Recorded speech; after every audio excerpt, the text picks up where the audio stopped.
Justice, Nature, and the Geography of Difference. For Delphina. David Harvey.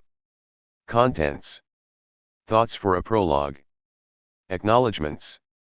Orientations. The Leibnizian conceit.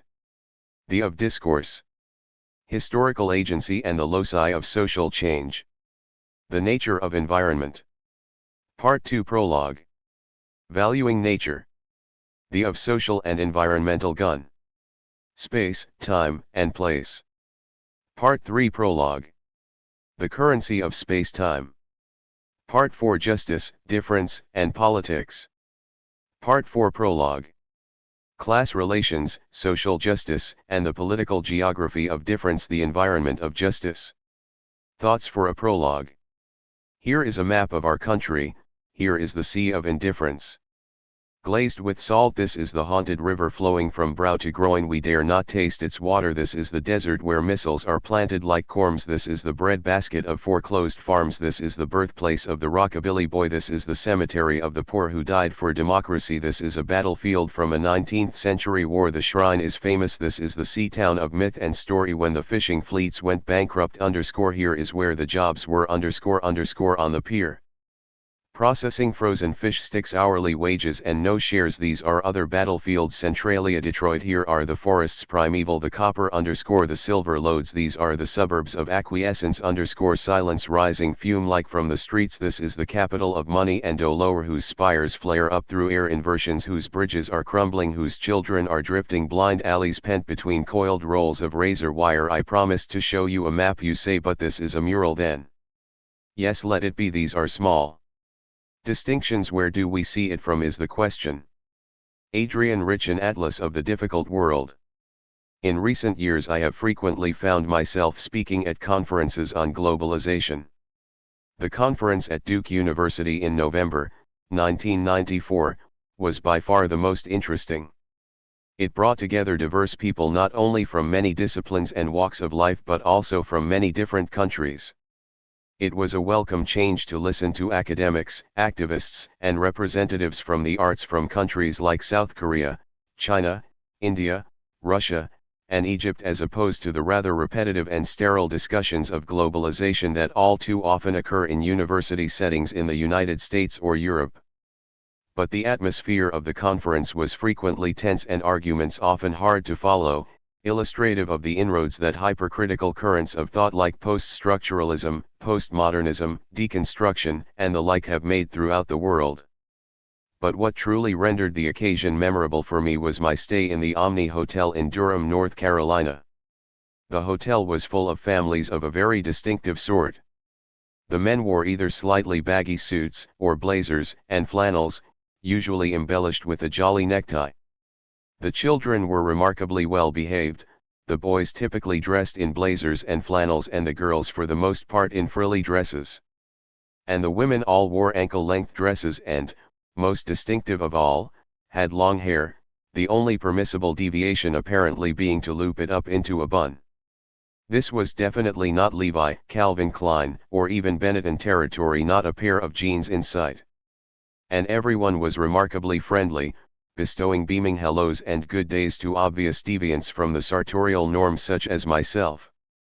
I was curious enough to follow this distinctive crowd whither it was headed and soon found myself in the midst of the Southeastern Regional Meeting of Evangelical Pentecostal Preachers.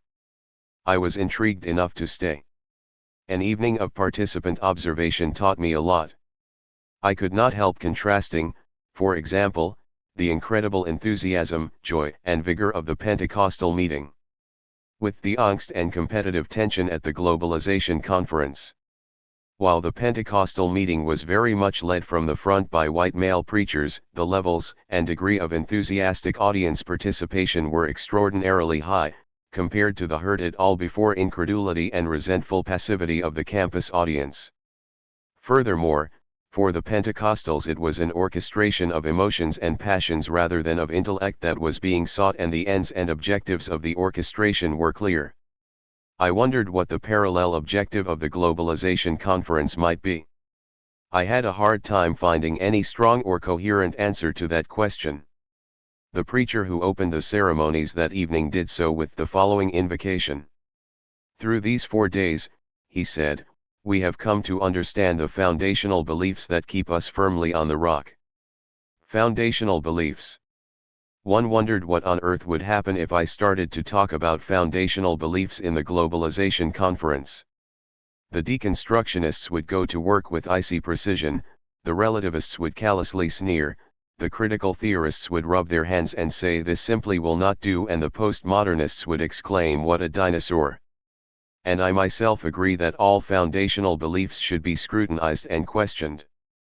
But what troubled me was the thought that when a political group armed with strong and unambiguous foundational beliefs confronts a bunch of doubting Thomases whose only foundational belief is skepticism towards all foundational beliefs, then it is rather easy to predict who will win. Which led me to the following reflection: the task of critical analysis is not, surely, to prove the impossibility of foundational beliefs, but to find a more plausible and adequate basis for the foundational beliefs that make interpretation and political action meaningful, creative, and possible. In this book, I try to define a set of workable foundational concepts for understanding space-time, place, and environment. The critical search for such foundational concepts is, of course, no trivial or easy task. It requires nothing short of establishing a metaphysical basis for inquiry. But it is dangerous in academia these days to confess to being meta about anything, for to do so is to suggest a longing for something mystically outside of us to which we can appeal to stabilize the flood of chaotic images, ephemeral representations, contorted positionings, and multiple fragmentations of knowledge within which we now have our collective being.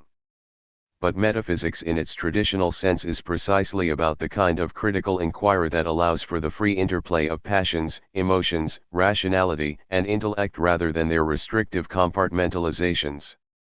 That balance is not always easy to strike. If, for example, the Pentecostals were unduly high on charged emotions and the collective orchestration of passions and desires for highly restrictive ends, then we academics surely err in being far too highly captivated by the cerebral and highly disciplined qualities of our own individualistic, professionally defined, fragmented, and often egotistically driven enterprises.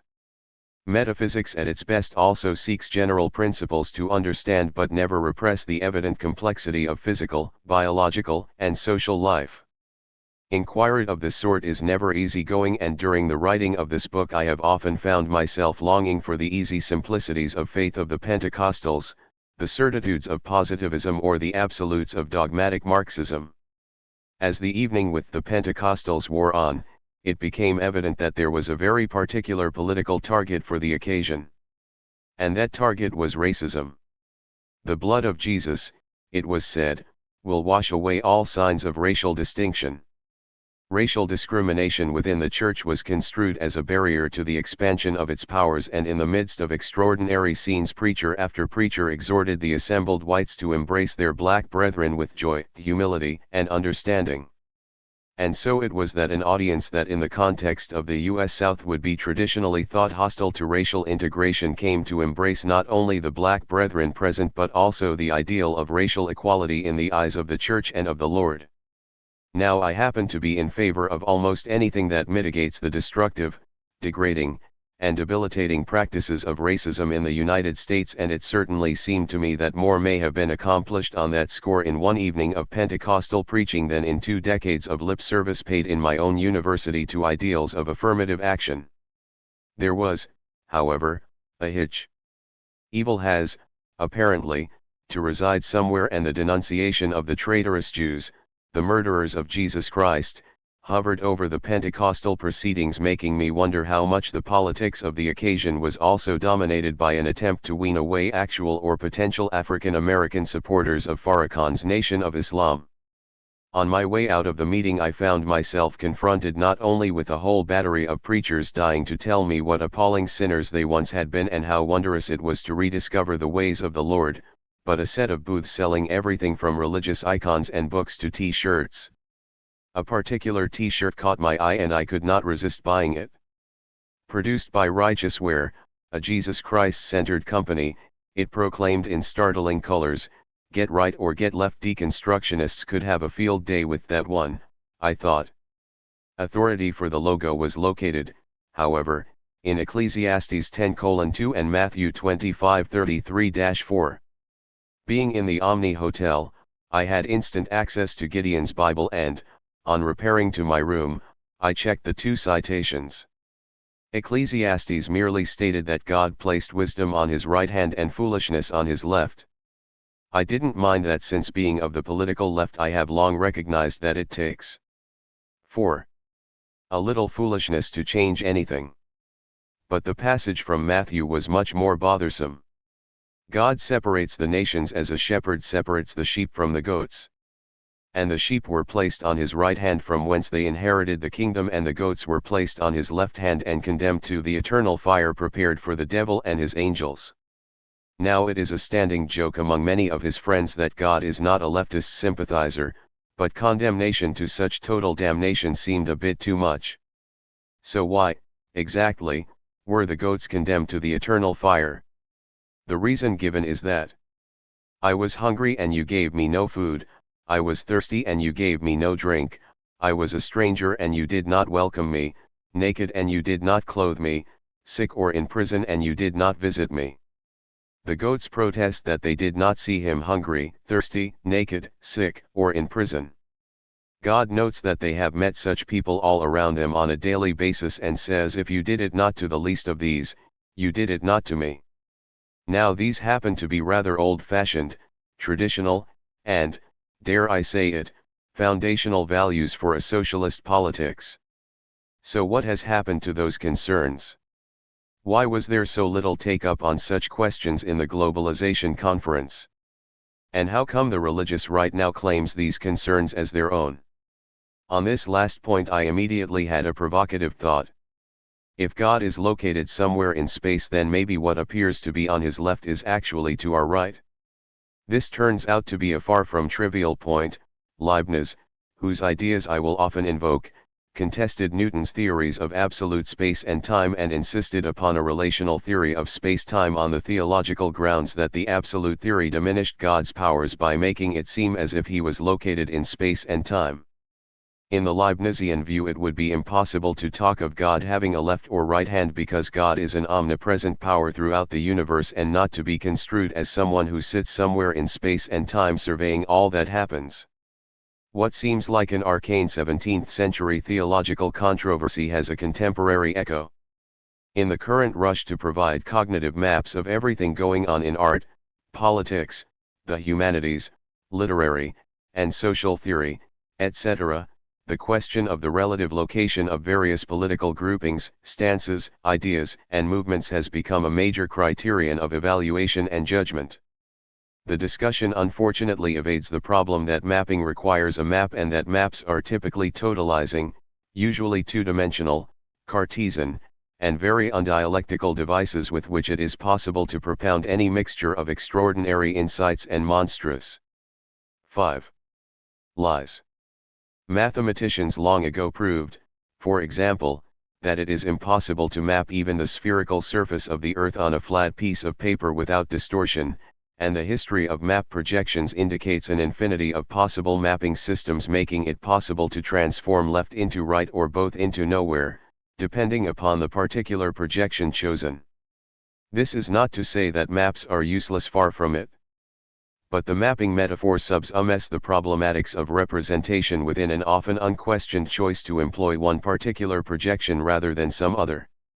For myself, I think the whole rhetoric of left versus right is less than helpful these days, since all sorts of different meanings are being assigned to those terms. If I generally resort in what follows to the binary of pro or anti-capitalist, then it is partly out of an urge to come up with somewhat clearer terms of discussion, even though, I hasten to concede, even that binary is confused enough. But weaseling out of God's damning judgment through such arcane arguments hardly seemed the point. I needed to reflect upon how the Conference on Globalization, ostensibly radical and leftist in its orientation, might help to feed the hungry, clothe the naked, minister to the sick, and generally pursue the foundational aims of socialist/anti-capitalist politics. It is not sufficient, I concluded, to explore the metaphysical groundings, the foundational beliefs, that might be applied to understanding abstract terms as well as the concrete politics of space, time, place, and environment in isolation. Such explorations should simultaneously pursue a political commitment to feed, nourish, clothe, and sustain the hungry, the poor, and the weak. Concerns about social justice thereby intertwine with the question of how to understand foundational geographical concepts. At the intersection of all these arguments lies the question of the just production of just geographical differences. We need critical ways to think about how differences in ecological, cultural, economic, political, and social conditions get produced, and we also need ways to evaluate the justice/injustice of the differences so produced. While, like most socialists, I have a certain attachment to the principle of equality, for example, this plainly cannot mean the erasure of all forms of geographical difference. Indeed, the 6. Equality principle could just as easily imply the proliferation of geographical differences of a certain benign sort. Uneven geographical development is a concept deserving of the closest elaboration and attention. Furthermore, any historical geographical materialist worth his or her salt must surely recognize that radically different socio-ecological circumstances imply quite different approaches to the question of what is or is not just. The baseline argument I shall therefore adopt, an argument which I suspect many will now be happy to concede, is that spatial and ecological differences are not only constituted by but constitutive of what I shall call socio-ecological and political economic processes. This includes the difficult prospect that such processes are constitutive of the very standards of social justice that may be used to evaluate and modify their own operation. It is my foundational aim to provide a solid conceptual apparatus to inquire into the justness of such relations and how the sense of justice in turn gets historically and geographically constituted. Coincidentally, I also consider this work to be an inquiry into the foundational principles for an adequate historical geographical materialism in the Marxist tradition. A number of general themes intertwine in the chapters that follow. I want here to lay some of these out in advance as guiding threads or signposts. The problem of I try to develop a dialectical and relational approach to the general topic at hand. The nature of dialectics is often misunderstood, and there are, in addition, many forms of dialectics that can reasonably claim our attention.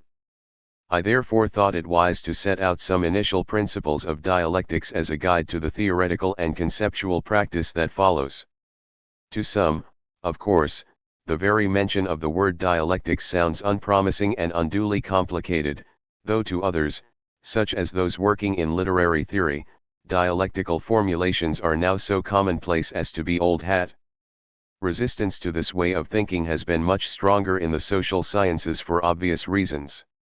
In this regard, I find myself siding with literary theory and arguing strongly against that very large segment of social theory and of the physical, biological, and engineering sciences that sits comfortably and often unquestioningly in a positivist or simple empiricist mode of thought and work.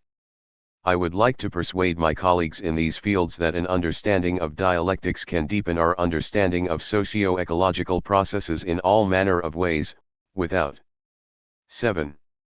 Entirely refuting or abandoning findings arrived at by other means. In particular, I want to offer a dialectical way to emphasize relations and totalities, as opposed to isolated causal chains and innumerable fragmented and sometimes contradictory hypotheses proven statistically correct at the 0.5% level of significance. Part of the work of the dialectician is, then, to translate and transform other bodies of knowledge accumulated by different structures of inquiry, and to show how such transformations and translations are revealing of new and often interesting insights. There are, however, limits to that process, leaving a residue of problems and issues for which translation is hard if not impossible. These are most clearly evident in the way fundamental understandings are derived concerning foundational concepts such as space, time, and nature. Since I concentrate for the most part on these foundational topics, the difference that dialectical argument and praxis makes will be very much in evidence throughout. The problem of historical geographical materialism. While dialectics is relatively weakly implanted in the social, physical, biological, and engineering sciences, it is a familiar mode of thought in some segments of the humanities, becoming particularly powerful with the wave of philosophizing in literary theory and the pervasive influences of Hegel, Marx, Heidegger, Derrida, and a host of others. The relational dialectics I adopt has made headway, for example, in feminist theory for interesting reasons. According to Friedman, cultural narratives of relational positionality have permitted feminists to move beyond the confines of what she calls scripts of denial, accusation, and confession that rest on simple binaries and often upon essentialist categories. Within a relational framework, identities shift with a changing context, dependent upon the point of reference so that there are no essences or absolutes. Identities are fluid sites that can be understood differently depending on the vantage point of their formation and function. I strongly support this way of thinking. But here my argument also moves gently in contraflow. The reduction of everything to fluxes and flows, and the consequent emphasis upon the transitoriness of all forms and positions has its limits. If everything that is solid is always instantaneously melting into air, then it is very hard to accomplish anything or even set one's mind to do anything. Faced with that difficulty, the temptation is strong to go back to some simple foundational beliefs and dismiss the process-based arguments out of hand. I believe such a maneuver would be fundamentally wrong. But while I accept the general argument that process, flux, and flow 8. should be given a certain ontological priority in understanding the world, I also want to insist that this is precisely the reason why we should pay so much more careful attention to what I will later call the permanences that surround us and which we also construct to help solidify and give meaning to our lives. Furthermore, while it is formally true that everything can be reduced to flows including, as an Whitehead says, Cleopatra's Needle and the Sphinx, we are in daily practice surrounded by things, institutions, discourses, and even states of mind of such relative permanence and power that it would be foolish not to acknowledge those evident qualities.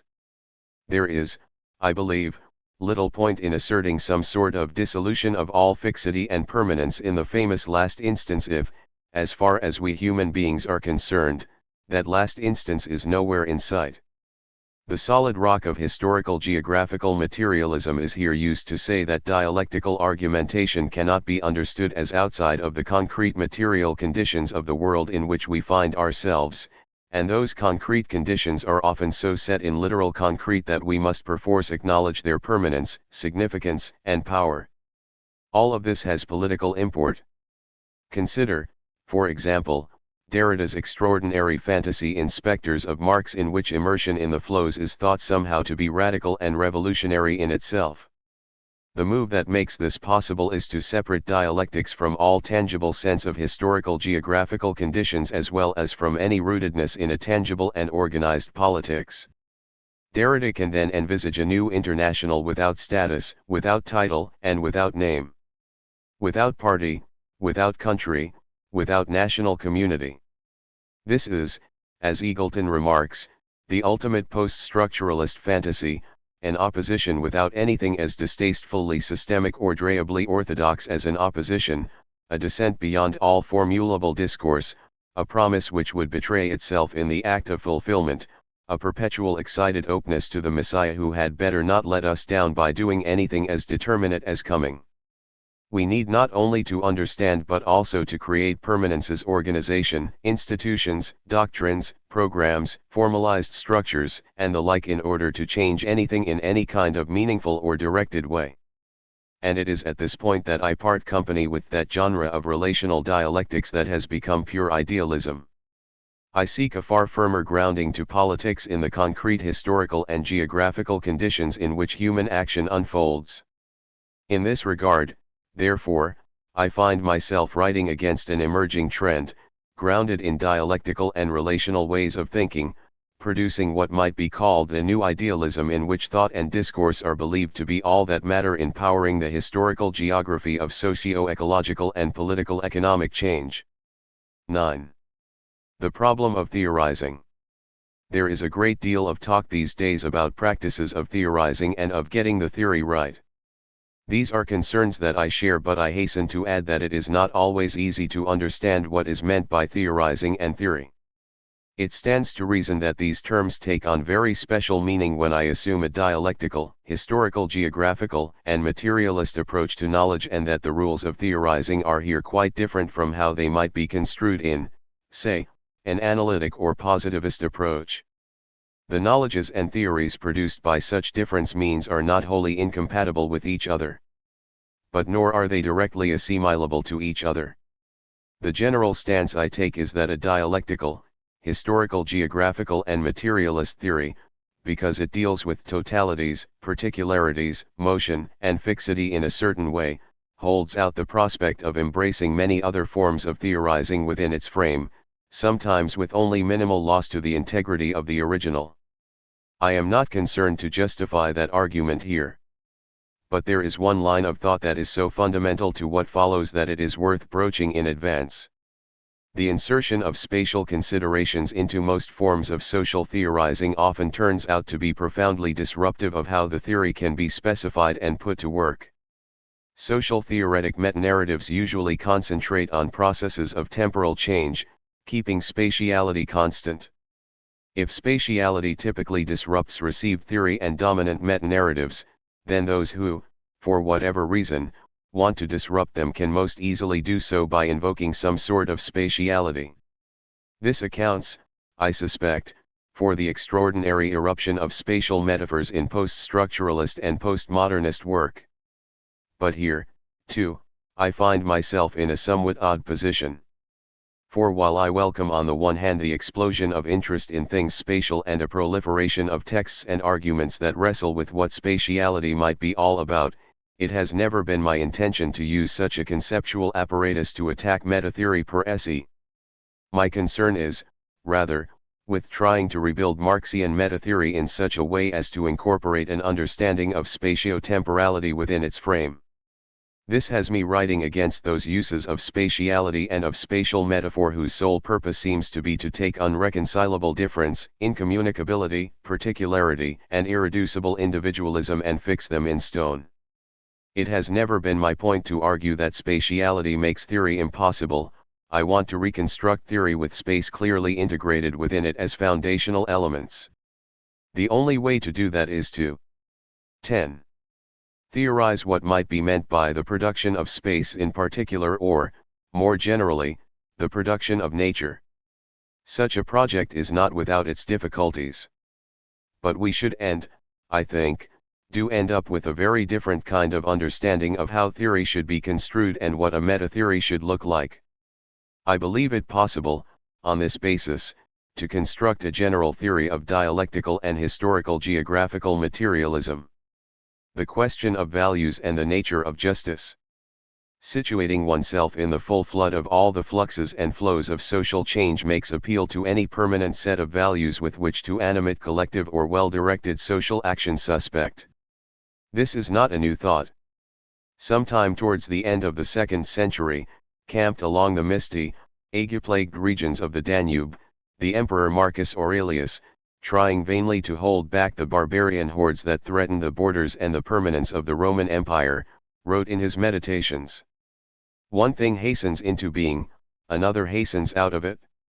Even while a thing is in the act of coming into existence, some part of it has already ceased to be. Flux and change are forever renewing the fabric of the universe. In such a running river, where there is no firm foothold, what is there for a man to value among all the many things that are racing past him? It is not hard in these times to empathize with the question.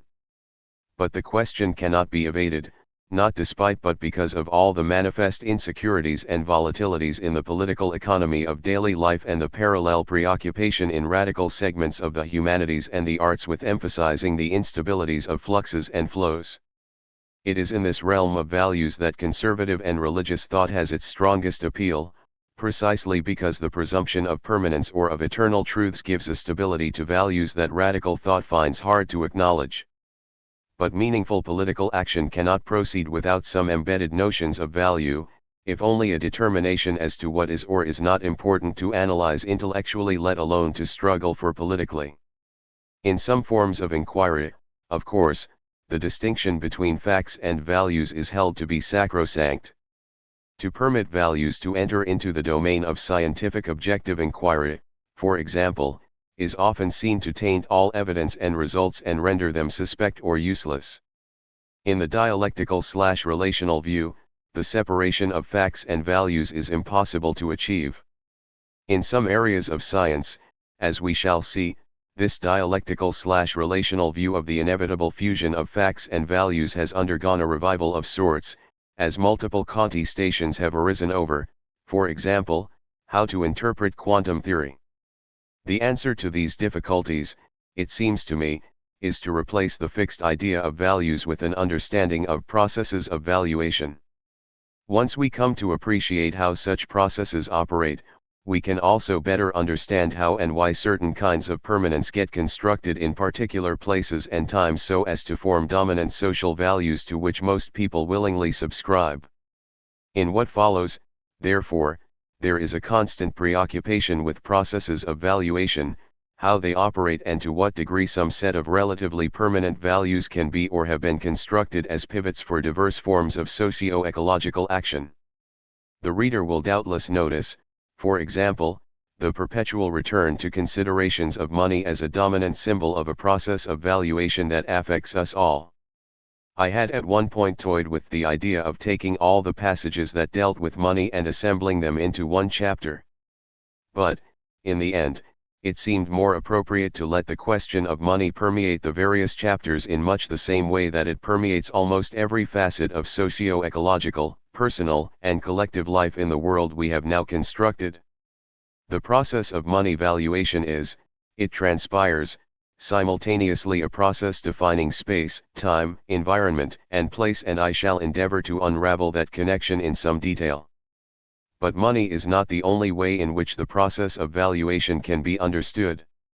The relatively permanent configurations of values around family, gender, religion, nation, ethnic identity, humanism, and various ideals of morality and justice, indicate the existence of quite different and sometimes antagonistic processes of valuation. How these different processes can be reconciled is in itself a major topic of inquiry. The power of money, for example, can be used to support other processes of valuation. But it can also undermine them and come into conflict with them. In what follows, such conflicts will be the occasional focus of attention. And if I ultimately converge on the value social justice as a central concern, it is only in part for personal historical reasons. I also firmly believe that this is the best terrain of valuing upon which the anti-capitalist struggle can take its stand.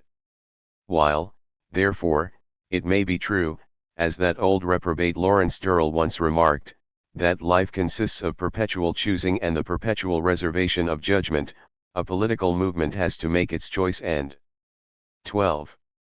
Not reserve its judgment.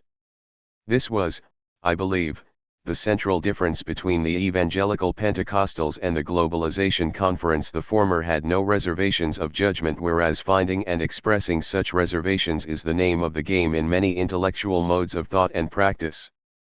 All values, like the Sphinx, will ultimately dissolve, and it is particularly hard given the swift flowing currents of change to settle on any particular set of core values for very long. But we have no option except to articulate values and stick by them if emancipatory change is to be produced. Values inhere in socio-spatial processes, furthermore, and the struggle to change the former is simultaneously a struggle to change the latter. And it is precisely at this point that the human imaginary has to be deployed to its full force in the quest for progressive socio-ecological and political economic change. One of the viruses of a dialectical/relational approach is that it opens up all sorts of possibilities that might otherwise appear foreclosed. It does so in the first instance in the realms of thought and discourse, and for this reason it can be the fount for all manner of utopian schemes and fantasies. But I also regard it important, theoretically and politically, to root the sense of those possibilities in the mass of constraints that derive from our embeddedness in nature, space-time, place, and a particular kind of socio-ecological order that regulates the material conditions of daily life. This is no remote or arcane issue. For just as the evangelical Pentecostal preachers were building a political force by appeal to religious conviction to build the city of God here on earth, so we find a variety of pro-capitalist political movements animated by articulation of some sort of utopian vision. I turn, for example, to a report in the New York Times on a conference on cyberspace and the American dream. Alvin Toffler, author of The Third Wave, was an important presence at the conference. He argues that a third-wave information-based revolution is replacing second-wave industrialism and is now in the process of forming a civilization with its own distinctive world outlook, its own ways of dealing with time, space, logic, and causality. This in itself is an interesting theme, but if Toffler is right, then the processes and rules producing historical geographical difference are also presumably undergoing a revolutionary shift. Now it so happens that Toffler is a widely read post-industrial and utopian thinker. He is also politically influential.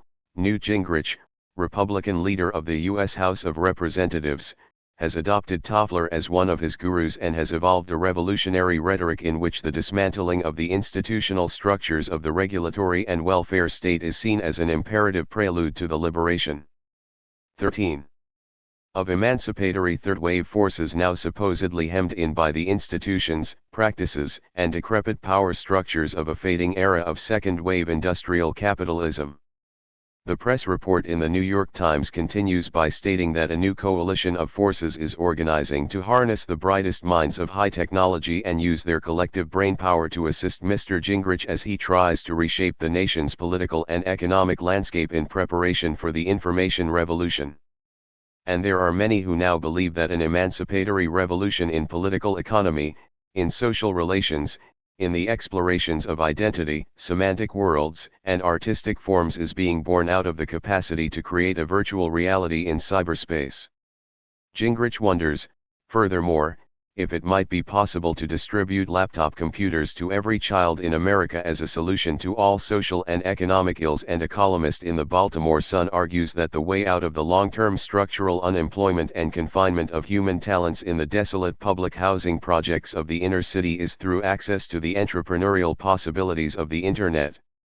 There is more than a hint of an oft-criticized and, some would say, quite vulgar Marxist view of history in all of this. Only liberate the contemporary productive forces from their socio-economic and political chains and let the liberties of the market take command, the argument runs, and all will be well with the world. Much of the revolutionary power and widespread appeal of the hegemonic pro-capitalist version of this utopian argument derives, I suspect, from the beguiling simplicity of this vulgar Marxist formulation. The connection between this right-wing utopianism and political power and practice is significant. Even if it is a far from dominant argument, it is a potent pro-capitalist weapon with which to go to work against a whole array of forces that would, in the name of equality, justice, morality, or just plain political, economic, and ecological common sense, seek to curb, regulate, and diminish all the manifest excesses for which capitalism is justly infamous. The connection also highlights the difficulty of anti-capitalist politics. Unable to deploy its own utopian vision, anti-capitalist politics lacks the power to animate and mobilize a mass movement on a global basis. That was not true of the Communist Manifesto, but, as I think Marx would himself be the first to appreciate, we cannot seek the poetry of our future in the particular poetry of that past, however appealing it still may be. And while it may seem insulting to include Derrida and Toffler in the same sentence, both provide utopian visions, but the latter, in part by his simplicity, clarity, and seeming rootedness in the materiality of the world, is proving far more effective at changing it. In view of Marx's well-known antipathy to utopian thinking, it may seem strange to include him in a discussion of this sort. But Marx produced a certain 14. Kind of utopianism that he was most anxious to keep separate from other varieties. When he writes in Capital that what separates the worst of architects from the best of bees is that the former erects his structure in imagination before giving it material form, he opens a creative space for the human imagination to play both a constructive and a key role. When he writes in the 18th Brumaire, that each revolutionary movement has to create its own poetry, particularly in those situations where the content outstrips the phrase. Then he indicates a task for the revolutionary imagination that it is essential to fulfill. This raises the question for all of us: what kind of architecture do we collectively want to create for the socio-ecological world in which we have our being?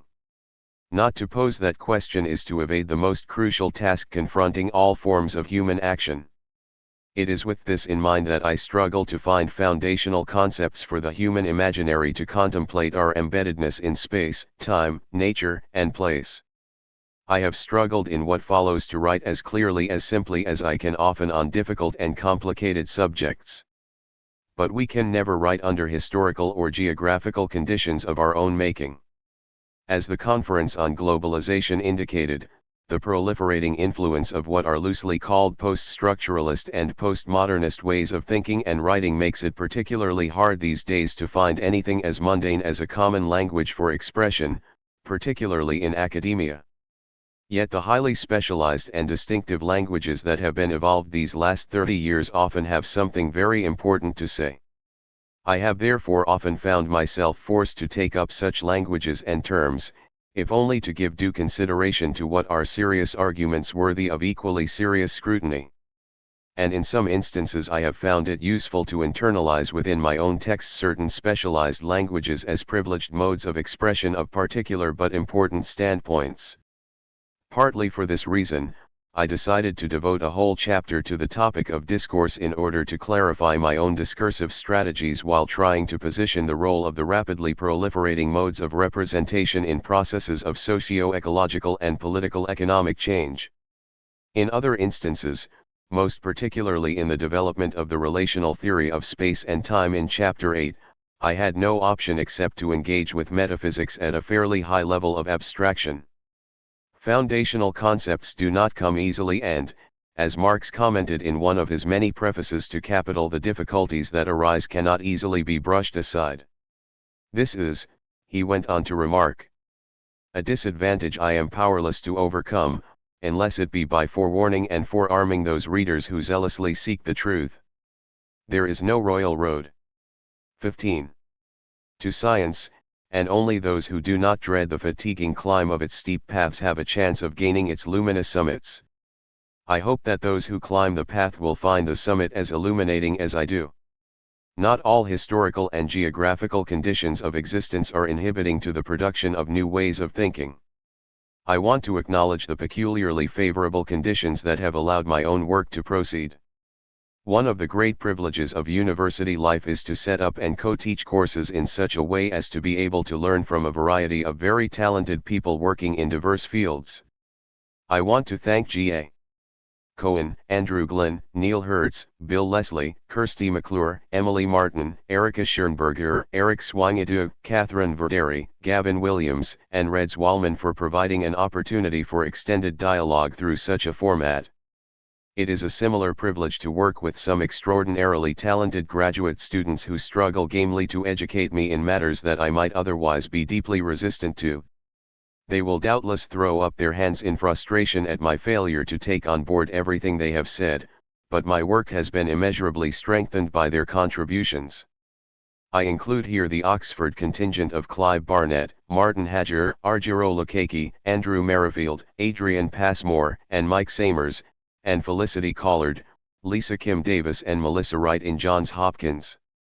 Over the years I have been able to present my ideas in innumerable seminars, meetings, and workshops, and I want to thank all of those, and there were many of them who on such occasions responded with tough and fair-minded questions and criticisms. Some of the materials presented here have also been published in books and journals, and the many editorial comments received have also been helpful. Working with Sally Davies of the BBC on a series of radio programs also proved to be a great learning experience. Among my close colleagues and friends, some of whom have at various times looked at and commented on the work in progress, I want to thank Kevin Archer, Patrick Bond, Mike Johns, Vicente Navarro, Rick Pfeffer, Bertel Ullman, Erica Schoenberger, Eric Swangadu, and Dick Walker. I most particularly want to thank Neil Smith for rescuing the whole project from oblivion with his patient encouragement when days became very dark and prospects for closure very bleak, and John Davey of Blackwell Publishers for his patience, encouragement, and lively interest in the project. These may not be the best of times, but friends and colleagues of this caliber make absolutely certain that it is not the worst of times either. Finally, all my love goes to Haiti and Delphina, with whom it has been possible to explore ways of thought and feeling that are immeasurably richer than those I could ever hope to achieve on my own. 20 years on? American tourist. Pardon me, sir, but can you put me wise to the name of this thriving industrial burg? Mr. Puxton. I regret to say, sir, that this is Oxford. 20 years on, Punch, August 8, 1928. The Mansell Collection. 1. Militant Particularism and Global Ambition. Local militancy and the politics of a research project. In 1988, shortly after taking up a position in Oxford, I became involved in a research project concerning the fate of the Rover car plant in that city. Oxford, particularly for outsiders, is usually imagined as a city of dreaming spires and university grandeur, but as late as 1973 the car plant at Cowley in East Oxford employed some 27,000 workers, compared to less than 3,000 in the employ of the university. The insertion of the Morris Motors car plant into the medieval social fabric of the city early in the century had had enormous effects upon the political and economic life of the place, paralleling almost exactly the three-stage path to socialist consciousness set out in the Communist Manifesto. Workers had steadily been massed together over the years in and around the car plant and its ancillary installations, had become conscious of their own interests and built institutions to defend and promote those interests. During the 1930s and again in the 1960s and early 1970s, the car plant was the focus of some of the most virulent class struggles over the future of the industrial relations in Britain. The workers' movement simultaneously created a powerful political instrument in the form of a local Labour Party that ultimately assumed continuous control of the local council after 1980. But by 1988 rationalizations and cutbacks had reduced the workforce to around 10,000, by 1993 it was down to less than 5,000. The threat of total closure of the car plant was never far away. A book on the Cowley story, The Factory and the City, the story of the Cowley auto workers in Oxford, edited by Teresa Hayter and myself, was published late in 1993. It originated in research work conducted in support of a campaign against closure that began in 1988, when British Aerospace acquired the Rover Car Company in a sweetheart privatization deal from the Thatcher. 20. Government. Partial closure and rationalization at the plant was immediately announced, and the prospect of asset stripping or even total closure loomed. Land values in Oxford were high, and Bay, with the property boom in full flood, acquired a property development company specializing in the creation of business parks in 1989. The fear was that work would be transferred to Longbridge or, worse still, to a greenfield non-union site in Swindon, releasing the Oxford land for lucrative redevelopment that would offer almost no prospects for employment to a community of several thousand people that had evolved over many years to serve the car plant. Bay's subsequent profitable sale of Rover to BMW shows the fears were not groundless. An initial meeting to discuss a campaign against closure drew representatives from many sectors. It was agreed to set up a research group to provide information on what was happening and what the effects of any moves by Bay might be on the workforce and on the Oxford economy. The Oxford Motor Industry Research Project was formed, and I agreed to chair it. Shortly thereafter, the union leadership in the plant withdrew its support for both the campaign and the research, and most of the Labour members on the city council followed suit. The research was then left to a small group of independent researchers mainly based in the Oxford Polytechnic and Oxford University, aided by dissident shop stewards or ex-workers from Cowley. For personal reasons I was not active in the campaign, nor did I engage much with the initial research. I did help to publicize the results and to mobilize resources for the research project which the union leadership and the majority of the local Labour Party actively tried to stop. They did not want anything to rock the boat in their delicate negotiations with Bay over the future of the plant and the site. Fortuitously, Omer produced a pamphlet, Cowley Works, at the very moment when Bay announced another wave of rationalizations that would cut the workforce in half and release half of the land for redevelopment.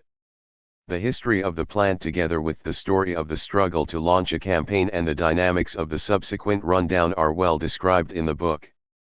Teresa Hayter, the coordinator of OMERP, received a research fellowship at St. Peter's College in 1989 to pull together a book about the history of Cowley, the failed campaign, and the political problems of mobilizing resistance to the arbitrary actions of corporate capital. The book involved the formation of a broad-based group. Each contributor produced a chapter on topics with which they were most familiar. Each chapter was read by others and comments went back and forth until a final version was arrived at. I agreed, partly for purposes of making the book more attractive to prospective publishers, to be a co-editor of the book with Teresa Hayter. This meant that in addition 21 to the one chapter I co-authored, I spent quite a lot of time, along with Hayter, editing, commissioning new segments to ensure full coverage, and generally trying to keep the book as a whole in view while attending to the parts. The book is a fascinating document. It brings together radically different positionalities varying from an unnamed shop steward in the plant, others who had worked there or who had been long-term residents of East Oxford, as well as academics, planners, and independent leftists. The language differs radically from chapter to chapter. The activist voice emanating from the plant experience contrasts with the more abstract judgments of the academics, for example, while the perspective from the community reads differently from the perspective of the production line. In the preface we argued that the heterogeneity of voices and of styles was a very particular strength of the book. It was early evident, however, that the many contributors had quite different political perspectives and interpretations. Initially, these differences were negotiated through, everyone trod warily through a minefield of differences in order to get to the other side with a completed book. The difficulties arose with the conclusion. I proposed two conclusions, one by Hayter and one by myself, so that readers might get a better handle on the political differences and be left to judge for themselves. This was rejected. And so I drafted a conclusion based on various ideas put forward by several members of the group.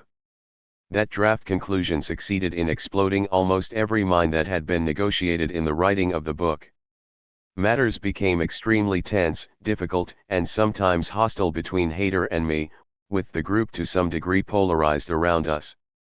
In the midst of these intense arguments, I recall a lunch in St. Peter's College at which Hayter challenged me to define my loyalties. She was very clear about hers.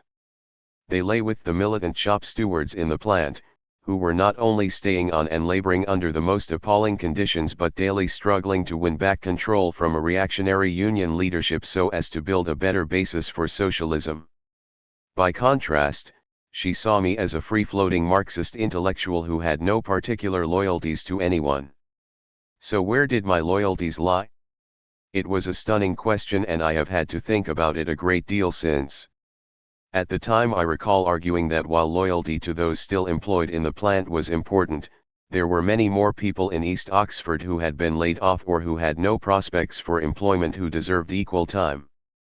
All along, I noted, Hayter had treated my concerns for the politics of community as a parallel force to the politics of the workplace with skepticism. I further thought that some consideration should be given to the future of socialism in Oxford under conditions in which the working class solidarities that had been built around the plant were plainly weakening and 22. Even threatened with elimination. This meant the search for some broader coalition of forces both to support the workers in the plant and to perpetuate the socialist cause. I also thought it would be disloyal not to put a critical distance between us and what had happened in order to better understand why the campaign had failed to take off. Hayter refused to countenance anything that sounded critical of the strategy of the campaign and likewise rejected any perspective that did not accept as its basis the critical struggle for power on the shop floor of the plant. But all sorts of other issues divided us.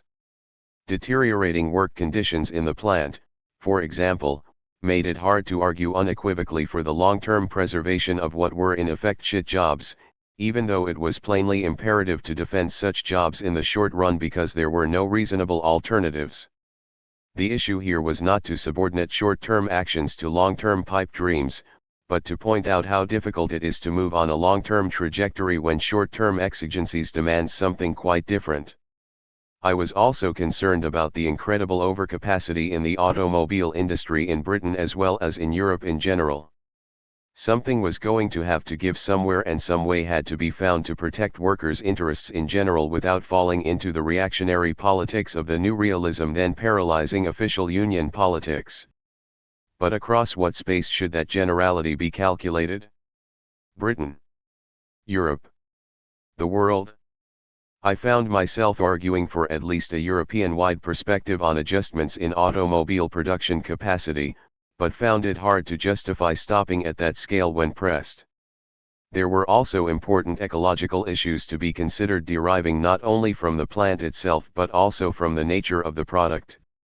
Making rover cars for the ultra-rich and so contributing to ecological degradation hardly seemed a worthy long-term socialist objective. The ecological issue ought not to be ducked, I felt, even though it was plain that the bourgeois North Oxford heritage interests would likely use it to get rid of the car plant altogether if given the chance. The problem of time horizon and class interests needed to be explicitly debated rather than buried. Furthermore, while I would in no way defend the appalling behavior of Bay, I did think it relevant to point out that the company had lost about one-third of its stock market value in the first few months of 1992 and that its hopes for a killing on the property market had been seriously diminished in the property crash of 1990. This posed questions of new forms of public or community control over corporate activity that would not repeat the bitter history of nationalization. I felt it would be disloyal to the conception of socialism not to talk about all of these issues in the conclusion. Not, I hasten to add, with the idea that 23. They could be resolved, but because they opened a terrain of discussion implicit in the materials assembled in the book. Such a conclusion would keep options open and help readers consider active choices across a broad terrain of possibilities while paying proper attention to the complexities and difficulties. But Hayter felt, even though she partially agreed on the long-term significance of such ideas, that discussing them would dilute the immediate struggle to keep jobs in Cowley and prevent their transfer to a greenfield non-union site in Swindon. The issues I wanted to raise could be attended to, she held, only when the workforce and the progressive stewards had regained their strength and power in the workplace. I was operating, it became plain, at a different level and with different kinds of abstraction. But the impetus for the campaign, the research, and the book did not come from me.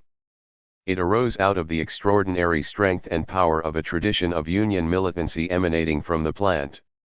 This tradition had its own version of internationalism and presumptions to universal truth, although a case could be made that its capture and ossification by a rather narrow Trotskyist rhetoric was as much a part of the problem as the more fundamental conflict between Hayter's and my perspective.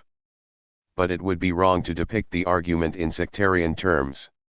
For the issue of a purely plant-based versus a more encompassing politics was always there. I could not abandon my loyalty to the belief that the politics of a supposedly unproblematic extension outwards from the plant of a prospective model of a total social transformation is fundamentally flawed. The view that what is right and good from the standpoint of the militant shop stewards at Cowley, is right and good for the city, and by extension, for society at large is far too simplistic. Other levels and kinds of abstraction have to be deployed if socialism is to break out of its local bonds and become a viable alternative to capitalism as a working mode of production and social relations.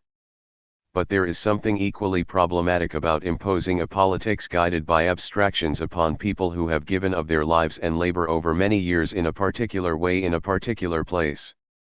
So what level and what kinds of abstraction should be deployed? And what might it mean to be loyal to abstractions rather than to actual people? Beneath those questions lie others. What is it that constitutes a privileged claim to knowledge, and how can we judge, understand, adjudicate, and perhaps negotiate through different knowledges constructed at very different levels of abstraction under radically different material conditions? To Raymond Williams and the politics of abstraction. These were questions that preoccupied Raymond Williams, erupting frequently in his work, though, for reasons that will shortly become apparent, they are 24. Far better articulated in his novels than in his cultural theorizing. My purpose here is not, I should make plain, to hold up Williams as some paragon of virtue on these matters. Indeed, I accept the criticism that the nearer he steers to what might be called cultural holism, the view that culture must be understood as a whole way of life and that social practices have to be construed as indissoluble elements of a continuous social material process, the closer he comes to an organicist view of the social order, a community characterized by a certain structure of feeling as a total way of life that cannot help but be exclusionary with respect to outsiders. And in some respects oppressive for insiders too. The critical interventions of Said and of Gilroy strongly point out the difficulty with respect to outsiders, the latter accusing Williams of complicity with the metropolitan colonialism and imperialism by virtue of his situatedness within the structures of feeling that were associated with working-class support for the British Empire. A purely organicist view makes it equally difficult to examine multiple forces of oppression and domination within a cultural configuration. Williams, it is generally acknowledged, is nowhere near sensitive enough on the gender issue, for example, though, again, he felt he handled such questions much more firmly in his novels than in his theorizing. Roman's sympathetic and constructive critique of some of the pitfalls into which Williams sometimes seems to fall is exemplary in exposing some of the dangers as well as the opportunities that Williams creates from both a feminist and a more racially sensitive perspective. There is no doubt either, that Williams' reluctance to let go of lived experience leads him to accept, as Hall has remarked, a rather empiricist notion of experience, as if there is nothing problematic about taking daily experience as a direct basis for theory construction. Williams' reticence in this regard has even led some, like Snedeker, to conclude, erroneously I believe, that Williams made no real theoretical contributions at all, save giving Gramsci's notions of hegemony a new and somewhat more nuanced lease of life. Yet there is a certain paradox at work here, for it is also true, as Snedeker concedes, that Williams' influence, in spite of all his supposed defects, remains powerful in contemporary cultural studies, with their emphasis on the counter-hegemonies of feminist, third world, and working-class movements. I will not try either to defend or offer a systematic critique of Williams in the controversial stances he took on politics and culture. But there are two crucial points concerning his work that help explain why so many of his most trenchant critics find themselves returning so often to his formulations. The first concerns the dialectical way in which his concepts get formulated. Consider, for example, the following passage. In most description and analysis, culture and society are expressed in an habitual past tense. The strongest barrier to the recognition of human cultural activity. 25. Is this immediate and regular conversion of experience into finished products. What is defensible as a procedure in conscious history, where on certain assumptions many actions can be definitively taken as having ended, is habitually projected, not only into the always moving substance of the past, but into contemporary life, in which relationships, institutions, and formations in which we are still actively involved are converted, by this procedural mode, into formed wholes rather than forming and formative processes. Analysis is then centered on relations between these produced institutions, formations, and experiences, so that now, as in that produced past, only the fixed explicit forms exist, and living presence is always, by definition, receding.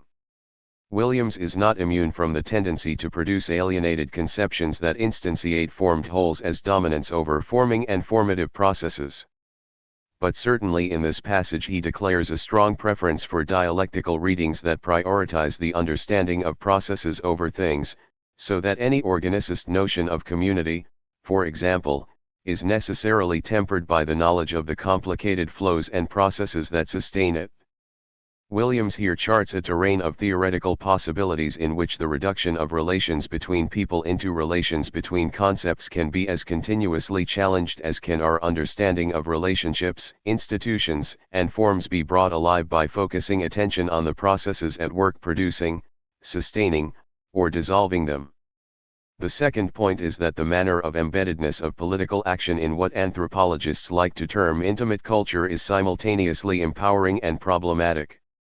But it also follows that the abstractions to which we appeal cannot be understood independently of whatever it is that political and theoretical activity is embedded in, and whatever it is that social life is being intimate about.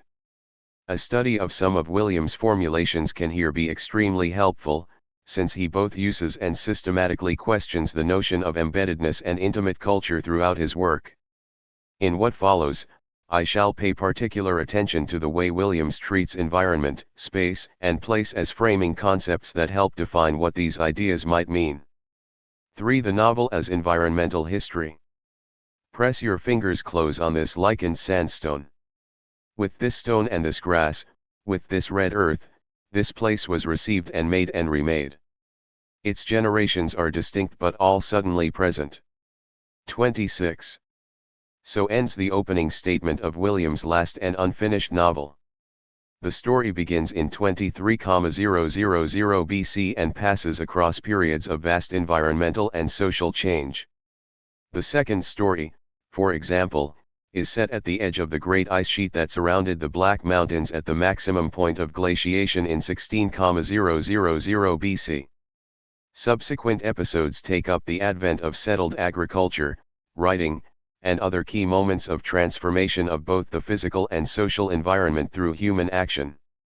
The earlier reconstructions draw heavily on archaeological, paleological, and environmental history, while the later periods lean much more heavily on the works of economic, social, and cultural historians, making this a fictional account deeply rooted in those material realities identified through research across a wide range of disciplines.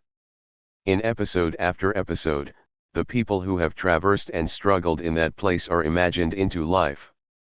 So why was one of Britain's most eminent socialist thinkers, in the very last fictional work he undertook, writing the social and environmental history of the Black Mountains? One partial answer to that question presumably lies in Williams' insistence that social beings can never escape their embeddedness in the world of nature, and that no conception of political action could, in the final analysis, afford abstractions that did not encompass the fact. Nature was a key word for Williams, perhaps the most complex word in the language, since the idea of it contains, though often unnoticed, an extraordinary amount of human history, both complicated and changing, as other ideas and experiences change. An inquiry into environmental history as well as into changing conceptions of nature therefore provided a privileged and powerful way to inquire into and understand social and cultural change. Williams construes the social and environmental dialectically, as different faces of the same coin. Close attention to the environmental side was, however, bound to throw into relief certain features that might otherwise be missed. His materialism and critical realism always see to it that work broadly understood as simultaneously life-giving and culturally creative activity is the fundamental process through which our relation to and understanding of the world of nature gets constituted. Once we begin to speak of men mixing their labor with the earth, we are in a whole world of new relations between man and nature, and to separate natural history from social history becomes extremely problematic. Such a dialectical and transformative view of how specific social relations connect to new ways of mixing labor with the land, is not unique to Williams.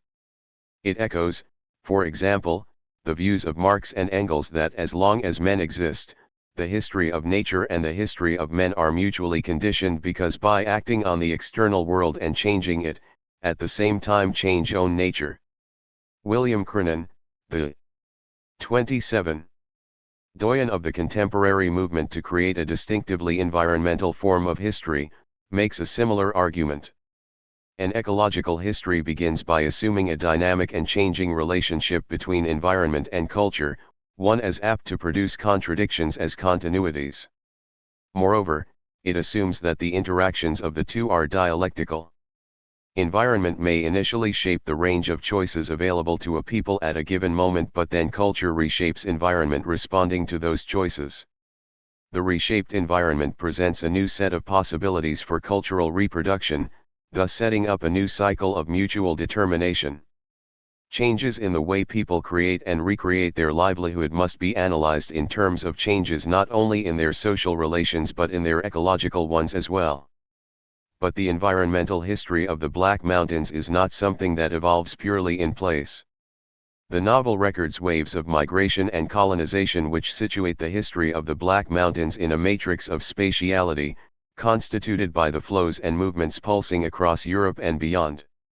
The distinctiveness, or what Williams affectionately calls the sweetness of the place, gets constructed through the working out in that place of interventions and influences from outside. The three themes of place, space, and environment are tightly interwoven in this particular novel as inseparable elements in complex processes of social and environmental transformation. But why choose the novel as a vehicle to explore these themes? Why not write straight environmental history, or rest content with the abundant source materials upon which Williams draws? I think there are two reasons. The first is explicitly laid out in the novels as key characters reflect on the nature of the knowledge and understandings they hold. In People of the Black Mountains we find Glenn, the person through whom the voices and tales of the past become historically present, reflecting on disciplinary knowledges of the place. Yet the kinds of scrutiny that were built into these disciplines had their own weaknesses. They would reduce what they were studying to an internal procedure, in the worst cases to material for an enclosed career. If lives and places were being seriously sought, a powerful attachment to lives and to places was entirely demanded. The polystyrene model and its textual and theoretical equivalents remained different from the substance they reconstructed and simulated. At his books and maps in the library, or in the house in the valley, there was a common history which could be translated anywhere, in a community of evidence and rational inquiry. Yet he had only to move on the mountains for a different kind of mind to assert itself, stubbornly native and local, yet reaching beyond to a wider common flow, where touch and breadth replaced record and analysis, not history as narrative but stories as lives. 28. This is a familiar theme in Williams' novel. In Border Country we similarly encounter Matthew Price, like Williams, Cambridge-educated son of a railway sign alman from a rural Welsh community, but now fictionally placed as a university lecturer in economic history in London. His work on population movements in Wales in the 19th century has hit an impasse. The data are all there but something is missing. The techniques I have learned have the solidity and precision of ice cubes, while a given temperature is maintained. But it is a temperature I can't really maintain, the door of the box keeps flying open. It's hardly a population movement from Glenmar to London, but it's a change of substance, as it must have been for them, when they left their villages. And the ways of measuring this are not only outside my discipline. They are somewhere else altogether, that I can feel but not handle, touch but not grasp. The implication is clear enough and applies with great force to Williams' own work. Concerned with the lived lives of people, the novel form allows him to represent the daily qualities of those lives in ways that could not be handled or grasped by other means.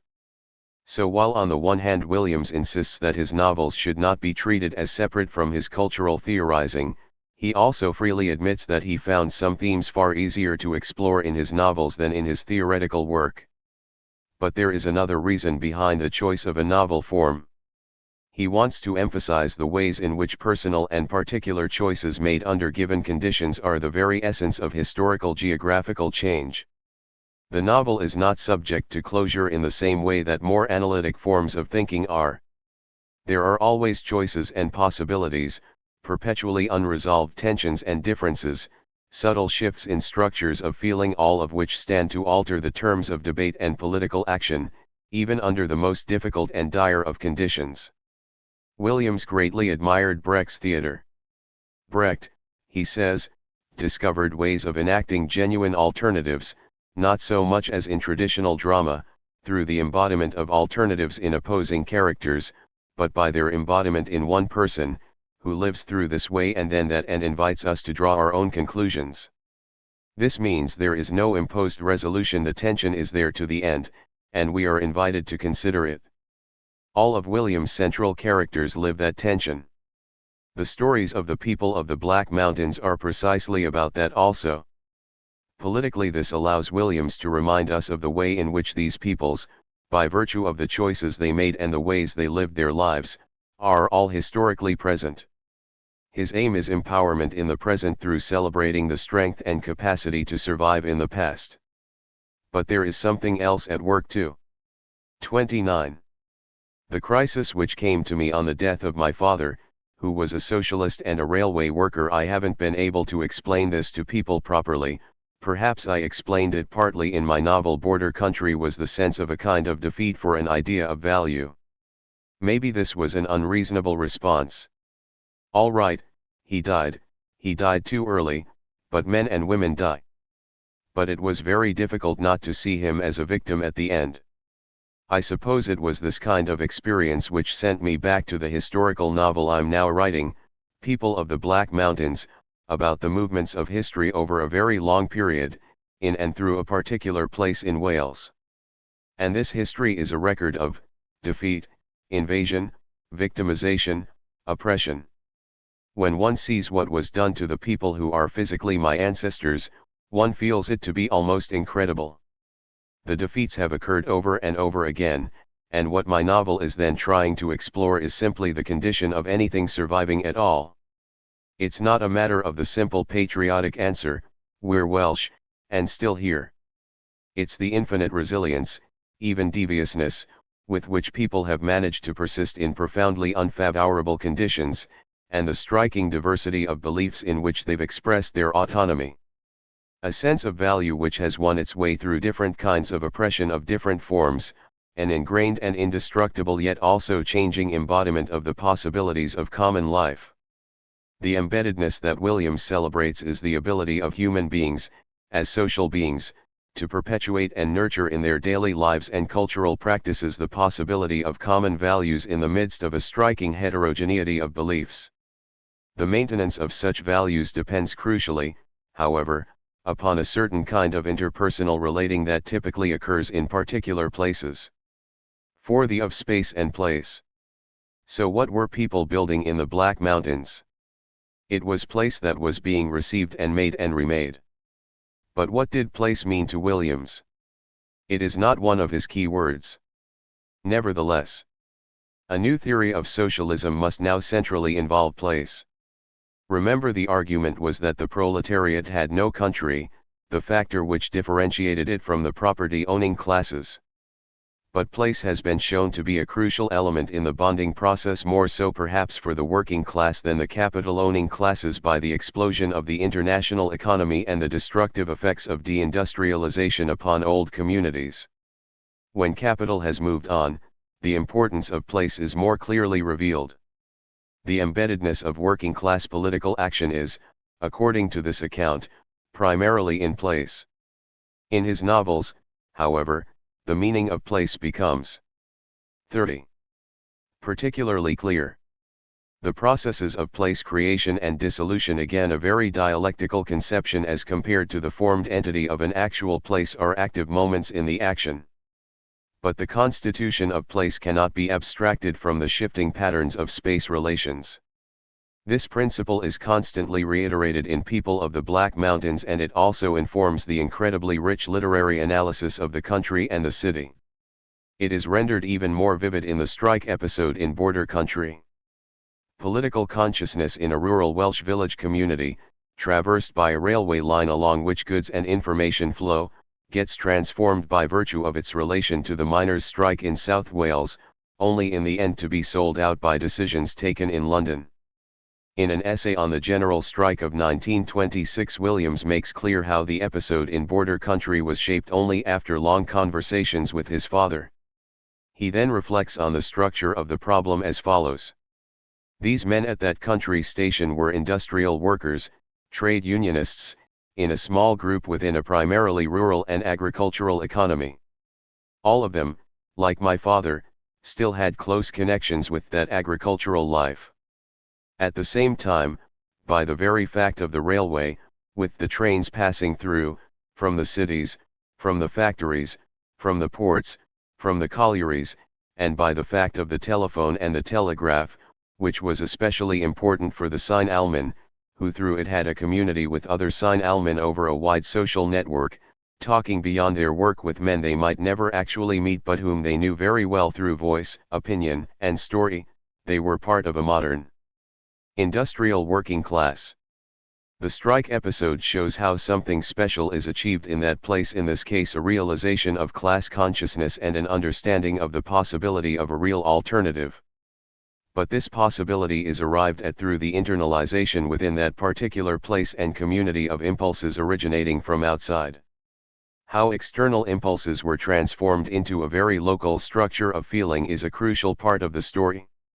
Something very special occurred in the fictional Glenmar and the actual Panda to give a meaning to socialism that was of a peculiarly high order, thus making the tragedy of its sellout from afar particularly devastating. But there is a counterflow at work here. After the collapse of the strike, one of its dynamic leaders, Morgan Prosser, takes to doing business deals until he ultimately becomes the biggest businessman in the valley, only in the end to be bought out by corporate capital. Says Morgan, "This place is finished, as it was. What matters from now on is not the fields, not the mountains, but the road. There'll be no village, as a place on its own. 31. There'll just be a name you pass through, houses along the road. And that's where you'll be living, mind. On a roadside." While Morgan always professes his willingness to give up his business ways if another genuine alternative for common betterment can be found, he pushes home relentlessly the view that the only choice is either to settle in place and take what comes or to internalize whatever can be had from the external forces at play and use them to particular, personal, or place-bound advantage. In the fight for Minot, this local internalization of capitalistic values becomes even more apparent. Says Peter Owen, the radical sociologist co-opted to look at what a new town built in the rural backwater of Minot in Wales might mean, the actual history is back there in the bloody centre, the Birmingham-Dusseldorf axis, with offices in London, Brussels, Paris, Rome. "What always breaks us up is this money from outside," complains a local resident Gwen. As the tale of secret land company procurements comes to light, we see how a faceless capitalism exercises a deeply corrupting influence on everyone in the place. The companies. And then the distance, the everyday obviousness of the distance, between that lane in Minot, all the immediate problems of Gwen and Ivor and Trevor and Gavin and the others, the distance from them to this register of companies, but at the same time the relations are so solid, so registered. The transactions reach right down to them. Not just as a force from outside but as a force they've engaged with, are now part of. Yet still a force that cares nothing about them, that's just driving its own way. What follows for Matthew is the bitter realization that to follow what seems our own interests, as these farmers are doing in Minot, isn't against but is part of it, is its local reproduction. All of this poses acute problems of political identity depending upon the spatial range across which political thought and action is construed as possible. "This is Tom Murig," Peter said.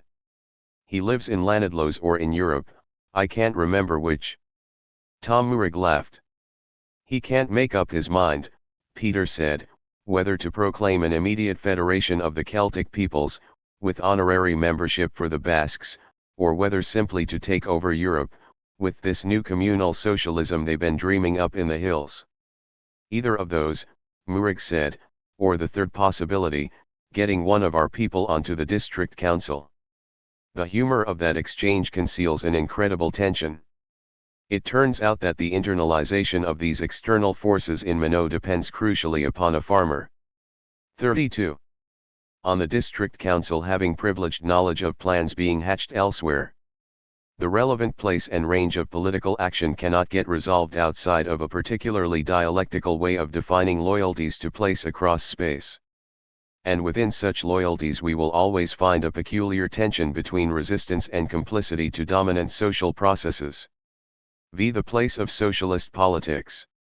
Williams tries to incorporate place more directly into socialist theorizing. The key phrase here is what Williams calls militant particularism. I want to pay particular attention to this idea since it captures something very important about both the history and prospects for socialism. Williams reflects as follows. The unique and extraordinary character of working-class self-organization has been that it has tried to connect particular struggles to a general struggle in one quite special way. It has set out, as a movement, to make real what is at first sight the extraordinary claim that the defense and advancement of certain particular interests, properly brought together, are in fact the general interest. Ideals forged out of the affirmative experience of solidarities in one place get generalized and universalized as a working model of a new form of society that will benefit all of humanity. This is what Williams means by militant particularism, and he sees it as deeply ingrained into the history of progressive socialism in Britain as well as a most significant part of the history of Wales. It is not hard to generalize the point, even though Williams himself was reluctant to let go of the particularities and specificities of actual places as the fundamental basis for his thinking. The French revolutionaries, after all, proclaimed doctrines of the rights of man. The international workers' movement proclaimed the global transition to socialism for the benefit of all. The civil rights movement in the United States articulated a politics of universal racial justice. Certain wings of contemporary feminism and the ecology movement project their militant particularism as the basis for a wide-ranging social reconstruction that will advantage, if not save, us all. Williams appears to suggest that many if not forms of political engagement have their grounding in some kind of militant particularism. But the difficulty is that because it had begun as local and affirmative, assuming an unproblematic extension from its own local and community experience to a much more general movement, it was always insufficiently aware of the quite systematic obstacles which stood in the way. 33. Such obstacles could only be understood through abstractions capable of confronting processes not accessible to direct local experience. And here is the tub. The move from tangible solidarities understood as patterns of social life organized in effective and knowable communities to a more abstract set of conceptions that would have universal purchase involves a move from one level of abstraction attached to place to another level of abstraction capable of reaching out across space. And in that move, something was bound to be lost. In came, Williams ruefully notes, necessarily, the politics of negation, the politics of differentiation, the politics of abstract analysis. And these, whether we liked them or not, were now necessary even to understand what was happening.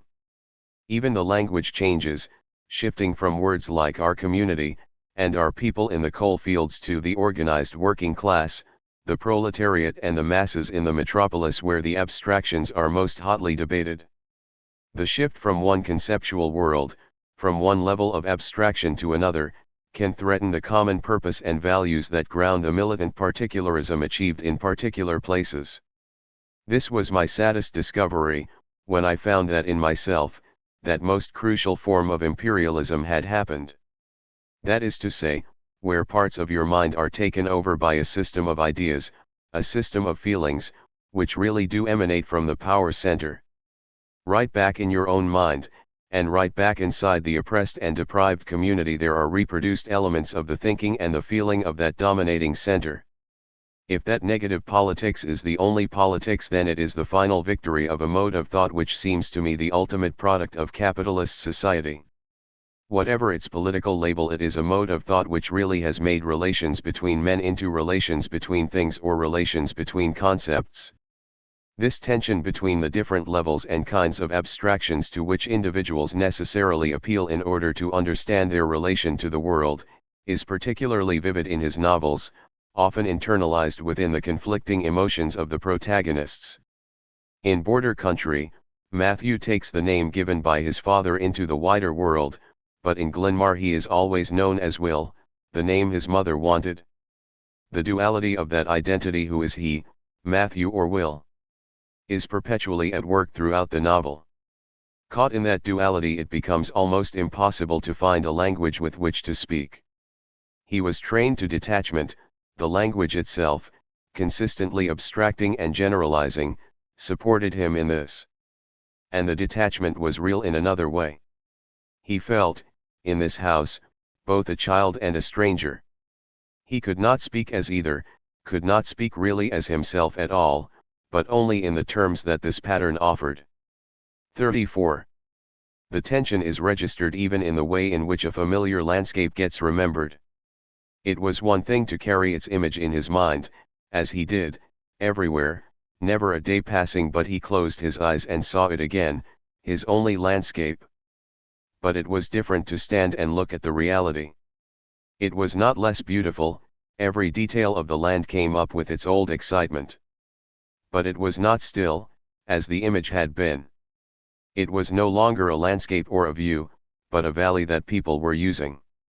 He realized as he watched, what had happened in going away. The valley as landscape had been taken, but its work forgotten. The visitor sees beauty, the inhabitant a place where he works and has friends. Far away, closing his eyes, he had been seeing this valley, but as a visitor sees it, as the guidebook sees it, this valley, in which he had lived more than half his life. This distinction between a tourist gaze and lived lives in place is vital to Williams. Lived lives and the sense of value that attaches thereto are embedded in an environment actively molded and achieved through work, play, and a wide array of cultural practices. There is a deep continuity here between the environmental ambience of border country and the more explicit environmental history of people of the Black Mountains. Only at the end of the former novel can Matthew/Will come together, perhaps to reconcile the different structures of feeling that arise through the mind that asserts itself walking on the mountain and the knowledge achieved through the polystyrene models and their theoretical equivalents. Now it seems like the end of exile. Not going back, but the feeling of exile ending. For the distance is measured, and that is what matters. By measuring the distance, we come home. Again and again, this same duality erupts in Williams' novels. The battle between different levels of abstractions, between distinctively understood particularities of places and the necessary abstractions required to take those understandings into a wider realm, the right to transform militant particularism into something more substantial on the world stage of capitalism. All of these elements become central lines of contradiction and tension that power the storyline of the novels. Loyalties turns crucially on such tensions. And in that novel we get a far profounder exploration of political dilemmas than comes from any of the theoretical work. 6. A question of loyalties. The story of loyalties begins with a meeting in 1936 between Welsh miners and Cambridge University students on a farmstead in Wales to work out. 35. Common means to fight fascism in Spain. Out of that meeting comes a brief passionate liaison between a Welsh girl, Nesta, who has striking artistic talents, and Norman, a young Cambridge student from an upper-class background. The question of their distinctive places, both materially and in the structure of society, is raised immediately. She maintains that the place Dani Capel has made her what she is, he graciously concedes that it must therefore be a good place but then urges her not to get stuck in it. She remains for the rest of her life there, the woman embedded in the particular place that has both nurtured her and which she continues to nurture while he, the man, returns to a more cosmopolitan, internationalist, and seemingly rootless world of international political intrigue and scientific inquiry. Though the two never talk again after their brief initial encounters, the novel turns on the continuance of the tension between them primarily in the figure of Gwyn, the son born out of wedlock between two class and gender positions, the one closely place-bound and the other ranging more widely across space within a supposedly common politics defined largely through the Communist Party. Gwyn, like Matthew Price in Border Country, internalizes the tension, raised in that place where Nesta dwells. He eventually goes to Cambridge to study, in part at the insistence of Norman's sister, who performs a crucial link role nurturing a familial connection to Gwyn that Norman broadly ignores. The place-bound politics arising out of the experience of class solidarities and gender relations in Wales is radically different from the more abstract conceptions held by academics and party leaders.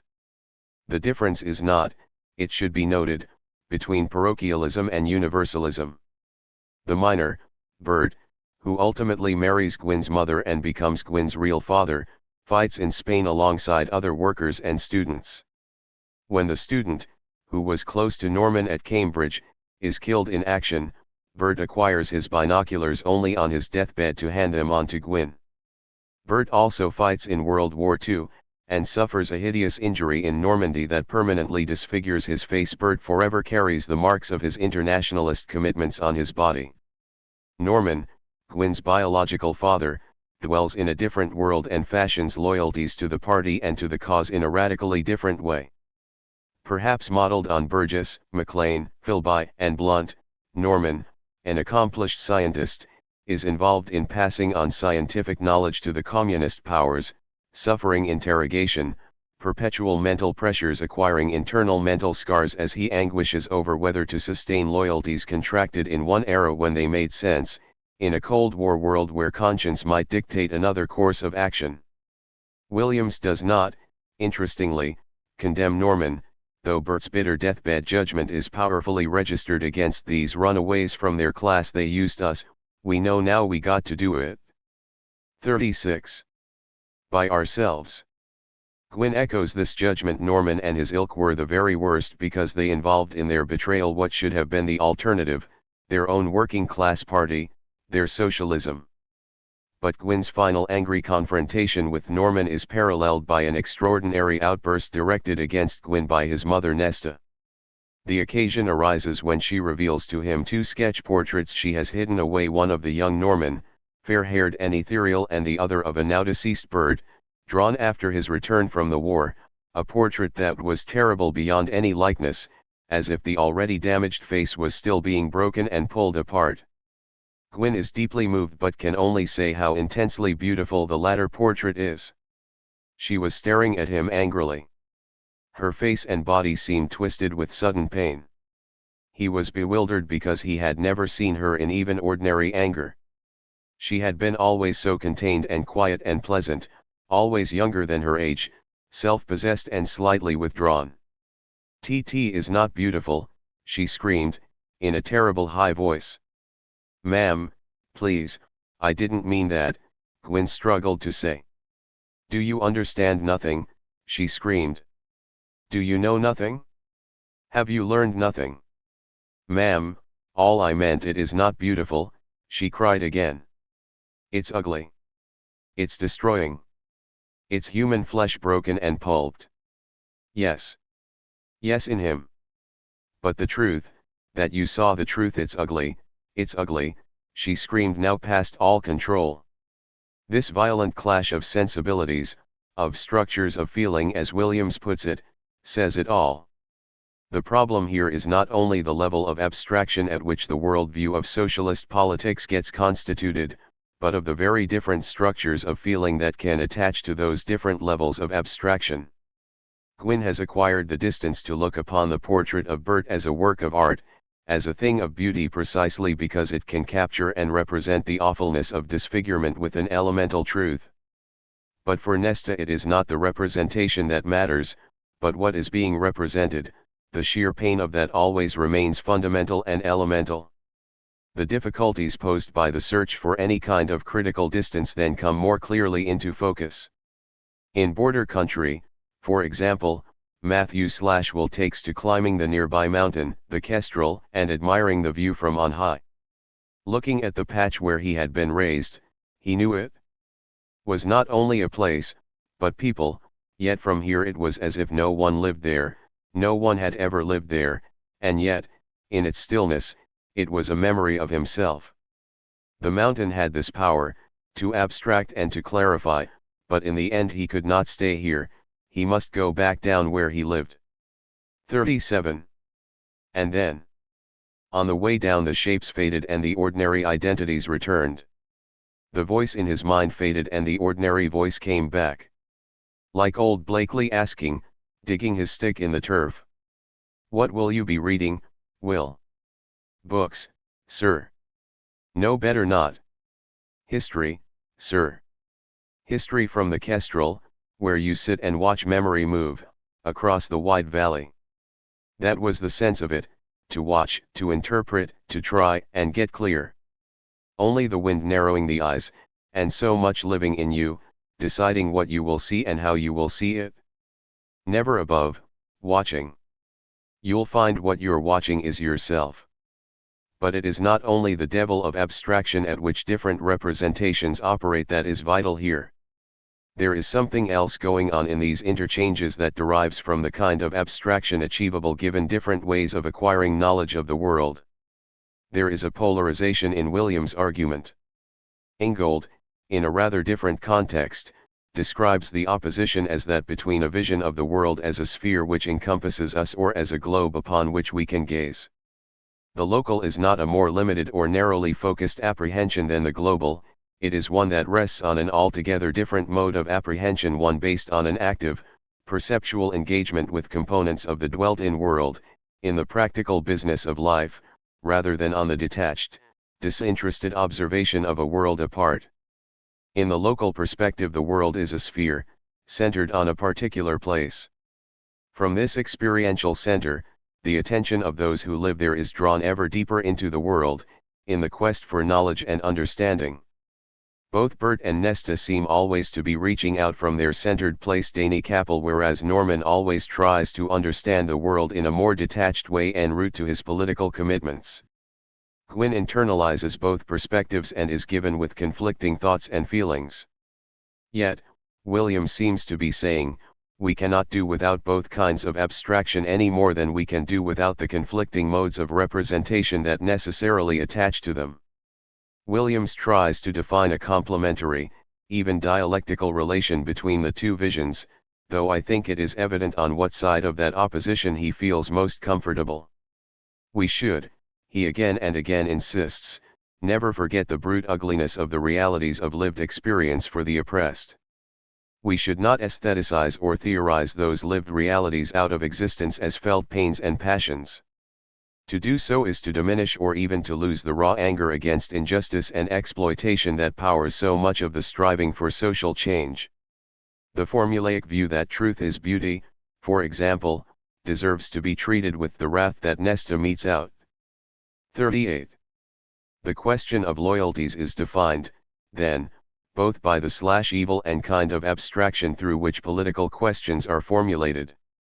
As an effective and emotive political force, loyalties always attach to certain definite structures of feeling. The richest characters in all of William's novels are precisely those who internalize different and conflicting loyalties to radically different structures of feeling. Gwyn in Loyalties, or Matthew Price in Border Country, and Owen Price in Second Generation. And it is no accident that Williams turns to the novel to explore the tensions.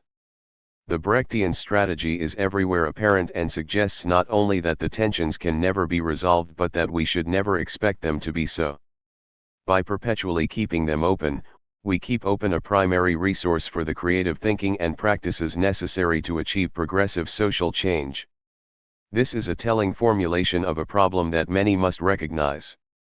I recognize it not only as someone who, like Williams, went from an English state school to a Cambridge education, but also more immediately in the contested politics of the Cowley Project. Where did my loyalties lie? Williams' warnings are salutary. The possibility of betrayal looms, in our heads as well as in our actions, as we move from one level of abstraction or from one kind of epistemology to another. The dissident shop stewards in the Cowley car plant probably said unkindly words about me of exactly the sort that Bert said of the class runaways in Loyalties. Interestingly, Hayter inserted into the conclusion the very strong words of a shop steward in the plant: betrayal is a process, not an individual act, and it is not always conscious. While the comment was not directed at me, it could well have been in the light of our discussions. But betrayal is a complex as well as a bitter term. Let me go back to the fictional account in Loyalties. Here is how Norman's close associate defends him to Gwyn. There are genuine acts of betrayal of groups to which one belongs. But you have only to look at the shifts of alliance and hostility, both the international shifts and within them the complex alliances and hostilities of classes, to know how dynamic this definable quantity becomes. There are traitors within a class to a nation, and within a nation to a class. People who live in times when these loyalties are stable are more fortunate than we were. Not only in times. In places, Gwyn said. In any case, Norman was involved in scientific research that had a completely different domain of reference. This entailed a dynamic conflict within a highly specialized field. It was vital to prevent it, through imbalance, reaching that exceptionally dangerous stage in which, by its own logic, it passed beyond nations and classes and beyond all the loyalties that any of us had known. Except, perhaps, in the end, a simple loyalty to the human species. 39. Nothing of such moment was involved in the Cowley case, of course. Although there is one minor twist at the end of loyalties that would make the connection. Norman, allowed to retire without disgrace, has bought in a wood to save it from development. In the face of Gwyn's accusation of class betrayal of the morality of shared existence that underlies the militant particularism of a community like Danny Capel, Norman argues. You abuse what you call my class, but what you are really abusing is knowledge and reason. By the way the society is, it is here, with us, that ideas are generated. So it has been with socialism, at once the good ideas and the errors. Yet we have begun to correct them, and this is all that can be done. In reason and in conscience our duty now is not to something called socialism, it is to conserving and saving the earth. Yet nothing significant for either is generated among what you call your fellow countrymen. Indeed, that is, precisely, their deprivation. It is also their inadequacy, and then what are you asking of me?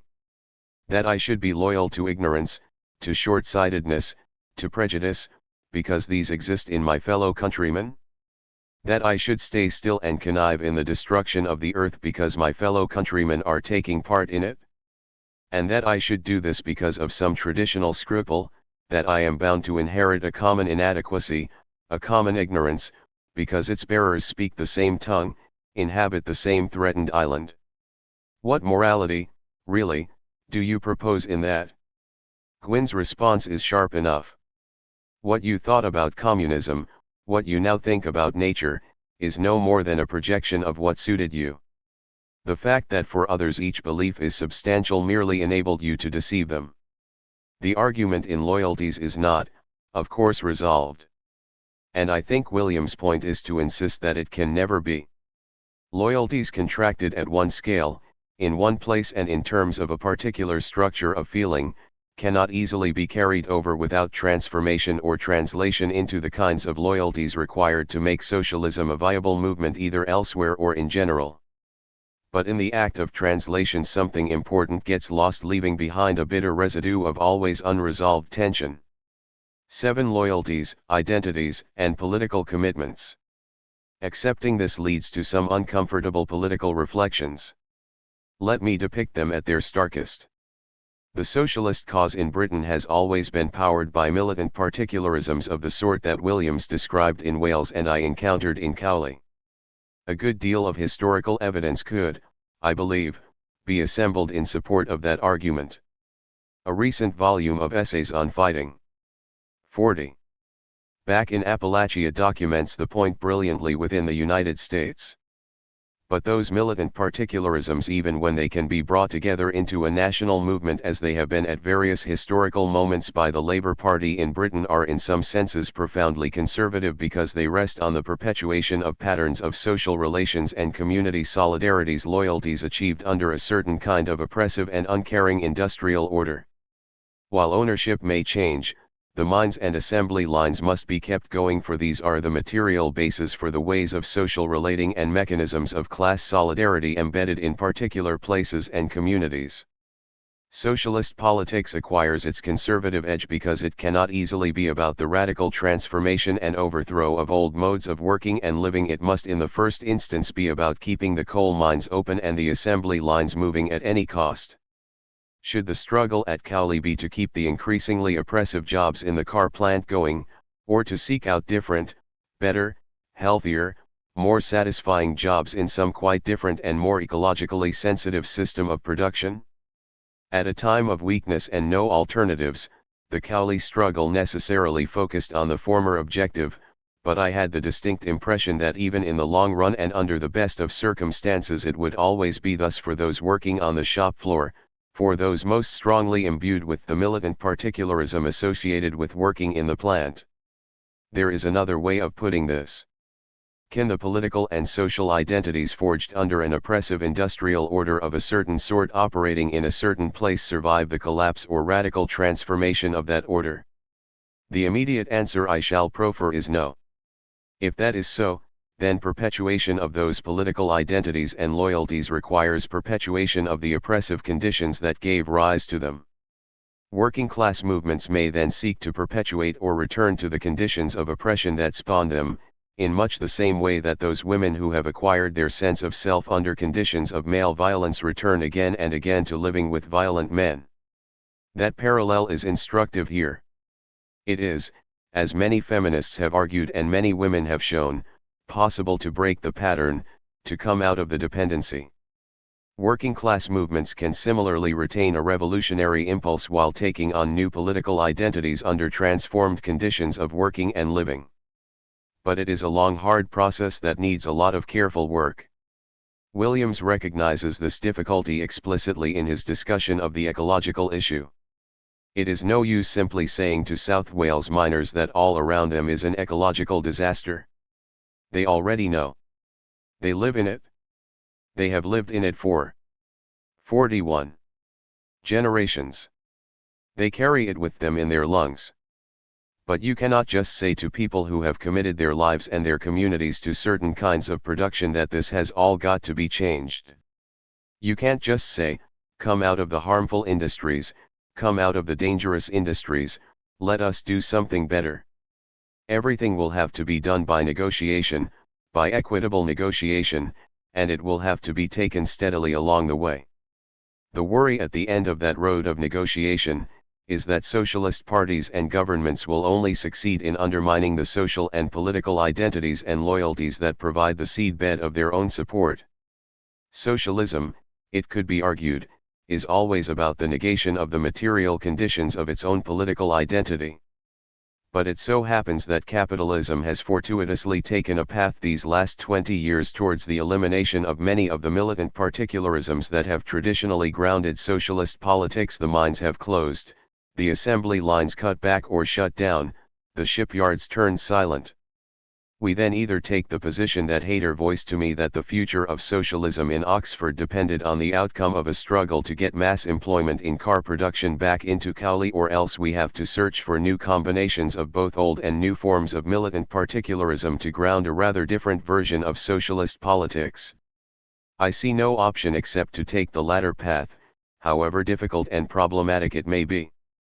This does not entail the abandonment of class politics for those of the new social movements, but the exploration of different forms of alliances that can reconstitute and renew class politics.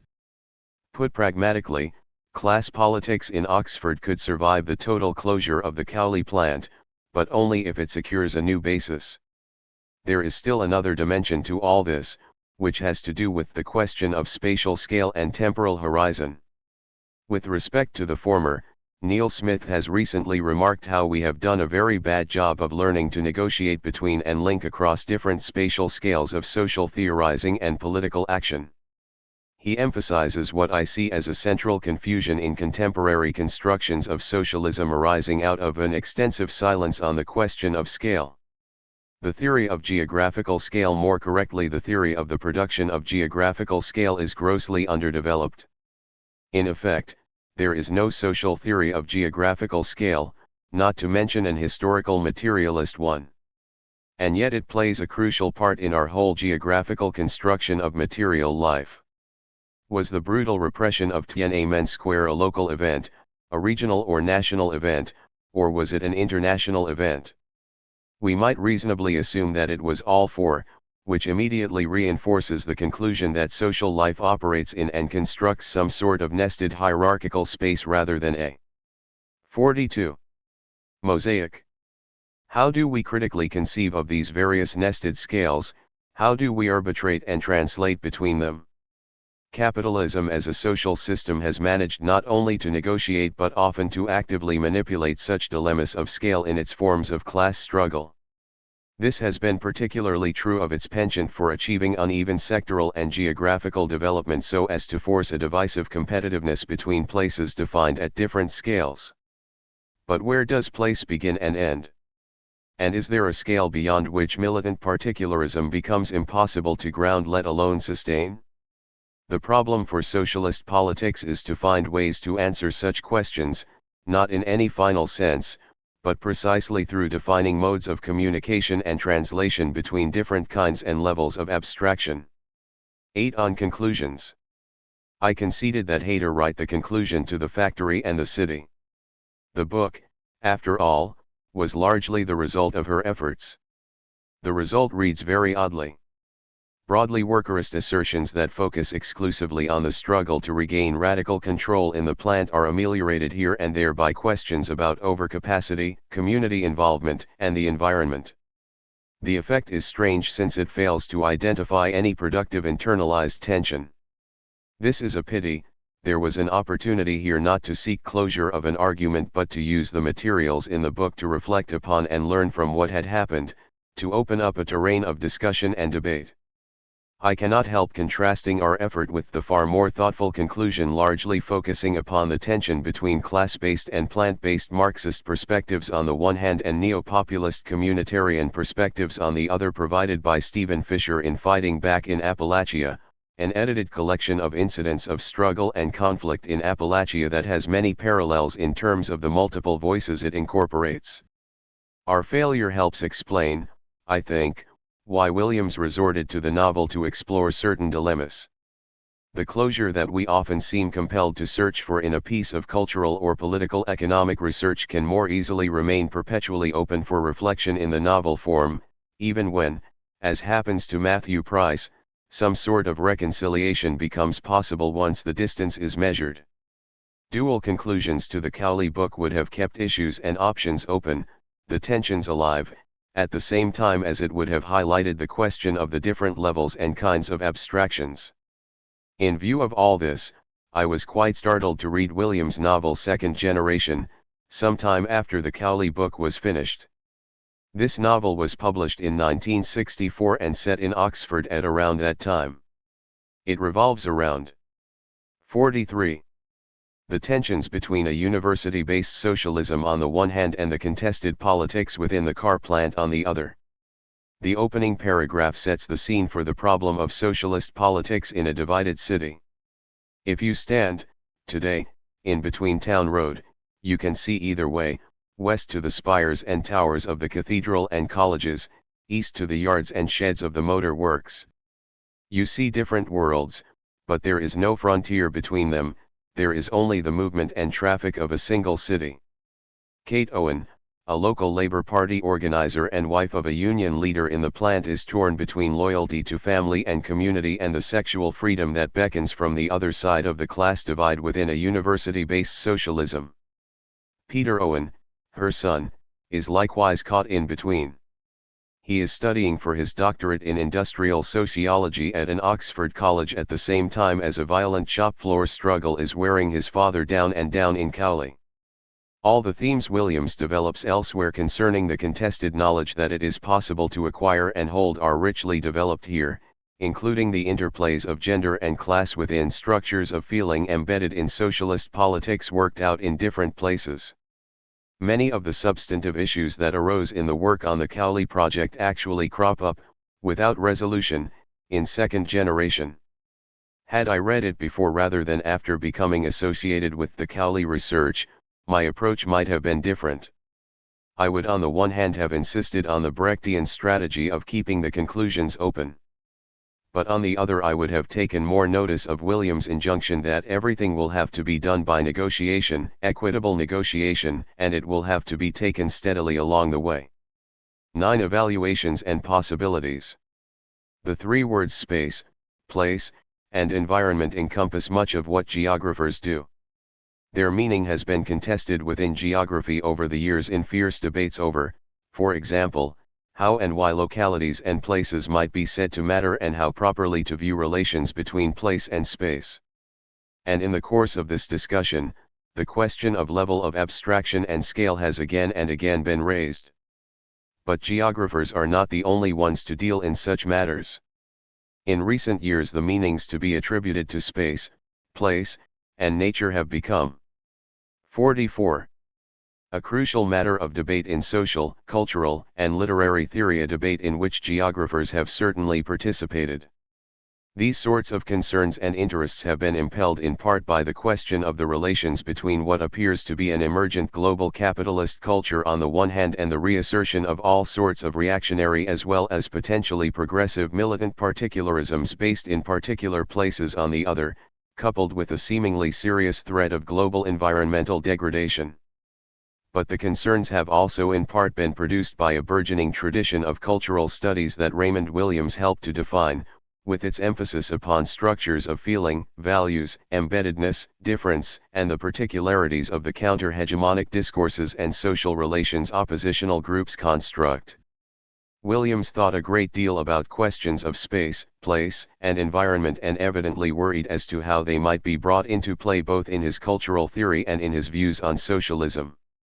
Transformations of space, place, and environment are neither neutral nor innocent with respect to practices of domination and control. Indeed, they are fundamental framing decisions replete with multiple possibilities that govern the conditions over how lives can be lived. Such issues cannot be left unaddressed in struggles for liberation. Furthermore, such struggles necessarily internalize a certain reflexivity, if not an unresolvable tension, concerning both the levels and kinds of abstractions they inevitably embrace as part and parcel of their working tools for practical action. The fact that Williams' dealings and concerns over space, place, and environment are voiced primarily in his novels suggests, however, a certain hesitancy if not an outright difficulty in getting this tripartite conceptual apparatus into the heart of cultural theory. The conclusion is not, however, that space, place, and environment cannot be incorporated into social and cultural theory, but that practices of theorizing have to be opened up to the possibilities and dilemmas that such an incorporation requires. By treating Williams at his word, and seeing his novels and his critical cultural theory as complementary, we identify a field of theorizing far richer than that which many of the high theorists of contemporary culture currently envision. Theory is never a matter of pure abstraction. Theoretical practice must be constructed as a continuous dialectic between the militant particularism of lived lives and a struggle to achieve sufficient critical distance and detachment to formulate global ambitions. The problematic that consideration of Williams' works as a whole defines is universal enough to bring its own rewards. It indicates the crucial importance of building a critical materialist and thoroughly grounded understanding of place, space, and environment into cultural and social theory. The stakes in such a project are high. Theory cannot be brought to bear upon the world of daily political practices without finding ways to 45. Embed in it the materialities of place, space, and environment. Such embedding cannot be achieved by confined metaphorical and idealist allusions to such phenomena. My ambition in the chapters that follow, is to provide such a materialist framework for analysis and thereby integrate space, place, and environment into theories of the social process as well as into thinking about practical politics. Yet, Raymond Williams chose to handle the complex issues of place, space, and environment by resort to the possible worlds of fiction. But was this a necessary rather than a contingent feature of his explorations in cultural theory? In this chapter I begin upon the task of showing that such a move is in no way necessary. I hope to show that historical materialist inquiry infused with dialectical understandings can integrate themes of space, place, and environment into both social and literary theory. Most such theory has not in the past taken such a project seriously. And this in spite of abundant mention and appeal to spatio-temporal, place-bound, and environmental metaphors. There seems to be a world of difference, as Smith and Katz observe, between invocation of space, place, and environment as convenient metaphors on the one hand and integrating them as historical and geographical realities into social and literary theory on the other. I shall also hope to show that such a theoretical project not only has a transformative effect upon the terrain of theory, but also opens up a terrain of political possibilities. The first step down this road is to provide some sort of grounding in dialectics. Williams was, of course, deeply imbued with dialectical ways of thinking. Consider, once again, the following passage. In most description and analysis, culture and society are expressed in an habitual past tense. The strongest barrier to the recognition of human cultural activity is this immediate and regular conversion of experience into finished products. What is defensible as a procedure in conscious history, where on certain assumptions many actions can be definitively taken as having ended, is habitually projected, not only into the always moving substance of the past, but into contemporary life, in which relationships, institutions, and formations in which we are still actively involved are converted, by this procedural mode, into 47. Formed wholes rather than forming and formative processes. Analysis is then centered on relations between these produced institutions, formations, and experiences, so that now, as in that produced past, only the fixed explicit forms exist, and living presence is always, by definition, receding. But Williams did not or could not put this mode of thought to work in confronting issues of place, spatio-temporality, and environment directly in his cultural theory. He has not been alone in this. In geography and the social sciences, the craft of dialectical reasoning is not well understood, so the lack of dialectical treatment of space, place, and environment is not surprising.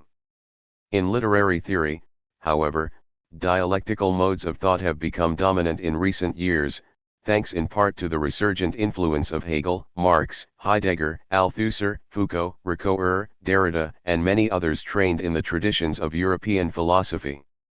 As literary theory permeates social theory, the stage is set for strong confrontations between broadly positivist, empiricist, and historical materialist traditions on the one hand and a vast array of phenomenological, hermeneutic, and dialectical traditions on the other. It is then very likely that non-dialectical readings, however well-intentioned, of dialectically constructed arguments will generate widespread misinterpretations. Within the recent history of geography, for example, Duncan and Lay's Cartesian and positivist reading of dialectical work has played havoc with the general understanding of dialectics. For this reason, I think it important to set out, as simply as possible, the general principles of dialectics, to explore its epistemological and ontological underpinnings and to illustrate by way of examples how it might operate at the interfaces of social, geographical, and literary theory. I begin with a caveat. There is, of course, much Marxist thought that is either non-dialectical or overtly hostile to dialectics, and a whole tradition of dialectical thinking that is by no means Marxist. Furthermore, there are divergent interpretations of dialectics within the Marxist tradition and parallel strains of thought such as process-based philosophy and organic lines of argument advanced by, for example, A.N. Whitehead, David Bohm, and a variety of contemporary ecologists such as Nice and Capra, that bear some sort of kinship to Marx's dialectics. Compare, for example, the statement from Williams cited above and that of Whitehead. Nature is a structure of evolving processes. The reality is the process. It is nonsense to ask if the color red is real. The color red is ingredient in the process of realization. 48. Or Bohm. The notion that reality is to be understood as process is an ancient one, going back at least to Heraclitus, who said that everything flows.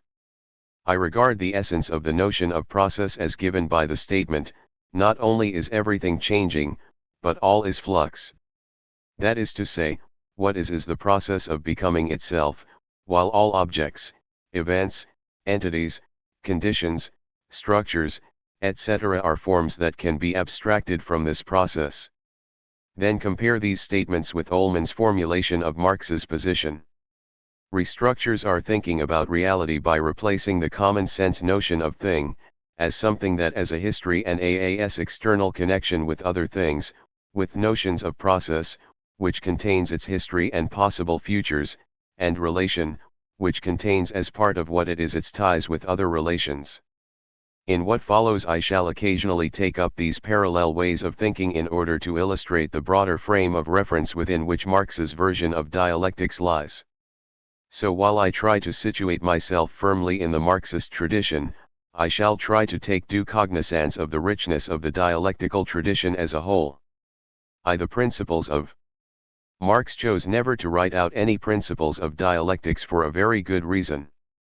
The only way to understand his method is by following his practice. This suggests that the reduction of dialectics to a set of principles might be self-defeating. The dialectic is a process and not a thing, and it is, furthermore, a process in which the Cartesian separations between mind and matter, between thought and action, between consciousness and materiality, between theory and practice have no purchase. The long-standing debate, for example, over whether the dialectic is an ontological statement about the nature of reality or a convenient epistemology for understanding nature is, from this standpoint, as spurious as the Cartesian separation between mind and matter. Yet the debate does have significance. The debate over what constitutes a dialectical mode of argumentation is, Ullmann argues, a debate over how to abstract from the phenomena we encounter in everyday life. Setting down the principles of dialectics provides an opening gambit for further inquiry, a preliminary discussion of how to formulate such abstractions. Marx, of course, had the example of Hegel's logic and method before him, and without careful study of it, he probably could not have arrived at the dialectical practices embedded in 49. Capital, the apparatus of conceptual abstractions that allowed him to understand the world in the way he did, nor could he have formulated his political strategies and practices. To write out the principles of dialectical argumentation is like going back to Hegel as a prelude to doing something much more Marxist. It is a necessary going back, but only a means to go forward onto a terrain of action on which the principles themselves, in the fashion of Marx, disappear into a flow of theoretical and political practices.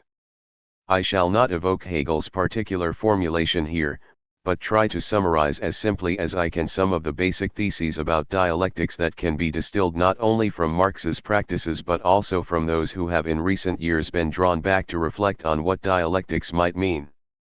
The principles of dialectics can be summarized in 11 propositions. 1. Dialectical thinking emphasizes the understanding of processes, flows, fluxes, and relations over the analysis of elements, things, structures, and organized systems. The citations already given are quite explicit on that point. There is a deep ontological principle involved here, for dialecticians in effect hold that elements, things, structures, and systems do not exist outside of or prior to the processes, flows, and relations that create, sustain, or undermine them. For example, in our contemporary world, flows of capital and of people give rise to, sustain, or undermine places such as factories, neighborhoods, and cities understood as things. Epistemologically, the process of inquiry usually inverts this emphasis. We get to understand processes by looking either at the attributes of what appear to us in the first instance to be self-evident things or at the relations between them. We typically investigate flows of goods, money, and people by examining relationships between existing entities like factories, neighborhoods, and cities. Newton, likewise, did not start with gravity, but with the apple, his head, the earth, and the moon. This method only really allows us, however, to compare the state of relations between such entities at different points in time. On this basis we may infer something about the processes that have generated a change of state, but the idea that the entities are unchanging in themselves quickly leads us to a causal and mechanistic way of thinking. Dialectical reasoning holds, however, that this epistemological condition should get reversed when it comes to formulating abstractions, concepts, and theories about the world.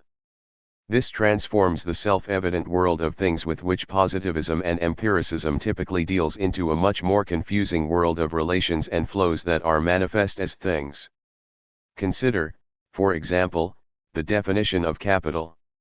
In classical political economy and in neoclassical economics, it is typically defined as a stock of productive assets of a certain value out of which a flow of services can be generated. But in Marx's definition, capital is constituted as both the process of circulation of value and the stock of assets implicated in those flows. Insofar as workers become embedded in that process, so they too become appendages of and thereby a particular manifestation of capital. Money similarly takes on all manner of thing-like forms, but those things only have meaning in terms of the processes of social production and exchange that validate them. Without the processes continually working to support it, money would be meaningless. This way of thinking is rather more widespread than is generally realized. Quantum theory, for example, has the same entity behaving under one set of circumstances as a wave, and in another set of circumstances as a particle. Since matter and energy are interchangeable, neither one nor the other can be prioritized as an exclusive focus of inquiry without serious loss of insight and understanding. Electrons thus appear as both things and as flows. Yet it took many years for physicists to recognize that these two conceptions were not incommensurable or mutually exclusive. Only when they overcame this barrier, could modern quantum theory begin to take shape.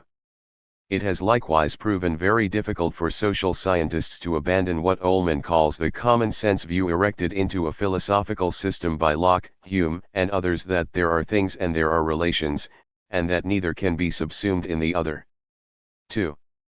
Elements or things are constituted out of flows, processes, and relations operating within bounded fields which constitute structured systems or wholes. A dialectical conception of both the individual Xing and the structured system of which it is a part rests entirely on an understanding of the processes and relations by which thing and structured system are constituted. This idea is not intuitively self-evident, since we are surrounded by things that seem to have such a permanent and solid character that it is difficult to imagine them as somehow in flux. We cannot downplay, therefore, the significance of what Whitehead calls permanences, the innumerable practically indestructible objects that we daily encounter in the world and without which physical and biological life would not and could not exist as we now know it.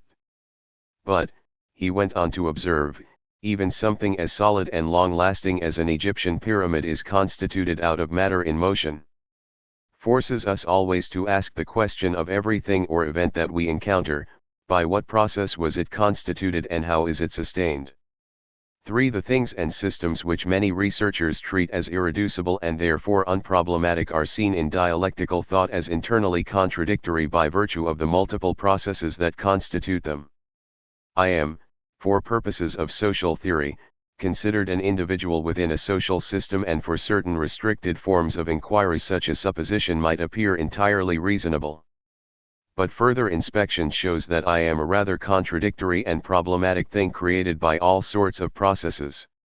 My body contains a variety of life-supporting organs such as the heart, lungs, liver, and digestive system, whose functioning is more or less automatic, and required by the fact that the body is involved in the perpetual process of internal self-reconstruction. The metabolic processes which permit that internal self-reconstruction to proceed entail exchanges with my environment and a whole range of transformative processes which are necessary for the maintenance of my bodily individuality.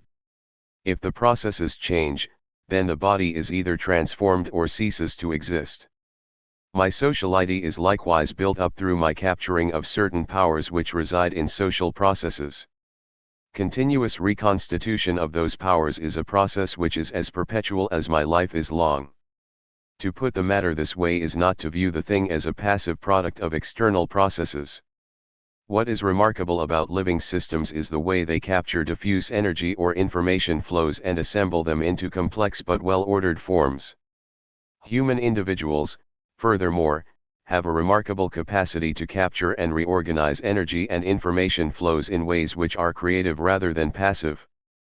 But the fact that they do so in no way challenges the ontological proposition that things and systems are perpetually constituted and reconstituted out of processes. 4 things are always assumed to be internally heterogeneous at every level. This follows from the first 2 propositions but is worth stating explicitly. There are 4 major points to be made here. Anything can be decomposed into a collection of other things which are in some relation to each other.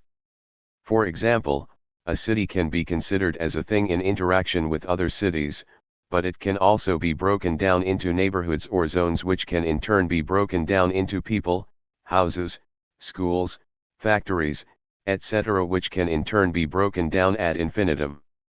The ad infinitum clause is very important because it says that there are no irreducible building blocks of things for any theoretical reconstruction of how the world works.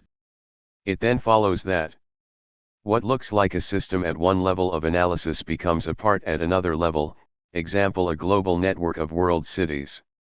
This idea has become very important in contemporary quantum physics, where a fundamental guiding principle is that whatever we say a thing or structure is, it isn't, because there is always something more than what we say and something different. There is, as Levins and Lewontin put it, no basement, since experience shows that all previously proposed undecomposable basic units have so far turned out to be decomposable, and the decomposition has opened up new domains for investigation and practice. It is legitimate to investigate each level of organization without having to search for fundamental units. The other implication, taken seriously in the dialectics of deconstruction, is that all fixed and frozen categories are capable of dissolution.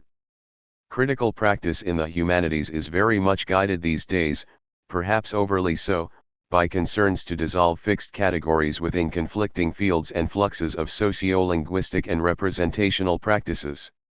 If all things are heterogeneous by virtue of the complex processes which constitute them, then the only way we can understand the qualitative and quantitative attributes of things is by understanding the processes and relations they internalize.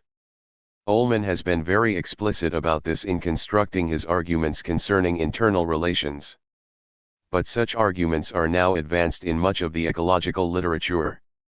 The only way we can understand the qualitative and quantitative attributes of things is by understanding the processes and relationships which constitute them and which they internalize. I, as an individual, cannot be understood except by way of the metabolic, social, and other processes which I internalize. This implies, however, that I necessarily internalize heterogeneity and a bundle of associated contradictions.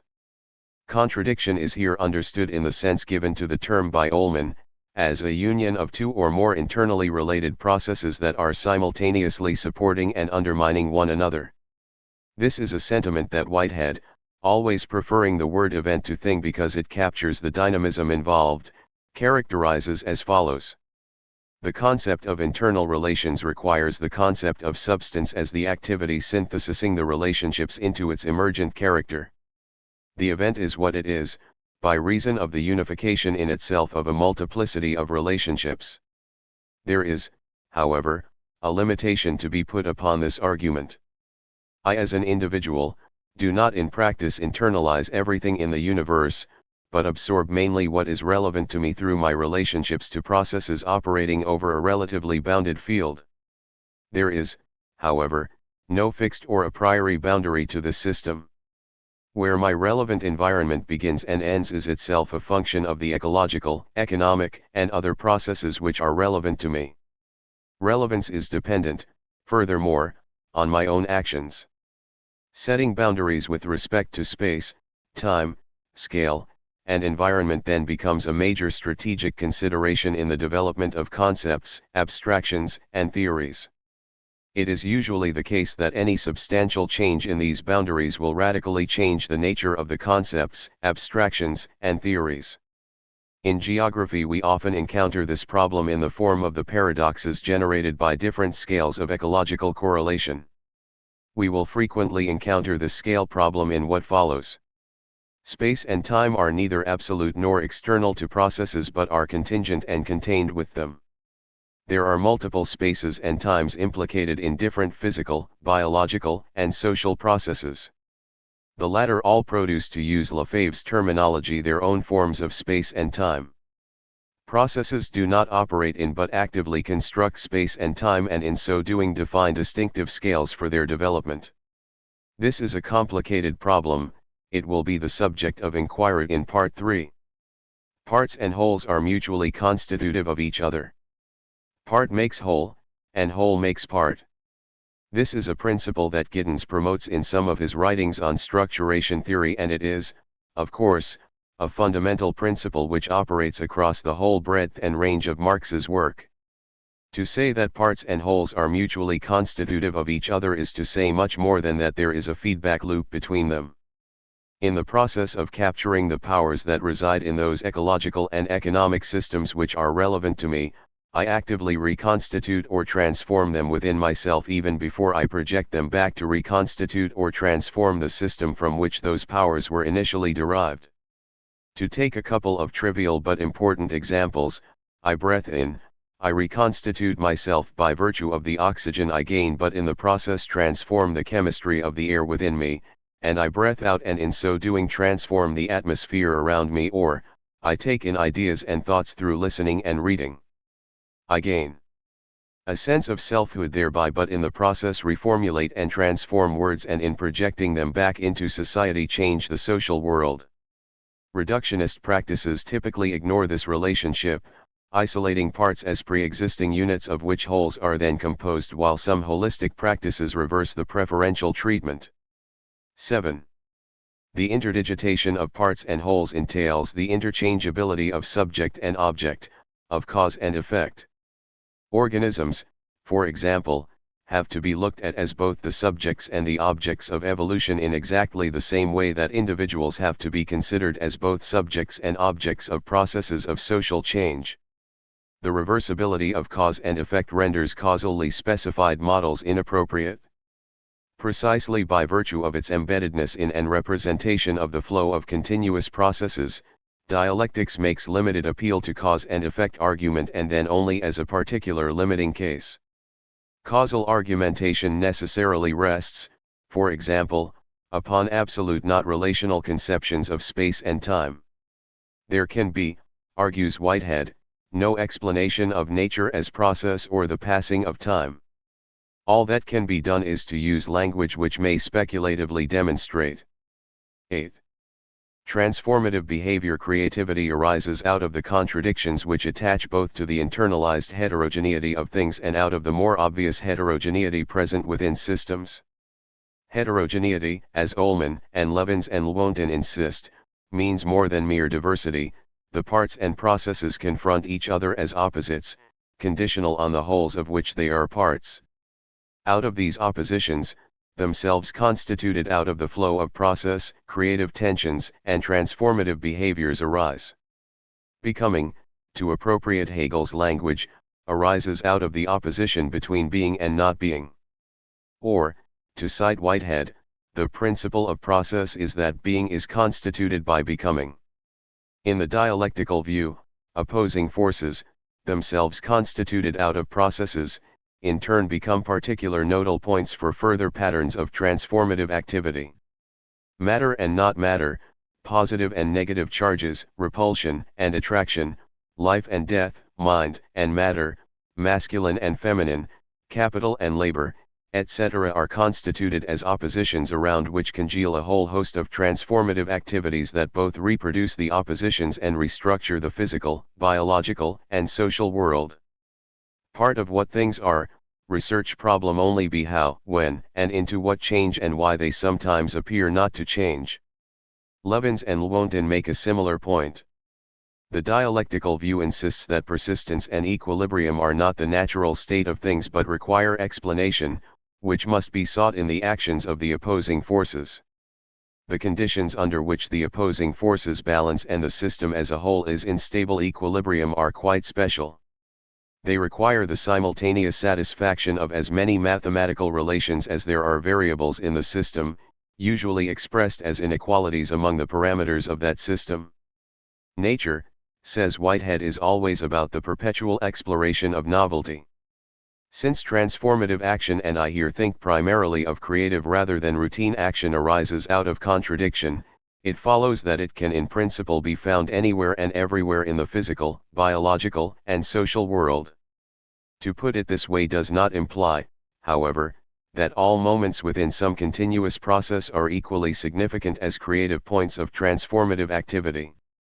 The theoretical and empirical research task is to identify those characteristic moments and forms embedded within continuous flows which can produce radical transformations, or where, conversely, gatekeeping or other mechanisms might be constructed so as to give a thing or a system qualities of identity, integrity, and relative stability. If, as is intuitively obvious, the physical world around us appears to be constituted by what Whitehead calls permanences, relatively stable configurations of matter and things, then the issue of how such permanences are maintained yet also integrated into a dynamic world of processes becomes a critical subject of analysis. Again, this tension is the focus of contradiction. If the opposites, static and fluent, writes Whitehead, have once been so explained separately to characterize diverse actualities, the interplay between the thing which is static and the things which are fluent involves contradiction at every step in its explanation.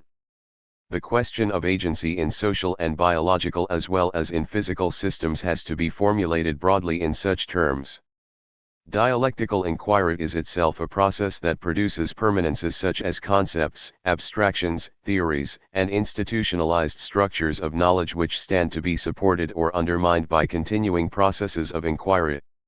A certain relationship is implied between the researcher and the researched, a relationship which is not construed in terms of an outsider looking in on the researched as an object, but one between two active subjects, each of which necessarily internalizes something from 56. 11s.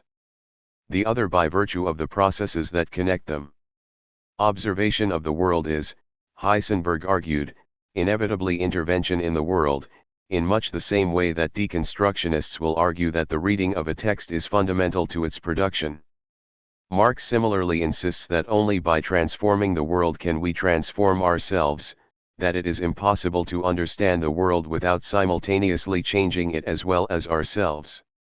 Formal dialectical logic cannot, therefore, be presupposed as an ontological quality of nature. To do so would be to superimpose a particular mental logic on the world as an act of mind over matter. The dialectical unity of mental and material activities can never be broken, only attenuated or temporarily alienated. The exploration of possible worlds is integral to dialectical thinking. In some ways this idea goes back to Aristotle, broadly rejected by 17th-century science, that the becoming of a natural being is a constant process of actualization of its potentiality. The exploration of potentialities for change, for self-realization, for the construction of new collective identities and social orders, new totalities, and the like is a fundamental motif in Marxian dialectical thinking. Bookchin likewise argues that education rather than deduction or induction is the central motif of dialectical praxis as well as the primary purpose of knowledge construction. When the location theorist August Leske, in his opening argument, proposed that our task is not to explain our sorry reality, but to improve it, and concluded with his vision of a science which, like architecture rather than architectural history, creates rather than describes, he was bringing to bear a dialectical sense of creative science as the exploration of more rational and equitable spatially ordered worlds. It is in this sense that his statement that if the model does not conform to reality then it is reality that is wrong has to be understood. Dialectical inquiry necessarily incorporates, therefore, the building of ethical, moral, and political choices into its own process and sees the constructed knowledges that result as discourses situated in a play of power directed towards some goal or other. Values and goals are not imposed as universal abstractions from outside but arrived at through a living process embedded in forms of praxis and plays of power attaching to the exploration of this or that potentiality. The rise of a distinctively green value theory in recent years is an excellent case study of how an intersection of socio-ecological processes 57 and plays of power can generate a new vision of possibilities. The search for possibilities was, of course, always central to Raymond Williams' work. Recall how he repeatedly invokes that sense of value which has won its way through different kinds of oppression of different forms, an ingrained and indestructible yet also changing embodiment of the possibilities of a common life. The search for those possibilities is, given the dialectical rules of engagement, contained within, rather than articulated before or after social practices, including those of the research process. It is never, therefore, a matter of choosing between different applications of neutral knowledge, but always an embedded search for possibilities that lies at the very heart of dialectical argumentation. 2. Dialectical concepts, abstractions, and theories. There is a long-standing debate over whether the world is inherently dialectical or whether the dialectic is simply one convenient set of assumptions or logic to represent certain aspects of physical, biological, and social processes. The former view, which I shall call the strong version of dialectical argumentation, was powerfully promoted by Engels, most particularly in the Of Nature and Anti-Düring. While Marx made no general statement on the subject, he certainly held that social processes at work under capitalism were inherently dialectical. This strong view has come in for considerable criticism in part because of its association with ideas of teleology and doctrines of emergence and immanence which appear almost deterministic in their evolutionary implications. The meaning of this controversy depends in part on how dialectics is represented in the first place.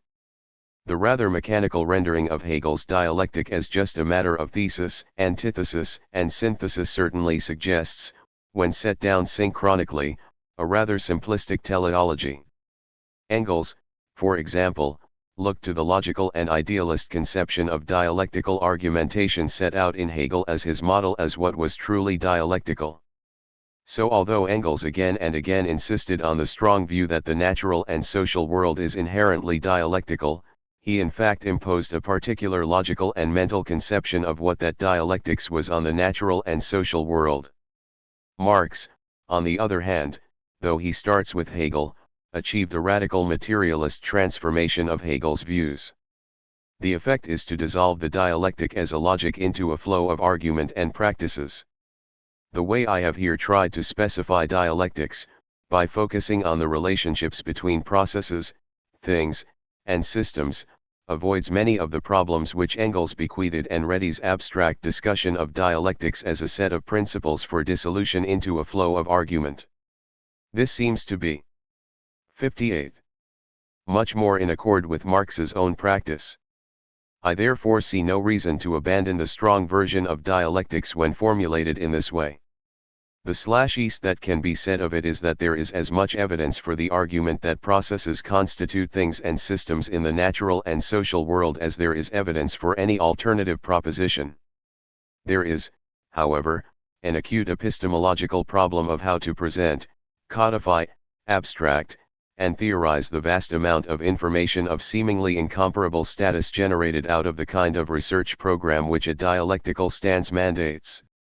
The principles of dialectical inquiry as enunciated above, should generate a perpetual state of motion in our concepts and our thoughts. But the negative side of this flexibility and openness is that it appears to have little chance of producing anything except a vast panoply of insecure and shifting concepts and findings.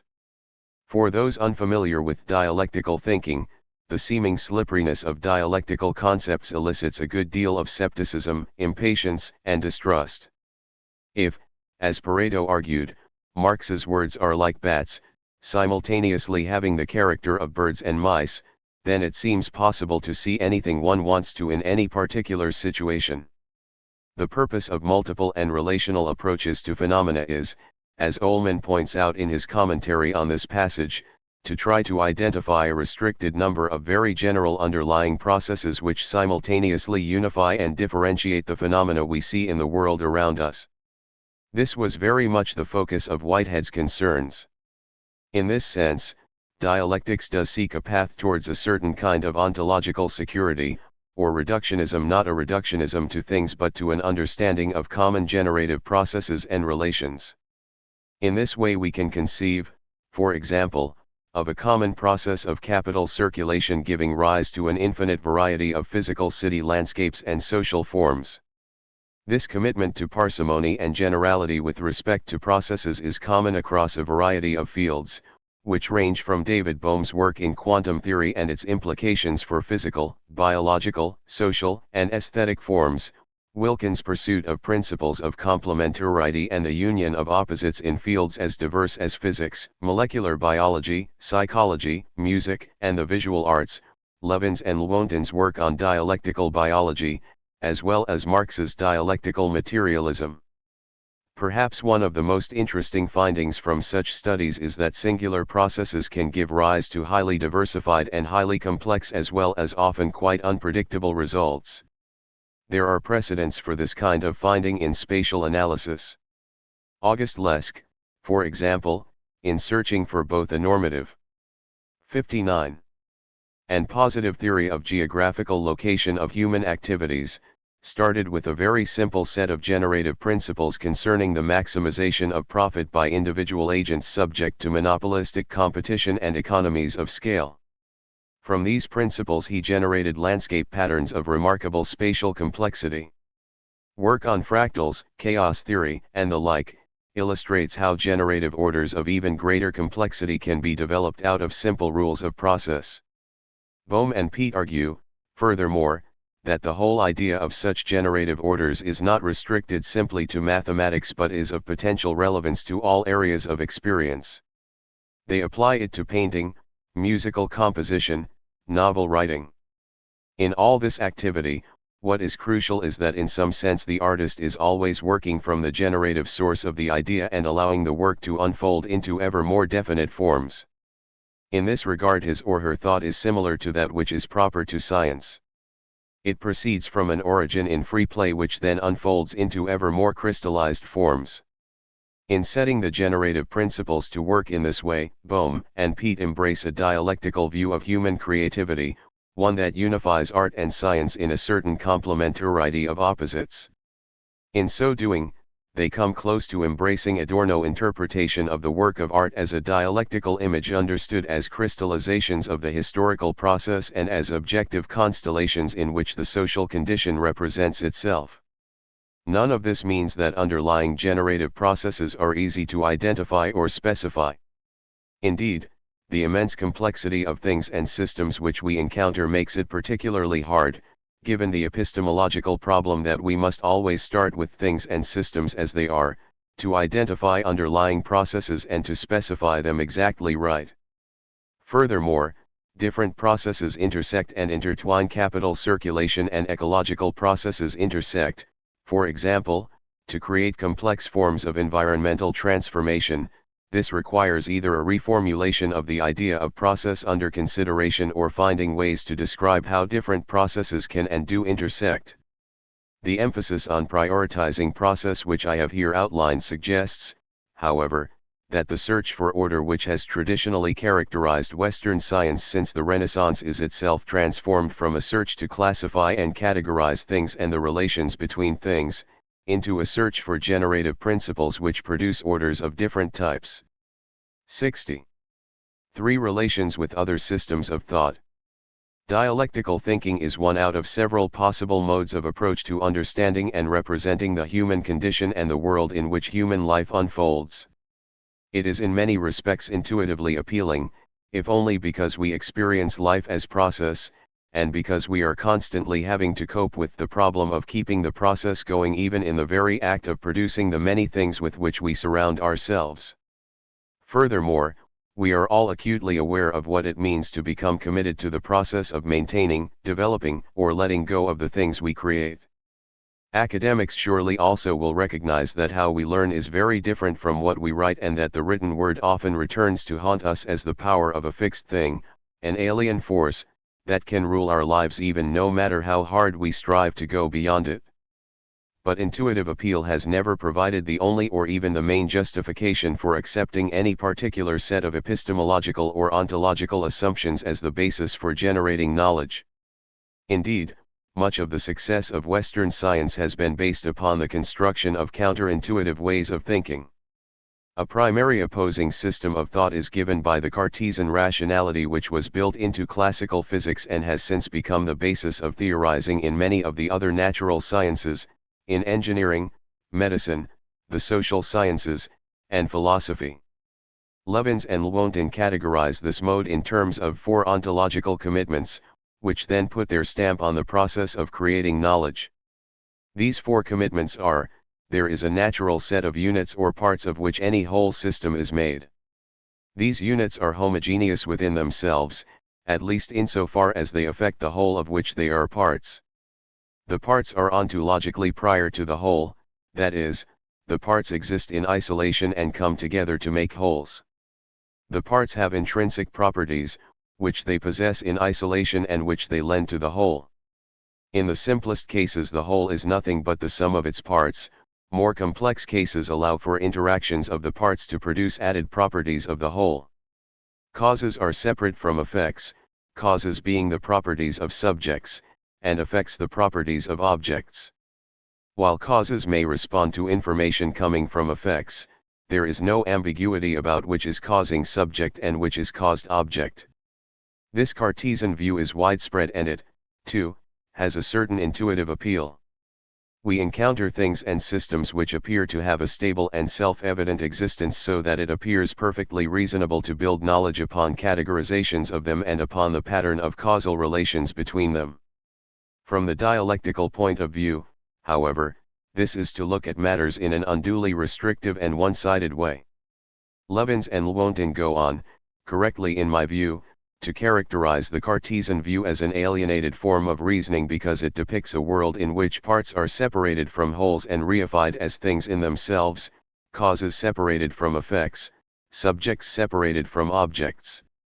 Whitehead's objections take a slightly different but equally interesting tack. Descartes' separation between mind and matter is fundamentally incoherent, he argues, since no reason can be found for the distinction. So while the Cartesian system obviously says something that is true, its notions are too abstract to penetrate into the nature of things. Worse still, the separation induces a curious mixture of rationalism and irrationalism into the method of natural science, so that its prevalent tone of thought has been ardently rationalistic within its own borders and dogmatically irrational beyond those borders. Marx voiced a similar objection that the weak points in the abstract materialism of natural science, a materialism that excludes history and its process, are at once evident from the abstract and ideological conceptions of its spokesmen, whenever they venture beyond the bounds of their own speciality. Marx was in general highly critical of the common sense view which, whenever it succeeds in seeing a distinction, it fails to see a unity. And where it sees a unity it fails to see a distinction, and so surreptitiously petrifies distinctions to the point where they become incapable of generating new ideas, let alone new insights into how the world works. He would, doubtless, be equally scathing about the atomistic and causative reasoning which dominates in contemporary economics and sociology, the methodological individualism which pervades much of current political philosophy, and the like. But it would be wrong to view Cartesian and dialectical conceptions as fundamentally incompatible in senses, as someone like Capra and to some degree Levins and Lewontin tend to do. Cast in a more complementary light, they can provide a fecund source of new ideas. In theoretical physics, what were seen in the 19th century as radically incommensurable propositions that matter is in its essence of a particle nature, or that it is of a wave nature, were ultimately treated as a unity under the conception in quantum theory. Here, too, there is an intuitive rendition which makes for a common sense reading. We all know what Heraclitus meant when he said that we cannot step into the same river twice, but we also all know that there is a sense in which we can return again and again to the banks of the same river. At this point, however, there may indeed arise some sort of claim for the superiority of the dialectical view, precisely because it allows for an 62. Understanding of things and systems as if they are real and stable, as a special case of the proposition that processes are always at work creating and sustaining things and systems. The converse proposition appears not to hold, however. Cartesian thinking has a hard time coping with change and process except in terms of comparative statics, cause and effect feedback loops, or the linearities built into examination of experimentally determined and mechanically specified rates of change. This was the sort of realization that led the anthropologist Anthony Leeds, towards the end of a very active career, to begin to shift perspective. In earlier years I thought of society as a structure of positions, roles, statuses, groups, institutions, and so on, all given shape, by the cultures on which they draw. Process, I saw as forces, movement, connection, pressures, taking place in and among these loci or nodes of organization, peopled by individuals. Although this still seems largely true to me, it has also come to seem a static view, more societal order than societal becoming. Since it does not seem inherent in nature, that these loci exist, it seems unacceptable simply to take them as axiomatic, rather we must search for ways to account for their appearances and forms. More and more, the problems of becoming, have led me to look at society as continuous process, out of which structure or order precipitates in the forms of the loci listed above. Ullmann's argument is particularly strong on exactly the same point. In the view which currently dominates the social sciences, things exist and undergo change. The two are logically distinct. History is something that happens to things, it is not part of their nature. Hence the difficulty of examining change in subjects from which it has been removed at the start. Marx, on the other hand, abstracts every historical form as in fluid movement, and therefore takes into account its transient nature not less than its momentary existence. For dialectical applications, Marx's conception of capital. I want here to look more closely at Marx's particular use of dialectical thinking. My purpose is not to argue whether he was right or wrong, but to illustrate how he puts dialectical thinking to work to understand capitalism as a social system defined and bounded by a process of capital circulation. His language in Capital directly signals adherence to a materialist dialectics in which the sheority of process over thing and system is everywhere apparent. This is captured by his statement, cited above, that he aims to abstract every historical social form as in fluid movement so as to take into account its transient 63.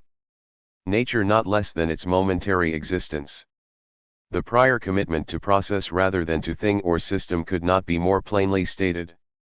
Capital is directly conceptualized, therefore, as a process or as a relation rather than as a thing.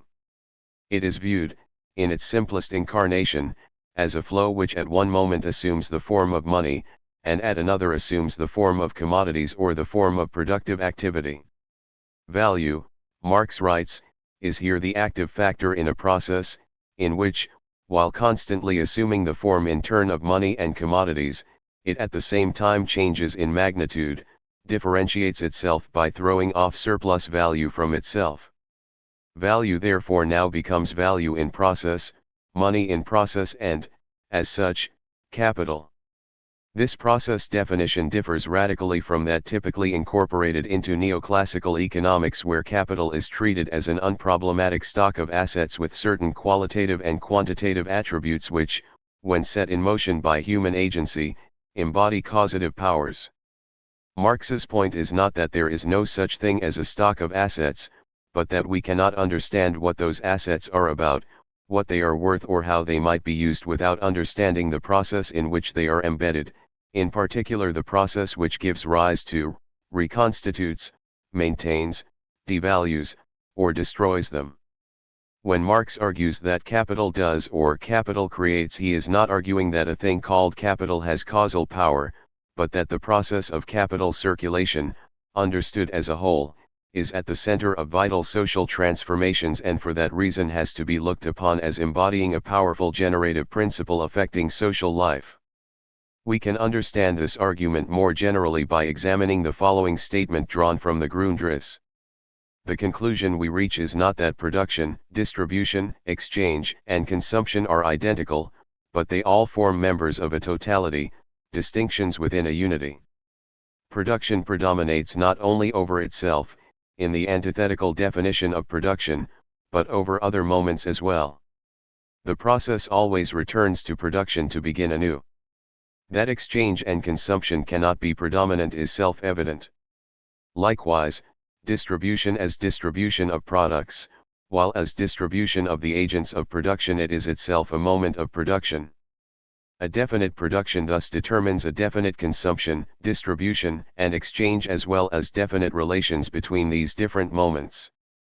Admittedly, however, in its one-sided form, production is itself determined by the other moments. For example, if the market, i.e. the sphere of exchange, expands, then production grows in quantity and the divisions between its different branches become deeper. A change in distribution changes production, e.g. concentration of capital, different distribution of the population between town and country, etc. Finally, the needs of consumption determine production. Mutual interaction takes place between the different moments. This is the case with every organic whole. 64. Those unfamiliar with dialectical ways of thinking will, quite reasonably, regard such a statement as obscure if not incredibly tautological. But if we track back to my initial representation of dialectical thinking, it becomes plain enough what Marx is saying. The reproduction of social life is being treated as a continuous process operating within certain bounds which define a totality or a whole. Under capitalism, this process becomes internally differentiated so as to contain distinctive moments of production, exchange, distribution, and consumption. When we look closely at any one of these moments, we find that it cannot be understood independently of the process as a whole which passes through all the other moments.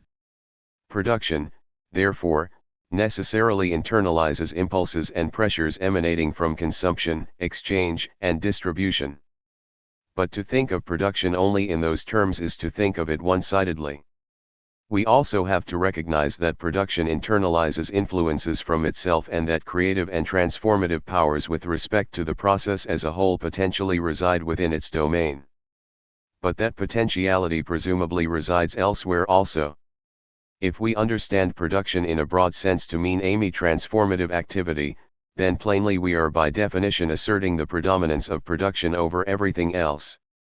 But Marx also insists that the point of maximum leverage, the point of maximum transformative capacity and, in the famous last instance, the moment which exercises a determinant transformative power over the system as a whole lies within rather than without the domain of production. Transformative activities in other domains then only have relevance for the process as a whole when they are internalized within the production moment. Now, if we read this passage in Cartesian terms, we might interpret Marx as saying that production as an independent entity causes changes in consumption, exchange, and distribution. But this is exactly what Marx is not saying. He cannot say it, precisely because production, according to his conception, internalizes relations with all the other moments.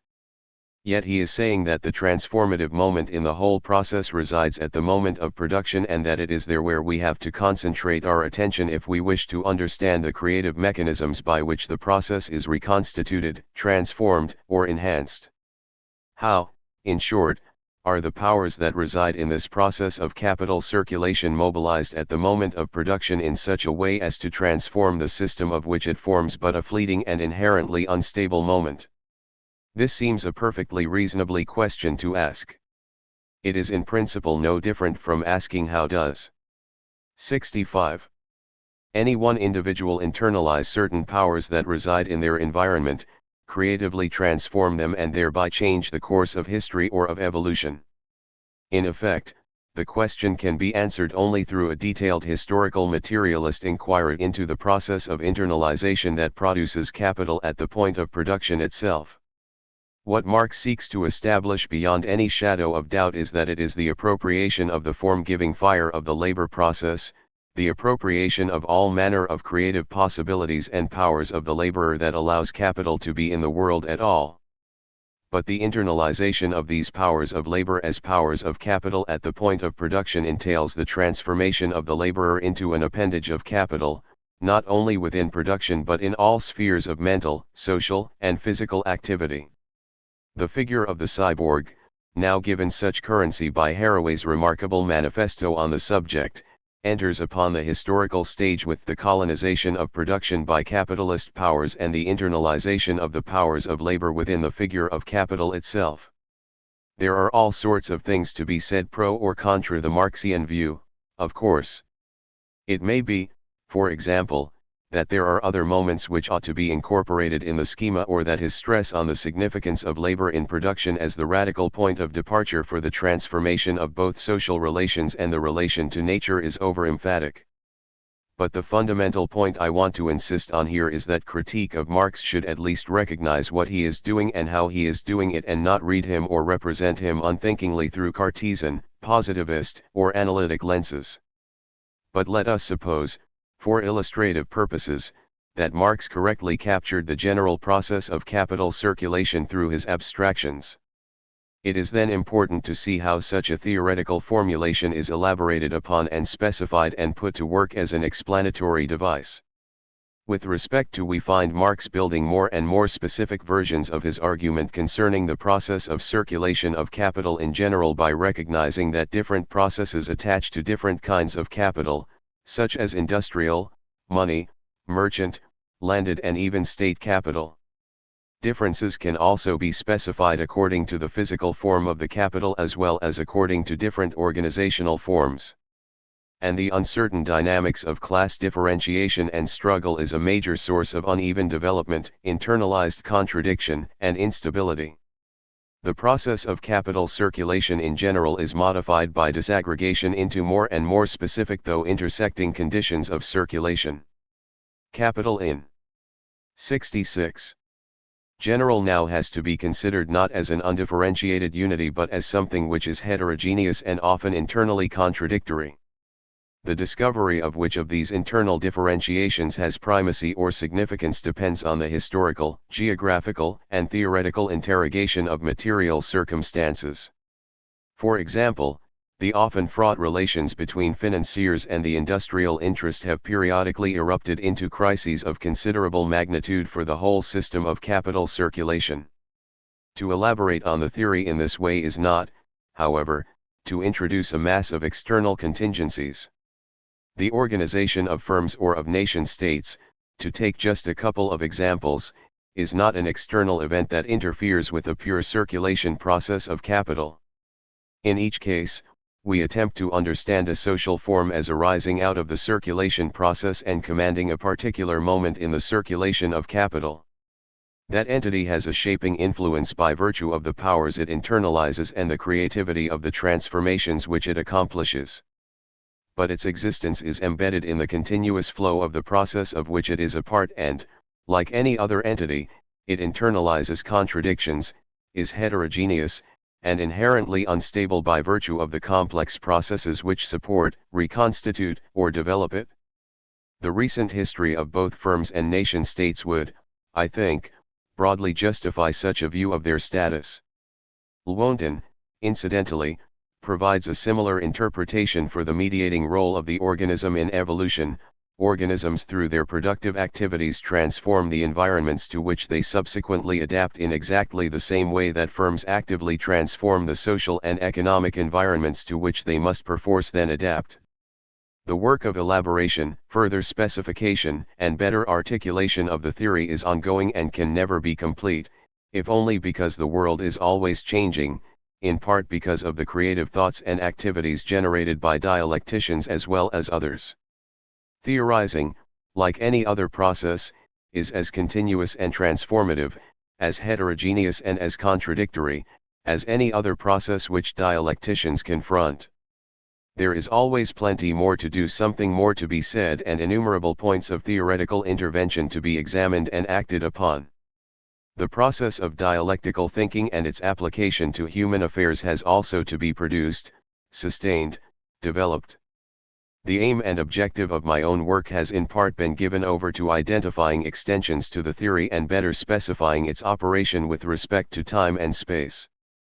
But I would also want to better define the domains within which certain kinds of capitalistic processes operate and with what effects and consider. 67. What kinds of transformative opportunities thereby arise to change the trajectory of social life? As an explanatory device, the theory does not operate as a simple predictor of events. It has to be viewed more as a set of generative and transformative principles, embedded in continuous processes, which, by virtue of internalized heterogeneity and contradiction, reveals the possibility to create all kinds of new but always transient states of things. Here, too, we encounter a major source of misunderstanding. To explain phenomena in terms of the circulation of capital certainly does not imply that all phenomena that lie within its domain have to be or are the same. Limiting and quite extraordinary situations could arise where this was indeed the case, but the generative and transformative principles embedded in the circulation processes are such as to give rise to as many shapes and forms of social life as someone like Mandelbrot can generate through fractal methods. Yet there is an underlying unity to the production of such differences, and that underlying unity sets limits on the nature of the differentiations which can be generated. Socialist social relations cannot, for example, be produced out of capitalistic generative principles. The purpose of materialist inquiry is not to test in some positivistic or formal sense whether or not capital circulation exists, but to show in what forms, over what domains and with what effects it operates, and what transformative possibilities exist. Can we show, for example, that what is usually referred to as cultural production lies within its domain or not? Are there circumstances in, for example, the circulation of capital through built environments or in the production of space which require us to rethink the specification of the process? Can we track the circulation of capital through state apparatuses and functions, and what does this mean for our conception of the limits and potentialities of state power?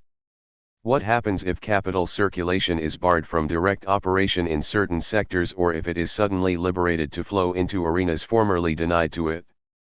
In what ways and in what directions is social change promoted by capital circulation, and in what respects can this be regarded as a stable rather than as an inherently unstable process? In the instance of capital circulation, the problem is to explore the forms and domains of operation, the how of generative and transformative principles at work. This implies a particular materialist research strategy. Treating nation-states, for example, as homogeneous entities and examining their behavior and performance according to a set of economic indicators is of limited value. The principles of dialectical thinking would suggest that the focus of inquiry should be on how nation-states internalize powers, in what ways they are heterogeneous and internally contradictory, and in what ways these internalized tensions result in the kind of creativity or self-destructiveness. 68. Which leads to new configurations of activity. And how, finally, do such activities transform social life? The charge that Marxists read off from theory to reality is from this perspective sadly misplaced. This is not to claim that all Marxist inquiry of this sort is error-free. Generative principles can get distorted, domains of operation can be imagined rather than substantiated, and materialist studies of actual processes are just as liable to get lost in a thicket of detail as any other kind of research. Through construction of generative principles and theories, Marxists themselves seek, of course, to change the world. But this does not imply that the results of inquiry will always be appropriate, or that they can never be confused and destructive. Marxist argumentation cannot, any more than any other way of thinking, escape the dilemmas described by Bohm and Pete as follows. We cannot impose any worldview we like and hope that it will work. The cycle of perception and action cannot be maintained in a totally arbitrary fashion unless we collude to suppress the things we do not wish to see, while, at the same time, trying to maintain, at all costs, the things that we desire most in our image of the world. Clearly, the cost of supporting such false vision of reality must eventually be paid. And, it is fair to comment, many have paid the cost of such a false vision on the part of Marxism. But then no other processes of thought can claim a mantle of untarnished virtue. The Leibnizian concede. Throughout much of this argument, I have invoked the idea of internal relations as being fundamental to dialectics. I shall now try to clarify this idea, in order to avoid some of the confusions and substantial errors that can arise. For Ullmann, dialectics are inherently radical, materialist, and Marxist. From this it might be erroneously concluded that the notion of internal relations leads down the same path. Since, in subsequent chapters, I shall have recourse to the figure of Leibniz as proposing a relational view of space and time, I shall here briefly take up his particular version of internal relations, the problem being, of course, that Leibniz is generally considered a deeply conservative theoretician in political matters as well as a foundational figure in the rise of that German idealist tradition against which Marx rebelled ** in the Monadology, written towards the very end of his life. Leibniz proposes a metaphysics founded on the concept of a monad that internalizes everything there is. Each monad mirrors the universe. A principle of correspondence internally constitutes each monad as that mirror of the universe. Leibniz restricts this correspondence principle in two respects. First, each monad has a distinctive position and perspective in relation to the universe and its mirror. Ing therefore emphasizes certain proximate regions and perspectives rather than others. Secondly, monads vary in the quality of the mirroring, they achieve some sharper and others more blurry. But if I am a monad and I internalize everything there is, then all I need to understand the universe is to contemplate my own inner self. To be sure, what I learn will be conditioned by my positionality and perspective as well as by the acuity of my mirroring capacity. But it is still reasonable to argue, as Leibniz indeed did, that I am the measure of all things and that deep reflection on my own internal conditions is all that is required to achieve full knowledge of the universe. Let me, for purposes of identification, call this the Leibnizian conceit. It poses some very important problems as well as possibilities, and I shall have reason to come back to it again and again in subsequent chapters. Let me first comment on the conditions that were associated with Leibniz's formulation of this thesis. Most recent presentations on Leibniz focus purely on his writings and his metaphysics as a set of ideas. I have to go back to a work first published in 1948 by Meyer to find an argument that attempts to weave together Leibniz's derivation of metaphysical principles and the circumstances of his world. That world was torn with strife and controversy, religious wars and violence, pestilence and plague, political intrigue and chaotic fragmentations, and all manner of unsettling discoveries. And Leibniz was deeply engaged in the politics of that world, trying to find solutions, to establish harmonies where there were none, to negotiate rational outcomes, to reconcile ideas about God's perfection with the obvious imperfections in daily life as well as with the extraordinary advances then occurring in science and in philosophy. He was also an active participant in contemporary geopolitical struggles and practices. Meyer seeks to understand how Leibniz's ideas grew out of his experience of that world. And, most crucially, he interprets the theses arrived at in the monadology as registering a moment of failure. In his later life, Leibniz becomes fully convinced that he has found a solution to the problem of relating the individual to the universal. The ultima thule of monadological reflection is complete retreat into the isolated self. Biographically speaking, freedom and commitment cease to be related in any stable manner, until at the very end of Leibniz's life they break out into fatal conflict. At the point where Leibniz advances the self-conscious claim of raising the essence of his own individuality to a universal law lies the distinction between his critical and his speculative philosophy, and at this point the philosopher becomes isolated from the rest of the world. He flees the noisy, chaotic controversy of the contemporary scene in order to listen to the distinct, quasi-mathematical voice of his inner monologue, for only now can he find the two fundamental principles of his monadological system, the principles of uncontradicted truth and of sufficient reason. The Leibnizian Conceit 71. Meyer's commentary is not without relevance and force with respect to a wide range of contemporary theorizations. I shall briefly take up two examples. Consider, first, Derrida's resort to something akin to the Leibnizian conceit in his discussion of self-other relations as he examines how the European subject constitutes itself on the inside through the construction of an other, the colonial subject. Spivak, in her interesting commentary on the whole problem of how the colonized other can speak, attacks the first world intellectual masquerading as the absent non-representer who lets the oppressed speak for themselves and approvingly cites Derrida's strategy as follows. To render thought or the thinking subject transparent or invisible seems, to hide the relentless recognition of the other by assimilation.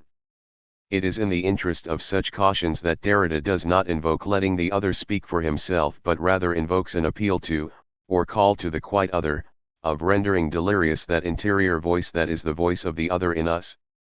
The dangers in such a gesture are obvious. If the only way in which the other can be represented is through rendering delirious the voices that I have internalized in the process of discovering myself, then very soon the identities of l'autre c'est moi become as surely planted as did the thesis of l'état c'est moi.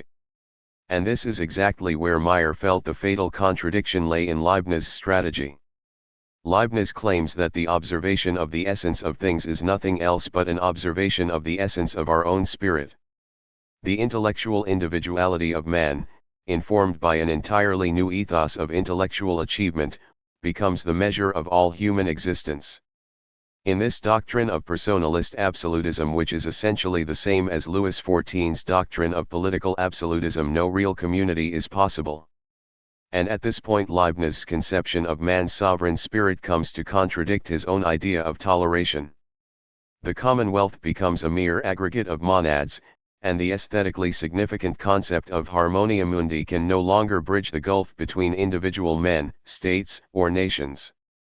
The second example is drawn from the frequent appeal on the part of deep ecologists not only to dialectics but also to a version of the philosophy of internal relations that echoes the Leibnizian conceit. Arne Naess, the founder of the deep ecology movement, was a serious student of Spinoza and evidently used this philosophical training to great effect. In deep ecology it becomes the task of the self to become the medium for rendering delirious that interior voice that is the voice of that great other nature within us. Through self-discipline we can render our 72. Vision of nature less blurry and hope, by virtue of the correspondence rules, we internalize, to arrive at an understanding of the external world by erecting a monadic self into the measure of all things. I am not seeking here to discredit the Leibnizian conceit entirely. Strategies of this sort have been of enormous importance throughout history and presumably will continue to play a role. But, left to itself, not only does it run into the fatal contradiction of the sort that beset Leibniz, but it also begets a cacophony of inner monologues on the part of philosophers and literary theorists who have all too clearly retreated from the noisy chaotic controversy of the contemporary scene, withdrawn into an isolated self, and thereby severed any connection between freedom and political commitment. In any case, the Leibnizian conceit precisely underlies that form of philosophical idealism which Marx, through his dialogue with Hegel, rejected. Whitehead, while acknowledging how much his own doctrines owe to Leibniz, voices a number of parallel objections. Leibniz, he argues, had on his hands two distinctive points of view. One was that the final real entity is an organizing activity, fusing ingredients into a unity, so that this unity is the reality. The other point of view is that the final real entities are substances supporting qualities. The first point of view depends upon the acceptance of internal relations binding together all reality. The latter is inconsistent with the reality of such relations. To combine these two points of view, his monads were therefore windowless, and their passions merely mirrored the universe by the divine arrangement of a pre-established harmony.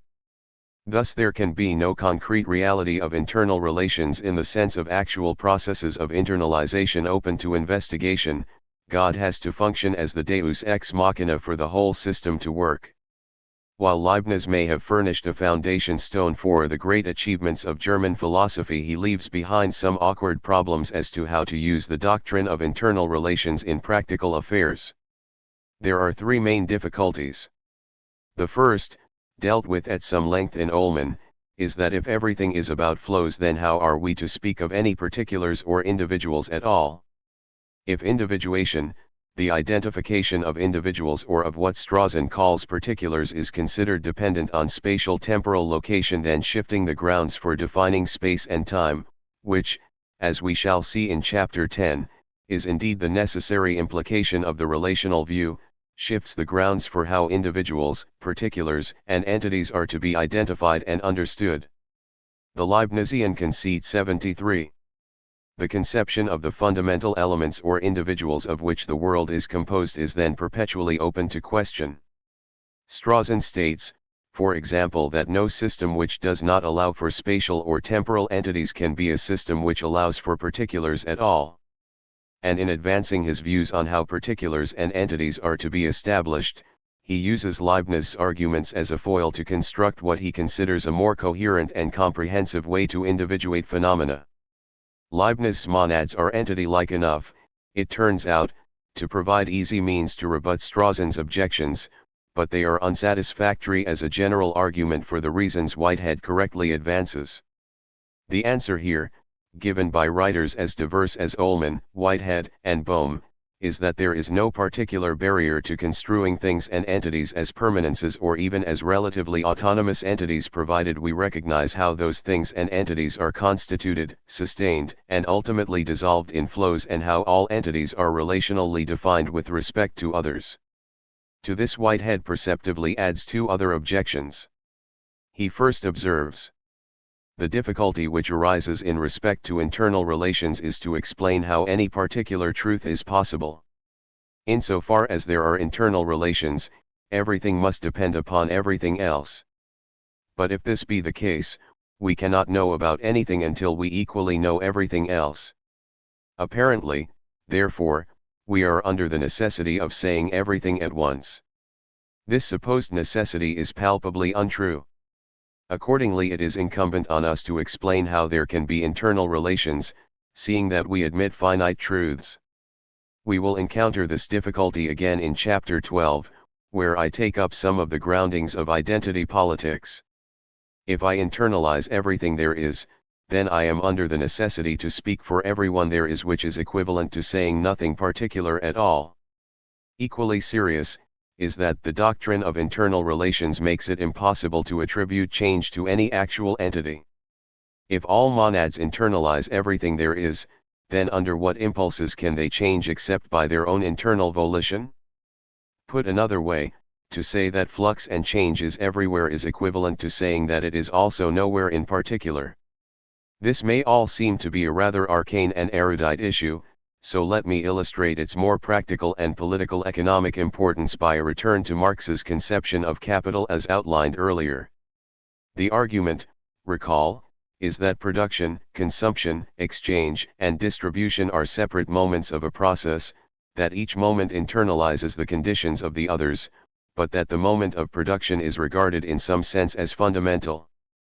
A common Marxist reading of this is that we only have to revolutionize the moment of production to change the 74 whole world, because all else is internalized there. But this is nothing less than the idealist view of internal relations imported into Marxism in the name of historical materialism. From this standpoint, some of the criticisms launched against foundationalist and economistic forms of Marxism, in which production is treated as the only relevant category, have some justification. Such arguments become even more Leibnizian to the degree that production is construed as a hermetically sealed moment, albeit characterized by a correspondence principle through which everything else is internalized within it, rather than as an open moment in the continuous flow of social and political life. But things look very different if the notion of internal relations is situated not in a world of monadic entities but as continuous transformations and internalizations of different moments within the overall process of political economic reproduction. Production, consumption, exchange, and distribution, to go back to Marx's formulation, are all relevant moments within the social process, each internalizing effects of the others. Bohm makes a parallel criticism of Leibniz, albeit while exploring how what Bohm calls the implicate order provides a common ground for understanding both consciousness and matter conjointly within the wholeness of becoming. We propose that the basic element be a moment which, like the moment of consciousness, cannot be precisely related to measurements of space and time, but rather covers a somewhat vaguely defined region which is extended in space and has duration in time. The extent and duration of a moment may vary from something very small to something very large. As with consciousness, each moment has a certain explicate order, and in addition it enfolds all the others, though in its own way. So the relationship of each moment in the whole to all the others is implied by its total content, the way in which it holds all the others enfolded within it. In certain ways this notion is similar of Leibniz's idea of monads, each of which mirrors the whole in its own way, some in great detail and others rather vaguely. The difference is that Leibniz's monads had a permanent existence, whereas our basic elements are only moments and are thus not permanent. Whitehead's idea of actual occasions is closer to the one proposed here, the main difference being that we use the implicate order to express the qualities and relationships of our moments, whereas Whitehead does this in a rather different way. There are, plainly, different versions of how to understand internal relations. My own preference is to treat of moments within processes rather than to take the monadic view of, say, production as the element for sole consideration. Consumption, exchange, distribution must be considered as moments in their own right precisely in order to understand the process of internalization as it. The Leibnizian conceit 75 occurs in production. Marx produced strong arguments to support his view that the moment of production was more crucial than the others to explaining how capitalism works and how socialism might be achieved, but this does not in any way justify neglect of the other moments. Indeed, working on those other moments is a fruitful way towards internalizing specific and desired forms of change within production. To the degree that Ullmann fails to make such distinctions clear enough, he leaves open the possibility for both a conservative and idealist doctrine of internal relations as well as a purely productivist version of Marxian political economy. This still leaves the thorny question of where change comes from, in particular, in a world construed in terms of internal relations. Why might certain agents for change be considered as more fundamental than others? This is perhaps the foremost question to be answered, and it will be a major preoccupation in later chapters. For the moment, all that I need record is that critical assessment of doctrines of internal relations places that as a metaphysical as well as a political issue of paramount importance. Leibniz's particular solution, arrived at in the Monadology, was founded on failures of political practice that made retreat into the windowless world of an intellectual monad engaging in extensive correspondence with the outside world a particularly attractive proposition. Hardly surprisingly, the political failures of the left in the last 2 decades have rendered a similar retreat into a windowless Leibnizian world of internalized relations, as for example in the case of Deleuze, a rather attractive option. It has been facilitated in many respects by the perfection of computer technologies. The picture of the monadic individual, locked onto a computer screen connected by modem into a vast world of correspondence in cyberspace, in many respects is a fulfillment of the Leibnizian dream. Monads have no windows, but they do have terminals, writes Heim, going on to describe a cyber world in which Leibniz's monadological metaphysics underpin both the logic and erotic ontology of cyberspace. And there are many who now regard intensive exploration of this new space as a form of radical and revolutionary action. I will return to this topic in Chapter 10. The new radical idealism, as I shall call it, rests largely on such a withdrawal, and it is something which in itself the pure doctrine of internal relations is powerless to prevent, except by embedding it deeply in the political commitments that gave Marx's dialectics and his historical materialism so much of its power. Otherwise. 76. The severance between freedom and political commitment becomes just as fatal a contradiction for contemporary dialectical work as it ultimately became for Leibniz. With its focus on change, has a strong claim to be at least one of the key modes of inquiry. But, as Bhaskar notes, there are various strains within that tradition, and it is important to be as explicit as possible concerning how dialectics can operate and what it might mean to bring some rather than other dialectical principles to bear upon any form of inquiry. Treating different modes of thought dialectically as complementary though antagonistic rather than as mutually exclusive and unrelated can, for this reason, yield creative insights. This is an ancient principle that the Greeks understood well. The finest harmony is born from differences, said Heraclitus, and discord is the law of all becoming. Marx, likewise, held that one-sided representations are always restricting and problematic, and that the best way to proceed was always to rub together conceptual blocks in such a way that they catch fire. Perhaps a little rubbing in the right way can chart creative ways to think about socio-geographical and environmental change, and how to bring spatio-temporality, place, and environment within the frames of social and literary theory. In the chapters that follow, I shall try to put such a mode of argument to work to see what it can yield. In the process I shall try to dissolve dialectics as an abstract set of principles into a flow of argumentation and theoretical practices. 4. The of discourse. Writing is a form of discourse. When I engage in it I am bound by its rules. We use discourses to persuade ourselves and others to a certain way of understanding a subject matter we regard as important. There has been a profound wave of reflection recently on the nature and role of discourses, exploring their multiplicity and heterogeneity, their inherent limitations as well as their expressive capacities. This reflection is itself bound by rules of discourse.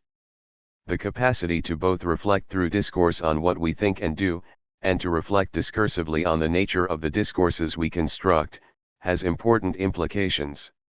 It opens up the creative possibility for critical reflection. But it also poses dangers of circularity. It can lead into a labyrinth in which multiplying discursive reflections become so interwoven that it becomes impossible to discern anything of substance. There has also been much salutary discussion recently on the subject positionality or the standpoint embedded in particular discourses. Attention has been drawn to the hidden positionalities and power plays that lie buried within even the most seemingly innocuous and ethically neutral discourses. It is difficult now to advance any claims to truth or even relevance or politics without providing some initial grounds upon which to base such claims. This mandatory initial gesture opens the floodgates for a lot of personal self-indulgence as well as useful critical reflection. As Professor Paik Nak Chung, a prominent member of the oppositional South Korean Writers' Union recently observed, he would normally feel embarrassed to talk about himself, but when visiting the United States he had discovered a thoroughly respectable way to do that. It was called revealing one's subject positionality. My concern is to examine the term discourse and try to position its role, capacities, and powers in relation to non-discursive aspects of social life, including those that might enter into the definition of subject positionality. This step is necessary to the overall argument because I need to understand. 78. How the discursive construction of fundamental terms to be taken up later, environment, nature, space-time, place, and justice being key words, might operate in relation to the non-discursive realities to which such terms supposedly allude. To this end, I construct a dialectical cognitive map to represent the flow of social processes and then use that map to situate what discourse might be about and to better understand what social and literary theories are about. I am not, I should emphasize, trying to design some meta-theory of the social process. Maps are far too unreliable for that. My aim is far more modest, to create an initial map to assess the form, the power, the creative possibilities as well as the limitations inherent in different theorizations. The basic framework. I begin by defining 6 distinctive moments to the social process. These are basic markers to chart much of what goes on in social and literary theory. They also lay a groundwork for the substantive investigations to follow. I use the term moment in order to avoid, as far as possible, any sense of prior crystallization of processual activities into permanences, things, entities, clearly bounded domains, or systems. I present the moments in no particular order of significance. The moment of language/discourse can roughly be defined as the moment of resort to the vast panoply of coded ways available to us for talking about, writing about, and representing the world. Discourses are manifestations of power. The moment of power is itself both internally heterogeneous and complex, but power relations and pressures are fundamental within the social process, and some conception of how they work is therefore crucial for understanding social processes. We all possess beliefs, fantasies, values, and desires about how the world is, how better understandings of the world might be achieved, and how we want to be in the world. This complex interior world I shall designate as the moment of thought, fantasy, and desire, recognizing that such terms are scarcely adequate for what I mean to say and that the separation between them may mislead. The moment of institution building broadly refers to the organization of political and social relations between individuals on a more or less durable basis. we here recognize that human thoughts and desires can become collectively manifest and reified as cultural rituals or, more obviously, as seemingly permanent social institutions. The moment of material practices focuses on the material embeddedness of human life. Material practices are the sensuous and experiential nexus, the point of bodily being in the world from which all primary knowledge of the world ultimately derives. But material practices also instantiate and objectify human desires in the material world, not only through the reproduction of self and bodily being but also through modifications of surrounding environments encompassing everything from the microtechnologies of the living and the workplace through to the built forms and created environments of cities, agrarian landscapes, and globally modified ecosystems. The moment of social relations describes the various forms of sociality of human beings engage in, and the more or less durable orderings of social relations to which this sociality may give rise. It focuses on the way human beings relate to each other, modes of social relating as they live their lives, produce together, communicate, etc. Cooperative structures, divisions of labor, social hierarchies of class, race, age, and gender, or differentiated individual or group access to material and symbolic activities and social power, are some of the issues encompassed within this moment. I am here reducing a vast array of activities to 6 fundamental moments: social life. The social process, as I conceive of it, flows in, through and around all of these moments, and the activities of each and every individual embrace all of the moments simultaneously.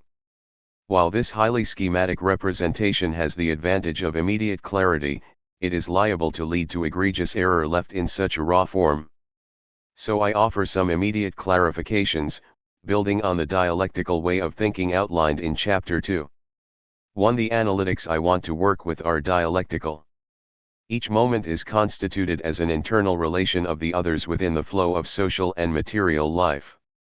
Discourses internalize in some sense everything that occurs at other moments.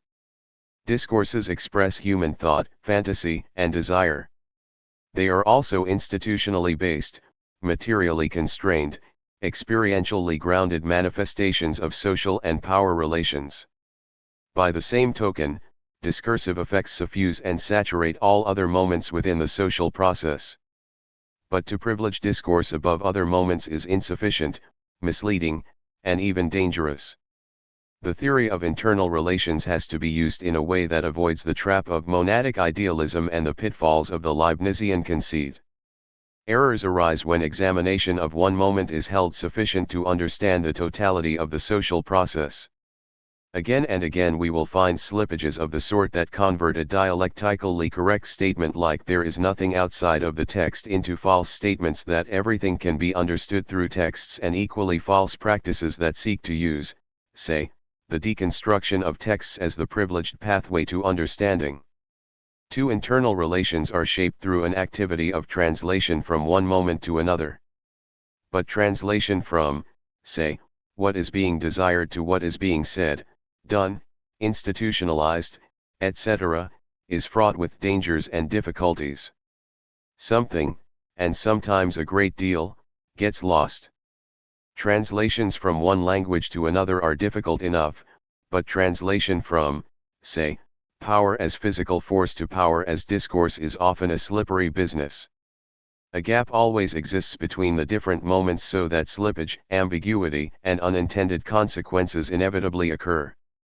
Hegemonic discourses can be policed by a repressive apparatus of political economic power without seriously invading deeply held beliefs, fantasies, and desires about racial, ethnic and gender differences or the existence of God, nation, and the supernatural. The power of certain kinds of political discourse may, on the other hand, derive from the uncanny capacity of those seeking political economic power to both mobilize and subtly promote certain deeply held beliefs, fantasies, fears, and desires against others, and utilize that mobilization to sustain and promote a certain configuration of power relations. So although each moment internalizes forces from all of the others, the internalization is always a translation or metamorphosis of those effects rather than an exact replica or perfect mimesis. This makes the question of how to construe the Correspondence rules operative across moments crucial for how we understand the social process to work. Each moment internalizes heterogeneity largely by way of a variety of conflicting effects from all the other moments. Power relations are not homogeneous, for example. We cannot know a priori whether we should appeal to authoritative versus economic, gender-based versus class-based, symbolic versus raw physical dimensions of power. Contestation over deeply held beliefs, desires, and values is likewise everywhere evident, frequently pitting different fantasy worlds in the form of utopian desires and strivings against each other in severe internalized traumas or bitter external polemical/political conflicts. Heterogeneity of beliefs and incoherent ways of desiring and valuing can be found within each and every one of us, generating plenty of inner turmoil and moral torments. Racist, elitist, and sexist thoughts surface in surprising ways even among those who dedicate their lives to campaigning against such phenomena, in exactly the same way that new material social practices designed to achieve a change in power relations can become unglued by subtle shifts of emphasis that reinstate old power relations within, for example, new material practices and divisions of labor. Have so far construed the relations between moments as flows, as open processes that pass unhindered from one moment to all others. But flows often crystallize into things, elements, and isolable domains or systems which assume a relative permanence within the social process. Reifications of free-flowing processes are always occurring to create actual permanences in the social and material world around us. Examples might be material landscapes, social institutions that seem almost impossible to transform by virtue of the solid way they have been constructed, divisions of labor that are so routinized and organized through an infrastructure of factory and machinery that they seem impossible not to replicate, socially constructed discourses that tightly constrain and regulate behaviors, and even discourses which become so widely accepted and reified, that they themselves become part of a landscape of knowledge seemingly impermeable to change. This problem of how things crystallize out of processes preoccupied Adorno. Coles writes, "For Adorno the world is thoroughly relational. Each thing is a crystallization of its relation with others. Yet the language of crystallization is as important here as that of relation. The relational world is not one of pure fluidity and harmony, but one where things crystallize into highly dense, infinitely specific, and often very recalcitrant entities that resist the surrounding world in which they are born." One could say that for Adorno, the first movement toward a dialogical understanding of freedom lies in a recognition of both this relational quality and this recalcitrance. My argument is not that permanences, power structures, and rigidities of discourse are irrelevant or weak in relation to the fluid processes that constitute them. I do want to insist, however, that analysis should confront how such permanences can occur, how fluid internal relations can be converted into social causation, and how the internalization of forces operating at other moments might limit or undermine the permanences and the social causation with which they are associated. The nation-state, a relatively recent product of concentrated power in human history, has just such an air of a permanence precisely because it successfully internalizes a wide range of desires and beliefs, discourses, social relations, and institutional and material practices, and has thereby become an entity endowed with causal powers. It would be silly to deny that the nation-state operates as a causative agent. But, as the case of the Soviet Union so well demonstrates, it would be equally silly to accept those causal powers as permanently given, independent of how social processes produce entities. So although I am explicitly not proposing here a causal or circular model, I do want to recognize that situations may arise in which it seems as if such a causal logic is at work. It is undoubtedly the dream of those who hold power that matters can be or are regulated in such a circular causative manner. Such situations often appear desperately difficult from the standpoint of any oppositional movement precisely because it seems impossible to break out of the circularity. So even though the basic argument concerns internal relations rather than causality, the crystallization of causal structures out of such a dialectical system of internal relations can and frequently does occur, posing problems not only for analysis but also for how the social process works. In the evaluation of social and literary theories, close attention has to be paid to shifts in language from free-flowing processes to a crystallized causal schema. 5. The importance of discourse is that it is the moment of communicative persuasion or discussion between persons regarding certain lines of action and belief. Acts of communication have a certain spatial field of operation as well as a temporality, both of which depend upon the socially constructed and technologically mediated capacities for communication over space and time. The games played within discourses are extraordinarily complicated so that 83. The discursive moment becomes indistinguishable, as Foucault argues, from the exercise of power itself, but this is precisely what is meant by internalization. The discursive moment is a form of power, it is a mode of formation of beliefs and desires, it is in itself an institution, a mode of social relating, a material practice, a fundamental moment of experience. Discourses can never be pure, isolated or insulated from other moments in social life, however abstract and seemingly transcendent they become. Nor can they be insulated and separated from those doing the discoursing. Human beings are the bearers of discourses. On the other hand, discourses, though humanly produced, have the awkward habit of assuming a certain power over how individuals think and behave. In this, as in many other facets of the social process, human beings can imprison themselves in systems and things of their own construction. This does not detract from the ineluctable fact that discourse is always social relating between people. But it does pose the thorny question of what kind of social relating is going on. And this can best be approached by examining the relation of language to discourse and the determinative power of both in relation to social being. 2. The moment of language. The words discourse and language are often used interchangeably. While there are evident overlaps, it is, I think, useful to treat language as in some sense more fundamental, as one of the key raw materials out of which specific discourses, understood as bounded ways of representing the world, get shaped. Debates over the powers of language have taken all sorts of twists and turns in the 20th century. To begin with, important distinctions have been suggested that lead to different definitions of language, the most celebrated being Saussure's distinction between langue and parole. Some view language as an objective and fixed structure of possibilities that human beings use, albeit in diverse ways, while others see language as either a subjective or broadly historical construction.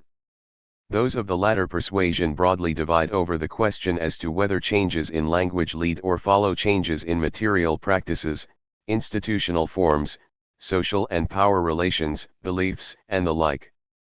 This relates to the controversy over the relation between language and that to which it supposedly refers. Reflection theories of language here butt heads with constructivist ideas. And there are all sorts of intermediate positions and synthetic dialectical formulations that bridge or mediate these simple binaries. 84. I cannot resolve these controversies, but the position I take on them has a role to play in the subsequent analysis. If, for example, the conceptions of space and time, of nature and the environment, of place and justice, differ both between and within different social formations and cultural configurations, then I need some way to interpret both how differences in languages and meanings arise and what significance must be attached to the existence and perpetuation of distinctive meanings. Consider, for example, the implications of accepting what is known as the Wurf-Sapir hypothesis. This view arose out of anthropological studies of Native American cultures and the realization that there was a radical difference in how Native Americans and Europeans perceived, understood, and acted towards the same reality. Space and time, for example, had quite different and unassimilable meanings from the standpoint of Native Americans. This led Sapir to argue that no two languages are ever sufficiently similar to be considered as representing the same social reality, and that, therefore, the worlds in which different societies live are different worlds, not the same world with different labels attached. This leads, when taken too literally, to some kind of linguistic determinism, in which language differences are seen to lie at the root of different perceptions, understandings, and constructions of reality and, hence, of different behaviors, practices, and beliefs. The implications are highly relativistic at the same time as they are deeply anti-Eurocentric. But there are some nuances in the Whorfian view. Whorf's argument is usually represented in terms of the different way words relate to things in different cultural circumstances, the famous example being that of the Eskimo, who has a vast array of different words to describe what we generically and simplistically refer to as snow, and who therefore perceive and act upon the world in ways to which Europeans remain oblivious precisely because of linguistic impoverishment. But Whorf was much more interested in grammatical constructions rather than nouns, and this has great relevance to my own argument. Time, for example, is constructed grammatically through, in the European case, an elaborate system of past tenses that simply does not exist in many Native American languages. We learn fundamental ideas about time, without being particularly aware of it, simply by learning our grammar. Just as important is the grammatical distinction between nouns and verbs. Whorf here used the example of fire, which in Native American languages is usually treated as a verb rather than a noun. But in most European languages fire is a noun, and we have a tendency, therefore, to think of it as a thing rather than as a process. This example of Whorf's is useful, for it sheds light on how dialectical formulations emphasizing processes can so easily be translated into relations between things. 85. Almost without noticing it, simply through the medium of language. But as this example illustrates, there is nothing deterministic about this. I can, and do, take issue with the conversions of dialectical process arguments into causal relations between things arguments.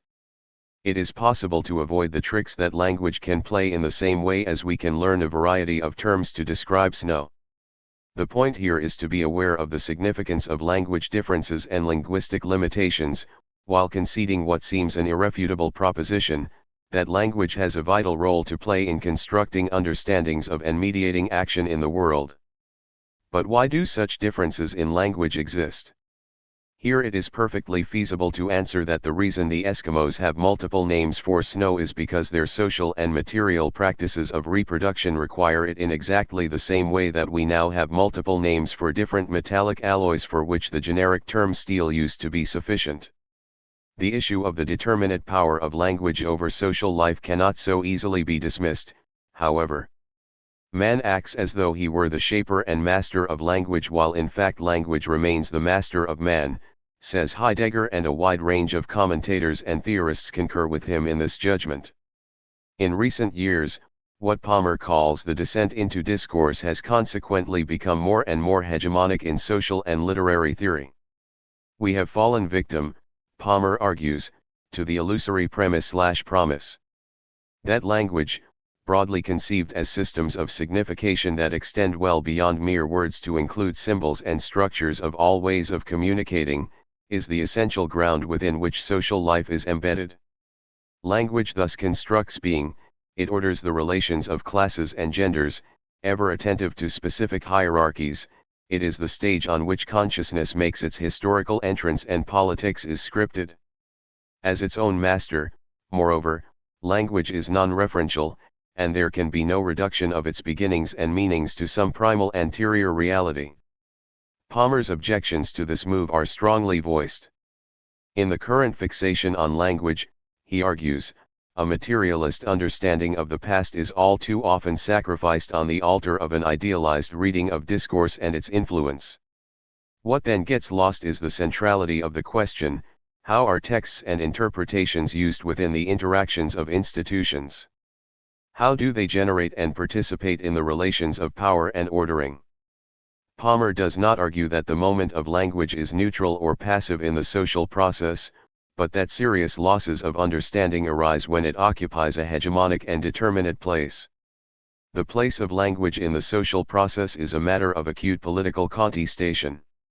Consider, for example, the intensive debate within feminism, lucidly summarized by Cameron, over the role of language as a vehicle. 86. For the oppression of women. At one end of the spectrum there are those, like Dale Spender, who see language as entirely man-made, encoding a male point of view, a patriarchal symbolic order of meaning, that so thoroughly defines women's reality as to imprison both men and women within an iron cage of sexist language. The political antidote is to build an alternative language that encodes feminine meanings that define autonomy, self-determination, and the emancipation of women. The difficulty here is that if meanings within language are entirely self-referential, then there would be no way to escape or even to identify the problem. For this reason, some of the most creative contributions of feminist theory have come from a consideration of how the prison house of language, the evident patriarchy of the dominant symbolic order, can be disrupted only by appeal to some relation between the moment of language and the psychoanalytic moment of fantasy and desire or the moment of bodily practices.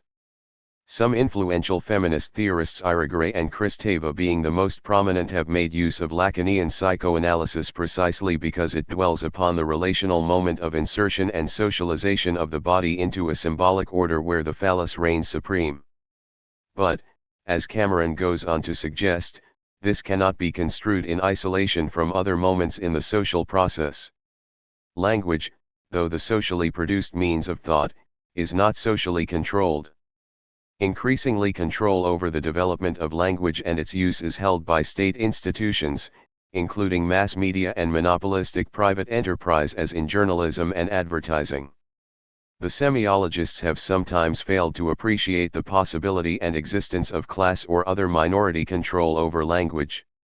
It is impossible to probe far into the role of language from any standpoint, including feminism, without encountering the question of its relation to the other moments of the social process. As Cameron concludes, while language is certainly a political issue for the repressed peoples of the world, I think it would be wise to think long and hard about the politics of blaming oppression solely or primarily on language. For the powerful, after all, there is much to recommend this account. It deflects attention from the fact that poor, black, and female speakers are disadvantaged because they are poor, black and female. If language is detached from the context of social relations, blown up to occupy the whole picture instead of appearing as a piece of the picture, it loses its connection to the struggle as a whole. Any consideration of the moment of language that attempts to isolate it from the other moments of the social process is doomed to myopia. And this, I take to be the heart of the arguments advanced under the name of historical materialism. Here, for example, is Palmer's version. 87. Historical materialism has no difficulty in accommodating an appreciation of the materiality of texts and the importance of discourse. It can accept that discourse plays a role in constructing social being, just as it can appreciate the importance language plays in the politics of labor and the process of revolutionary transformation. The opposition between discourse and materialism hardens into a this versus that countering of interpretive choices at the very point where discourse demands recognition of the totalizing discursive determinations of language, writing and texts, elevating itself to an all-encompassing authority that is both everywhere and nowhere. But Palmer here adds another wrinkle to the argument that deserves consideration. To be sure, he writes, in this process the text is often conceived so broadly as to include virtually everything, from words, to institutions, to social relations of authority. In geography, for example, we now find cities, landscapes, bodies, and cultural configurations being interpreted purely as texts. Even the institutions, powers, social relations, and material practices at work in producing, say, urban life get reduced to texts in a totalizing gesture that is both extraordinary and startling given the anti-totalizing rhetoric of many of those engaging in the reduction. It is, and I make the point again in order not to be misunderstood, one thing to say that texts internalize everything there is and that meaningful things can be said by bringing deconstructionist tactics to bear both upon actual texts as well as upon a wide range of phenomena in which the semiotic moment has clear significance. But it is quite another to insist that the whole world is nothing other than a text needing to be read and deconstructed. This is the fatal error to which someone like Baudrillard succumbs as he reduces the life process to something that occurs upon a cinema screen and nothing else. Henry Lefebvre attacks such a totalizing and reductionist gesture. Semiology raises difficult questions.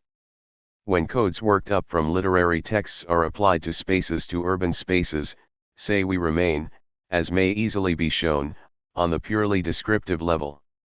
Any attempt to use such codes as a means of deciphering social space must surely reduce that space itself to the status of a message, and the inhabiting of it to the status of a reading.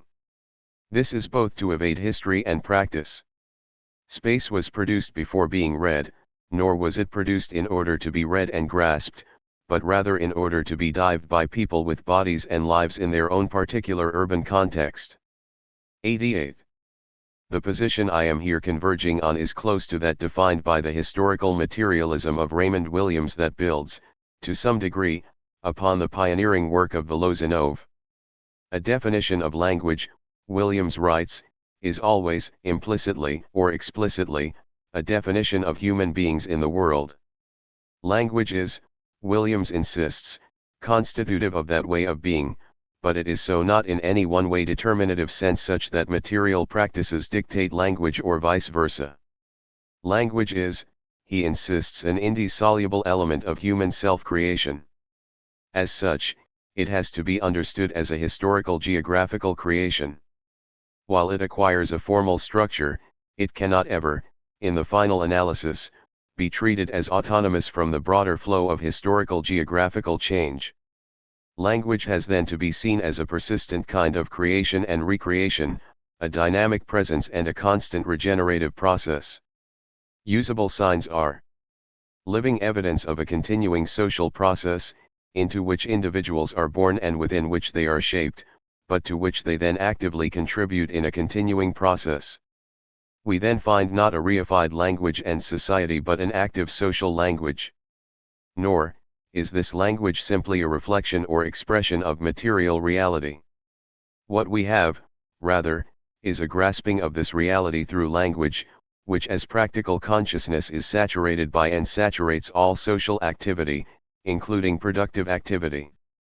Language is the articulation of this active and changing experience, a dynamic and articulated social presence in the world. The sense that language internalizes from all moments in the social process is very strong here, but Williams does not allow that internalization to rule the game. In this he follows Volozhinov, who insisted that the word sign was less a fixed, neutral, non-referential, arbitrary unit than it was an active, historically changing, constantly modified component of communication, its meaning conveyed by tones and contexts that were themselves always products of struggles and conflicts among classes, social groups, individuals, and discourses. 3. The internal heterogeneity of discourses. Let me elaborate on what I mean by heterogeneity internalized within each moment by reference to the moment of discourse. Discourses vary from the expert discourses of science, medicine, and the professions, the particular working discourses that attach to institutions or divisions of labor in material production and reproduction, through to those more general discourses about society, self, and nature, including those of 89. Parody, humor, as well as of religion, nationhood, and political identity. Such discourses are always porous with respect to each other, and in the normal course of events we find ourselves switching from one discursive mode to another, often without noticing it. Analysis reveals that such shifts imply all sort of slippages, ambiguities, and incoherences. But such slippages occur not only as we perform discursive and communicative acts with children, partners, the teacher, the doctor, the police officer, the gas station attendant, or the boss. Slippages occur just as manifestly even within settings that in other respects seem relatively stable as regards the discursive rules that are supposed to operate. Scientists suddenly resort to metaphors drawn from sexual experience to code their understandings of supposedly objective facts, lawyers turn to literary narratives to substantiate their cases, and philosophers use the language of the marketplace to substantiate their metaphysical claims. Such slippages are, I shall argue particularly in chapters 7 and 13, particularly strongly manifest in environmental debates where conflicting metaphors of nature abound and where cool-headed scientists suddenly slip into a metaphorical market language about how we may be running out of time, and passionately engaged nature romanticists and deep ecologists suddenly invoke the scientific authority of Lovelock's model of Gaia, quantum mechanics, or the mathematical discourse of chaos theory as if it is all the same to them. As a consequence, it is not hard to see how contestation is always internalized within the discursive moment. Counter-hegemonic and dissident discourses erupt to challenge hegemonic forms, and it is out of such contestation that social change may flow. Intertextual analysis can illustrate how discursive effects mark out a complex trace across a variety of seemingly independent discursive domains, sometimes presaging disruptive effects but in other instances offering hidden supports to pervasive ideologies. Supposedly neutral scientific discourses, as we shall see in Chapter 7, offer silent but strong support to capitalist free market and sexist ideologies, for example. But fiercely fought struggles within the discursive moment do not necessarily carry over unmodified to other moments. Feminists may effectively change discourses about women, gender, and sexuality within academia without seriously affecting deeply held fantasies, desires, and beliefs, material social practices, or the fundamentals of power relations. A mere change of words does little if the connotations and associations build back into identical configurations of meaning. Niggers have changed their appellation to Negroes to blacks to African Americans within the United States without removing racial prejudices. This does not mean that the struggle to change 90. Discourse is redundant, merely that such struggles function as a necessary but not sufficient moment for changes to occur elsewhere. The internalization of heterogeneity within the moment of discourse creates abundant opportunities to sow confusion as well as enlightenment. Discourses can obfuscate, hide, and misrepresent relations to other moments within the flow of social life.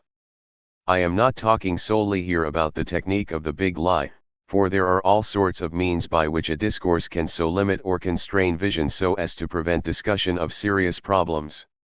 Class discourses may hide serious gender and race issues and vice versa. And when under attack, we may defend ourselves by disrupting discourse deliberately as a means to defray power. Marx wrestled with this difficulty primarily under the rubric of fetishism. But the objectification and reification of fluid social processes, the conversion of relations between people into relations between concepts, as Williams so aptly put it, also have their part to play. This use of discourse to confuse rather than to enlighten, primarily attaches to the drive to defend some entrenched power position or some space of resistance by preventing issues from being identified and articulated. In the recent debate over health care in the United States, for example, poll after poll of popular opinion showed a belief that universal coverage was desirable, that discriminatory practices against the sick and the infirm were unjust, and that something had to be done to contain medical costs. The difficulty was to define a set of institutions and practices that could match up to that belief, and here those who held a lot of political economic power, insurance companies, hospitals, doctors, and the like, were in a position to launch a discursive offensive that so confused issues that nothing of moment was done. The discursive thrust was to block change, to use discourses as a means for non-decision making rather than to facilitate it. Two issues arise out of what Foucault calls the radical pluralism and heterogeneity of discourses. First, how do different discourses relate to each other, if at all? Is there a common enough language to make any kind of common politics possible? Foucault correctly attacks the idea of some sort of spirit of the age or Weltanschauung as far too simple-minded. He shows how different institutional power bases generate quite distinctive discourses appropriate to their own circumstances and disciplinary aims. But the identification of difference does not deny the possibility of identity, leaving the issue of what kind of identity, what kind of common language, might be possible in the midst of difference. I shall return to this question in what follows, because if, for example, discursive differences over what is meant by nature and the environment are irreconcilable, then no common politics towards the environment are possible, leaving the whole question of our relation to nature as an effect of whatever discourse happens to be hegemonic in a particular time and place. 91. The second question is this: how can we reflect discursively on the power and value of the variety of theoretical discourses available within social and literary theory? The dialectical map of the social process proposed at the outset of this chapter can facilitate that sort of exercise, and I now want to explore that map in somewhat greater detail. For the general character of social theories. Volozhinov, in moving to a conclusion of his remarkable tract on Marxism and the philosophy of language, touches upon virtually all aspects of the six-point schema that I began by outlining, without a way of revealing itself in language, be it only in inner speech. Personality does not exist either for itself or for others. Language lights up the inner personality and its consciousness, language creates them and endows them with intricacy and profundity, and it does not work the other way. Personality is itself generated through language, not so much, to be sure, in the abstract forms of language, but rather in the ideological themes of language. Personality, from the standpoint of its inner, subjective content, is a theme of language, and this theme undergoes development and variation within the channel of the more stable constructions of language. Consequently, a word is not an expression of inner personality, rather, inner personality is an expressed or inwardly impelled word. And the word is an expression of social intercourse, of the social interaction of material personalities, of producers. The conditions of that thoroughly material intercourse are what determine and condition the kind of thematic and structural shape that the inner personality will receive at any given time and in any given environment. The inner personality is generated along with language, in the concrete and comprehensive sense of the word, as one of its most important and profound themes. The generation of language, meanwhile, is a factor in the generative process of social communication, a factor inseparable from that communication and its material base. The material base determines differentiation in a society, its socio-political order. It organizes society hierarchically and deploys persons interacting within it. Thereby are the place, time, conditions, forms and means of verbal communication determined, and, by the same token, the vicissitudes of the individual utterance in any given period in the development of language, the degree of its inviolability, the degree of differentiality in perceptions of its various aspects, the nature of its ideational and verbal individualization. Volozhinov here locates the role of language within some sort of directionality of determination. In this instance, the directionality runs from social and material practices through language to personality and beliefs, making an otherwise incoherent inner life of the subject broadly responsive to external social forces and material activities. This is an excellent illustration of how fluid dialectical formulations get metamorphosed, often through the tricks of language itself, into more simplified causal schemas. But it also squarely faces up to the issue of determination. Where is the leveraging point for social change? A philosophy of internal relations left entirely to itself evades the question. Within the history of social theory, the long debate over where the true leverage point for social change might lie has frequently been reduced to the search for causal structure. The unthinking crystallization of fluid, dialectical, and dynamic formulations into causal schemas can, however, generate serious misunderstandings on the part of both critics and acolytes alike. Foucault, in his search for an emancipatory politics of the body, is said to concentrate on the nexus between discourses and power as the prime cause of whatever social change there is. Derrida, while arguing that the text internalizes all, appears to suggest that textual deconstructions are inherently revolutionary. Weber is thought to focus on the relation between beliefs and institution building, and Marx is usually read as treating everything else, at least in the celebrated last instance, as derivative of material practices. In each case, one moment is converted into some sort of entity endowed with independent causal powers. Each major theorist, it is true, tends to appeal to a particular structure of permanences that transfix relations between the various moments to give a structured order to a society. And there is often some sort of privileging of one or other moment as the locus of social change. Such a structured system seems to imprison the social process in an iron cage of reproductive circular causality. The dilemma of social change is then typically posed in terms of how the system perpetuates itself through circular and cumulative causation and how it might break down, either under the weight of its own internal contradictions or through some kind of voluntaristic eruption or erosion at the margins. In either case, we can reasonably ask where is the agency that can transform the structure and liberate the social process from the permanences it has achieved. But these causal versions, for which plenty of textual evidence can be found, entail serious misreadings of the much more complex arguments of most major theorists.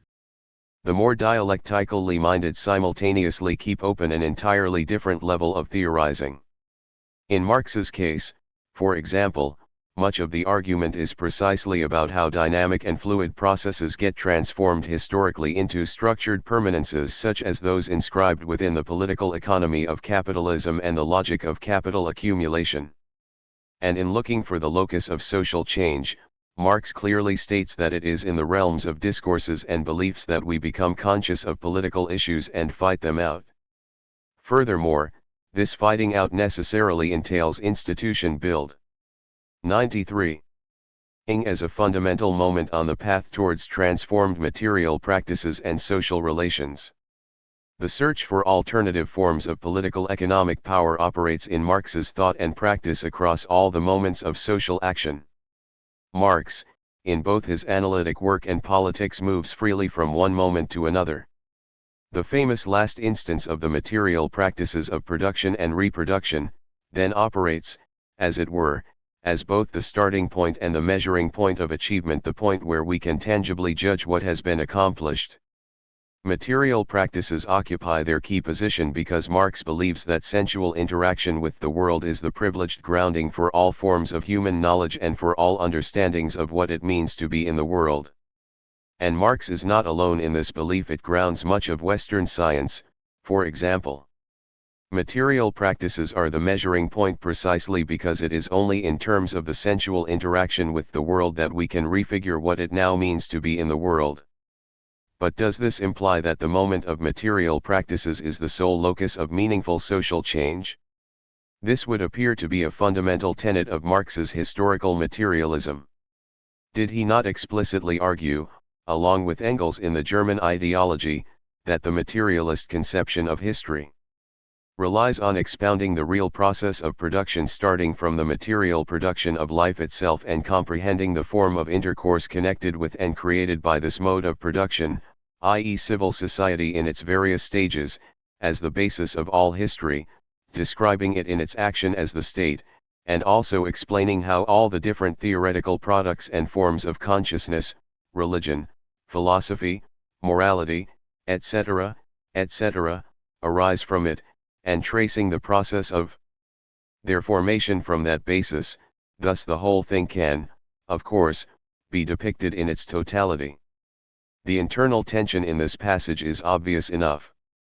What begins as a one-way causal schema starting with the material base is converted into reciprocal action of different moments within the totality in the parenthesis. And with this totality the moment of language has a key role to play.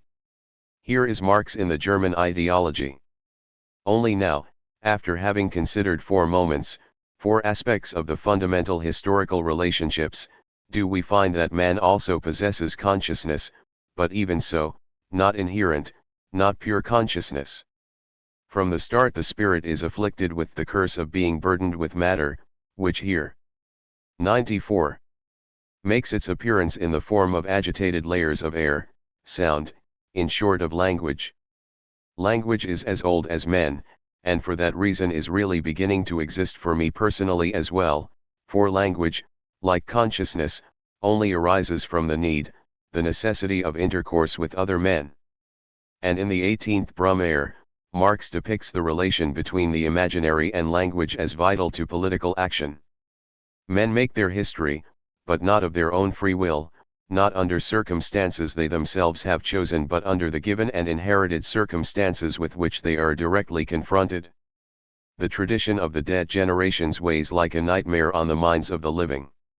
And, just when they appear to be engaged in the revolutionary transformation of themselves and their material surroundings, in the creation of something which does not yet exist, precisely at such epochs of revolutionary crisis they timidly conjure up spirits of the past to help them. They borrow their names, slogans, and costumes so as to stage a new world historical scene in this venerable disguise and borrowed language. Luther put on the mask of the Apostle Paul.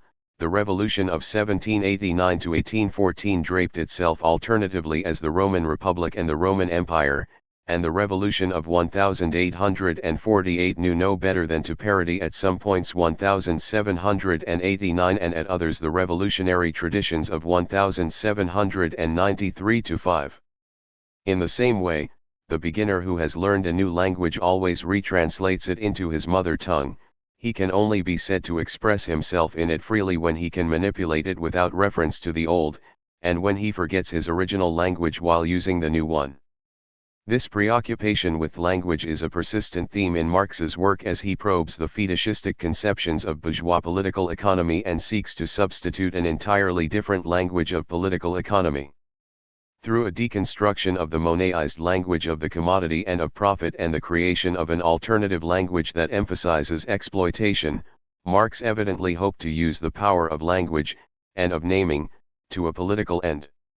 His purpose is to make us stare into the abyss of capitalism's contradictory and destructive logic as an economic system, while understanding how its political economic power is replicated not only by social material practices of production, distribution, consumption, but also by its hegemonic powers with respect to ideology, institutions. Marx moves freely between moments in both his theoretical works and his more overtly political writings. Material practices are not the only leverage for change, but they are the moment upon which all other effects and forces must converge in order for change to be registered as real rather than remain as imagined and fictitious. A non-mechanical and dialectical reading of Marx thus reveals 95. A rather different understanding of his argument compared to readings seeking causal structure. Foucault is similarly liable to misinterpretation when reduced to a causal schema. At first sight, he does seem to dwell on the determinative power of discourses as a privileged moment in his scheme of things. But his more general argument seems to be that power operates through discursively informed and institutionally based social practices that are primarily organized as disciplinary powers exerted on the body. Discourses form through these relations between power, social practices, and institutions, internalizing their forms and powers from these other moments in the social process. The moment of discourse gains its seemingly autonomous disciplinary powers with respect to social life to the degree that there is amnesia with respect to the processes that both form and reinforce it. The function of discourse is to create truths that are in fact effects of truth within the discourse rather than the universal truths they claim to be.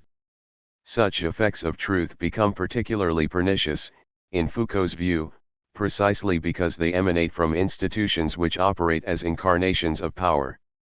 His main aim is to undermine these effects of truth and to show how truth in discourse is always an internalized effect of other moments in the social process. The appeal of this argument lies in the way it moves from one moment to another, showing how each moment internalizes effects of others. Nor are references to the moment of desires/beliefs/values lacking in his work, though he preferred in his historical studies to produce an archaeology of knowledge on the grounds that it was impossible ever to rediscover essential truths about desires. Like Marx, he accepts that we are always confined to the world of material effects, though he broadens the notion of materiality to incorporate past discourses. So while there are innumerable passages in which it is possible to discern in Foucault a tendency towards discursive determinism of the sort that says we are forever imprisoned by the discourses available to us, the passages where he makes such arguments invariably contain more than casual hints of ambiguity, in part through his insistence on a radical pluralism, an internalized heterogeneity, within the discursive moment itself, but also by appeal to some moment that is, as it were, outside of any logic of determination at all. 5. Historical agency and the loci of social change. How do predominantly anti-humanistic theories, of the sort that Foucault and Marx advance, account for the directionality and form of social change. Some sort of agency, residing somewhere within the social process, must exist that can disrupt the seemingly automatic reproduction of the repressive social orders typically depicted in social theory. On residuals and marginality. Most social theories and an important subset of literary theories adopt a resolutely anti-humanist tone, frequently making it appear as if the subject has little or no autonomy outside of the system of socially and historically constituted internal relations that forms that subject. While the underlying explanation of the directionality and patterning of change may vary from one theorist to another, the overall sense of imprisonment of the individual within the socializing process is very strong. Faced with this situation, theorists have frequently been forced by the logic of their own arguments to identify what I shall call a residual or a surplus within some moment of the social process, that somehow escape the dominant logic, the disciplinary apparatus, the dead weight of history, the problematics of linguistic incarceration, or whatever. Recall, for example, William's recounting of Glyn's thoughts as he roams the Welsh mountains. At his books and maps in the library, or in the house in the valley, there was a common history which could be translated anywhere, in a community of evidence and rational inquiry. Yet he had only to move on the mountains for a different kind of mind to assert itself, stubbornly native and local, yet reaching beyond to a wider common flow where touch and breadth replaced record and analysis, not history as narrative but stories as lives. Historical agency and the loci of social change. 97 Williams was hardly the archetypal anti-humanist. But his concerns with determination, and particularly with the power of historically constituted language, put him on the borderland between the humanistic and the anti-humanistic traditions.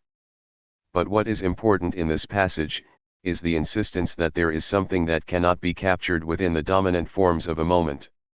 This something is stubbornly resistant to being absorbed into any structured logic of relational determinations. Adorno advances a similar idea. For him, according to Coles, magic and myth tend to open up a space beyond the immediately given for the acknowledgement of non-identity, of more than we currently grasp. The world ceases to be an immutable force pressing upon the self, and the self's grasp of the world ceases to have the character of an immutable and exhaustive cage, as myth acknowledges a surplus that transcends our experience, into which both the self and the world might move. Perhaps the most telling example is that of Foucault, whose resolute anti-humanism is hardly in doubt, but who located the residual and open point of resistance as bodily pleasures, while simultaneously depicting the political history of the distinctive ways in which various successive power/knowledge regimes institute the body as an object within their respective techniques and practices. The effect is to make the body the primary site of contestation in the social order, the implication being that there is always something residual in the politics of the body that is outside of the regimes of control that are applied to it, no matter how totalizing and how draconian those regimes may be. The particular choice of the body as a site of resistance derived in large degree from Foucault's personal preoccupations, but by the same token, much of the influence of his argument derives from a widespread sympathy with the view that repressions on the body deserve to be resisted and that the politics of the body is where revolutionary action may well reside. Kristeva, to take another example, argues her way out of the determinacy of the symbolic order of the father, by appeal to the realm of the semiotic, which attaches to the pre-Oedipal maternally oriented phase of a child's life. That phase is ungendered and, precisely for that reason, exists as the only ground for real as opposed to superficial challenges to the symbolic order. While women have privileged access to that realm by virtue of their maternal functions, the realm is not closed to men. Traces of this semiotic moment persist as a permanent subterranean challenge to the symbolic order. Kristeva locates them in, for example, the poetry of Mallarmé and Rimbaud, as well as in feminist theory itself. It is only out of this semiotic realm, she argues, that truly revolutionary consciousness can arise. Phenomenologists, on the other hand, tend to locate the moment of indeter. 98. Existential moment of experience itself. While Heidegger saw language as master of us, the experiential moment of what he called presencing, appropriating some facet of the world into one's own being, was the potential site of that surplus which could be the source of an alternative way of being in the world, outside of the technical scientific economic rationality that was otherwise threatening to rule over the life world of the individual. There is, however, a difficulty with this approach. The suspicion lurks that what is actually being talked about is a way to escape from the power of particular theorizations rather than anything that has to do with the processes of social change occurring in actual historical geographical situations. Anti-humanistic theorists, it appears, dig themselves out of the difficulties they have themselves created by finding some convenient corner of freedom that is outside of their own system of determination. There are, thus, some readings of Marx that see two distinctive Marxisms, that of imprisonment in the logic of capital and that of voluntaristic revolutionary action. If this is the case, then a serious question arises as to whether the locus of change is really there or simply a necessary fiction that attaches to the theoretical argument.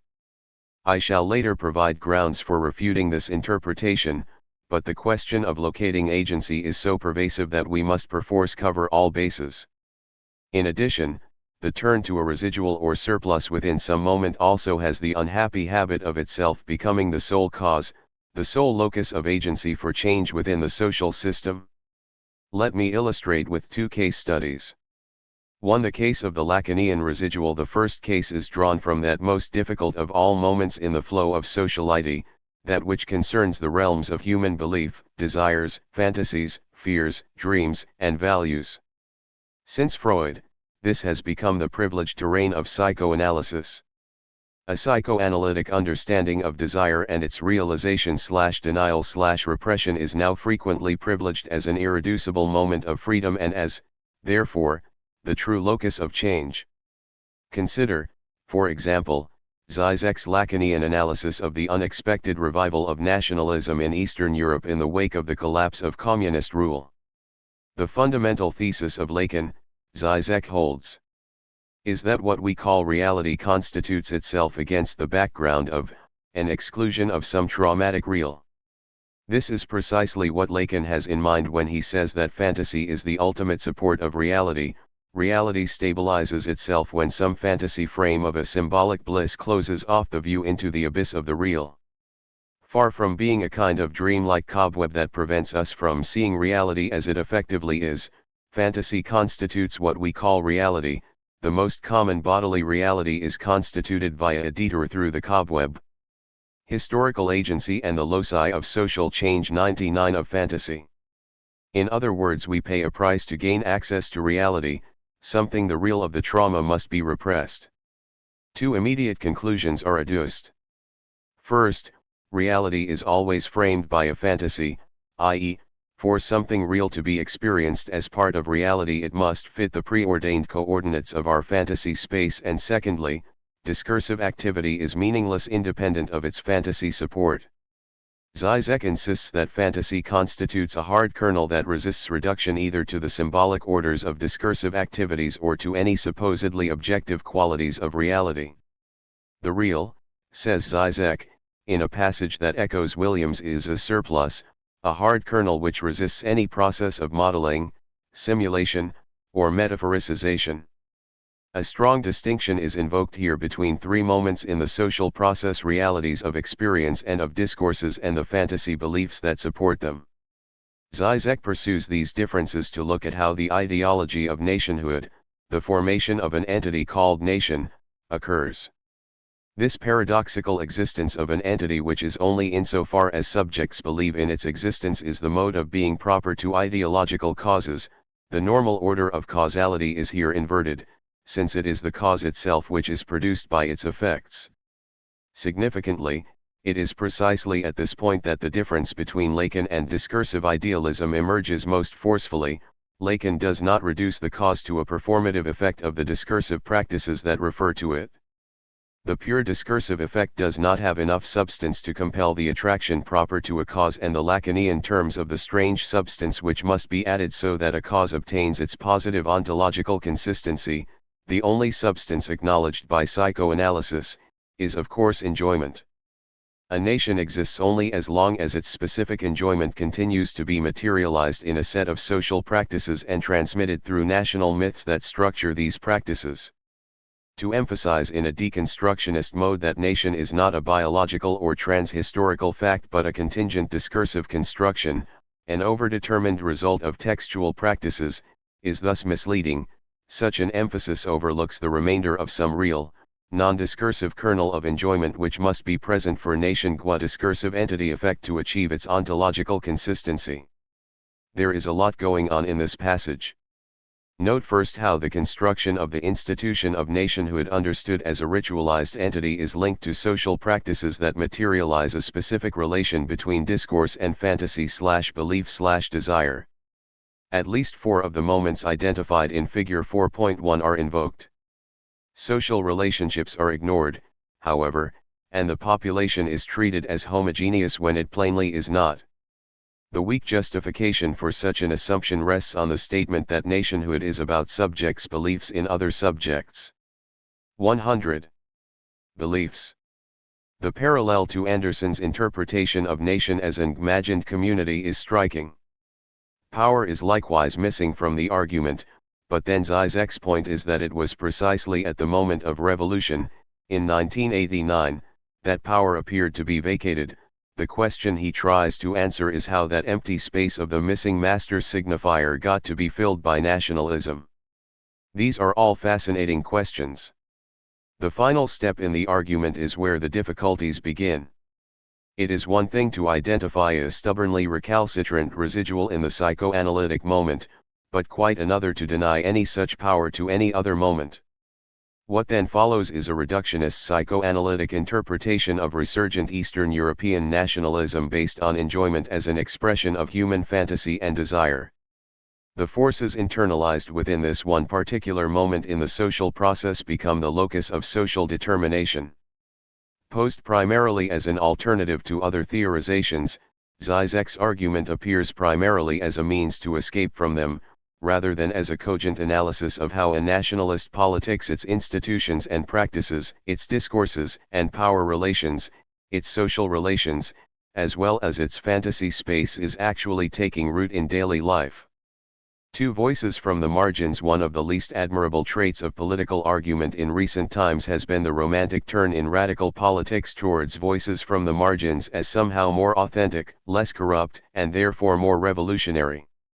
The idea is that there are those who are so radically other, so radically outside of the dominant systems of determination, so marginal in relation to the iron cage of circular and cumulative causation, that they and only they have the capacity to see through the fetishisms that fool the rest of us. They and only they have the capacity to generate radical change. In part this romantic turn to the marginalized other for political salvation derives from a certain frustration at the inability of traditional movements to foment radical change. The thesis some now advance is that the fantasy space of the working classes is so thoroughly occupied by the imaginaries superimposed by capitalist commodification, the discursive field of working class political culture is so dominated by ruthlessly exploitative mass media, and the institutions of potential political resistance so bureaucratized and beholden to and incorporated within capitalist interests, that the working class has become nothing more than an appendage of capitalist accumulation in its culture, its politics, and its subjectivity. Its capacity to be an agent of revolutionary change, so the argument goes, has been severely compromised if not totally eviscerated. Ergo, the search for an alternative agent of historical agency and the loci of social change. 101 Change. While this is an argument I do not share, it is not one that can be dogmatically dismissed. But there are other reasons for the romantic turn towards voices from the margins as a vehicle for political salvation at the center. Zizek suggests, for example, that the Christian tradition of believing that authentic nobility of purpose somehow attaches to conditions of total degradation carries with it the presumption that it is only the impoverished, the marginalized, and the repressed who have the capacity to transcend their state, tell us plain truths, and lead us into the promised land. Transcendence is the operative word here, as is the vision that true nobility can exist only in the midst of degradation. It then comes as a bitter disappointment to discover that the impoverished, the marginalized, and the oppressed often lack that extraordinary and moving nobility that can occasionally be found, and that they often aspire not to a radically different social order, but to one that gives them a piece of what the privileged already have. Movements of marginalized others are often held to a far higher standard of moral purpose and political commitment than are those of political activism at the center. But there are more solid reasons to take seriously the question of marginality as a point of escape from imprisonment in dominant discourses. Raymond Williams actively used his positionality on the border as a fundamental resource with which to challenge dominant ideas. Says de Michel. One gets the impression that Williams did always live on the border, in a sort of metaphorical border country of his own which allowed him to look deep inside, with great advantage, both at England and at Wales. He could look, as it were, from there and from there simultaneously at his two worlds, which never appeared to him as two landscapes or places. They were in fact landscapes with figures, living worlds and authentic communities, where people were socially and culturally present with their various types of fulfillment and despair, with their crises and successes, with their myths and beliefs, with their full rich life.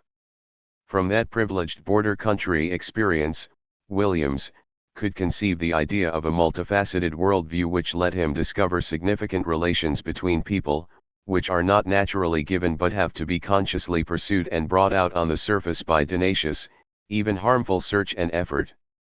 These relationships must be lived and felt. In the first place, they must be worked out by the impartial and neutral observer.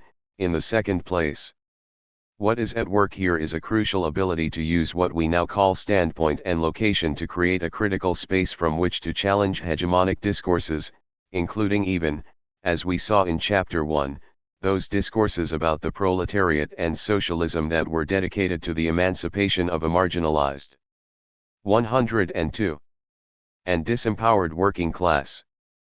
But the borderland space that Williams defined for himself had rather more complex functions in his life, work, and thought. It was in part an actual material place of refuge, partially outside of the embrace of overwhelmingly powerful social processes and social relations.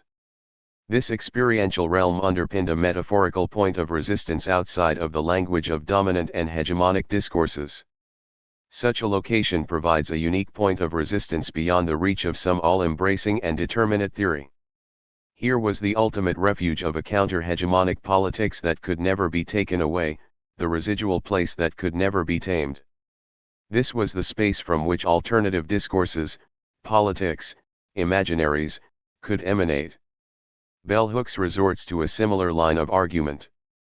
In a poignant essay on choosing the margin as a space of radical openness, Bell Hooks traces her journey from small-town Southern black life, overcoming the repressions of home and community to arrive at the university, all along the way being forced to struggle against efforts to silence my coming to voice. Along the way she had to confront the repressions of language. I was just a girl coming slowly into womanhood when I read Adrienne Rich's words, "This is the oppressor's language, yet I needed to talk to you." This language that enabled me to attend graduate school, to write a dissertation, to speak at job interviews, carries the scent of oppression. Language is also a place of struggle. Dare I speak to oppressed and oppressor in the same voice? Dare I speak to you in a language that will move beyond the boundaries of domination, a language that will not bind you, fence you in, or hold you? She learned to transgress boundaries, and to push against oppressions set by race, sex, and class domination. It was a journey full of pain.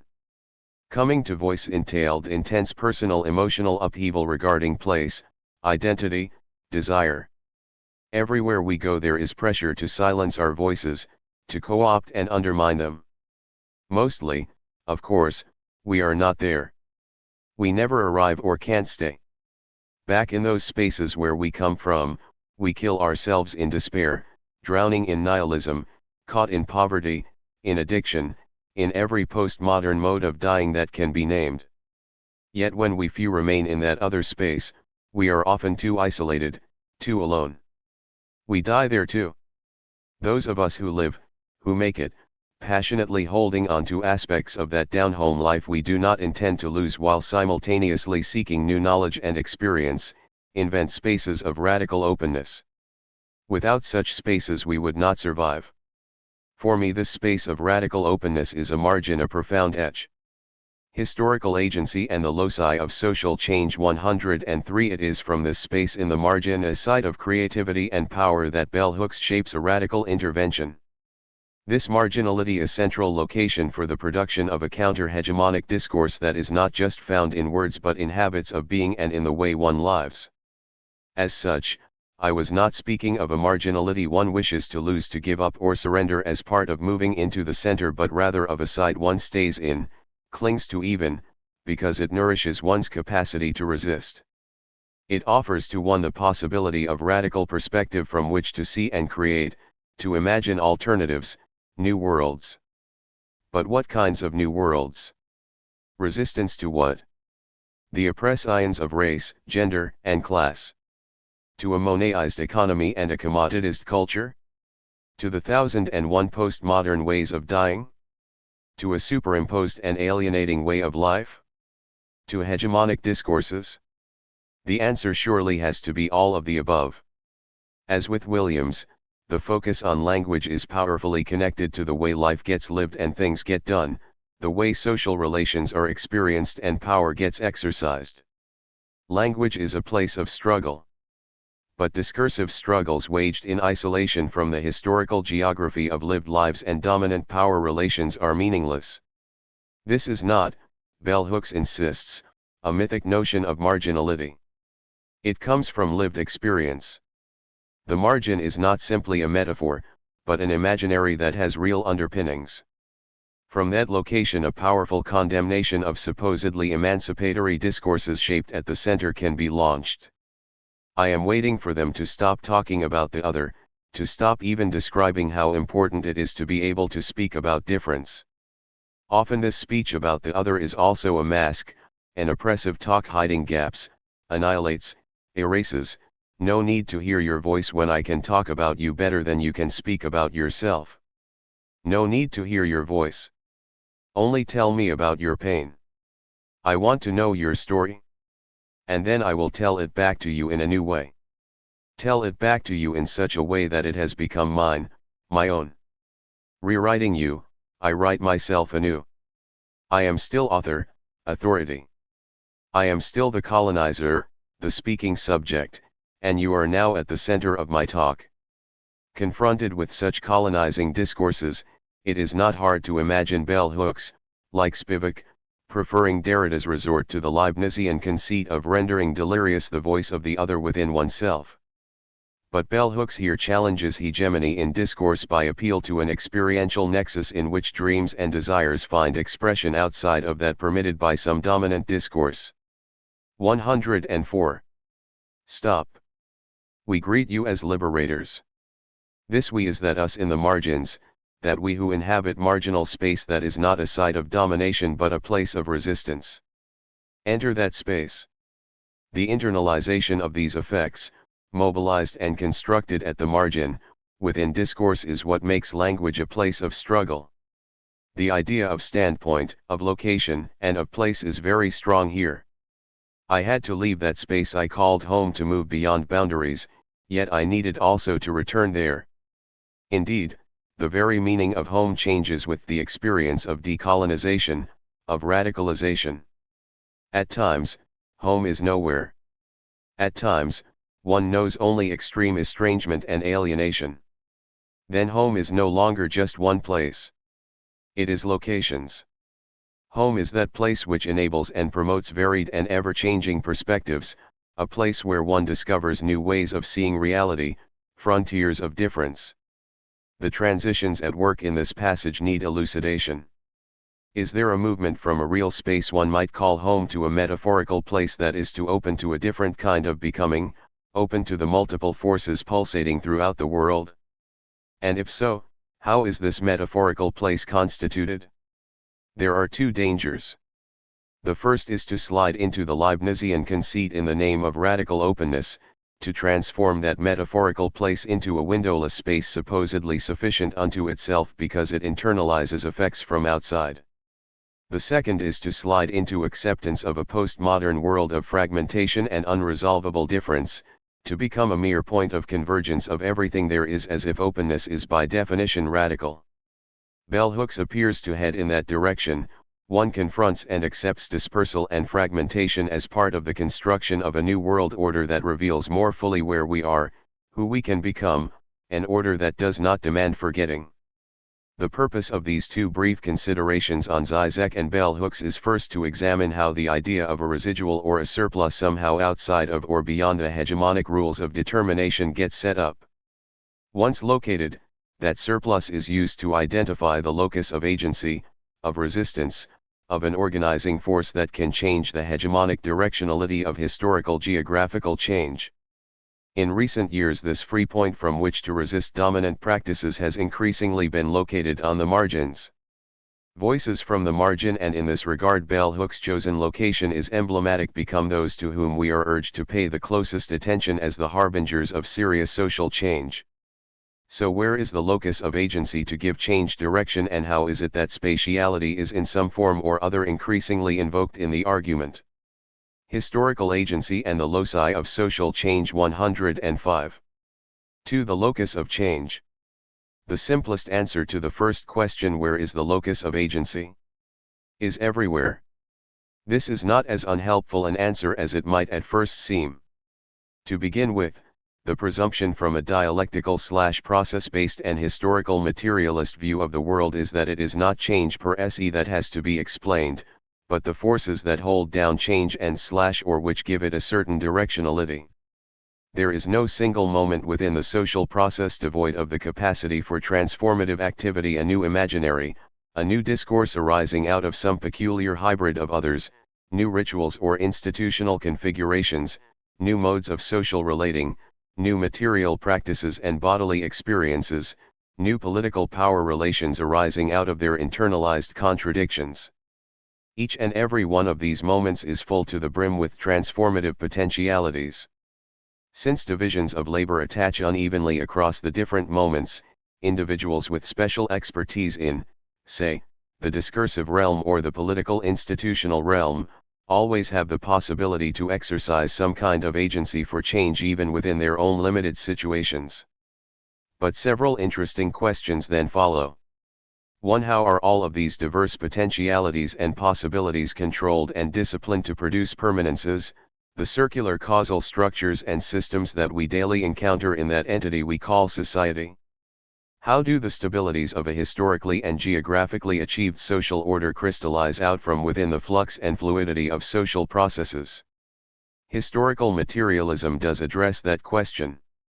Marx's Grundriss is an extraordinary exercise in such a form of inquiry, looking in detail, for example, at how money arises out of exchange and capital out of the circulation of money. He did not complete that analysis, but others, following in his footsteps and broadly using the method that he pioneered, have told a far more detailed story of capitalism's origins. 2. How are correspondence rules established between the different moments to guarantee the stability of a given social order? Marx's general argument is particularly strong on this point, even though it is susceptible to a rather misleading mechanical and causal interpretation. Discourses, imaginaries, powers, social relations, institutions, and material practices must become differentiations within the totality of capitalism, understood not as a thing, but as an ongoing social process that traverses all moments of the social process. Marx's beginning point was material practices and the experiential world of daily life and labor. But he then delves into the necessary relations between all the different moments that help keep the social order stable. 106. 3. Are there internal contradictions within this process such that tensions between and within the moments become a point of leverage for change? Marx certainly thought this was the case within capitalism. Such contradictions automatically turn capitalism into an internal battleground of conflicting forces whose balance of powers can never exactly be predicted, leaving the trajectory of historical change open. The class contradiction between capital and labor, the tendency to produce crises of overaccumulation/devaluation of capital, the need to guarantee freedom of speech and inquiry as part of a need to preserve entrepreneurial creativity and initiative, while repressing dissident voices, these are all major contradictions within capitalism. The task of historical materialist inquiry is then to establish where the main contradictions lie in particular historical geographical situations and how they might be interlinked. In the 18th Brumaire, for example, Marx looks at the way certain contradictions become salient only to become buried within other contradictions. The overaccumulation/devaluation crisis of 1847-8 reveals the central capital-labor contradiction only to be displaced by state repressions into an internalized crisis of bourgeois legality, legitimacy, and institutions. 4. Marx was deeply suspicious of any idea of a surplus or a residual outside of the overall flow of determination within social processes. Because of the contradictions, there are innumerable leverage points within the system that can be seized upon by dissident groups or individuals to try to redirect social change down this or that path. There are always weak links. Historical materialist inquiry seeks to understand how weak links formed and were exploited in the past to bring the social system into its present state, where weak links in the edifice of societal reproduction might now exist, and how they might be used by certain kinds of agents for what kinds of social ends. 5. So who and where are the agents of social change? Again, the simplest answer is everyone, everywhere. Everyone who lives, acts, and talks is implicated. This is precisely William's point concerning the perpetual reconstitution of language through use by individuals. But why do certain individuals or groups come to view the social order as unduly repressive and requiring radical change? This is a more restrictive question. And how do they get mobilized individually or collectively to affect the trajectory of change? These are far more difficult questions. The purpose of historical materialist analysis is to try and understand how individuals and groups came to understand themselves and their reality and act in accordance with that understanding. There is much that is fortuitous and contingent in this, precisely because of the contradictions in which all agents find themselves embroiled and the resultant heterogeneity in how to understand oneself and one's reality. The effect is to make political economic change an unpredictable affair. Historical Agency and the Loci of Social Change 107. The dance of historical change becomes as vulnerable to the sexual whims and fantasies of aging dictators, for example, as it does to coherent mass movements. And even when mass movements are at work, the determination of what contradictions are seen as primary is always up for grabs. Politics must engage with moments of the social process simultaneously, establishing its own counter-coherences within and correspondence rules between discourses, institutions, social relations, power politics, and the imaginary and material practices. Given the slippages that can occur between these moments, and the difficulties of translation that I earlier invoked, there is nothing automatically predictable about these relations either. It is, therefore, just as important to engage with the imaginary of the worker as with the experiential world of life and labor. Struggle can never locate itself exclusively or even primarily at one moment within the social process.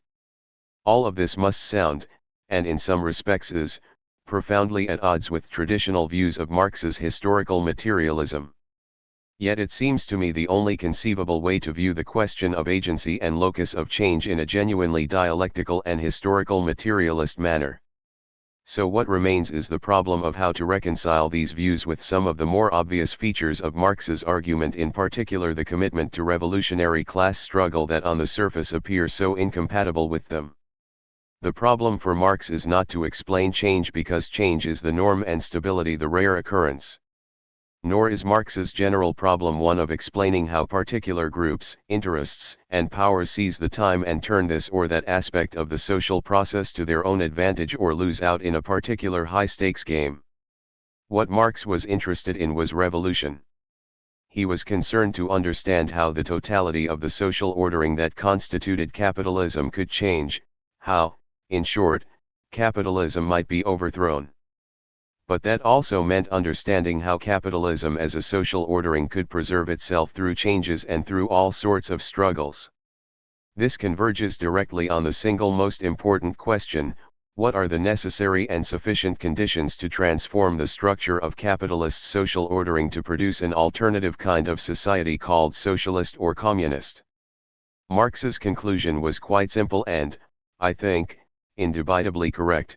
The only way to transcend capitalism was through a class struggle waged against capitalist class and their associated interests across all moments of the social process. So the question for Marx is not who is going to be an historical agent, because all of us are. But how can one kind of collective agent crystallize out as an overwhelming political force that can accomplish this revolutionary task? The question of agency is defined in terms of a political commitment. But why should we commit ourselves to that politics rather than some other? The answer, 108, is simple enough. The structure of permanences and internalized relations secured within the capitalist social order is, in Marx's view, extraordinarily damaging to the lives of untold millions. It is immoral and unjust, at the same time as it is life-threatening to the human species and a travesty of denial of our species' potential. There is more than a little romanticism incorporated in that answer, but without that sort of imaginary as an alternative, the reality of human destitution, impoverishment, and degradation in the midst of plenty becomes unbearable. There are, of course, all sorts of arguments to be set against Marx. The class opposition has never properly constituted itself as a coherent force, and even when it has achieved some modicum of power, it has not radically transformed matters. Even if there were historical periods and geographical places where class opposition to capitalism congealed, it has now effectively been dissipated. Above all, the single-minded pursuit of class questions does not allow of a proper consideration of other important historical oppressions on the basis of gender, sexual preference, lifestyle, racial, ethnic, or religious identities and affiliations, geographical region, cultural configuration, and the like. There are certain truths to all of these objections and many circumstances in which the intertwining of, say, racial, gender, geographical, and class issues creates all sorts of complexities that make it imperative for several sets of oppressions to be addressed. But the converse complaint must also be registered: those who reject Marx's political commitment and the notion of class agency that necessarily attaches to it in effect turn their backs on his depiction of the human destitution, degradation, and denial that lie at capitalism's door and become complicitous as historical agents with the reproduction of the particular set of permanences that capitalism has tightly fashioned out of otherwise open, fluid, and dynamic social processes. Put that bluntly, the force of Marx's political commitment makes many people nervous. Foucault probably speaks for many when he writes, "This work done at the limits of ourselves must, on the one hand, open up a realm of historical inquiry, and, on the other, put itself to the test of reality, of contemporary reality, both to grasp the points where change is possible and desirable, and to determine the precise form this change should take. This means that the historical ontology of ourselves must turn away from all projects that claim to be global or radical. In fact, we know from experience that the claim to escape from the system of contemporary reality so as to produce the overall programs of another society, of another way of thinking, another culture, another vision of the world, has led only to the return of the most dangerous traditions. The warning is salutary and deserves to be taken seriously. But the turning away from all projects that claim to be global or radical is deeply damaging. It leads historical agency and the loci of social change 109 Foucault to prefer projects that are always partial and local but then hope these realize generality in a different way. All of which brings us back close to William's idea of militant particularism and the second general question I earlier posed: how is it that the partial and the local spatiality is now so frequently appealed to as the locus of residual forces that can exercise real power over the trajectory of social change? 3. Towards a theory of historical geographical materialism.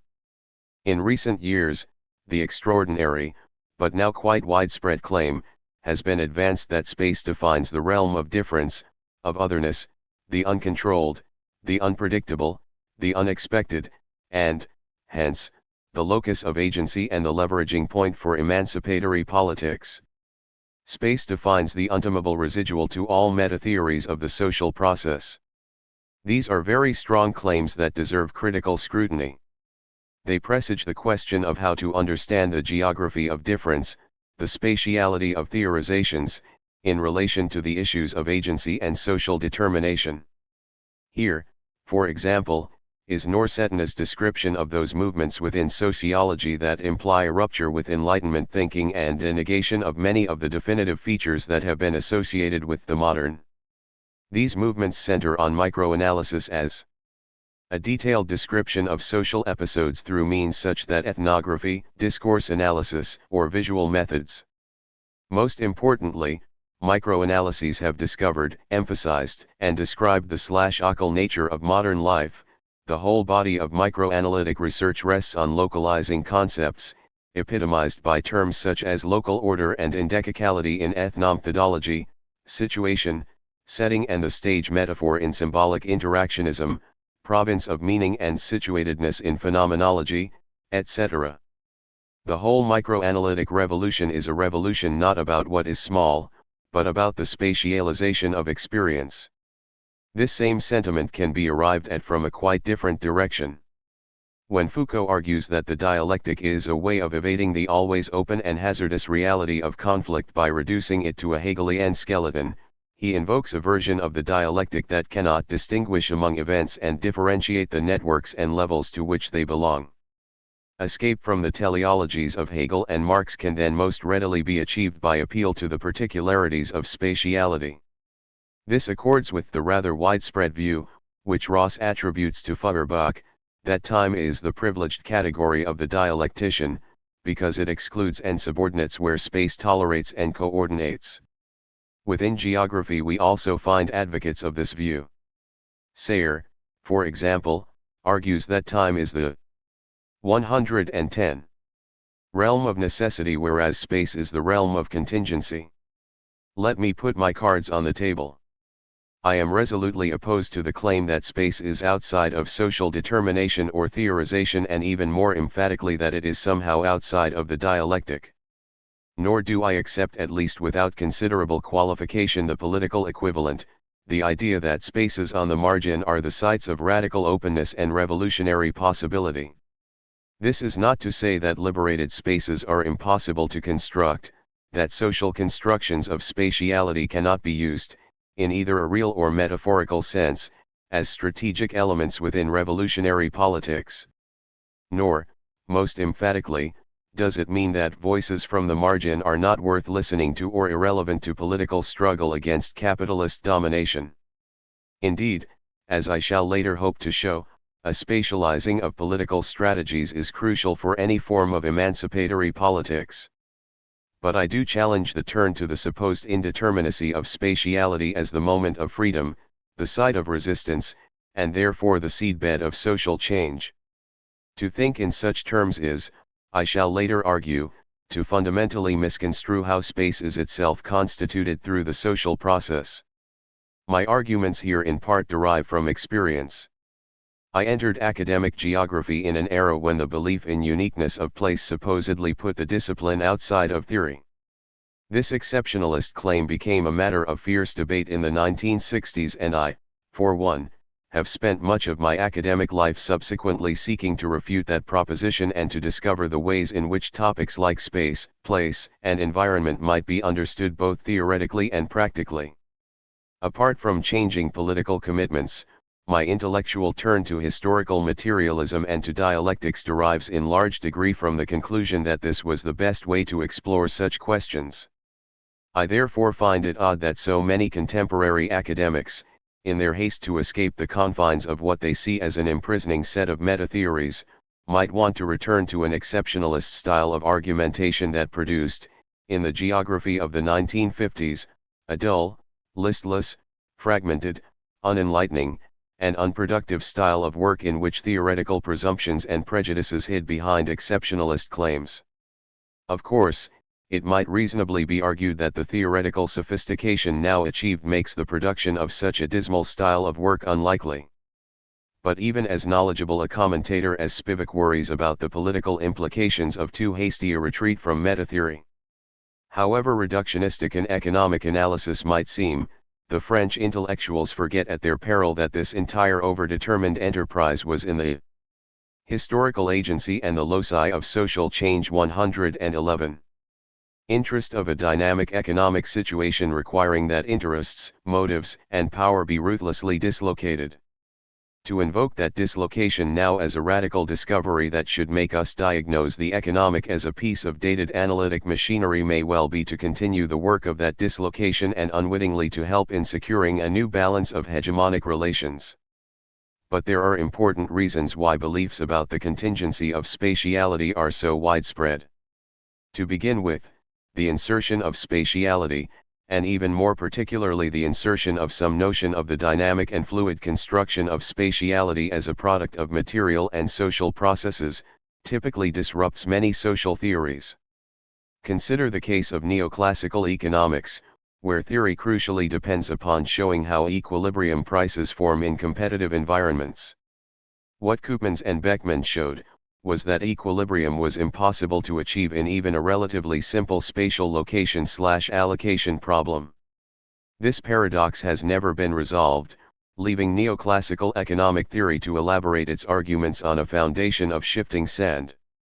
The same can be said of certain kinds of class analysis, much of analytical Marxism, versions of the Hegelian dialectic and some renditions of historical materialism that have worked out their theoretical schemas as if spatial ordering and the changing production of space was of no importance.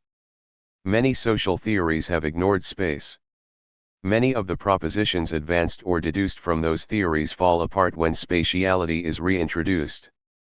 The assault on such theories using spatiality as a means to undercut them has therefore been both correct and salutary.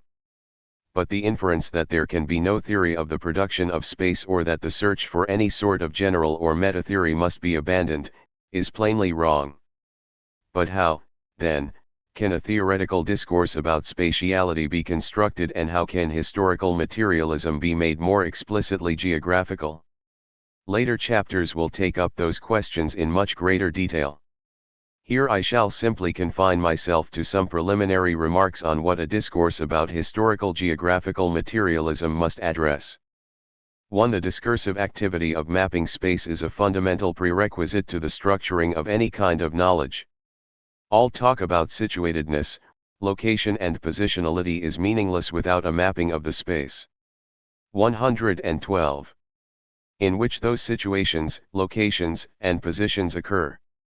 And this is equally true no matter whether the space being mapped is metaphorical or real. 2. Mapping is a discursive activity that incorporates power. The power to map the world in one way rather than another is a crucial tool in political struggles. Power struggles over mapping are therefore fundamental moments in the production of discourses. 3. Social relations are always spatial and exist within a certain produced framework of spatialities. Put another way, social relations are, in all respects, mappings of some sort, be they symbolic, figurative, or material. The organization of social relations demands a mapping so that people know their place. Revolutionary activity entails a remapping of social relations and agents who no longer acknowledge that place to which they were formerly assigned.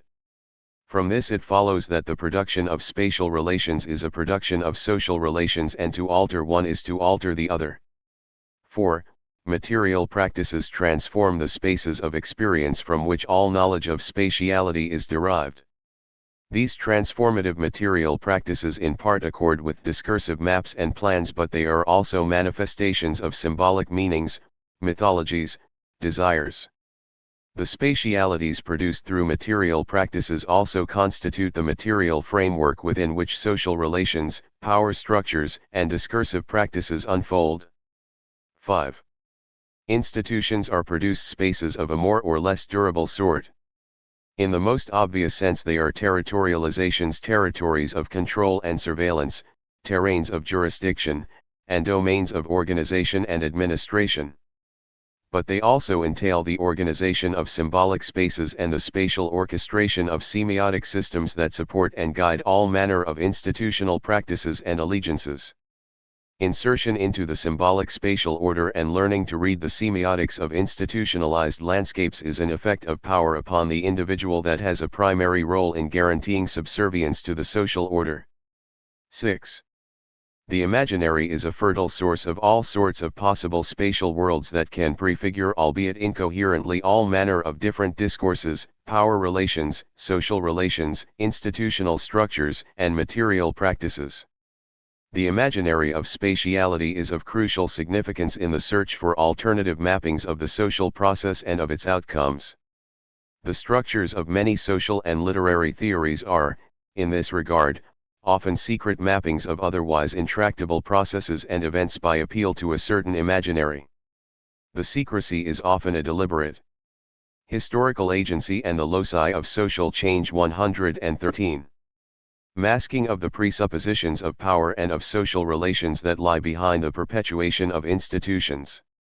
The moment of conversion of these imaginaries into discourses is therefore critical, not in the sense that it is determinate, but because it is at that relational moment that the impositions of and revulsions against institutions, power, and social relations become most apparent.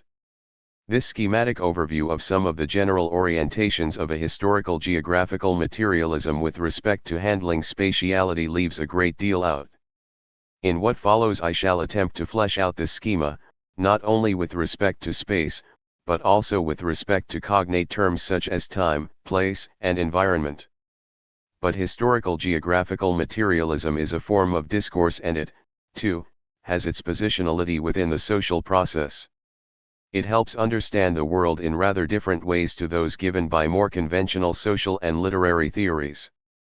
But as Marx long ago argued, our task is not only to understand the world but also to change it. But change it into what? Here the question of political commitment is crucial. So if, like Marx, I believe the fundamental contradiction we have to confront is that of the destructive logic of capital, then historical geographical materialism has to be regarded as a discursive moment in relation to that political objective. But, as I began by remarking, the writing of a book is an engagement within the realm of discourse and inevitably bound by its rules and limitations. Discourse and language may be a vital locus of struggle. But they are not the only or even necessarily the most important places of struggle. In writing a book I am confined there. Nevertheless, the critical capacity to use discourse to reflect on the nature of the discourses we construct can have an important political role to play. And that is what the rest of this book is about. Part 2. Copyright Michael Bussell. Part 2 Prologue. Around Earth Day 1970, I recall reading a special issue of the business journal Fortune. It celebrated the rise of the environmental issue as a non-class issue, and President Nixon, in an invited editorial, opined that future generations would judge us entirely by the quality of environment they inherited. On Earth Day itself, I attended a campus rally in Baltimore and heard several rousing speeches, mostly by middle-class white radicals, attacking the lack of concern for the qualities of the air we breathed, the water we drank, the food we consumed, and lamenting the materialist and consumerist approach to the world which was producing all manner of resource depletion and environmental degradation. The following day I went to the Left Bank Jazz Club, a popular spot frequented by African American families in Baltimore. The musicians interspersed their music with interactive commentary over the deteriorating state of the environment. They talked about lack of jobs, poor housing, racial discrimination, crumbling cities, culminating in the claim, which sent the whole place into paroxysms of cheering, that their main environmental problem was President Richard Nixon. What struck me at the time, and what continues to strike me, is that the environmental issue necessarily means such different things to different people, that in aggregate it encompasses quite literally everything there is. Business leaders worry about the political and legal environment, politicians worry about the economic environment, city dwellers worry about the social environment, and, doubtless, criminals worry about the environment of law enforcement, and polluters worry about the regulatory environment. That a single word should be used in such a multitude of ways testifies to its fundamental incoherence as a unitary concept. Yet, like the word nature, the idea of which contains, though often unnoticed, an extraordinary amount of human history, both complicated and changing, as other ideas and experiences change, the uses to which a word like environment is put prove instructive. The unnoticed aspect of this poses particular difficulties. Lovejoy comments. 118. It is largely because of their ambiguities that mere words are capable of independent action as forces in history. A term, a phase, a formula, which gains currency or acceptance because one of its meanings, or of the thoughts which it suggests, is congenial to the prevalent beliefs, the standards of value, and tastes of a certain age, may help to alter beliefs, standards of value, and tastes, because other meanings or suggested implications, not clearly distinguished by those who employ it, gradually become the dominant elements of signification. The word nature, it need hardly be said, is the most extraordinary example of this. The contemporary battleground over words like nature and environment is a leading edge of political conflict, precisely because of the incompletely explicit assumptions, or more or less unconscious mental habits, which surround them. And it is, of course, primarily in the realms of ideology and discourse where we become conscious of political matters and fight them out. The fight in part arises because words like nature and environment convey a commonality and universality of concern that can all too easily be captured by particularist politics. Environment is, after all, whatever surrounds or, to be more precise, whatever exists in the surroundings of some being that is relevant to the state of that being at a particular place and time. The situatedness of a being and its internal conditions and needs have as much to say about the definition of environment as the surrounding conditions themselves, while the criteria of relevance can also vary widely. A Los Angeles police officer standing at the corner of Normandy and Figueroa just after the Rodney King verdict came in, will hardly be thinking about the ozone hole, any more than the scientists studying the development of that hole in the nether regions of the Antarctic will be thinking deeply about an uprising in Los Angeles. Conditions, needs, desires, and situation are rarely stable for long, rendering the idea of some stable definition of environmental problems moot. Yet each and every one of us is situated in an environment, and all of us therefore have some sense of what an environmental issue might be. In recent years, however, a rough convention has emerged, which circumscribes environmental issues to a particular subset of possible meanings, primarily focusing on the relationship between human activity and well-being, on the one hand, and the condition or health of the biome or ecosystem which supports human life, specific qualities of air, water, soil, and landscapes, and the quantities and qualities of the natural resource base for human activity, including both reproducible and exhaustible assets.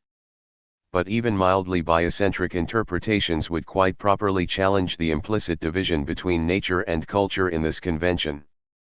The consequent political/philosophical division between environmentalists who adopt an external and often managerial stance towards the environment and ecologists who view human activities as embedded in nature is. Part 2, Prologue 119. Becoming politically contentious.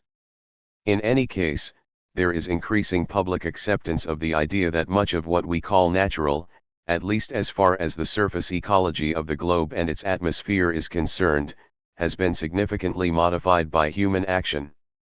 The distinction between built environments of cities and the humanly modified environments of rural and even remote regions then appears arbitrary except as a particular manifestation of a rather long-standing ideological distinction between the country and the city. We ignore the ideological power of that distinction at our peril, however, since it underlies a pervasive anti-urban bias in much ecological rhetoric. In what follows I shall try to establish a theoretical position from which to try and make sense of what are generally called environmental issues. In so doing, I want to connect those issues to questions of social change and the way in which nature or environment is valued.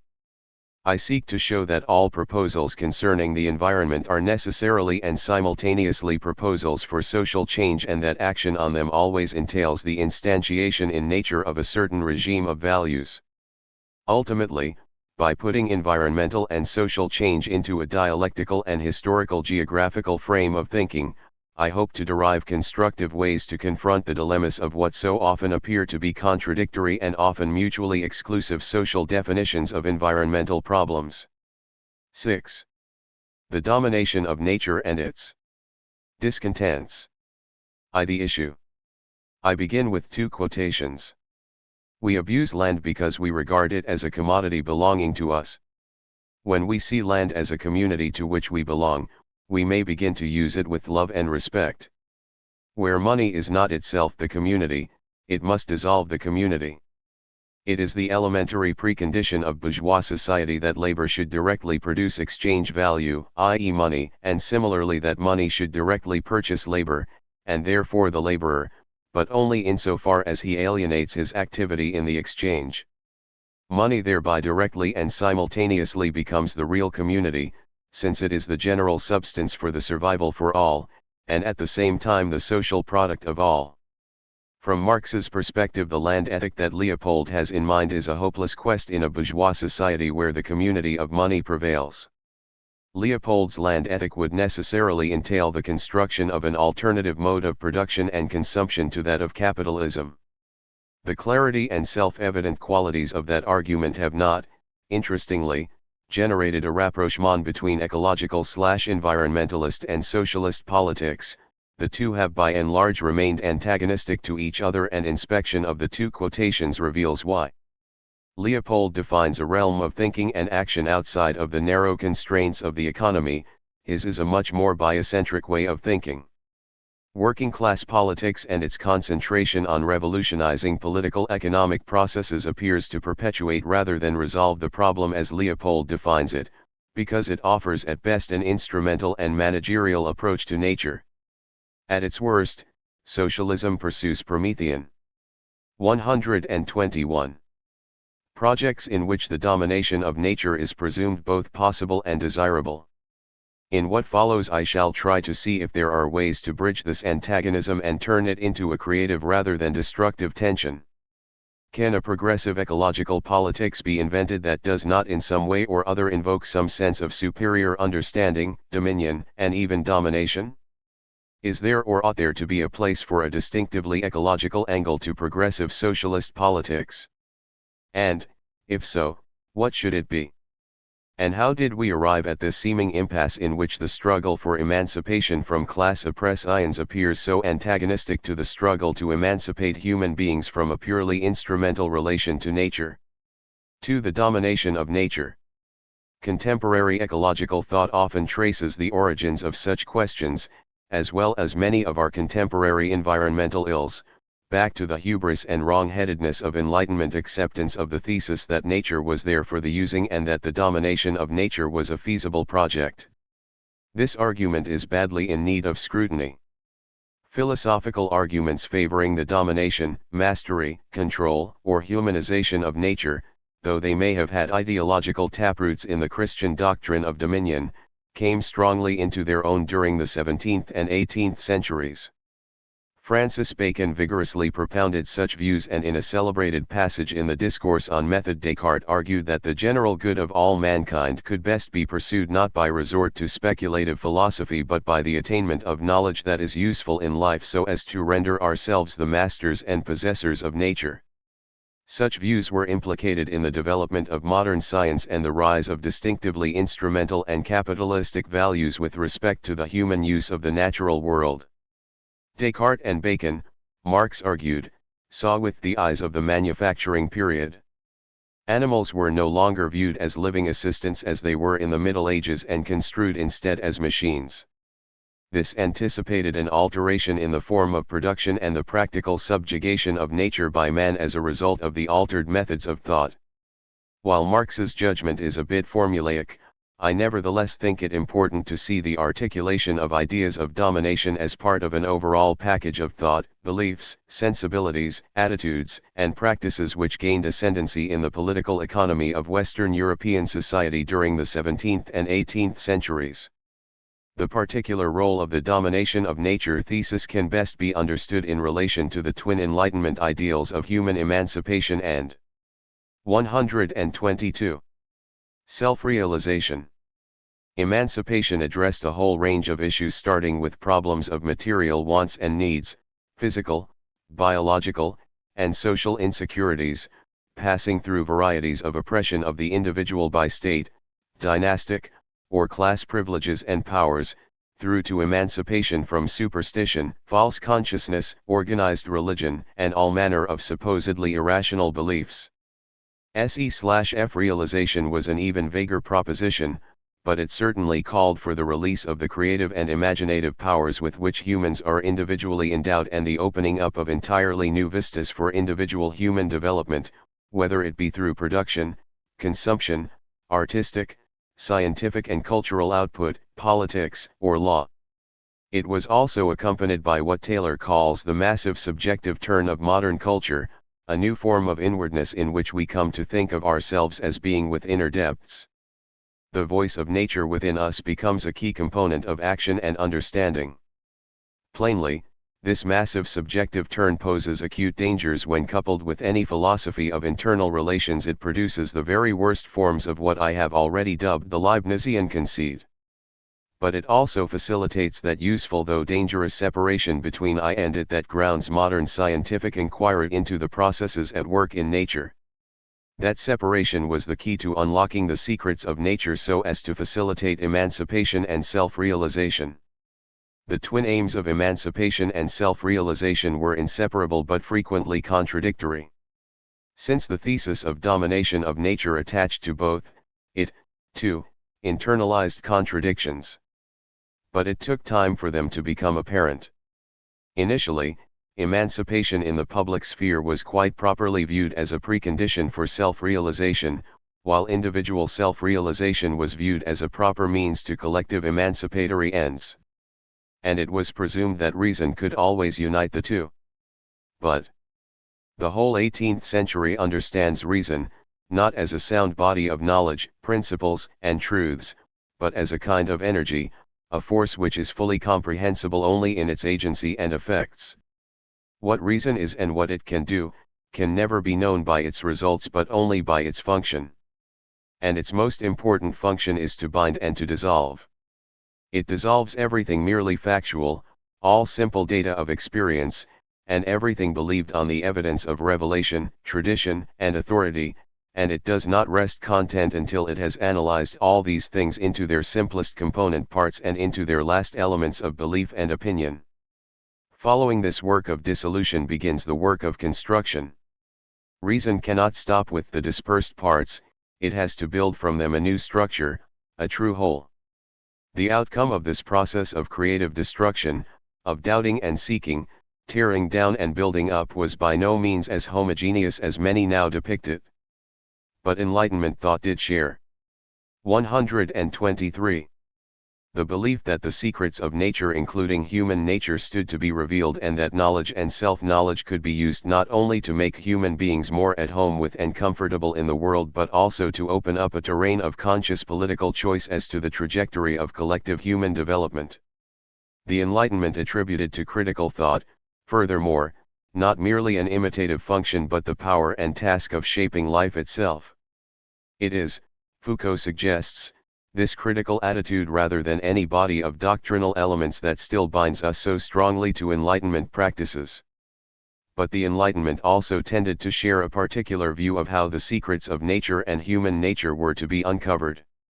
It departed in certain key respects from the grand systematic and deductive systems of the 17th century as represented in the work of Descartes, Leibniz, and Spinoza and looked to Newton as its guide. The beginning point of inquiry is phenomenal experience observation and the method applied to the data so acquired is analysis with the objective of uncovering the universal principles and laws embedded in the facts without recourse to any kind of transcendental explanation. It was only through discovery of the true laws of nature that we could learn to work with nature as nature does in ways beneficial to our species being. These Enlightenment principles have powerfully shaped attitudes to the natural world in ways that have lasted to this day. They were, and continue to be, riddled, however, with their own particular irrationalities.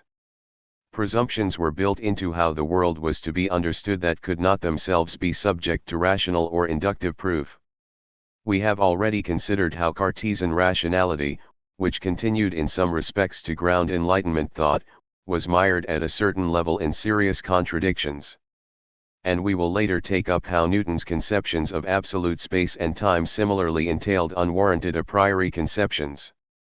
Newton and his followers presumed there were universal laws governing the material world waiting to be uncovered and given their proper logical/mathematical expression. Hume exposed the transcendent presumptions in that and, in typical Enlightenment fashion, tore apart Newton's mathematical empiricism to build up his own version of sceptical empiricism. Hume also reworked Descartes' mind-body dualism in important ways such that Callcott can now appeal to it to ground ecological ethics. As the 18th century wore on, the conceptual tension between the mechanical systems that preoccupied Newton and the study of biological organisms and their history also became more and more apparent, in some ways presaging the more contemporary conflicts between philosophies of organism and philosophies of mechanical systems. And the application of natural scientific method to the study of society produced a variety of schisms that persist to this day. 124. Enlightenment thinking was, in fact, remarkably heterogeneous. Vico and Rousseau, for example, supported the general view of emancipation and self-realization but differed radically from Descartes, Locke, Voltaire, and the encyclopedists on what to seek and how to get there. Both cast radical doubt upon the power of scientific knowledge to understand the meaning of nature. While the twin aims of emancipation and self-realization might command broad support among all the dissenting classes and revolutionary-minded elements in society, the exact meaning attached to each differed markedly from place to place and group to group. Enlightenment thought was in fact riddled with practical biases with respect to race, gender, geography, and class. But beyond these obvious and very damaging blind spots, radically different choices of preferred means had, furthermore, strong implications both for the definition of preferred objectives and for the developmental path actually proposed. Classical political economy, child of the Enlightenment in the hands of Locke, Hume, and Adam Smith and further elaborated on by Ricardo and Mill, looked to the freedom of the market as well as its hidden hand which forced technological change and the mobilization of science to the art of production as a means to couple the increasing productivity which would free society from want and need, with the capacity for individualized self-realization through market choice. This is not to imply that any kind of production or consumption would do, for it was the profound belief and hope of more than just marginal thinkers within this tradition that freedom of choice in consumption would be accomplished by a refinement of taste, a cultivation of leisure and civilized values and behavior, that would endow society with a degree of civilization heretofore unknown. Freedom from excessive state interference, from aristocratic and dynastic privileges, were powerful elements in liberal rhetoric. Yet it remained either silent or troubled with respect to the dispossessed peasantry and the working classes which were flooding into urban centers across Europe, as well as with respect to the fates of women and colonized peoples. This liberal strain of thinking is, of course, still with us, both philosophically and practically in terms of the vast flood of privatization schemes and free market rhetoric that now dominates economic reform programs. Let the market do its work and emancipation and self-realization will follow, is the philosophy of most of the world's major capitalistic powers and institutions. This tends, however, to breed a highly instrumental view of nature as consisting of capital assets as resources available for human exploitation.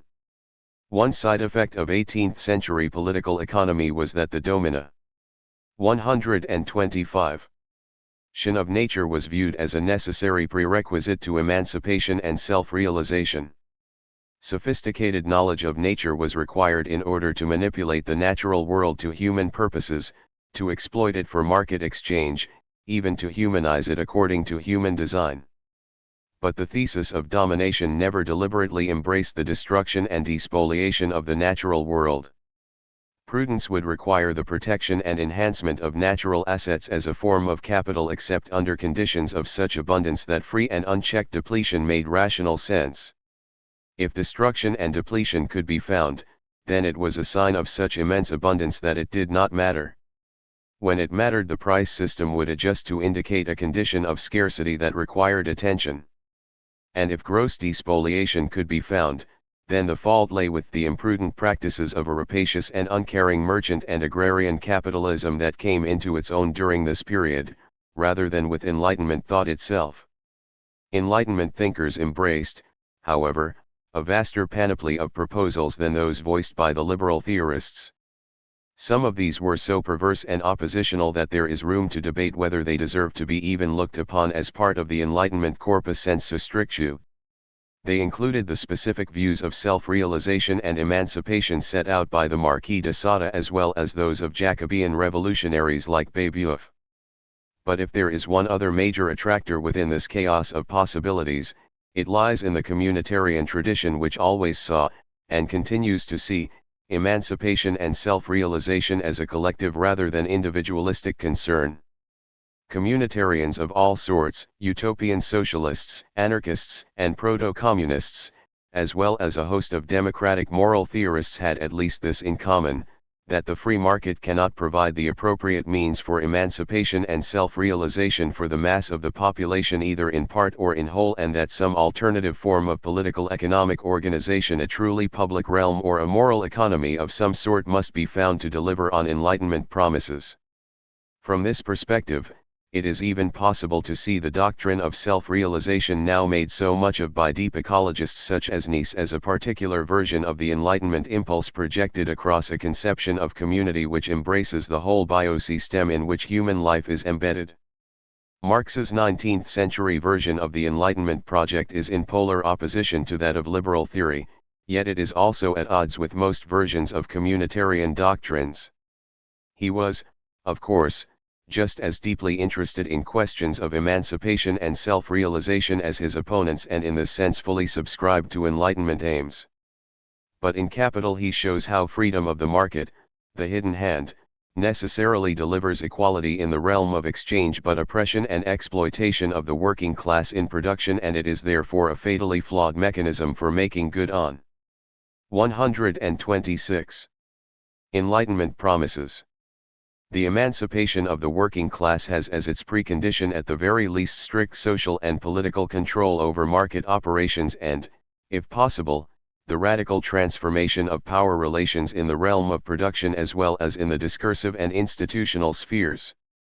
Marx argued that self-realization should be detached entirely from individual selfishness and greed and be seen as a project of realization of self through relations with others in collective or communistically organized society. Emancipation from social want in general led Marx certainly to accept that some version of the idea that the domination of nature was a necessary condition for human emancipation, and in this regard he, too, accepts a broadly instrumentalist, anthropomorphic and controlling attitude towards natural environmental conditions. The realm of freedom, he wrote, consists in socialized man, the associate producers, rationally regulating their interchange with nature, bringing it under their common control, instead of being ruled by it as a blind power, and achieving this with the least expenditure of energy and under conditions most favorable to, and worthy of, their human nature. But the exact meaning of this is, as Grundmann has recently noted, somewhat ambiguous, in part because of the peculiarly dialectical way in which Marx conceptualized the interaction between the social and natural worlds, but also because Marx's politics of self-realization rested strongly on the recapture of an unalienated relationship not only to fellow human beings but also to that creative and sensuous experience of nature which capitalist industry had rendered so distant and opaque. Exactly what the conditions were that rendered the relation to nature most worthy of our human nature remains unspecified. And how this was to be done in the face of modern science, technology, and industrial organization poses a whole host of practical difficulties for the Marxian theory. Some way had to be found to achieve the aims of emancipation and self-realization without abandoning the Enlightenment view that modern science, industry, and technology provide the means to emancipate human beings from the natural limits which confine them to a state of perpetual want, insecurity of life chances and absence to the full belly so necessary for the exercise of creative powers.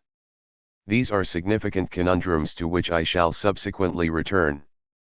For the moment I simply want to establish that Marx in no way objected to overall Enlightenment aims, including a particular version of the domination of nature thesis, but that he did have wide-ranging and strong objections to the way in which the liberal and communitarian theorists of the day interpreted those aims and by what means. He also meant something rather special when he connected the ideas of domination, science, and progressive liberation of the productive forces to achieve foundational goals of a future. 127. Communistic society. For Marx what really mattered was the development of conscious powers for the continuous production of nature in ways that would undermine class privileges and oppress ions and liberate the creative powers of individuals to produce themselves through the production of nature.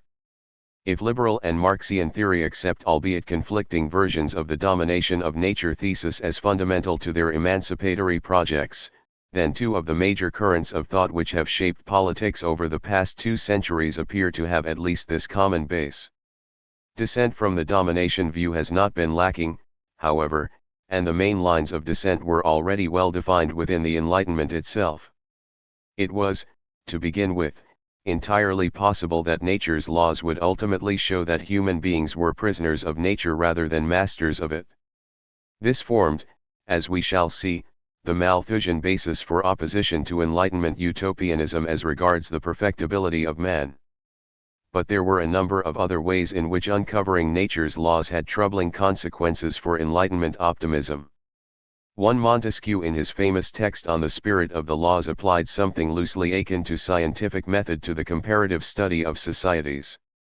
He set out to uncover the fundamental causes that underlie the seeming chaos of human history and the enormous diversity of governmental forms. And one of the fundamental causes identified was soil and climate. If it is true, he wrote, that mentalities and passions are extremely different in different climates, then the laws must correspond to the difference of passions and to the difference in mentality. This environmental foundation to the geography of difference did not lead him to pure environmental determinism, for it was the task of good government to bring about an adjustment of laws, and of moral order, to prevailing physical circumstances.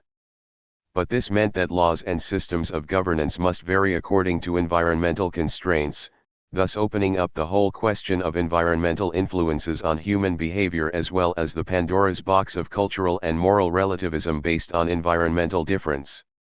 Rousseau followed down this path, recognizing that law should recognize local cultural environmental conditions.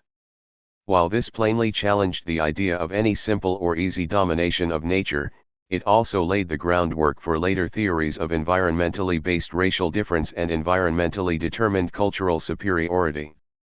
Rousseau likewise argued that despotism is suited to hot climates, barbarism, to cold, and good government, to temperate regions.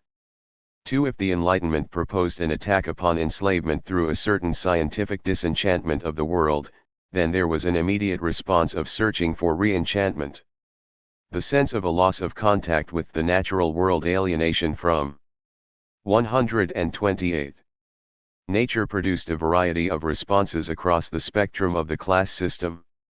Those being divorced from access to their means of production land launched movements of protest that became widespread. Similar movements continue to be found in peasant societies throughout the world, indicative of an intense resistance to the idea that the penetrations of the free market and of modern science are the only vehicles for emancipation and self-realization.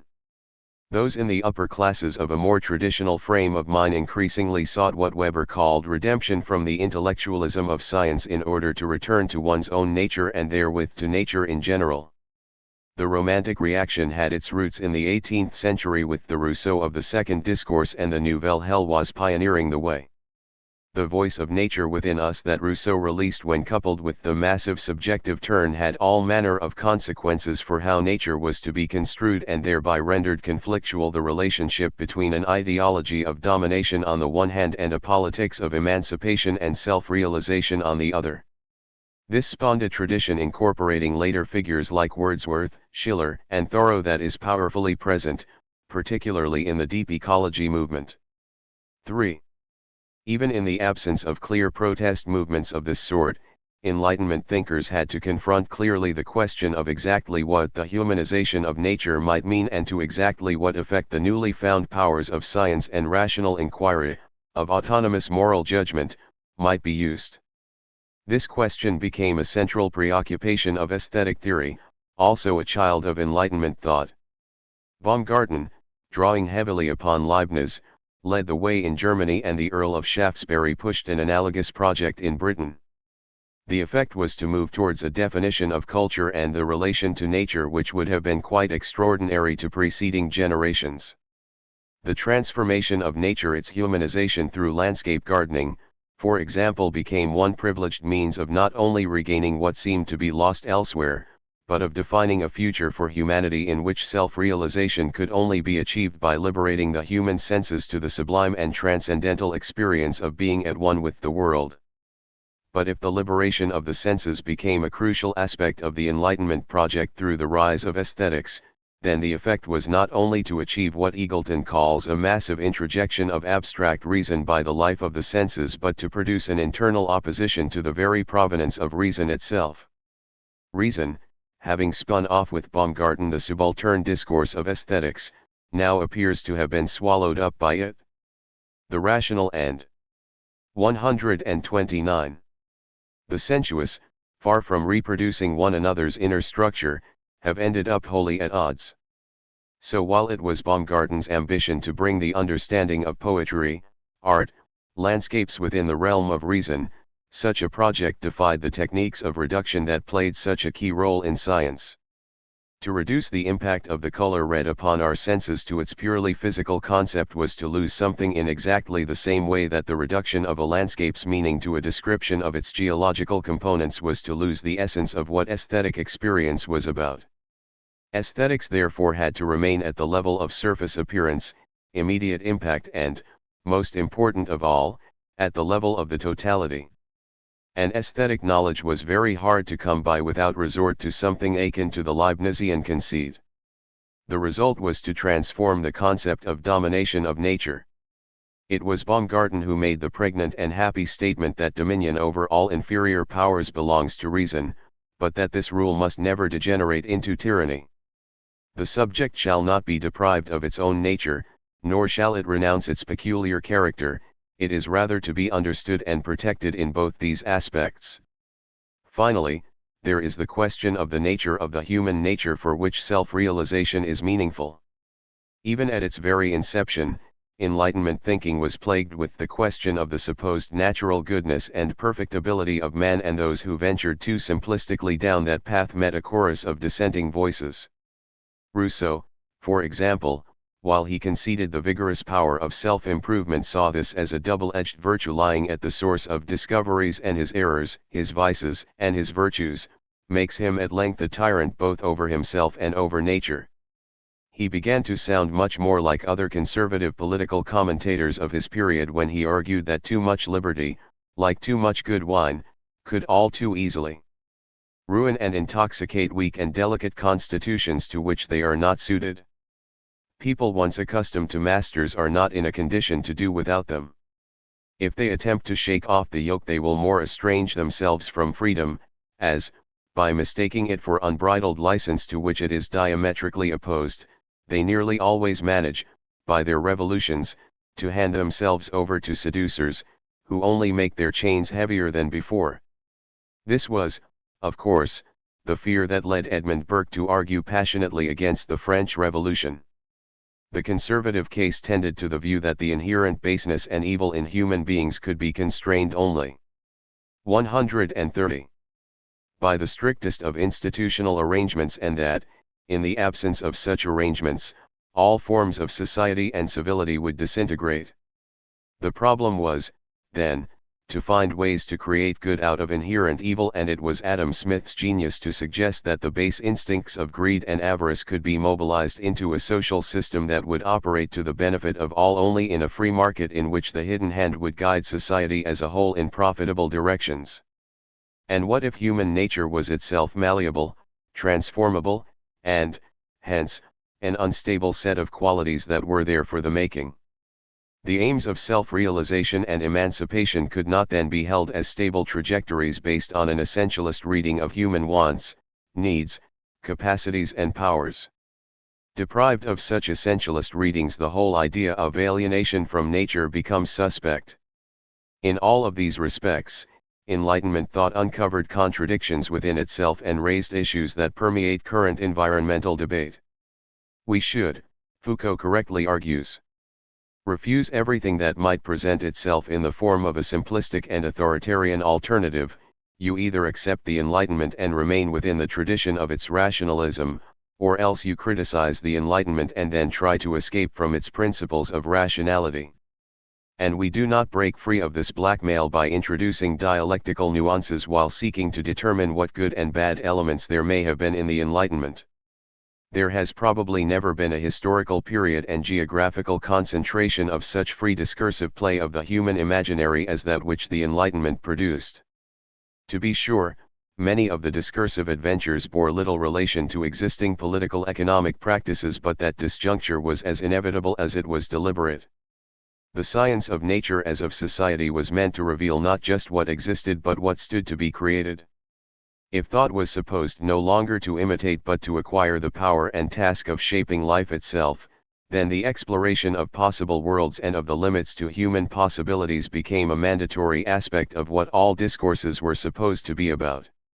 And there is no doubt that all of this discursive ferment had its role to play in the tumultuous politics that led into the American and French revolutions.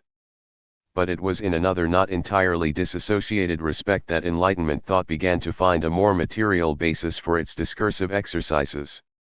As market relations and monetization consolidated their hold, that aspect of Enlightenment thought that created the liberal theory to accompany market exchange began to make inroads into political power and institutional forms. 18th century political economy, inspired above all by 131. Locke, was constantly seeking a rapprochement between state policies and politics, the production of wealth, and the proper valuation of whatever political economists of the period understood as the primary sources of all wealth: bullion, labor, and the land being the prime candidates. But this meant that the domination of nature, as well as the domination of human nature, became subsumed within the logic of the market. The genius of 18th century political economy was this, that it mobilized the human imaginary of emancipation, progress, and self-realization into forms of discourse that could alter the application of political power and the construction of institutions in ways that were consistent with the growing prevalence of the material practices of market exchange. It did so, furthermore, while masking social relations and the domination of the laborer that was to follow, while subsuming the cosmic question of the relation to nature into a technical discourse concerning the proper allocation of scarce resources for the benefit of human welfare. 3. Political economy, environment, and Saccard's dream. The practice and theory of capitalistic political economy with respect to the environment has consequently become hegemonic in recent world history. Within that history, it has been capital circulation that has made the environment what it is. The complex dialectic in which, as Marx has it, we make ourselves by transforming the world, gets radically simplified into a rather simple one-track affair, even allowing for the ways in which aesthetic judgments, romantic reactions, nature tourism, vegetarianism, animal rights movements, and Monetized protections of nature through wilderness and habitat preservation surround the crass commercialism of our use of nature and so give it a veneer of accountability and respectability. The prevailing practices dictate profit-driven transformation of environmental conditions and an approach to nature which treats of it as a passive set of assets to be scientifically assessed, used, and valued in commercial terms. It is not fashionable these days, of course, to evoke directly a triumphalist attitude to nature.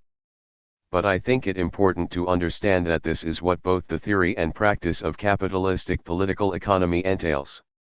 This is what daily practice is all about, whether we care to acknowledge it or not, whenever the circulation of capital is let loose upon the land. It has also been the focus of utopian visions.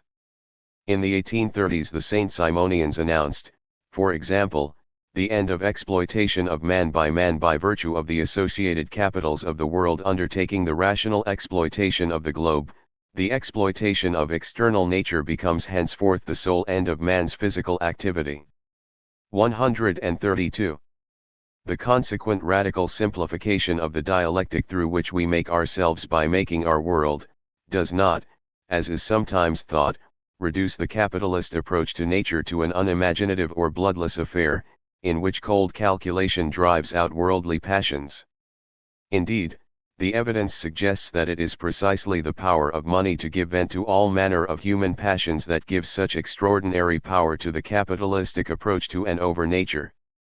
As Simmel notes, money enlarges the diameter of the circle in which our antagonistic psychic drives flourish, and it often does so to the degree that money dissolves into pure desire for it. Here, for example, is how Saccard, Zola's 19th-century anti-hero in his novel Money, sees the issue as he builds his universal bank to finance innumerable projects for the transformation of the Levant. "Look here," cried Saccard.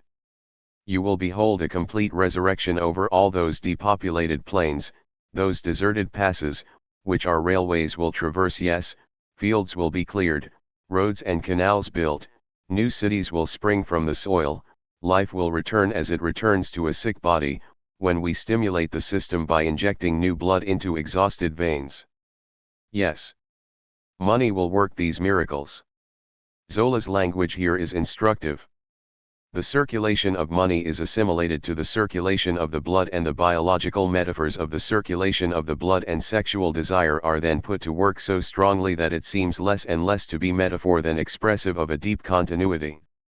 You must understand that speculation, gambling, is the central mechanism, the heart itself, of a vast affair like ours.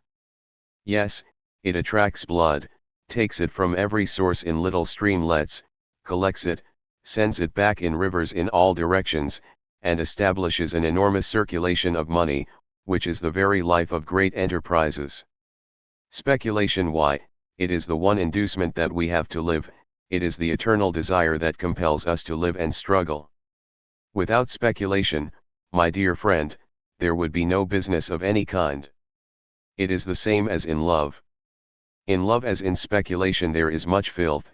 In love also, people think only of their own gratification, yet without love there would be no life, and the world would come to an end. Saccard's vision, his love of life, seduces all around him. Even Madame Caroline, the cautious sister of the engineer who will be the practical agent of Saccard's schemes, is seduced by both Saccard and his vision.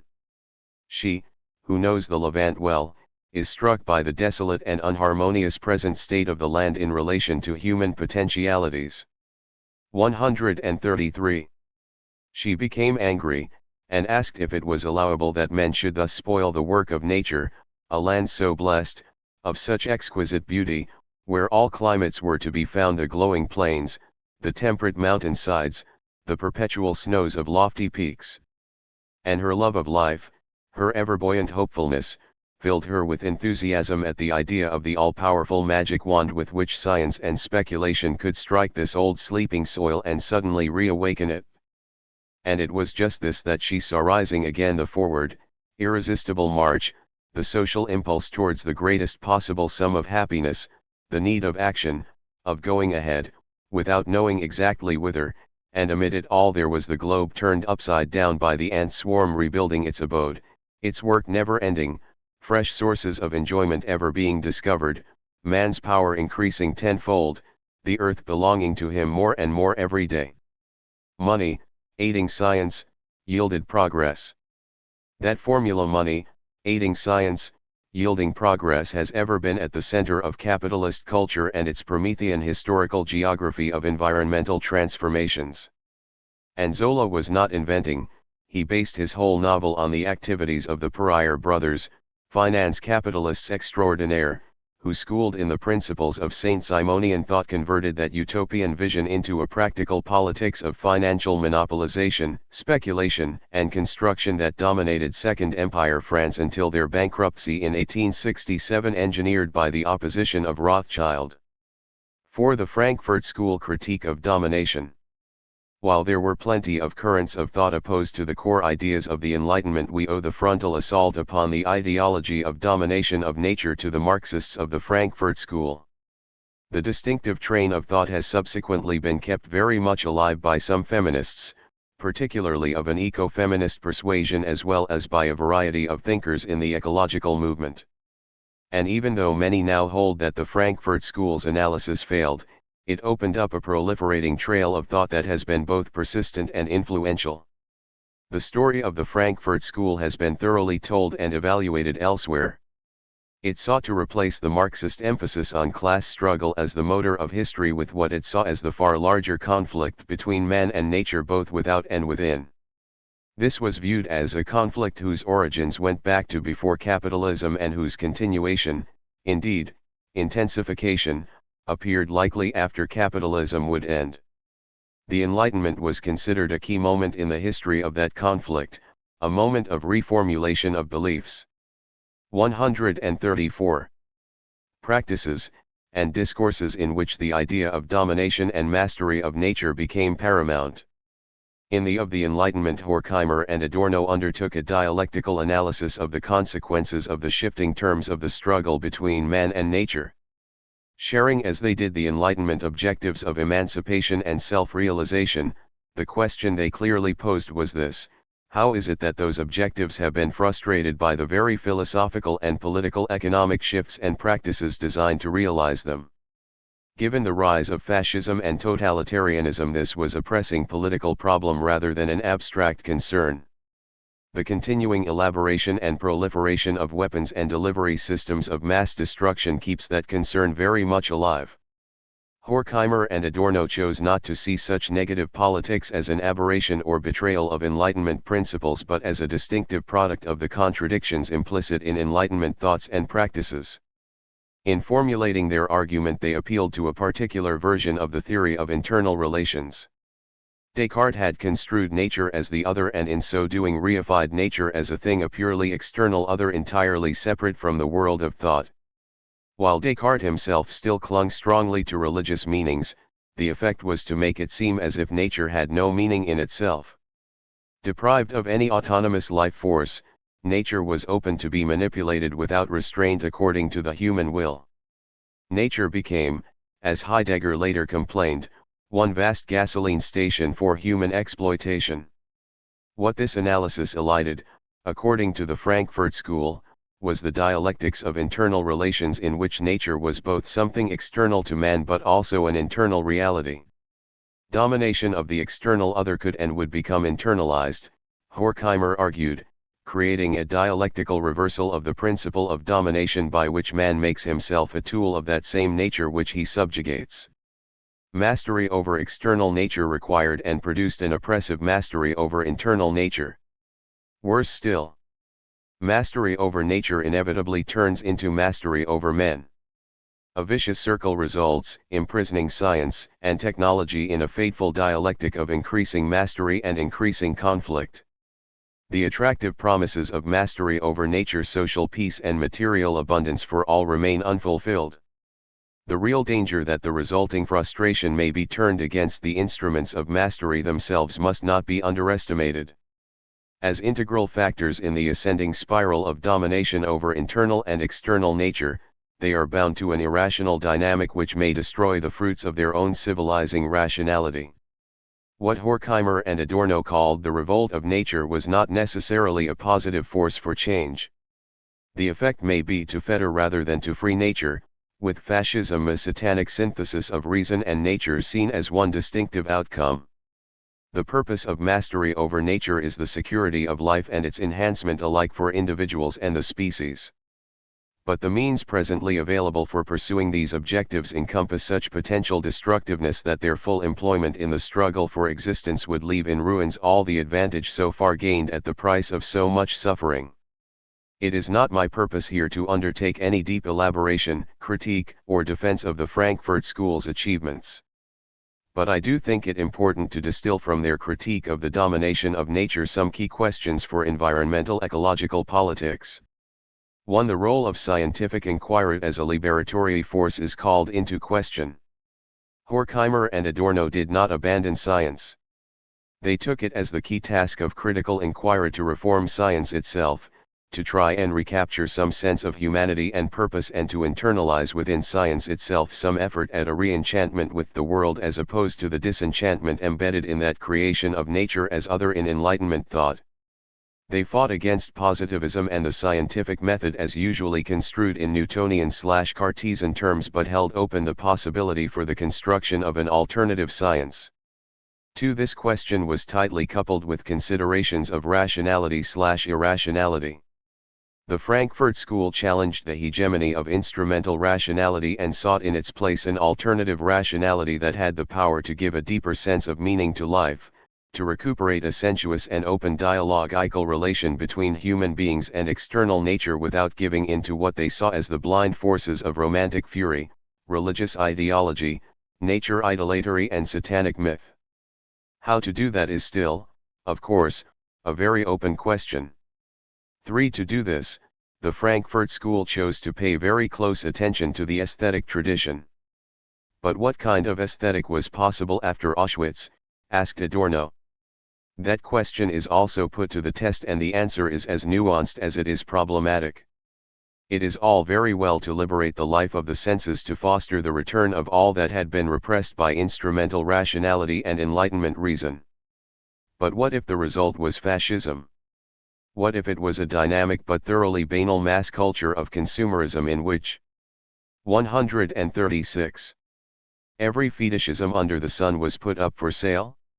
What kind of aesthetic was possible after Henry Ford as well as after Auschwitz? Adorno's response was to construct a legendary elitism and purism on the aesthetic front. Purity in art was the only guarantee against co-option and corruption. But this was all too easy to construe as a noble but futile gesture that in any case brought the aesthetic appreciation of nature very close to traditional bourgeois taste and in some ways reinforced the idea of art for art's sake. Adorno, it is tempting to argue, withdrew into his own version of the Leibnizian conceit in the face of the noisy chaos and distressing circumstances of the political world in which he found himself. But even if the aesthetic gesture of the Frankfurt School's most respected aesthetic analyst is found wanting, the question broached of what kind of aesthetic and in whose name is a persistent refrain within ecological/environmental arguments. 4. None of these questions could be answered without at some point turning to psychoanalysis and the issue of human repressions, desires, and needs. The confrontation between Marx and Freud was conjoined in Frankfurt School analysis, sometimes with positive but more often with confusing results. But here, too, the Frankfurt School broached a terrain of discussion that simply will not go away, both in the sense of understanding how, for example, sexual drives and repressions, maternal longings, and macho desires become built into arguments for a certain relation to nature. Put more broadly, who is the self that is struggling to be realized, and which of the innumerable struggles that result can be understood as emancipatory, and in what way? 5. While they called into question the separation between man and nature and sought to reintegrate the two sides via appeal to a dialectics of internal relations, the Frankfurt School nevertheless instantiated rather than undermined the simple binary division man/nature. In ecological circles it is a standard line of criticism of them that they never rose above the anthropomorphism of that separation and could not therefore move towards a genuinely ecocentric viewpoint. They replicated Descartes in the very act of criticizing him.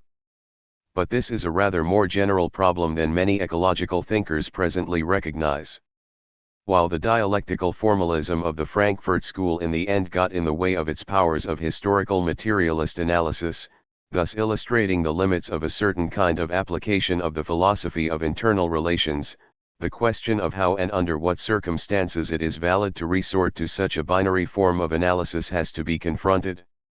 For while it is very much the case that the man-nature dichotomy has no fixed boundary and that it is, as Harvey again and again argues, being transgressed all the time in modern science and technology as well as in 137. Our daily practices, we end up in our discourses speaking to and trying to persuade only that part of the ecological world to which we distinctively belong. And this is true for even the most wildly ecocentric analyst. 6. The internal relation between the domination of nature as other and the domination of others opened up by the Frankfurt School is a continuing concern. This is a theme that has been extremely important within feminist politics since the mid-1960s. The thesis that the domination of nature is inherently connected to the domination of women has been converted by ecofeminists into a politics that rests upon the idea that nurturing the environment depends upon rescuing the feminine principle as paramount in human affairs.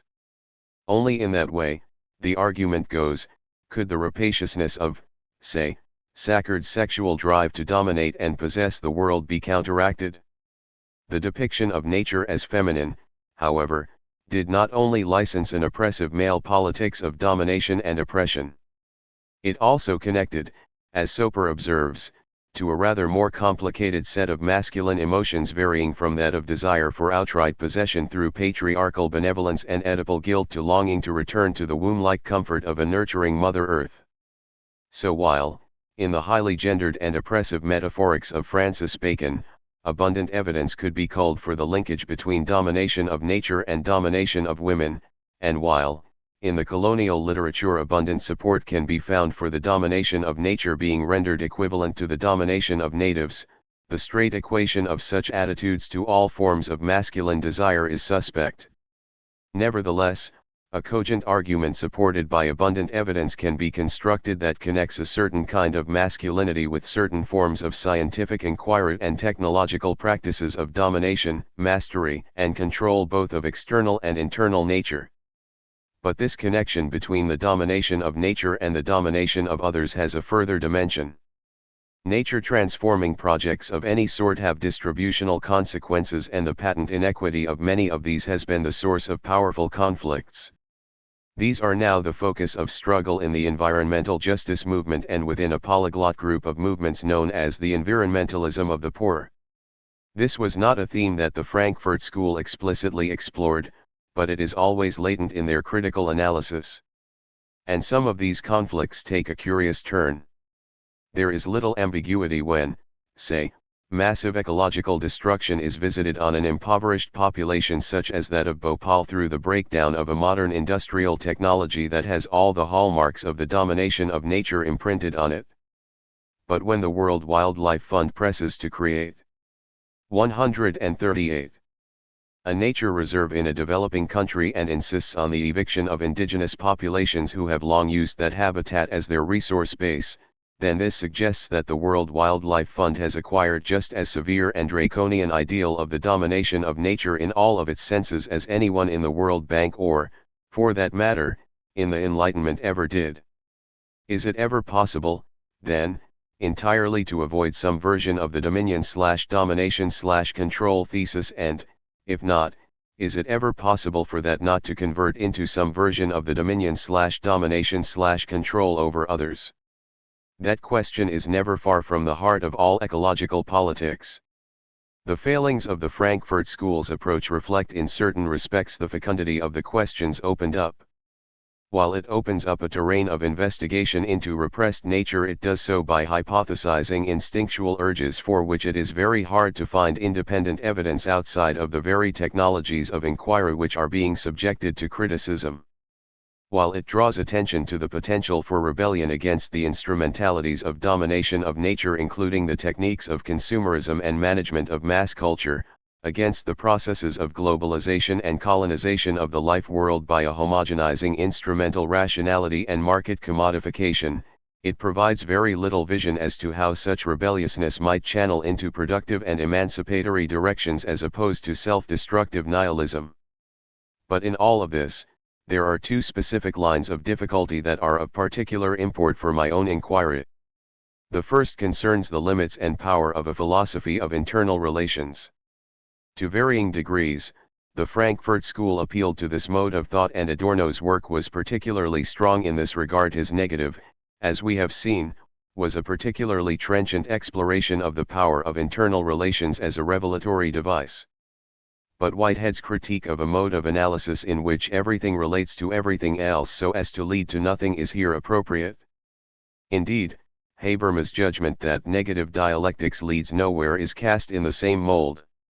In effect, the danger always inherent in application of a dialectics of internal relations is precisely that everything so mirrors everything else that there is no room for radical change, no moment of leverage that permits an exit from processes of domination that totally occupy beliefs, discourses, institutions, power structures, material practices, and social relations. Secondly, there is the related problem of agency.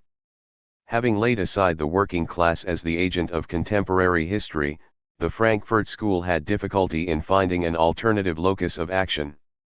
To be sure, several of them found some sort of alternative. Marcuse put his faith in youthful rebellion and Habermas in new social movements dedicated to the construction of an ethics of communicative action.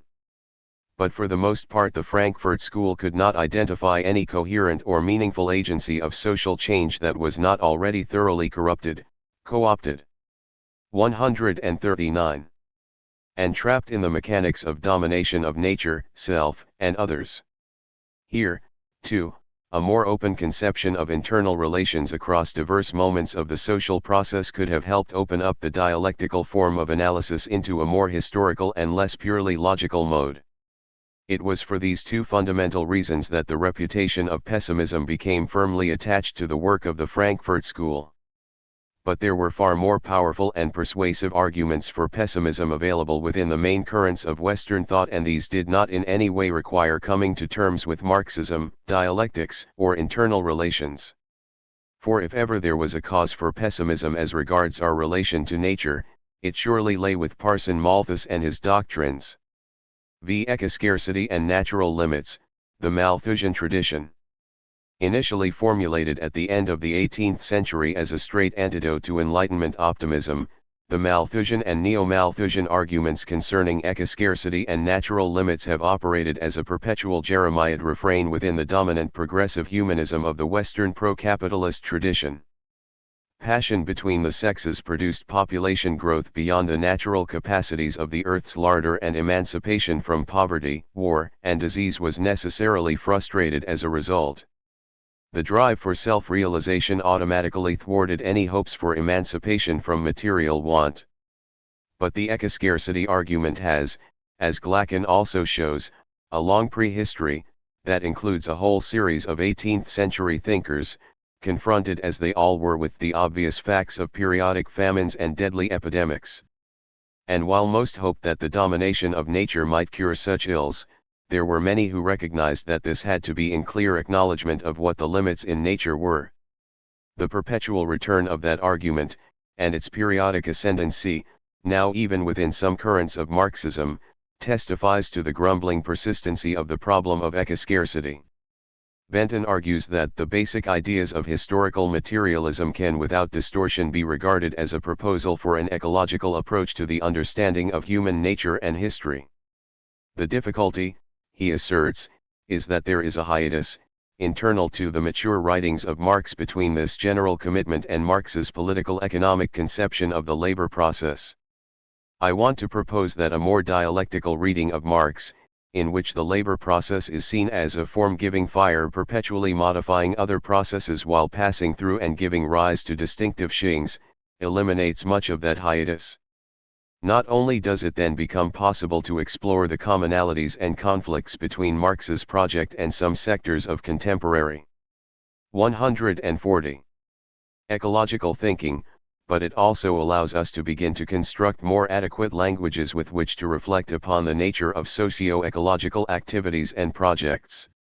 The danger here is of accepting, often without knowing it, concepts that preclude radical critique. One of the most pervasive and difficult to surmount barriers, as I shall show in later chapters, is that which insists on separating out nature and society as coherent entities. What is surprising here, is that even the deepest and the most biocentric of ecologists at some level accepts this distinction. By insisting upon a prior dissolution of the problem into freely flowing socio-ecological processes, I do not mean to imply that the particular kind of permanence we call society has no meaning discursively or practically, or that situations do not arise in which it makes sense to isolate that particular permanence for analysis. But I do want to insist that radical critique keep open precisely the way in which this entity gets constituted out of socio-ecological processes. To press home this point, I shall examine the role played by ideas of natural limits and ecoscarcity in contemporary debate. In ecological thinking, the issue of natural limits is often in the forefront of discussion. Lee, for example, creates a narrative in which it seems that the rules of human behavior should be derived from the second law of thermodynamics and the inherent sustaining power of ecosystems. Anything that violates these two principles is unsustainable and thereby doomed to produce eco-catastrophe. We must, therefore, learn to live within the limits of these two natural laws. The difficulty here, of course, is that neither principle is helpful at all in explaining the shifting history of human social organization, or even the genesis of life itself. It is one thing to argue that the second law of thermodynamics and the laws of ecological dynamics are necessary conditions within which all human societies have their being, but quite another to treat them as sufficient conditions for the understanding of human history. To propose the latter would imply that the whole of human history is an exercise in unsustainability in violation of natural law. This is so grand an assertion as to be pointless. Benton has insisted that even Marxists, who have traditionally been hostile to the idea, should clearly recognize the natural limits to human potentialities, while Perelman, even more bravely, asserts that a close study of Marx's writings shows that he was much more of a Malthusian than he cared to admit. This is a sufficiently serious argument to warrant a return to its origins in the work of Malthus himself. It is sometimes forgotten that Malthus wrote his first essay on the principle of population in 1798 as a political tract against the utopian socialist anarchism of Godwin and Condorcet, and as an antidote to the hopes of social progress embodied in Enlightenment thought as well as in the French Revolution. In 141, his introduction, Malthus lays down principles of inquiry which ought, he argues, to govern discourse concerning such an important subject as the perfectibility of man. A writer may tell me that he thinks a man will ultimately become an ostrich. I cannot properly contradict him. But before he can expect to bring any reasonable person over to his opinion, he ought to show that the necks of mankind have been gradually elongating, that the lips have grown harder and more prominent, that the legs and feet are daily altering their shape, and that the hair is beginning to change into stubs of feathers. Until the probability of so wonderful a conversion can be shown, it is surely lost time and lost eloquence to expatiate on the happiness of man in such a state, to describe his power, both of running and flying, to paint him in a condition where all narrow luxuries would be condemned, where he would be employed only in collecting the necessaries of life, and where, consequently, each man's share of labor would be light, and his portion of leisure ample. Malthus engages in two tactics here. One is to insist that all discussion of future possible social orders be subjected to the rules of sceptical empirical inquiry into existing reality. The second is to float easily across the social biological divide so as to use the latter as a means to confound the former. Yet the first edition of the essay is strongly colored by deduction from a priori universal principles, namely that food is necessary to the existence of man and that the passion between the sexes is necessary and constant. He places these two postulates in the context of a world of finite resources and deduces the famous natural law in which population growth places pressure on the means of subsistence, inevitably producing poverty, disease, famine, war, and a general tendency towards overpopulation. In subsequent editions of the essay, Malthus sought to give much more empirical substance and scientific respectability to his deductive arguments by furnishing as much empirical information as he could muster. He also went on to elaborate somewhat on the preventive checks through which population is kept in balance with the means of subsistence, without resort to the violence of famine, disease, and war. The subsequent evolution in Malthus' ideas on the subject is too well known to warrant repetition here, as is the neo-Malthusian adjustment, in which it is understood that technological change and social adaptation can create a dynamic balance in what still remains a fundamental race between population growth and the availability of resources in nature. But what is usually forgotten is the class character of Malthus' argument. And since this particularly pernicious aspect of his argument is still very much with us, it deserves careful consideration. Malthus recognizes that misery has to fall somewhere and maintains that the positive checks of famine, disease, and poverty will necessarily 142 be the lot of the lower classes. Their miserable condition is the result of a natural law which functions absolutely independent of all human regulation. Their distress is to be interpreted as an evil so deeply seated that no human ingenuity can reach it. On this basis Malthus arrives, reluctantly, at a set of policy recommendations.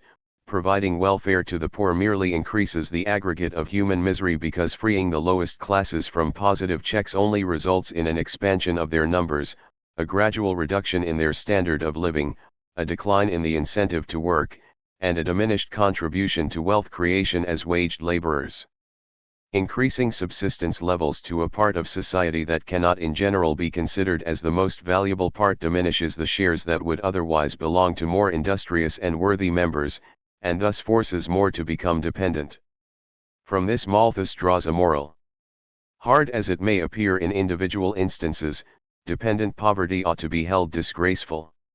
Such a stimulus appears to be absolutely necessary to promote the happiness of the great mass of mankind, and every general attempt to weaken this stimulus, however benevolent its apparent intention, will always defeat its own purpose. I feel no doubt whatever that the parish laws of England have contributed to raise the price of provisions and to lower the real price of labor. They have therefore contributed to impoverish that class of people whose only possession is their labor. It is also difficult to suppose that they have not powerfully contributed to generate that carelessness and want of frugality observable among the poor, so contrary to the disposition to be remarked among petty tradesmen and small farmers. The laboring poor, to use a vulgar expression, seem always to live from hand to mouth. Their present wants employ their whole attention, and they seldom think of the future.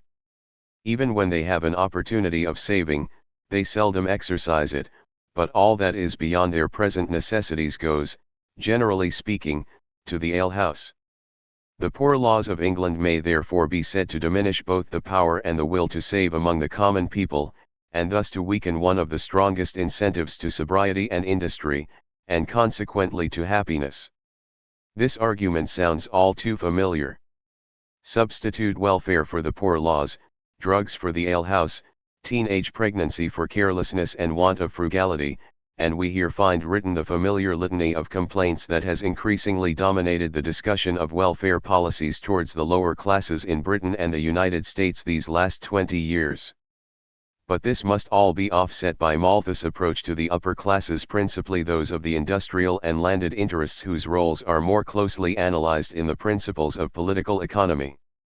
Here, he recognizes a difficulty in accounting for the continued accumulation of capital in society.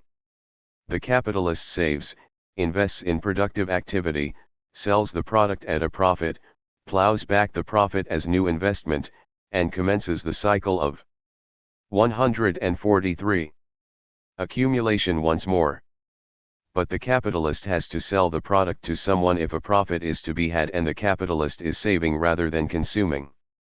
If the capitalist saves too much and the rate of capital accumulation increases too rapidly, then long before subsistence problems are encountered, the capitalist will find expansion checked by the lack of effective demand for the increased output. Consequently, both capital and population may at the same time, and for a period of great length, be redundant, compared to the effective demand for produce.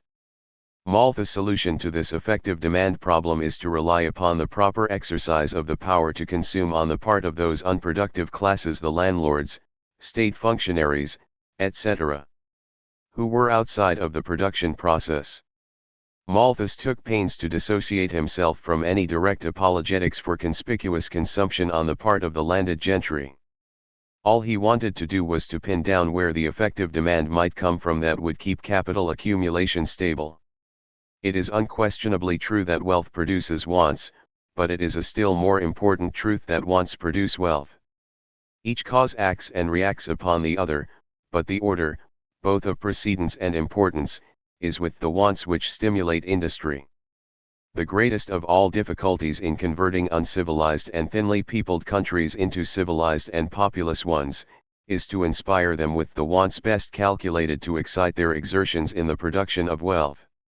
One of the greatest benefits which foreign commerce confers, and the reason why it has always appeared an almost necessary ingredient in the progress of wealth, is its tendency to inspire new wants, to form new tastes, and to furnish fresh motives for industry.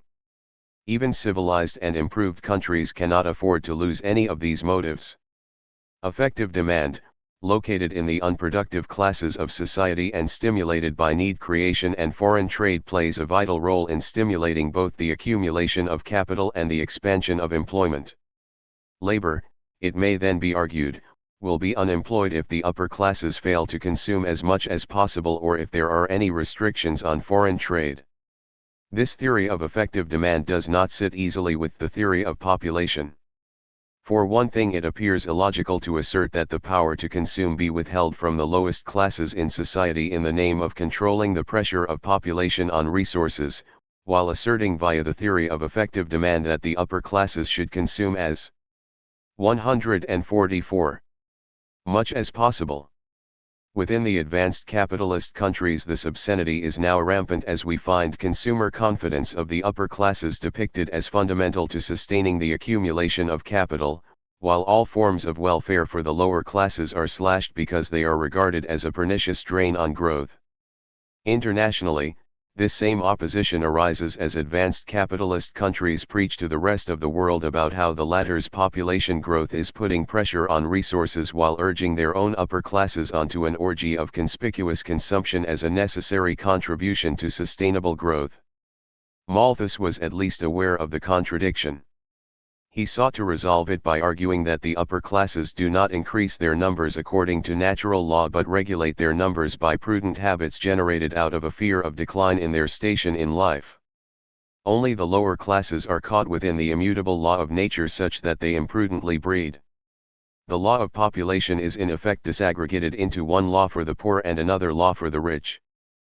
But Malthus also has to explain why an effective demand cannot be generated by an increasing power to consume on the part of the laboring classes. Such a possibility is dismissed as illogical because no one will ever employ capital merely for the sake of the demand occasioned by those who work for him, which is another way of saying that profit necessarily arises out of the exploitation of the working classes. But if production is controlled by capitalists, then is it not also possible that the laws of private property, which are the grand stimulants to production, do themselves so limit it as always to make the actual produce of the earth fall very considerably short of the power of production? To this question Malthus replies with a qualified yes, quickly finding a moral rationale. It makes no difference in the acute rate of increase in population, or the necessary existence of checks to it, whether the state of demand and supply which occasions an insufficiency of wages to the whole of the laboring classes be produced prematurely by a bad structure of society, and an unfavorable distribution of wealth, or necessarily by a comparative exhaustion of the soil. The laborer feels the difficulty in the same degree, and it must have nearly the same result, from whatever cause it arises. So the property-owning classes do the laborers a favor by creating artificial scarcity before natural scarcities hit home. The control of effective demand by the propertied interest prevents the visitation of misery on all sectors of mankind, the premature exhaustion of resources, and secures to a portion of society the leisure necessary for the progress of the arts and sciences. A phenomenon 145. That confers on society a most signal benefit. Thus is the Enlightenment project reserved for a small elite while everyone else is condemned to live by natural law. This is an appalling instance of that awful habit of denying one section of our species the right to be considered human. Classical political economy frequently invoked natural scarcity and diminishing marginal returns as the root cause of crises and persistent poverty. Ricardo, for example, adopted much of what Malthus had to say about overpopulation and ecoscarcity, attributing the falling rate of profit under capitalism to diminishing returns on land to the point where the rent on increasingly scarce resources would absorb all profit. This prompted Marx to observe that when faced with a crisis, all Ricardo could do was to take refuge in organic chemistry.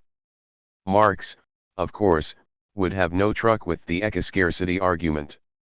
Poverty and lack of well-being as well as the crisis tendencies of capitalism had to be explained through the internal dynamics of the capitalist mode of production rather than by resource scarcities or by so-called natural laws of population. What Marx comes up with is a thorough explanation of the production of impoverishment, of unemployment, of misery and disease among the lower classes as a necessary outcome of how laissez-faire free market capitalism works, no matter what the rate of population growth. There is a specific rule of overpopulation under capitalism that relates to the need to produce an industrial reserve army, a relative surplus population, for the expansionary dynamics of a capitalist mode of production. Yet Marx also recognized that resource endowments had a key role to play in generating wealth, insisting by resort to a highly gendered metaphor that the earth was its mother and labor its father. He also insisted that the metabolism with nature was a universal and perpetual condition of human labor and that disruption of that metabolism for any reason could spell disaster. Furthermore, we could only ever work with nature through nature's own laws. It is hard to read this without inferring that Marx, at least, had a profound respect for the qualities of nature and the relational dialectical possibilities inherent within it as well as within ourselves. Furthermore, his more detailed discussions on Malthus indicate that he thought there were many situations in which population dynamics might have either positive or negative relations to the reproduction of a particular mode of production. Capitalism, he argued, requires a growing population as a real foundation for capital accumulation. Very complicated and varying relations of production to population could be found in different epochs and places. Even the category of overpopulation could sometimes make sense. In different modes of social production there are different laws of the increase of population and of overpopulation. Thus what may be overpopulation in 146. One stage of social production may not be so in another, and their effects may be different. The amount of overpopulation posited on the basis of a specific production is thus just as determinate as the adequate population. Overpopulation and population, taken together, are the population which a specific production basis can create. The Marxist tradition subsequently paid most attention to his outright rejection of the eco-scarcity arguments of Malthus and Ricardo. And it sometimes went on to draw the unwarranted implication that all forms of the overpopulation or eco-scarcity argument are merely a product of apologetic bourgeois reasoning. Even worse, it was sometimes assumed that nature could be dominated by society and totally transformed to meet human needs, and that the humanization of all nature was an unproblematic project in principle.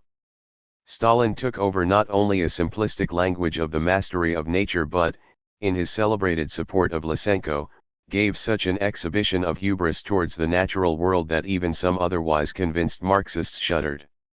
It was only when it became clear that Lake Baikal was turning into an ecological disaster to parallel Lake Erie that serious questions began to be raised concerning the proper ecological perspectives to be built into socialism. As Grundmann complains, Marx, at times, seems to assume that growth of productive forces implies an increasing power to dominate nature, when there may be productive forces which do not lead in that direction but, rather, to an increasing uncertainty, risk, and uncontrollability as well as to unnecessary oppression in the production process. This does not imply that concern for the natural environment is incompatible with the Promethean view. Indeed, anthropocentrism and mastery over nature, far from causing ecological problems, are the starting points from which to address them. Nevertheless, Marx's expectation that science and technology would create an intelligible and controllable world as well as the expectation that only capitalist relations stand in the way of a rational regulation of our metabolism with nature, have to be questioned. And this implies a challenge to some of the presumptions of historical geographical materialism. It is in this context that some Marxists have returned to the ecoscarcity and natural limits argument as being in some sense far more fundamental than Marx have been prepared to concede. Unfortunately, the manner of that return by Benton, Perlman, and O'Connor often appears as a sad capitulation to capitalistic arguments. Not, of course, that any of them would in any way support the class distinctions that Malthus used to such vicious effect. But the universality of natural limits and the deeper appeal to natural law as inherently limiting to the capacity to meet human desires, is now increasingly treated as an axiomatic limiting condition. 147. Of human existence. So what, then, would a dialectical relational formulation of the problem look like? Consider, to begin with, a key term like natural resources. In what sense can we talk about them as being limited, and in what ways might we reasonably say they are scarce?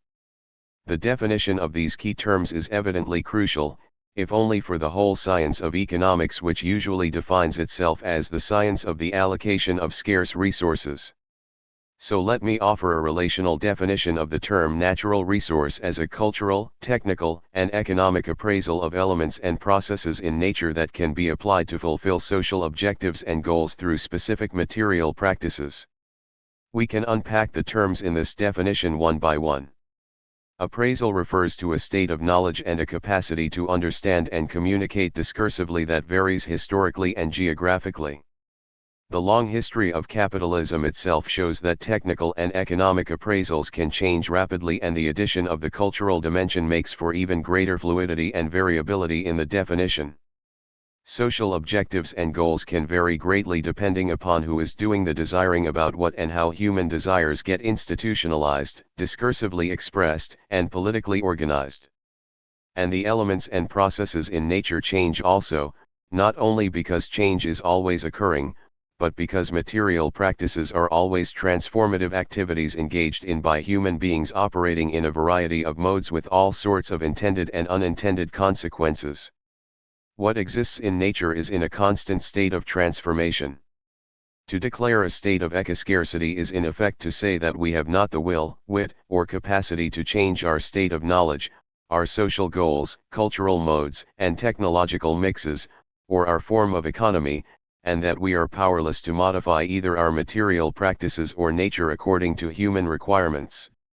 To say that scarcity resides in nature and that natural limits exist is to ignore how scarcity is socially produced and how limits are a social relation within nature rather than some externally imposed necessity.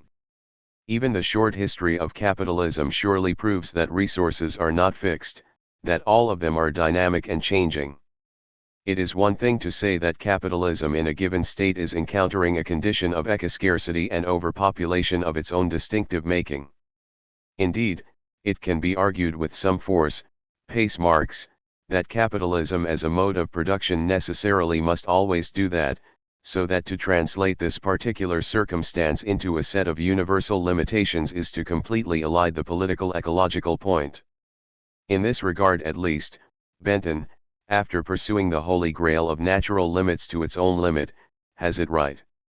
What is required is the recognition that each form of social/economic life has its own specific mode and dynamic of interrelation with its own specific contextual conditions, resource materials, energy sources, and naturally mediated. 148. Unintended consequences. The ecological problems of any form of social and economic life have to be theorized as the outcome of this specific structure of natural/social articulation. But many of the terms used in contemporary environmental debate incorporate capitalistic values without knowing it. Consider, for example, the most favored term in much contemporary discussion: sustainability.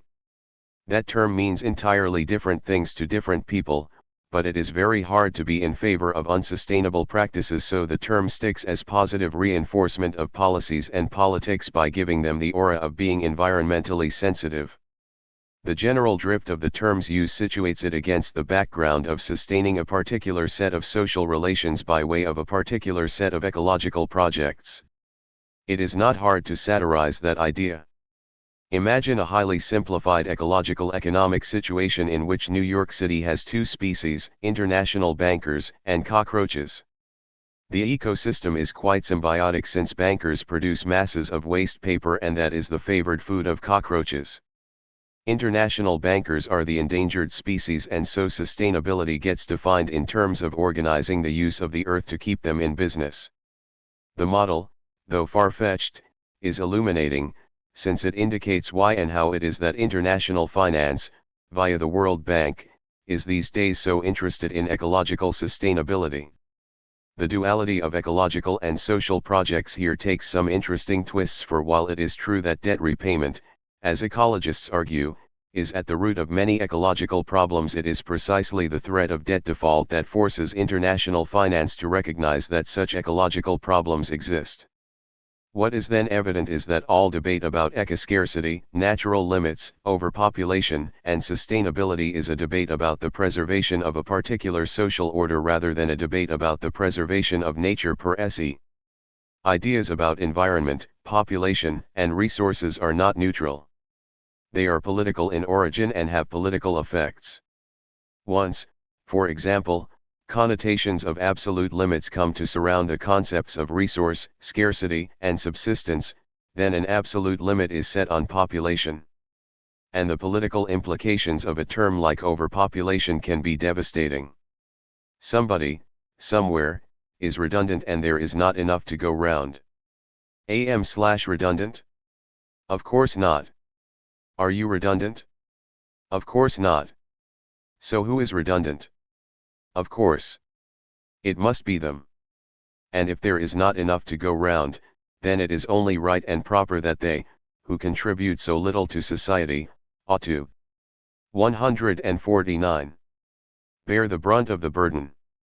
And if we are told that there are certain of us who, by virtue of our skills, abilities, and attainments, are capable of conferring a signal benefit upon mankind, then it is our bounden duty to protect and preserve ourselves for the sake of all mankind, for the sake of civilization.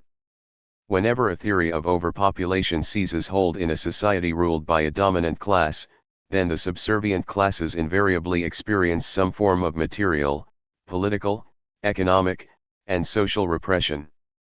This was, of course, a result entirely predictable in the terms set up by the Frankfurt School. The difference, however, is that we here arrive at an understanding of the same outcome directly through class analysis. 6. Conclusion. Western discourses regarding the relation to nature have frequently swung on a pendulum between cornucopian optimism and triumphalism at one pole and unrelieved pessimism not only of our powers to escape from the clutches of naturally imposed limits but even to be autonomous beings outside of nature-driven necessities at the other pole. It is, I think, a standing and deep embarrassment within the tradition of Western thought that so few indications can be found of escaping from the stasis of a swinging pendulum of opinion and converting that motion into a learning spiral. To reject all talk of dominion, of powerful understanding, and of scientific rationality is as foolish as to accept the wilder propositions of some Enlightenment thinkers. We are, whether we like it or not, inheritors of the Enlightenment tradition, and the only interesting question is what we make of it and what we do with it. The positive side of the Frankfurt School contribution lay, I think, in its utopianism, its belief that somewhere, somehow it might be possible to have dominion without tyranny, rationality that was something more than purely instrumental, and a science that was of higher order than that which we have currently constructed. What it could not come to terms with, were the class forces and powers that have kept and continue to keep the pendulum of thought swinging in ways convenient to the day-to-day and hence short-term perpetuation of class privilege and power. There is, in short, nothing more ideologically powerful for capitalist interests to have at hand than unconstrained technological optimism and doctrines of progress ineluctably coupled to a doomsaying Malthusianism that can conveniently be blamed when, as they invariably do, things go wrong. Y.S. Valuing nature. The history of how human beings have valued their natural world is long and intricate. the diverse arguments on the matter that now preoccupy many segments of society form a discursive point of potential leverage from which to break out of that capitalistic imposed pendulum swing between optimism and pessimism of which I complained in Chapter 6. Whether it is possible to do so in part depends on coming to terms with dominant modes of valuation that were initiated practically with the development of capitalism and discursively developed through Enlightenment political economy. Money and the valuation of nature. Bourgeois political economy, child of 18th century thought, articulated the view of nature as resource and attributed to itself the prime theoretical task of determining the rational allocation of resources that were scarce. To this end it appealed to the theory of markets, to the goals of maximizing utility, and to the centrality of money as the common means to measure heterogeneities of human desires, of use values and of elements and processes in nature. There are 4 arguments in favor of money valuations of nature. 1. Money is the means whereby we all, in daily practice, value significant and very widespread aspects of our environment. Every time we purchase a commodity, we engage with a train of monetary and commodity transactions across space through which money values are assigned to natural resources or significant environmental features used in production, consumption, and exchange. 2. Money is the only well understood and universal yardstick of value that we currently possess. We all use it and possess both a practical and intellectual understanding as to what it means. It serves to communi. Valuing nature 151. Kate our wants, needs, desires as well as choices, preferences, and values, including those to be put specifically upon nature, to others. The comparability of different ecological projects depends on the definition of a common yardstick to evaluate whether one is more justifiable than another. No satisfactory or universally agreed upon alternative to money has yet been devised for making comparative decisions on a rational basis. Money, as Marx noted, is a leveler and cynic, reducing a wondrous multidimensional ecosystemic world of use values, of human desires and needs, as well as of subjective meanings, to a common objective denominator which everyone can understand. 3. Money in our particular society is the basic form of social power. It is therefore a means to achieve, liberate, and even emancipate human desires. Its neutral and universal qualities as a mere thing can be put to use in an infinite number of ways for purposes that may be judged good or bad as the case may be. The lack of any moral judgment inherent in the money form itself, can liberate the individual from direct repressive social constraints. This leads to the powerful argument that the market is by far the best mechanism yet devised to realize human desires with a maximum of individual freedom and the minimum of socio-political restraints. 4. To speak in money terms is always to speak in a language which the holders of social power appreciate and understand. To seek action on environmental issues often requires that we not only articulate the problem in universal terms that all can understand, but also that we speak in a voice that is persuasive to those in power. The discourse of ecological modernization is precisely about trying to respond to environmental issues by way of profitable enterprise. Environmental economics is also a useful and pragmatic tool for getting environmental issues on the agenda. I cite here E. P. Odom's struggle to gain wetland protection legislation in his home state of Georgia, which fell upon deaf ears until he put some plausible but rather arbitrary money values on the worth of wetlands to the state economy. This persuaded the legislature to formulate, at a relatively early date, extensive wetland protection legislation. There are enough parallel instances to make it quite evident that political clout attaches to being able to articulate environmental issues in raw money terms. Exactly how to do that poses difficulties. Pierce et al., for example, operationalize the widely accepted Brundtland Report view that sustainable development means that present actions should not compromise the ability of future generations to meet their needs, by arguing that the value 152 of the total stock of assets, both humanly produced and given in nature, must remain constant from one generation to another. But how can this stock be quantified? It cannot be measured in non-comparable physical terms, let alone in terms of inherent qualities, so money values provide the only common denominator. The difficulties with such a procedure are legion. 1. What, for example, is money? Itself dead and inert, it acquires its qualities as a measure of value by means of a social process. The social processes of exchange which give rise to money, Marx concluded, show that money is a representation of socially necessary labor. Time and price is the money name of value. But the processes are contradictory, and money is therefore always a slippery and unreliable representation of value as social labor. Debasement of the coinage, extraordinary rates of inflation in certain periods and places, speculative rages, all illustrate how money can itself be seriously unstable as a representation of value.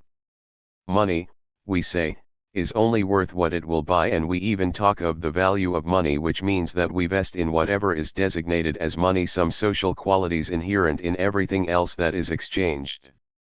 Furthermore, money appears in multiple guises: gold and silver, symbols, tokens, coins, and paper. Should we use dollars, pounds sterling, yen, cruzeros, Deutschmarks? Monies of this sort are only as credible as the credit and power of the state that backs them. There have, furthermore, been historical instances when formal monies have been so discredited that chocolate, cigarettes, or other forms of tangible goods become forms of currency. To assess the value of nature or the flow of environmental goods and services in these terms poses acute problems that have only partial recompense by way of sophisticated methods of calculation of constant prices, price deflators, and noble attempts to calculate constant rates of exchange in a world of remarkable currency volatility. 2. It is difficult to assign anything but arbitrary money values to assets independently of the market prices actually achieved by the stream of goods and services which they provide. As Sraffa long ago observed, this condemns economic valuation to a tautology in which achieved prices become the only indicators we have of the money value of assets whose independent value we are seeking to determine. Rapid shifts in market prices imply equally rapid shifts in asset values. The massive devaluation of fixed capital in the built environment in recent years, to say nothing of the effects of periodic property market crashes, illustrates the intense volatility of asset valuation depending upon market behaviors and conditions. This principle carries over into valuing natural assets in market economies. No matter how valuing nature 153 sophisticated the method for valuing natural assets, the accounts necessarily depend on arbitrary assumptions. The attempt to hand on a constant stock of capital assets measured in such money terms as is arbitrary as the assumptions. Money prices attach to particular things and presuppose exchangeable entities with respect to which private property rights can be established or inferred. This means that we conceive of entities as if they can be taken out of any ecosystem of which they are a part. We presume to value the fish, for example, independently of the water in which they swim. The money value of a whole ecosystem can be arrived at, according to this logic, only by adding up the sum of its parts, which are construed in an atomistic relation to the whole. This way of pursuing monetary valuations tends to break down when we view the environment as being construed organically, ecosystemically, or dialectically rather than as a Cartesian machine with replaceable parts. Indeed, pursuit of monetary valuations commits us to a thoroughly Cartesian, Newtonian, Lockean, and in some respects anti-ecological ontology of how the natural world is constituted. If we construe the world, in the manner of deep ecology, as networks or fields of relations in which things participate and from which they cannot be isolated, then the money valuation of things in themselves becomes impossible. Money valuations presume a certain structure to time as well as to space. The temporal structure is defined through the procedure of discounting, in which present value is calculated in terms of a discounted flow of future benefits. There are no firmly agreed upon rules for discounting, and the environmental literature is full of criticism as well as defenses of discounting practices in relation to environmental qualities. Volatility in actual interest rates and the arbitrariness of interest rates assigned on, for example, public projects make valuation peculiarly difficult. Such valuation, furthermore, only makes sense if assets are exchangeable, so that discounting the future value of, say, the state of energy fluxes in the ocean or the atmosphere is totally implausible. The multiple and often nonlinear notions of time which attach to different ecological processes also pose deep problems. While, for example, it might be possible to discover something about human time preferences, the multiple temporalities at work in ecosystems are often of a fundamentally different sort. McAvoy cites the case of the reproductive cycle of sardine populations in California waters. The sardines adapted to ecological volatility by individually living long enough to allow each generation to breed in at least one good year. The stock suddenly collapsed when fishing stripped the stock of its natural buffer. Of course, sensible policies and practices with respect to risk and uncertainty 154 might have avoided such an outcome, but the point remains that the temporality defined by such ecological behaviors is antagonistic to the linear, progressive, and very Newtonian conception of time we characteristically use in economic calculation. Natural fluctuations in insect, animal, or fish populations can be idiosyncratic and occasionally catastrophic, and matching such a wayward temporality with the temporality of markets and capital accumulation even under stable capital availability conditions is often impossible. But even supposing some sort of valuation can be arrived at, profound moral questions remain concerning current rights versus the treatment of future generations. For this, and other reasons, green value theory is deeply antagonistic to discounting practices as registered in the market. The concern for the future should add up towards infinity, writes the deep ecologist Nice.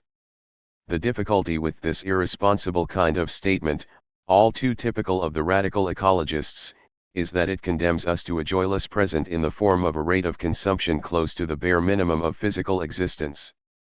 But on this score the rhetoric of sustainability directs public policy concerns beyond the temporality possible in the market to a temporality of intergenerational transfers of wealth-creating possibilities. 5. Property arrangements can be of various sorts. They look very different under conditions of, say, strong wetland preservation or land use controls. It is the task of much of contemporary environmental policy to devise a regulatory framework with which to cajole or persuade those holding private property rights to use them in environmentally benign ways, perhaps even paying attention to rather longer time horizons than those which the market discount rate dictates. Challenging though this theoretical, legal, and political problem may be, it still presumes the environment has a clear enough structure so that some kind of cost-benefit argument concerning the relation between social environmental goods and individualized property rights can be constructed. Appeal to money valuations condemns us, in short, to a worldview in which the ecosystem is viewed as an externality to be internalized in human action only via some arbitrarily chosen and imposed price structure or regulatory regime. This is precisely the mode of thinking which allowed Harden to articulate the thesis of the tragedy of the commons, in which individual users of some common resource, seeking to maximize their individual utility, ultimately destroy that resource through overuse. Persuasive though that parable is on the surface, it breaks down not only when the presumption of individual utility maximizing behavior is inappropriate, but also as soon as the sharp dichotomy between internal and external disappears, as occurs within ecosystems as well as in societies in which what we now rather patronizingly call respect for nature is internalized in customary usages, religious beliefs, taboos, and the like.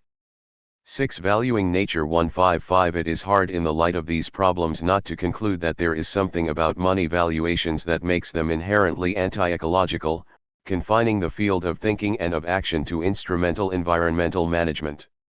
While the point of environmental economics is to escape from a too narrow logic of resource/environmental valuations and to seek ways to put money values on otherwise unpriced assets, it cannot escape from the confines of its own institutional and ontological assumptions about how the world is ordered as well as valued.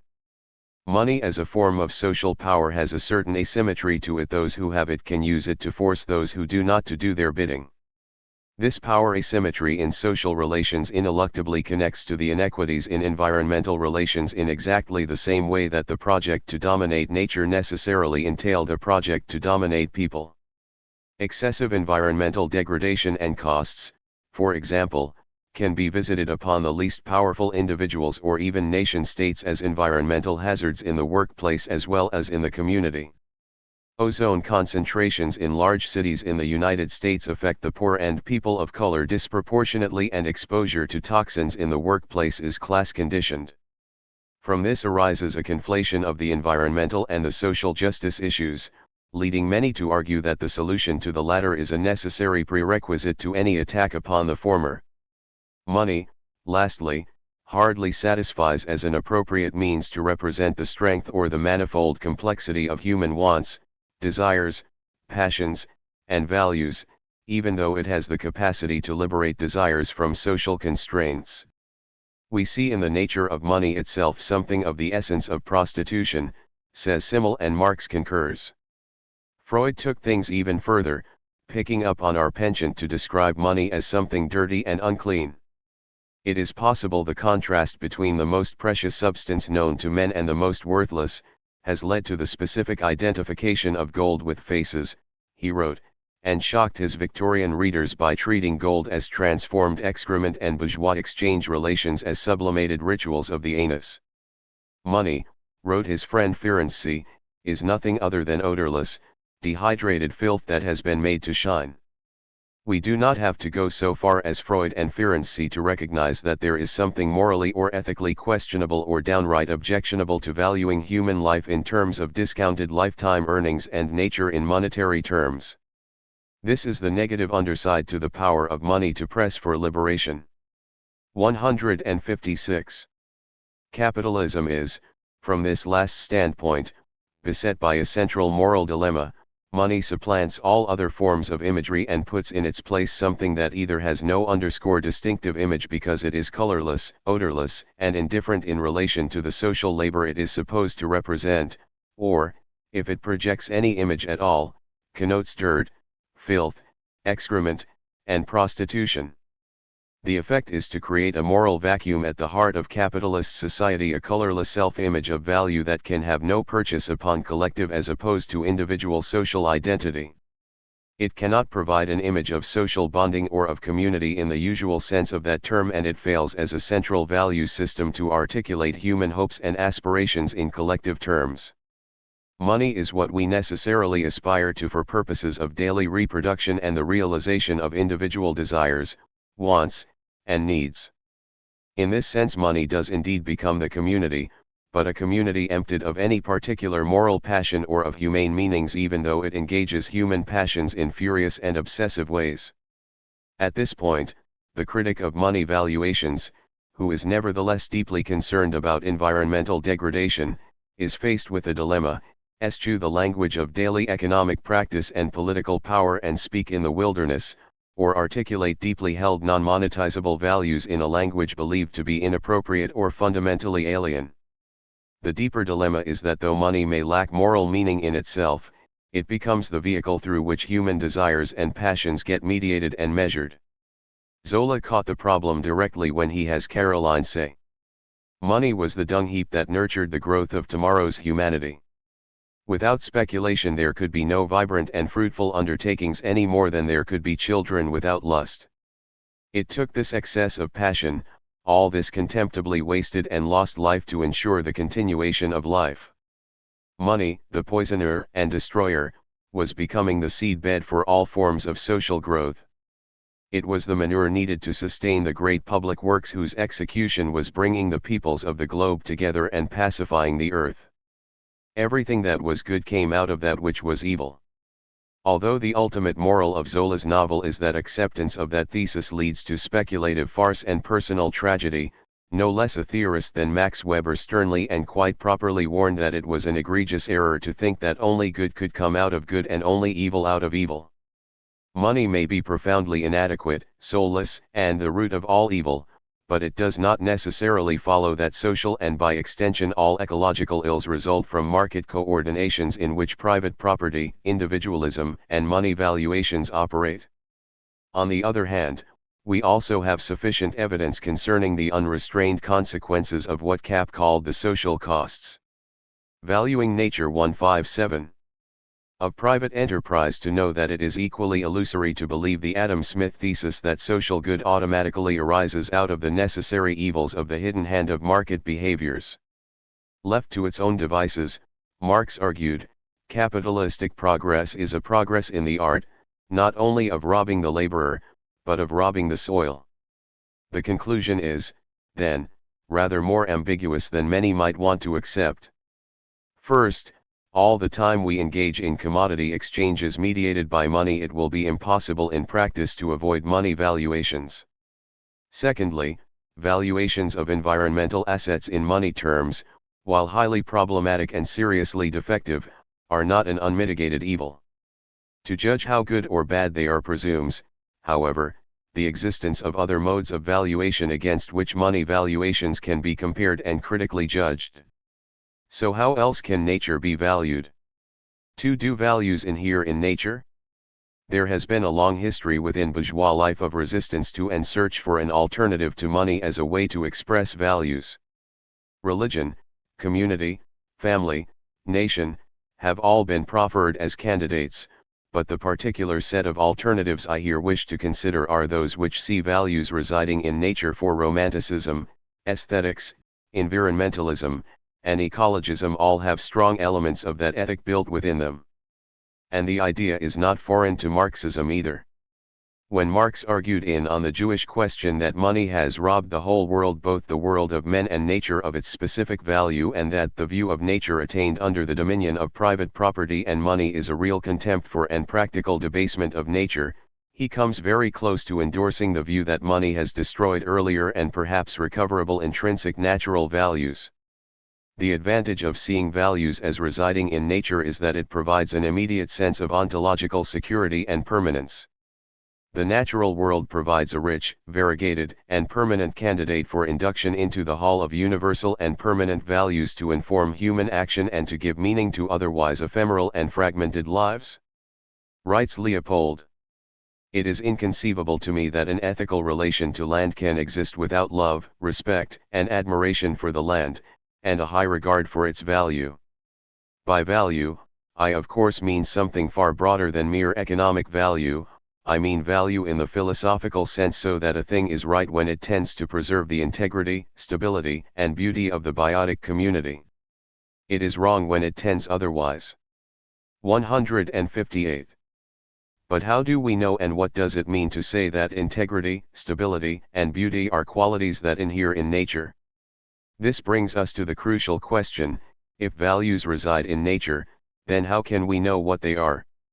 The routes to such an understanding are many and varied. Intuition, mysticism, contemplation, religious revelation, metaphysics, and personal introspection have all provided, and continue to provide, paths for acquiring such understandings. On the surface, at least, these modes of approach contrast radically with scientific inquiry. Yet, I shall argue, they all necessarily share a commonality. All versions of revealed values in nature rely heavily upon particular human capacities and particular anthropocentric mediations. Through deployment of highly emotive terms such as love, caring, nurturing, responsibility, integrity, beauty, and the like, they inevitably represent such natural values in distinctively humanized terms, thus producing distinctively human discourses about intrinsic values. For some, this humanizing of values in nature is both desirable and in itself ennobling, reflecting the peculiarities of our own position in the great chain of being. Humanity is nature becoming conscious of itself was the motto that the anarchist geographer Reclus adopted, clearly indicated that the knowing subject has a creative role to play, at least in translating the values inherent in nature into humanized terms.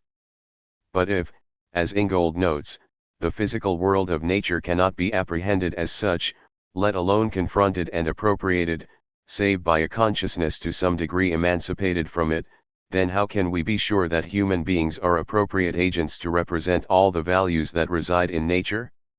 The ability to discover intrinsic values depends, then, on the ability of human subjects endowed with consciousness and reflexive as well as practical capacities to become neutral mediators of what those values might be. This often leads, as in religious doctrines, to the strict regulation of human practices so as to ensure the openness of human consciousness to the natural world. This problem of anthropocentric mediations is equally present within scientific inquiry.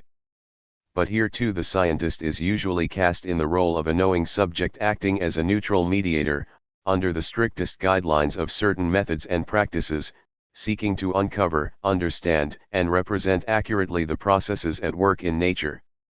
If values inhere in nature, then science by virtue of its objective procedures should provide one reasonably neutral path for finding out what they might be. Hence arises the long history of a connection between the observation of nature and the search for foundational moral principles and values. How neutral this exercise turned out to be has been the subject of considerable debate. Consideration of three examples provides some insight into the nature of the difficulty. Valuing Nature 1591. The fable of the sperm and egg feminist work has, over the years, revealed widespread resort to gendered metaphors in scientific inquiry. The effect is often to write social ideas about gender relations into scientific representations of the natural world and thereby make it appear as if those social constructions are natural. Merchant highlights, for example, the gendered imagery with which Francis Bacon approached nature in his foundational arguments concerning experimental method. These are not, however, isolated or singular examples. Haraway, in an insightful essay on teddy bear patriarchy in the New York Museum of Natural History, points out how decadence, the threat of the city, civilization, machine, was stayed in the politics of eugenics and the art of taxidermy. The museum fulfilled its scientific purpose of conservation, preservation, and the production of permanence in the midst of an urban world that even at the turn of the century seemed to be on the border of chaos and collapse. It opposed to this world of troubled sociality a visual technology of exhibits deployed in part as a means to communicate to the outside world a sense of the true organicism of the natural order which ought to be the foundation of stability for any social order. In so doing, it explicitly used and continues to use primatology as a means to produce or promote race, class, and gender relations of a certain sort. Martin's example of the fable of the egg and sperm as depicted in the extensive medical and biological literature on human fertility is particularly instructive. Not only is the female reproductive process depicted as wasteful compared to the immensely productive capacity of men to generate sperm, but the actual process of fertilization is depicted in terms of a passive female egg, tracked down, captured, and claimed as a prize by an active, dynamic, and thrusting male sperm after a difficult and arduous journey to claim its prize. The sperm sounds oddly like an explorer looking for gold or an entrepreneur competing for business. It transpires, however, that the metaphor deployed in scientific studies of human fertility was fundamentally misleading. The sperm is by no means as directed, energetic, and brave as it was supposed to be, and the egg turns out to play an active role in fertilization. But it took time for researchers to lay their gendered predilections aside, and when they did so it was mainly by turning the egg into the equivalent of the aggressive femme fatale who snares, entraps, and victimizes the male in an elaborate spider's web as an engulfing, devouring mother. New data, Martin suggests, did 160. Not lead scientists to eliminate gender stereotypes in their descriptions of egg and sperm.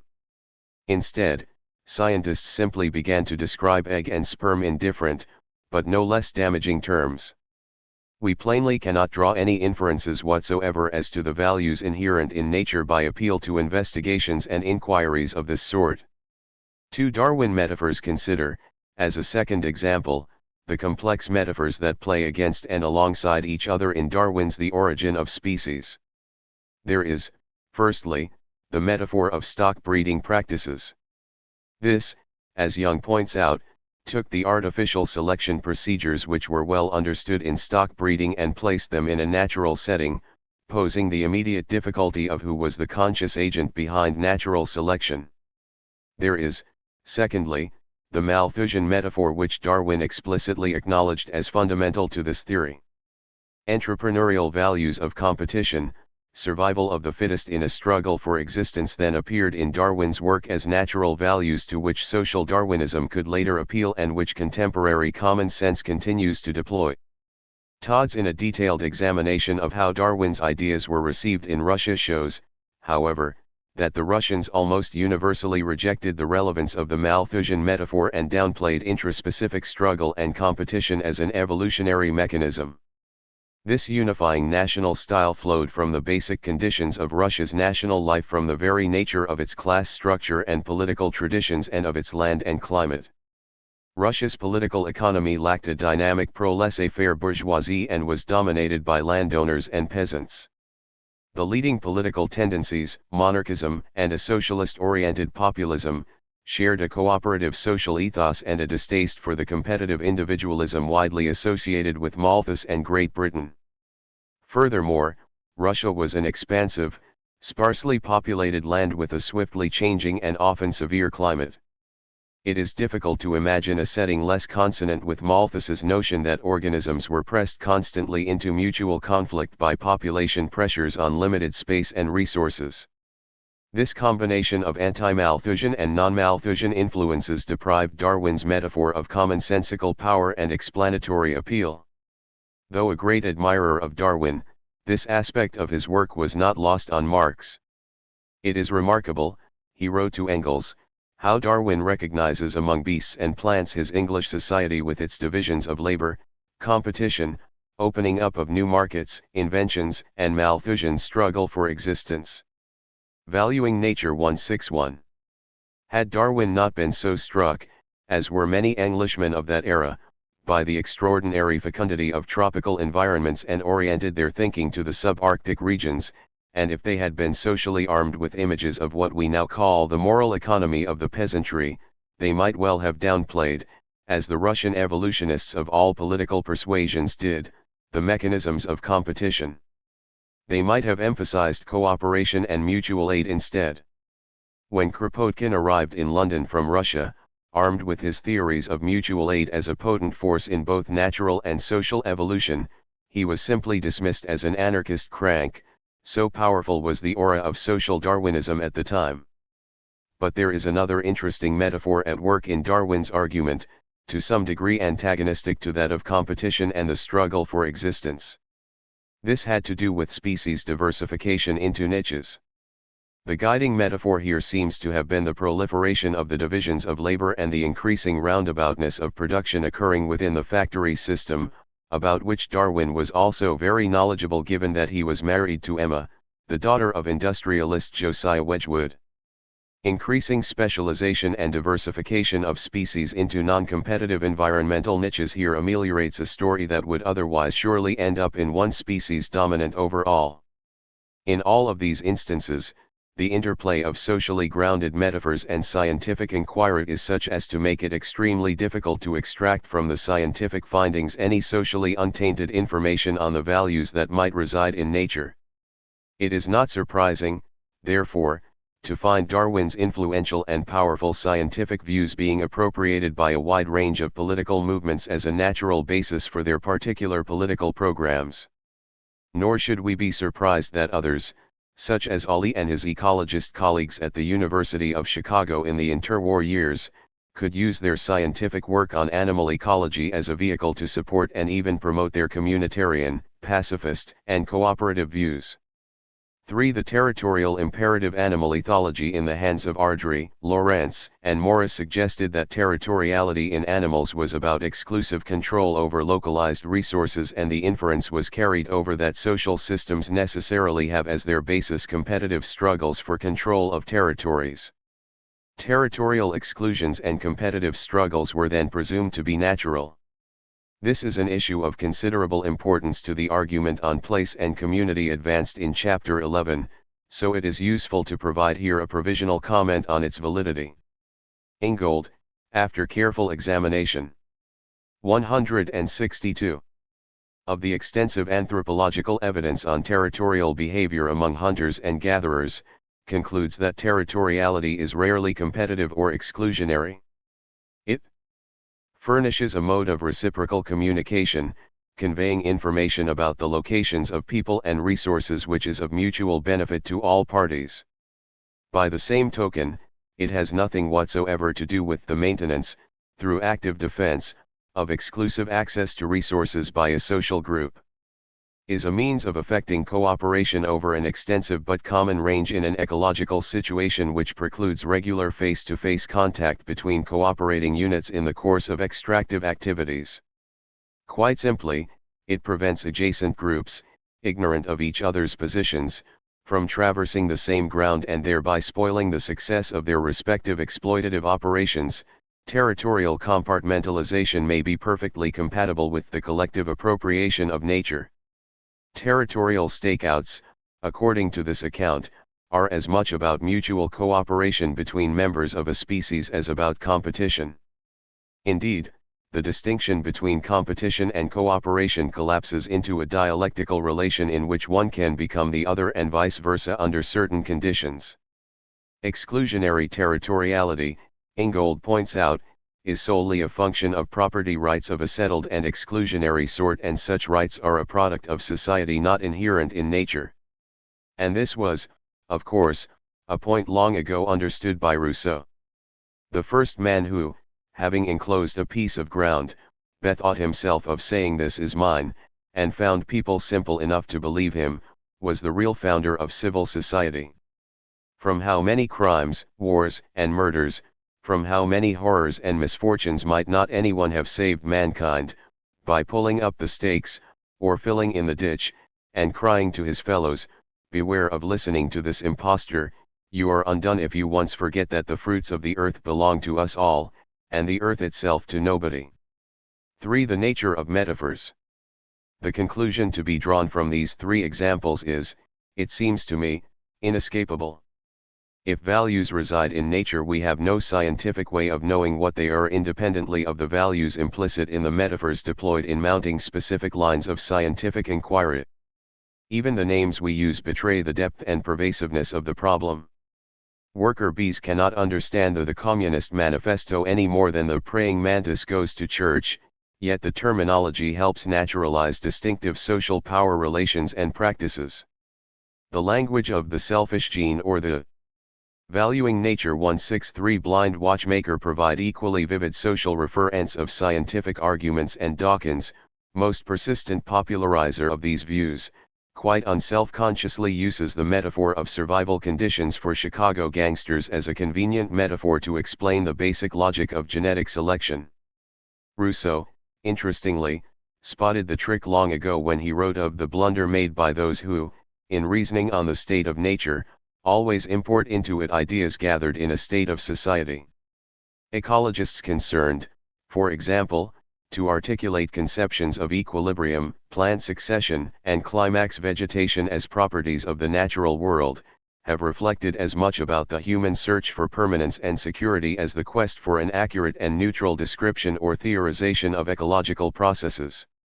And the idea of harmony with nature not as a human desire but as a nature-imposed necessity likewise smacks of the view that to be natural is to be harmonious rather than conflictual and contradictory, both of which are quickly dubbed as artificial, the result of disturbance and the like. We have loaded upon nature, often without knowing it, in our science as in our poetry, much of the alternative desire for value to that implied by money. But the choice of values lies within us and not in nature. We see, in short, only those values which our value-loaded metaphors allow us to see in our studies of the natural world.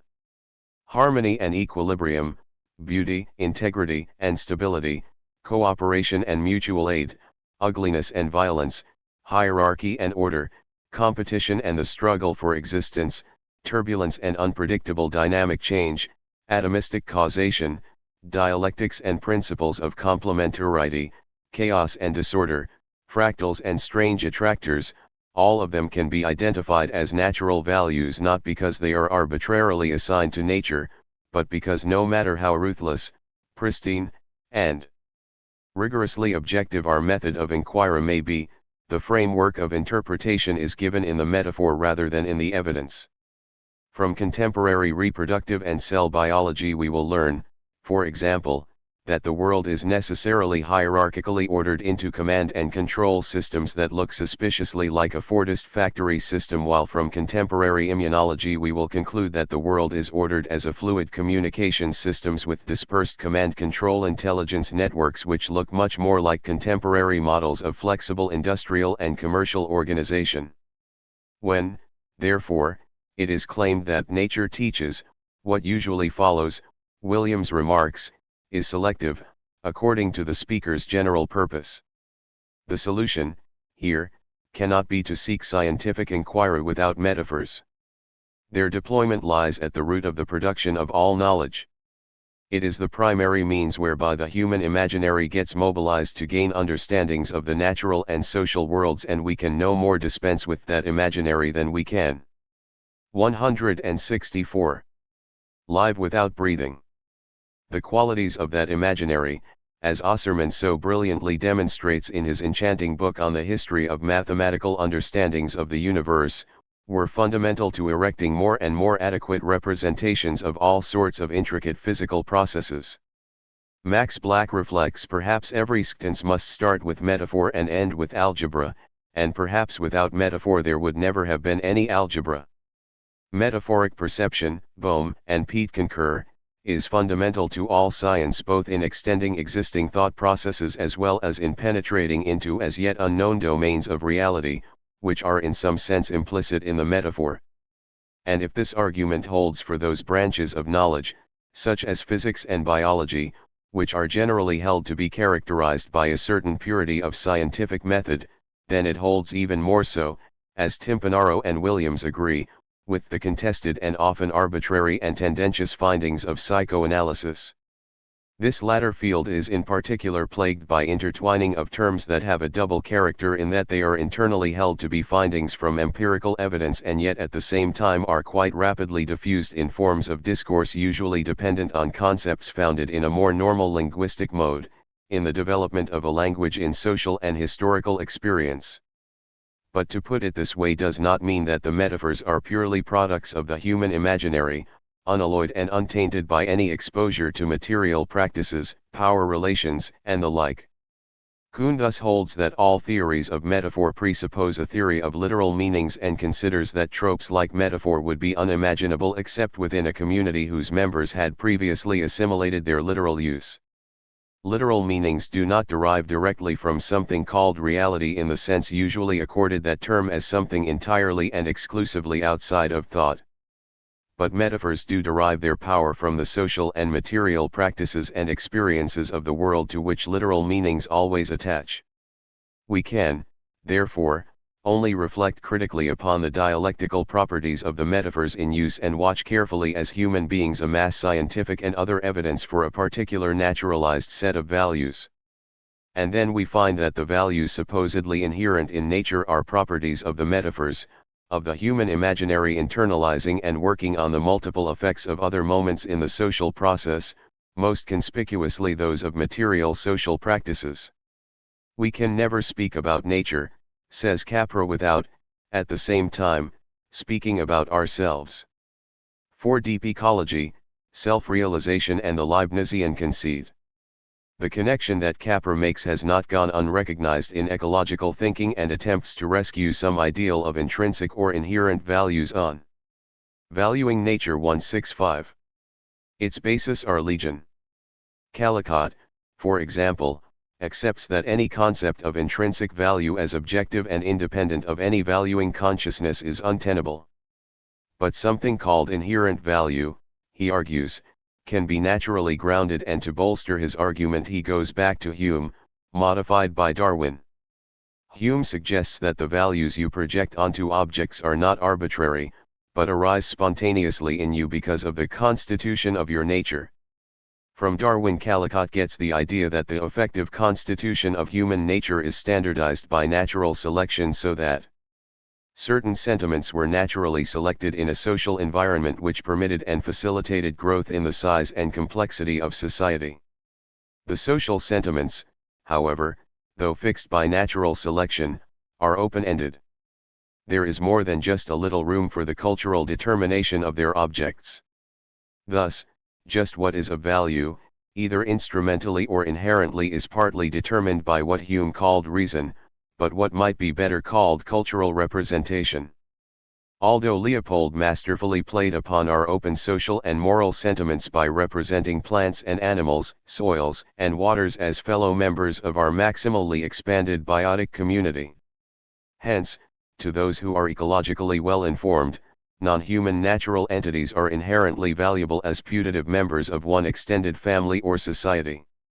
And nature as a whole is inherently valuable as the one great family or society to which we belong as members or citizens. What is at work here is the biologization of ethics, and that brings us uncomfortably close, as Callicott acknowledges, to the sociobiology of E.O. Wilson. Evolved as instinct. If that perception is correct, science may soon be in a position to investigate the very origin and meaning of human values, from which all ethical pronouncements and much of political practice flow. Resides in the deep emotional centers of the brain, most probably within the limbic system, a complex array of neurons and hormone-secreting cells located just beneath the thinking portion of the cerebral cortex. More recently, Wilson has pursued what he calls the biophilia hypothesis, which maintains that eons of evolution, during which humans constantly and intimately interacted with nature, have imbued Homo sapiens with a deep, genetically based emotional need to affiliate with the rest of the living world. Meeting this need may be as important to human well-being as forming close personal relationships. But there are those, such as Ross, who strongly and rightly dispute the whole idea behind the genetic way of looking at the world that is rapidly 166 becoming second nature, and challenge the growing reliance on the authority of nature to deal with problems that are primarily social in origin and development. In part, the objection to Wilson rests on the reductionism, the idea that the whole of human endeavor can be reconstructed simply on the basis of genetic information. But it is plainly wrong to replace one form of reductionism with another, by, for example, rejecting all material and biological conditions of human behavior as irrelevant in favor of a triumphalist mode of thought in which human history, economy, and culture reign supreme. This is, therefore, an issue that will be taken up more directly in Chapter 8. For the moment, I shall rest my argument on the objection that the metaphors and patterns projected onto nature are derived precisely from the human social institutions that thereby become naturalized through biological inquiry. If discourses about values are established and communicated through the mediating powers of language, institutions, social relations, and the like, then there seems no way to attribute anything intrinsic to external nature in them. To rescue his argument from this difficulty, Callicott shifts his terrain from Darwinian biology to quantum theory. In so doing, he makes a move that is quite common in modern environmental philosophy, pursuing an active connection between seemingly analogous lines of thought in ecology and contemporary physics. Quantum theory, he argues, has had to abandon the Cartesian distinction between facts and values, and since some version of the Cartesian dualism underlies Hume's and even Leopold's line of thought, a radical reconceptualization of the intrinsic argument is required.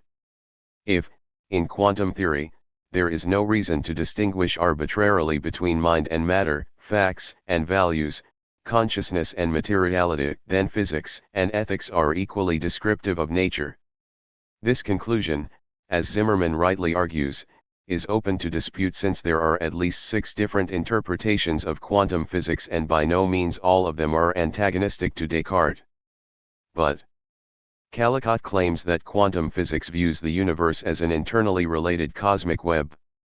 The dualistic view of the I as residing inside of a skin bag and thus separate from everything else has been undermined by the insight of contemporary physics that in some sense the world is my body, I and the world interpenetrate.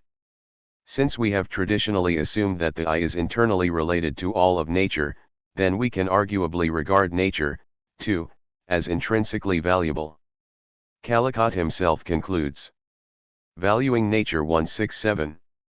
Since nature is the self fully extended and diffused, and the self, complementarity concentrated and focused in one of the intersections, the knots, of the web or life, or in the trajectory of one of the world lines in the four-dimensional space-time continuum, nature is intrinsically valuable, to the extent that the self is intrinsically valuable. This is nothing less than a resurrection of what I earlier termed the Leibnizian conceit: the self internalizes natural values. But through what kind of conception of self can we, or ought we, construe our relation to that other which we call nature? This is the question at which Callcott arrives, and it is one that has preoccupied deep ecology. Nice, the leading figure in deep ecology, insists on a relational answer: a human being is not a thing in an environment, but a juncture in a relational system without determined boundaries in time and space. This is an extremely important definition that has a significant bearing on my whole argument. To begin with, it picks up on the process philosophy of Whitehead and the dialectical conceptions of internal relations, and specifically incorporates the view that whole and part are internally related. It also challenges conventional views of time and space. In effect, Nice is arguing that the individual cannot be construed as a bounded entity, a kind of box unto him or herself, but rather like a point formed by innumerable vectors of influences and relations converging at the same junction. Relationalism makes it easy to undermine the belief in organisms or persons as something that can be isolated from their milieu. Speaking of interactions between organisms and the milieu gives rise to the wrong associations, as an organism is interaction. Organisms and milieu are not two things. If a mouse were lifted into absolute vacuum, it would no longer be a mouse. Organisms presuppose milieu. Similarly, a person is a part of nature to the extent that he or she is a relational junction within the total field. The process of identification is a process in which the relations which define the junction expand to comprise more and more. The self grows towards the self. Getting away from certain conceptions of the status of things and emancipating ourselves from strong atomistic or mechanistic trends in analytical thought are therefore vital steps towards a redefinition of intrinsic value through a process of self/F realization. Fox explains. The appropriate framework of discourse for describing and presenting deep ecology is not one that is fundamentally to do with the value of the non-human world, but rather one that is fundamentally to do with the nature and 168 possibilities of the self, or, we might say, the question of who we are, can become, and should become in the larger scheme of things. The word should suggests that value norms arise relationally with respect to the broader biotic community of which we are a part, but the means by which we discover them depend fundamentally on the human capacity for self-realization. The deep ecology literature here tacitly appeals to the notion of a human essence or a human potentiality from which humanity has become fundamentally alienated through separation from nature. The desire to restore that lost connection then lies at the root of an intuitive, contemplative, and phenomenological search for self-realization. If values are socially and economically anchored, Nice argues, then the philosophical task is to challenge those instrumental values which alienate. Through elaboration of a philosophical system we can arrive at a comprehensive value clarification and disentanglement, so as to spark a collective movement that can achieve a substantial reorientation of our whole civilization. This philosophical system rests on the individual application of the Leibnizian conceit to the understanding of the values that reside in nature. Nice's appeal is that we work hard at sharpening our conceptual understanding while opening ourselves up to the innumerable flows that bind us to the world of nature. The discourse that results is uncompromisingly hostile to that of environmental management or even to environmental ethics. It abhors all talk of money valuations and the market and places itself fundamentally at odds with hegemonic forms of political power and all of the dominant institutions of market-based as well as socialistically organized societies. It is thoroughly revolutionary in its implications, but sees that collective revolution being accomplished through the realm of changing individual practices deriving fundamentally from the processes of self-realization. But it does, as we shall see, make gestures towards communities of resistance and communitarian forms of practical organization as an element of its strategy for defining entirely new ecological practices. All sorts of philosophical, metaphysical, and religious clarifications of deep ecology are available. Nice appeals to Spinoza, but figures like Heidegger also offer considerable sustenance to this style of thinking. Instead of nature becoming a gigantic gasoline station, Heidegger argues, nature must be seen as the serving bearer, blossoming and valuing nature. 169. Fruiting, spreading out in rock and water, rising up into plant and animal. Mortals, Heidegger concludes, dwell in that they save the earth, but saving does not only snatch something from danger. To save really means to set something free into its own presencing. The slogans of Earth First, while they derive directly from the complex character of William Abbey, parallel those of the far more philosophically respectable Heidegger. The key concept for Heidegger is presencing, which translates into internalizing within the self the authentic qualities of the external world. And this presupposes learning how to dwell properly and effectively on earth. If we are to recover the art of dwelling with nature, we must learn, however, to build, dwell, and liberate place. Since the question of place will be taken up in Chapter 11, I will not pursue it further here except to comment on how much deep ecological thinking echoes Heidegger's quest for what Nice calls a geographical sense of belonging or of being at home in place. The relationship proposed here is active, not passive. To only look at nature is extremely peculiar behavior. Experiencing of an environment happens by doing something in it, by living in it, meditating and acting. The activity of place construction, precisely because that is where we can achieve our own geographical sense of belonging, here becomes of vital significance to any process of self-realization, and, for this reason, Nice argues, the local community is the starting point for political deliberation on ecological questions.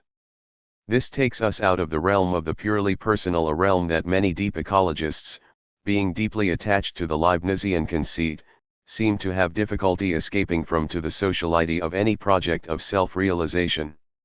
V. The moral community and environmental values.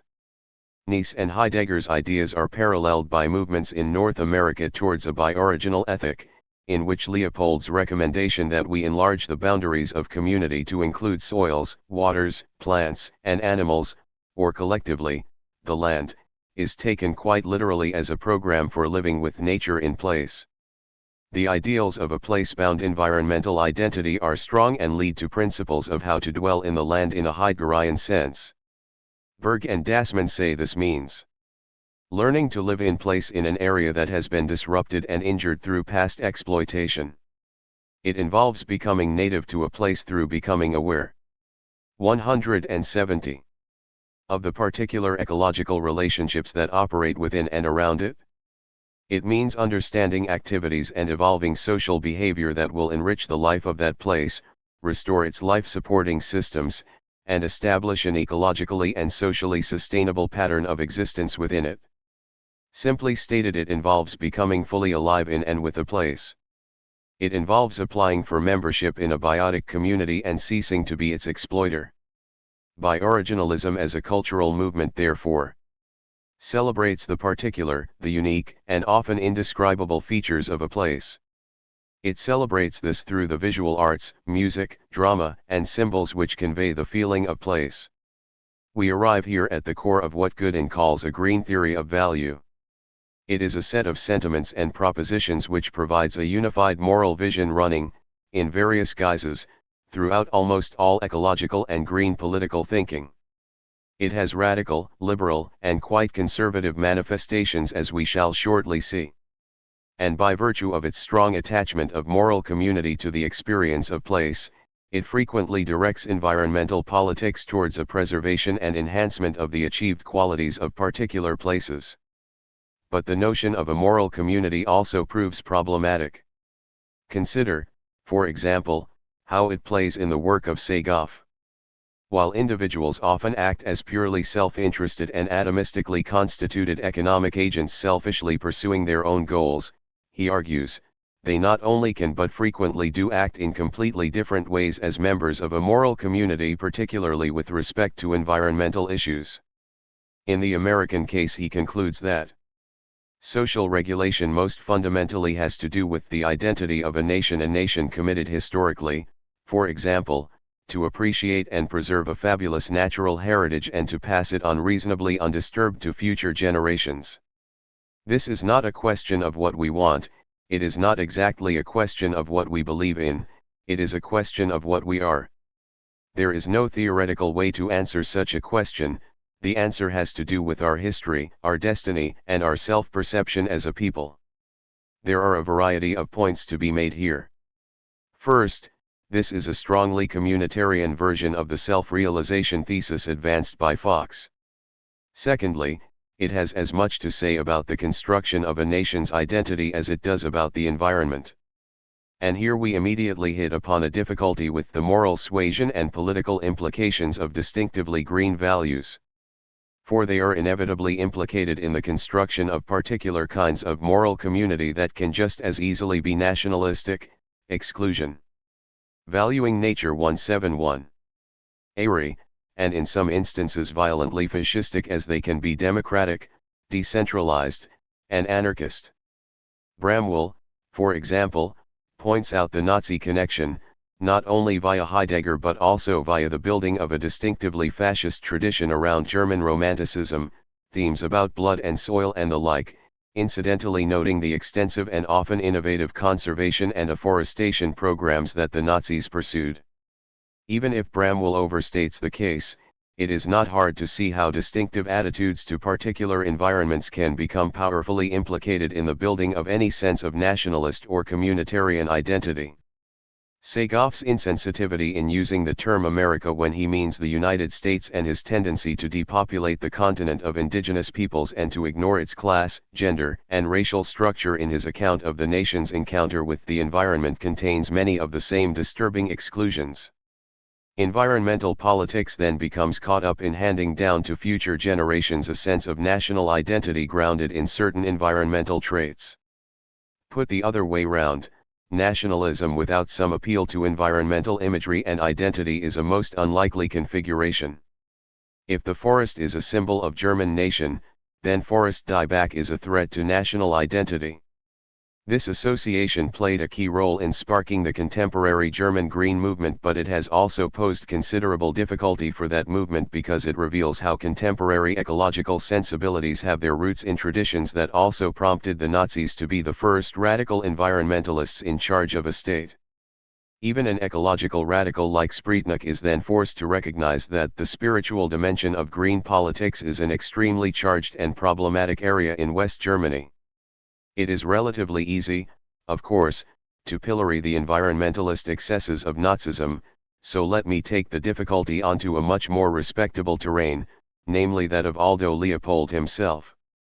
In formulating his land ethic, Leopold was keenly aware of the role that the encounter with the frontier was supposed to have played in the creation of national character and political identity in the United States. The closing of the frontier, as Frederick Jackson Turner had argued, changed radically the conditions under which democracy in the United States had been achieved and therefore posed a threat to the continuation of those democratic frontier traditions. Leopold's emphasis upon the preservation of wilderness, even of the authentic hunting ethos, had strong political meanings that can only be understood against the background of the importance of the conception of wilderness to American cultural identity and political ideology. The point here is not to see ideas about moral community, by originalism or place-bound thinking as necessarily exclusionary or neo-Nazi. Raymond Williams, builds 172 elements of such thinking into his socialism. In his novels the whole contested terrain of environmental imagery, place-bound ideals, and the disruption of both by contemporary capitalism become meaningful arguments about the roots of alienation and the problematics of the human relation to nature. The task, then, is to try and articulate the social, political, institutional, and economic circumstances that transform such place-bound sentiments concerning a special relation to nature into exclusionary and sometimes radical neo-Nazi directions. The evocation of the Nazi connection by Bramwell is here very helpful, since it raises the question of the degree to which strong leanings towards reactionary rather than progressive trajectories might always in the last instance be implicated in green theories of value. In any case, it quickly becomes apparent that environmental values drawn from a moral community have as much to say about the politics of community as they do about the environment. From this standpoint, the extraordinary efflorescence of community-based movements as a means to resolve environmental difficulties and to achieve a more ecological way of life is deserving of appreciative but also deeply critical scrutiny. By the same token, the vast cottage industry of thinking that goes under the name of environmental ethics deserves critical and appreciative scrutiny for the way in which it proposes universal moral principles for the regulation of our relation to nature while hiding as hastily and completely as it can any trace of the militant particularisms from which it usually derives much of its inspirational power. 6. The languages of nature. Consider, for a moment, the multiple languages scientific, poetic, mythic, moral and ethical, economistic and instrumental, emotive and affective in which ecological issues and value are typically articulated. Some argue that a transdisciplinary language is required to better represent and resolve ecological problems and that the very existence of these multiple languages is a fundamental part of the problem. But there is also a deep reluctance to try to cram everything we want to say about nature and our relation to it into one singular and homogeneous language. A limited case can be made for both positions.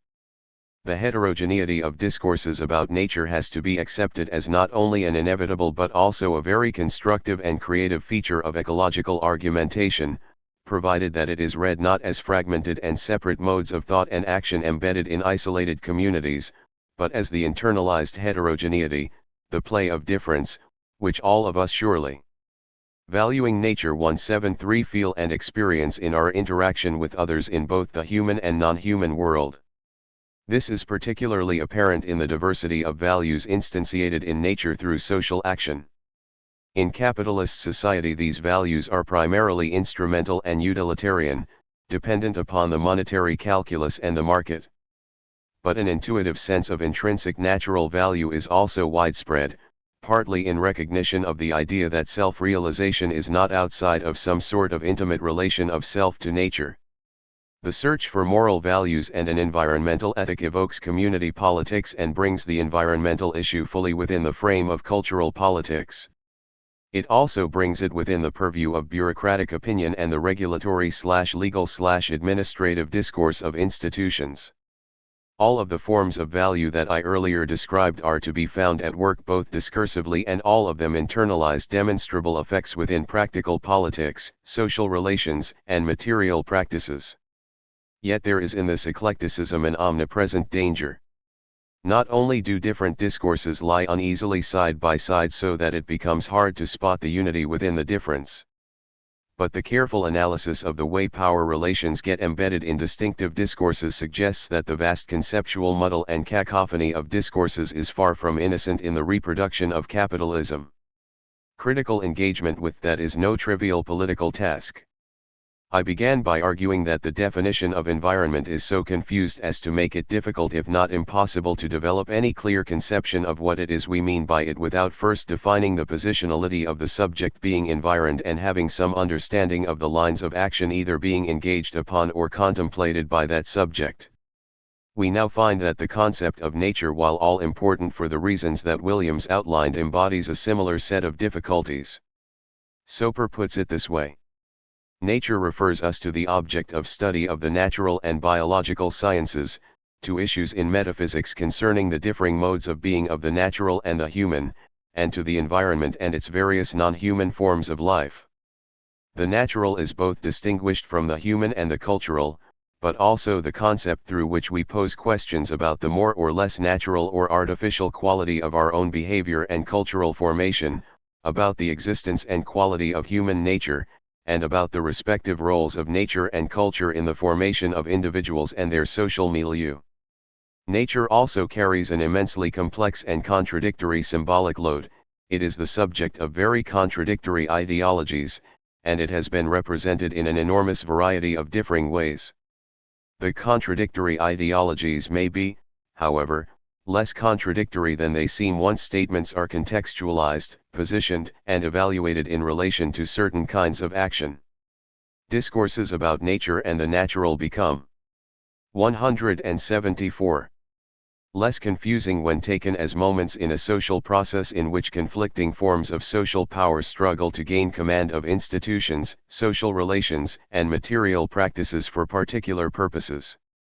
This is not necessarily to suggest that dominant power structures promote one and only one discourse rather than another. Rather, it indicates a situation in which different conceptions of nature get evoked for quite different political and substantive purposes within the overall flow of conflictual social action. But this also means that discourses about nature internalize a whole range of contradictory impulses and conflictual ideas derived from all of the other moments in the social process. And from that standpoint, discussion of the discourses of nature has much to reveal, if only about how the discourses themselves conceal a concrete political agenda in the midst of highly abstract, universalizing, and frequently intensely moral argumentation. If, as I shall argue in Chapter 8, all socio-political projects are ecological projects and vice versa, then some conception of nature and of environment is omnipresent in everything we say and do. If, furthermore, concepts, discourses, and theories can operate, when internalized in socio-ecological practices and actions, as material forces that shape history, then the present battles being waged over the concepts of nature and of environment are of immense importance. All critical examinations of the relation to nature are simultaneously critical examinations of society.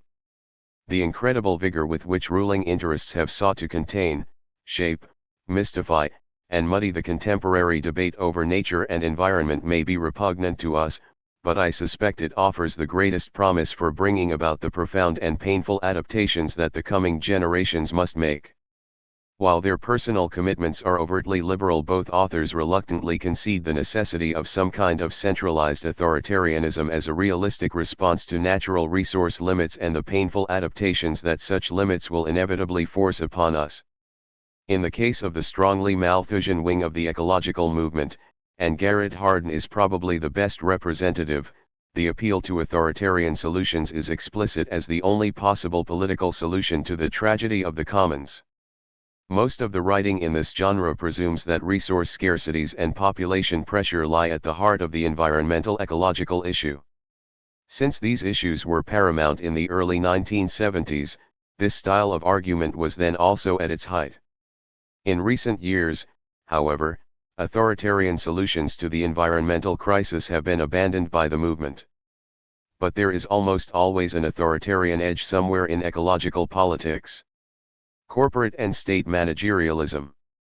A weak version of the authoritarian solution rests upon the application of techniques of scientific technical rationality within an administrative state armed with strong regulatory and bureaucratic powers in liaison with big science and big corporate capital.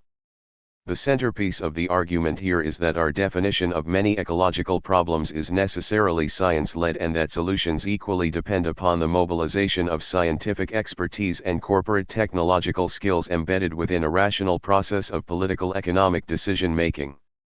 Ecological modernization is the ideological watchword for such a politics. Conservation and environmental regulation would here be interpreted as both rational and efficient resource management for a sustainable future.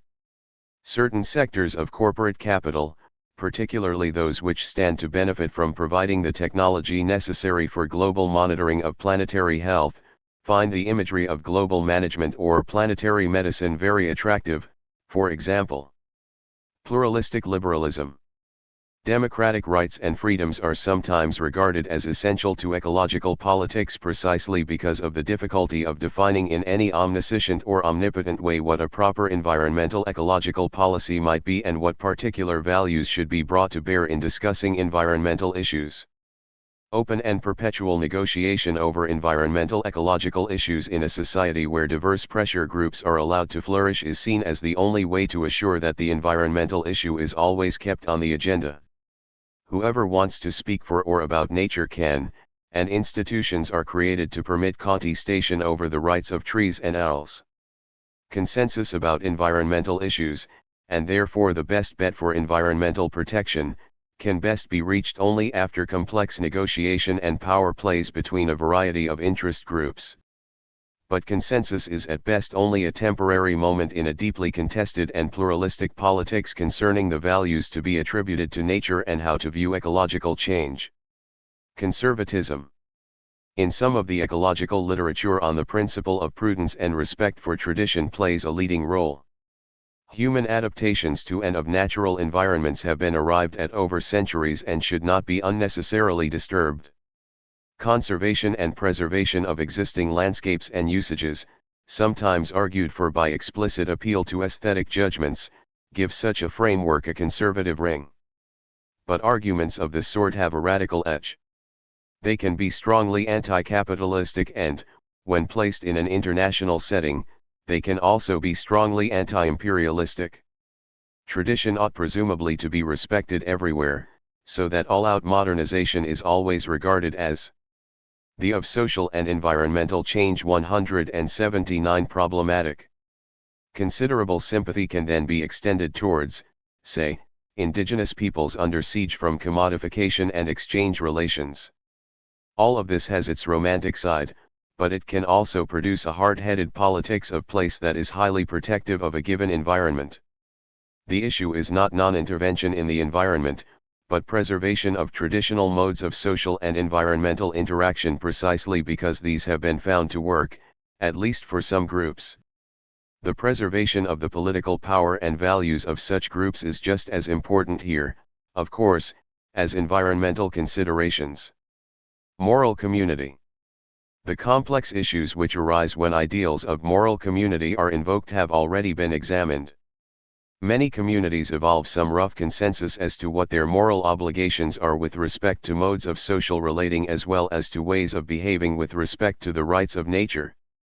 While often contested, by virtue of the internal heterogeneity of the community or because of pressures towards social change, these moral precepts concerning, for example, the relation to nature can become an important ideological tool in the attempt to forge community solidarities and to gain empowerment.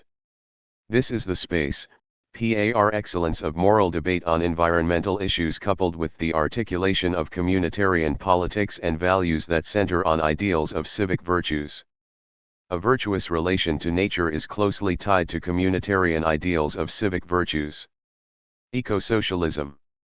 While there is a definite tendency in socialist circles to look upon environmentalism as a middle-class and bourgeois issue and to regard proposals for zero growth and constraints on consumption with intense suspicion, there are enough overlaps in enough areas to make eco-socialism a feasible political project. Some environmental issues, such as occupational health and safety, are of intense concern to workers, while many ecological groups accept that environmental problems can be traced back to the capitalist precept that the choice of production technology is to be governed solely by private interest in profit maximization of market share. If we want ecological sanity, assert Hala and Levins, we have to struggle for social justice. This means social control of production technology and the means of production, control over capitalistic accumulation for accumulation's sake. 180. Production for production's sake, which lies at the root of many environmental issues, and a recognition that the future of humanity simply cannot build on pleasant life for a few and suffering for the majority. This places the environmental issue firmly within the socialist orbit. Those socialists who accept that there is an ecological crisis, then argue that a second route to socialism is available, one that highlights the contradiction between the social organization of production and the conditions of production, rather than class contradictions. The necessity for socialism is then in part given because only under socialism can thorough, enduring, and socially just solutions be found to the environmental problems. Ecofeminism. The nature-nurture controversy has been nowhere more thoroughly debated than in the feminist movement, and in ecofeminism we find a diverse set of opinions on how to connect the environmental ecological issue with feminist politics. In radical ecofeminism, for example, the devaluation and degradation of nature is seen as deeply implicated in the parallel devaluations and degradation of women under a system of patriarchal oppression. One line of political response is to celebrate rather than deny the web-like interrelations between women and nature through the development of rituals and symbolism as well as an ethic of caring, nurturing, and procreation. An alternative line of argument resists the essentialism implicit in such an argument and defines a feminist environmentalism in which the link between women and the environment can be seen as structured by a given gender and class organization of production, reproduction, and distribution. In both equations, the feminism is as prominent, if not more so, then the ecology and solutions to ecological problems are seen as dependent upon the acceptance of certain kinds of feminist principles. Decentralized communitarianism. Most contemporary ecological movements, Dobson argues, eschew authoritarian solutions on principle and argue for a radically participatory form of society in which discussion takes place and explicit consent is asked for and given across the widest possible range of political and social issues. Their politics generally derive inspiration from the self-reliant community modeled on anarchist lines, and writers like Bookchin, Goldsmith, and a host of others have tried to articulate the form of social relations which should prevail within. The Of Social and Environmental Change 181. Such self-reliant communities that could become, by virtue of their scale, closer to nature. Egalitarianism, non-hierarchical forms of organization, and widespread local empowerment and participation in decision-making are usually depicted as the political norm.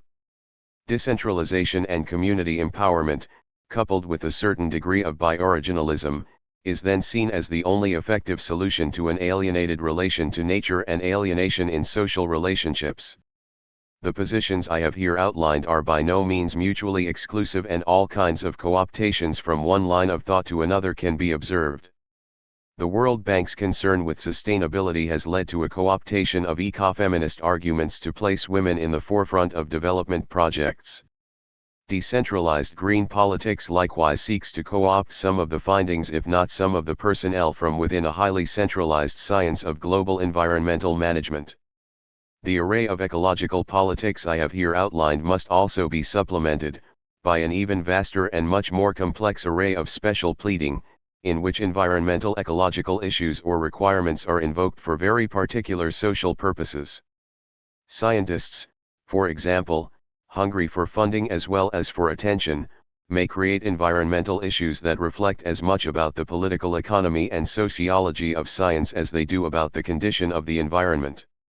Robert May, a Royal Society research professor writing on the evident urgency of taking measures to conserve biological diversity, focuses, for example, as much on the underfunding of taxonomy as on how to define the importance of or deal with the issue. While on the one hand scientific ignorance is clearly a barrier to proper identification of what the relevant issues or solutions might be, the perpetual claims for more funding sometimes deservedly provoke skepticism. Jacks and White provide another and even more insidious example. Writing in 1939, these two highly respected soil scientists, deeply concerned about soil erosion in Africa, argued that a feudal type of society in which the native cultivators would be to some extent tied to the lands of their European overlords seems the most generally suited to meet the needs of the soil in the present state of African development.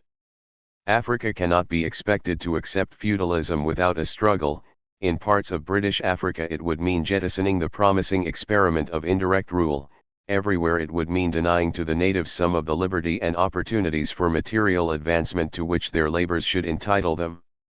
But it would enable the people who have been the prime cause of erosion and who have the means and ability to control it to assume responsibility for the soil.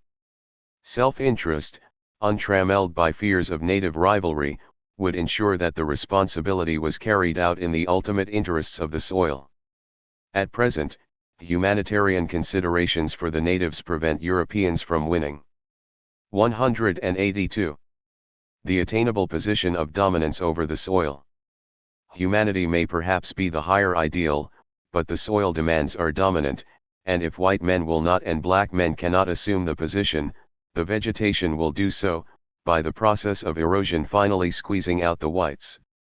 Both blunt and startling, this statement illustrates how, in the name of the environment, all kinds of restrictions should be put upon the rights of others while conferring rights on those who supposedly have the knowledge and the high technology to control the problem. While few would now dare to be so blatant, there is a strong strain of this kind of thinking in World Bank arguments and even in such a seemingly progressive document as the Brundtland Report.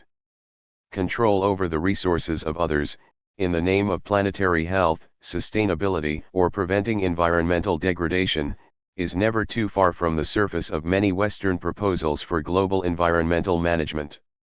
Awareness of precisely that potentiality stimulates a good deal of resistance in developing countries to any form of environmentalism emanating from the West. Similar issues arise whenever the environmental ecological issue gets converted into a purely aesthetic question. The special issue of Fortune devoted to the environment in 1970, for example, contained a strong argument for the redevelopment of the downtowns of the United States along what we would now call postmodern lines, invoking environmental quality as its primary goal. The whole contemporary culture of nature, as Wilson calls it, is a very cultivated and hard-souled taste, that preys upon environmental quality through commercial co-optation. A cynical observer might be tempted to conclude that discussion of the environmental issue is nothing more than a covert way of introducing particular social and political projects by raising the specter of an ecological crisis, or of legitimizing solutions by appeal to the authority of nature-imposed necessity. I would want, however, to draw a somewhat broader conclusion: all ecological projects are simultaneously political economic projects and vice versa. Ecological arguments are never socially neutral any more than socio-political arguments are ecologically neutral. Looking more closely at the way ecology and politics interrelate, then becomes imperative if we are to get a better handle on how to approach environmental/ecological questions. To historical geographical materialism and the political economy of socio-ecological projects. There is an extraordinarily rich record of the historical geography of socio-ecological change that sheds much light on the ways in which socio-political, the of social and environmental change 183 and ecological projects intertwine with and at some point become indistinguishable from each other. The archive of such materials from archaeology, anthropology, geography, and more recently history is extensive indeed. Yet much of the contemporary debate on environmental ecological issues, for all of its surface devotion to ideals of multidisciplinarity and depth, operates as if these materials either do not exist or, if they do, exist only as a repository of anecdotal evidence in support of particular claims. The debate remains at the purely discursive level and fails to integrate itself with what we know about the historical geography of material practices. Systematic work is relatively rare, and that which does exist has not been anywhere near as central to discussion as it should. The debate now arising within Marxism between, for example, Benton and Grundmann operates at a level of historical geographical abstraction that is most un-Marxist. The difficulty in part derives from the tendency in discursive debates to homogenize the category nature when it should be regarded as intensely internally variegated and unparalleled field of difference. In much the same way that the formal debate over language loses sight of the multiple languages at work in the world, so the general debate over the society/nature relation loses sight of the incredible degree of ecosystemic variation. As much attention should then be paid to the production of difference as to the relational meaning of nature in general. So where does all this difference come from? An impressionistic survey illustrates well how societies strive to create ecological conditions and environmental niches for themselves which are not only conducive to their own survival but also manifestations and instantiations in nature of their particular social relations.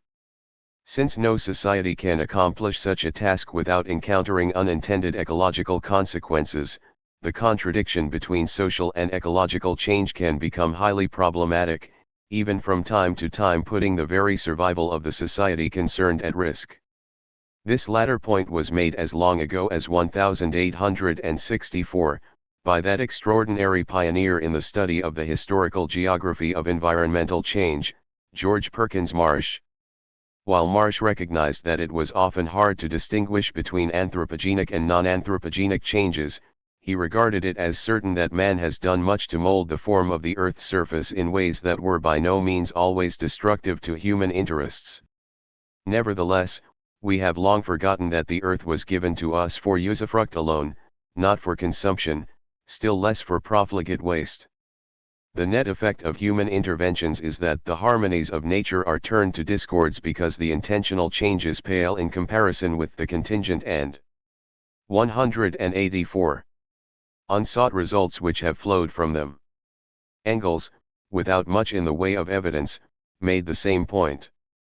Let us not, however, flatter ourselves overmuch on account of our human victories over nature. For each such victory nature takes its revenge on us. Each victory, it is true, in the first place brings about the results we expected, but in the second and third places it has quite different, unforeseen effects which only too often cancel the first. Thus at every step we are reminded that we by no means rule over nature like a conqueror over a foreign people, like someone standing out of nature, but that we, with flesh, blood, and brain, belong to nature, and exist in its midst, and that all our mastery of it consists in the fact that we have the advantage over all other creatures of being able to learn its laws and apply them correctly. This implies the sheer necessity of a/ways taking the duality of social and ecological change seriously, or, as Marx and Engels put it, recognizing that the antithesis between nature and history is created only when the relation of man to nature is excluded from history. Putting that relation back into history reveals a lot. Crinan, for example, shows how a New England environment that was the product of more than 10,000 years of Indian occupation and forest use was misread by the settlers as pristine, virginal, rich, and underutilized by indigenous peoples. The implantation of European institutions of governance and property rights wrought an ecological transformation of such enormity that indigenous populations were deprived of the ecological basis for their particular way of life. The annihilation of that way of life and the social orderings that constructed it was as much an ecological as a military or political event. In part this had to do with the introduction of new disease regimes, but changes in and on the land also made it impossible to sustain a nomadic and highly flexible indigenous mode of production and reproduction. One path towards consolidation of a particular set of social relations, therefore, is to undertake an ecological transformation which requires the reproduction of those social relations in order to sustain it. Worcester doubtless exaggerates in his flamboyant projection onto the American West of Whitfogle's theses on the relation between large-scale irrigation schemes and despotic forms of government, but his basic argument is surely correct.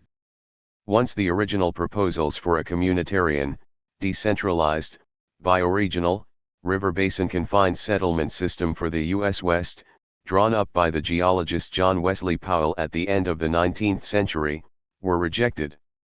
The of social and environmental change 185 by a Congress dominated by large-scale corporate interests, those interests sought to assure their own reproduction through construction of dams, mega-water projects of all sorts and vast transformations of the Western ecosystem.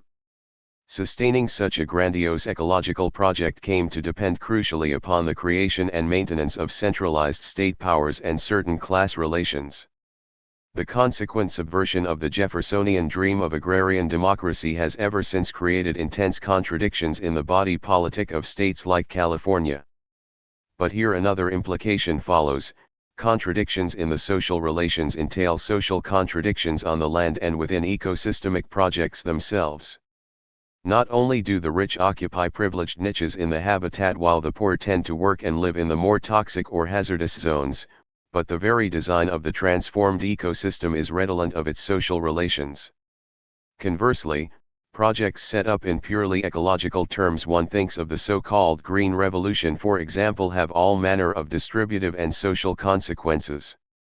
Created ecosystems tend to both instantiate and reflect, therefore, the social systems that gave rise to them, though they do not do so in non-contradictory ways. This simple principle ought to weigh much more heavily than it does upon all angles of environmental ecological debate. It is a principle which Lewontin argues has been forgotten as much in biology as in social science. We cannot regard evolution as the solution by species of some predetermined environmental problems, because it is the life activities of the species themselves that determine both the problems and solutions simultaneously. Organisms within their individual lifetimes and in the course of their evolution as a species do not adapt to environments, they construct them. They are not simply objects of the laws of nature, altering themselves to the inevitable, but active subjects transforming nature according to its laws. The effect is to say that what separates Pakistan from the U.S. West is not so much differences in something called natural environmental conditions, but the historical geography of struggles over the social process through which environments have been transformed. This implies that we cannot somehow abandon in a relatively costless way the immense existing ecosystemic structures of, say, contemporary capitalism in order to get back close to nature. Such constructed ecosystems are a reworked form of second nature that cannot be allowed. 186. To deteriorate or collapse without courting ecological disaster not only for the social order that produced it, but for all species and forms that have become dependent on it. The proper management of constituted environments may therefore require transitional political institutions, hierarchies of power relations, and systems of governance that could well be anathema to both ecologists and socialists alike. This is so because, in a fundamental sense, there is nothing unnatural about New York City, and sustaining such an ecosystem even in transition entails an inevitable compromise with the forms of social organization and social relations which produced it. To term New York City a created ecosystem may sound somewhat odd. But human activity cannot be viewed as external to ecosystemic projects. To view it so makes no more sense than trying to study pollination without bees or the pre-colonial ecosystem of the northeastern United States without the beaver. And it is particularly odd to find many otherwise dedicated ecological thinkers excluding the massive transformations of urbanization from their purview while insisting in principle that in an ecological world everything relates to everything else. The long history of urbanization is, after all, one of the most significant of all the processes of environmental modification that have occurred throughout recent world history. In the last century that process has become explosive, creating a set of global ecological conditions that have never been seen before. And environmental issues have emerged that are wholly specific to the ecologies our urbanizing activities have created. We will surely pay a severe price for the discursive habit of excluding urban historical geography from the overall thrust of environmental historical geography. We have, Gottlieb correctly insists, to shift environmental analysis from an argument about protection or management of the natural environment to a discussion of social movements in response to the urban and industrial forces of the past 100 years. The created environments of an urbanizing world, their qualities and particular difficulties, their proneness to new configurations for the development and transmission of new diseases, their extraordinarily difficult problems of sustainability have to move to the center of our attention relative to much of the contemporary preoccupation with wilderness, peripheral peasant movements, preservation of scenic landscapes, and the like. Human beings, like all other organisms, are active subjects transforming nature according to its laws and are always in the course of adapting to the ecosystems they themselves construct. It is fundamentally mistaken, therefore, to speak of the impact of society on the ecosystem as if these are two separate systems in interaction with each other. The typical manner of depicting the world around us in terms of a box-labeled society in interaction with a box-labeled environment not only makes little intuitive sense but it also has just as little fundamental theoretical or historical justification.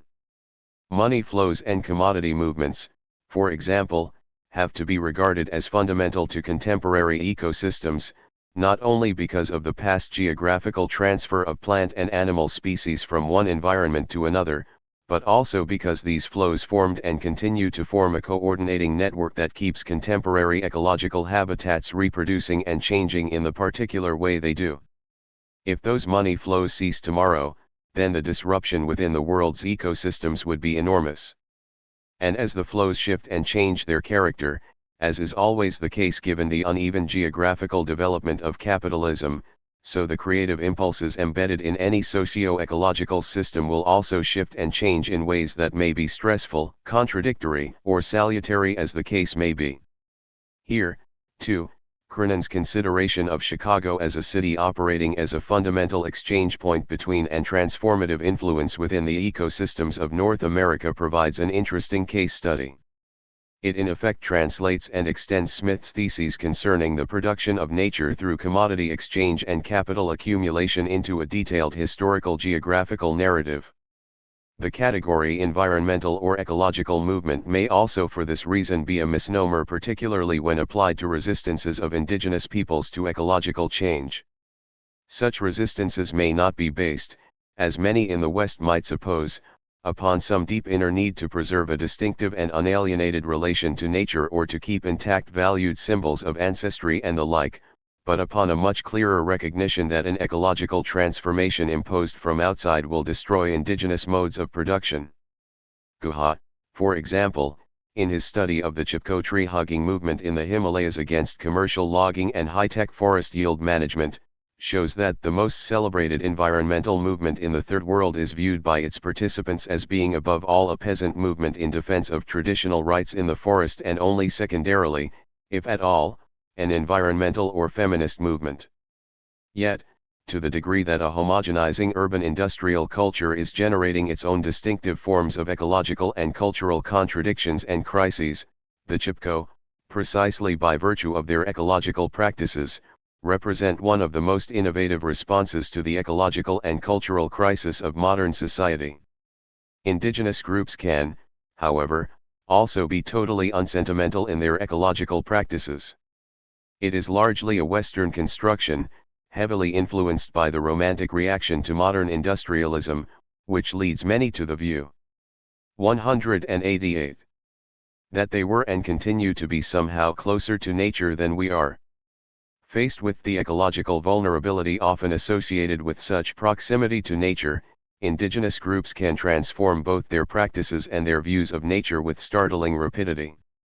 Furthermore, even when armed with all kinds of cultural traditions and symbolic gestures that indicate deep respect for the spirituality in nature, they can engage in extensive ecosystemic transformations that undermine their ability to continue with a given mode of production. The Chinese may have ecologically sensitive traditions of Tao Buddhism and Confucianism, but the historical geography of deforestation, land degradation, river erosion, and flooding in China contains not a few environmental events which would be regarded as catastrophes by modern-day standards. Archaeological evidence likewise suggests that late Ice Age hunting groups hunted many of their prey to extinction, while fire must surely rate as one of the most far-reaching agents of ecological transformation ever acquired, allowing very small groups to exercise immense ecosystemic influence. The point here is not to argue that there is nothing new under the sun about the ecological disturbance generated by human activities, but to assess what exactly is new and unduly stressful, given the unprecedented rapidity and scale of contemporary socio-ecological transformations.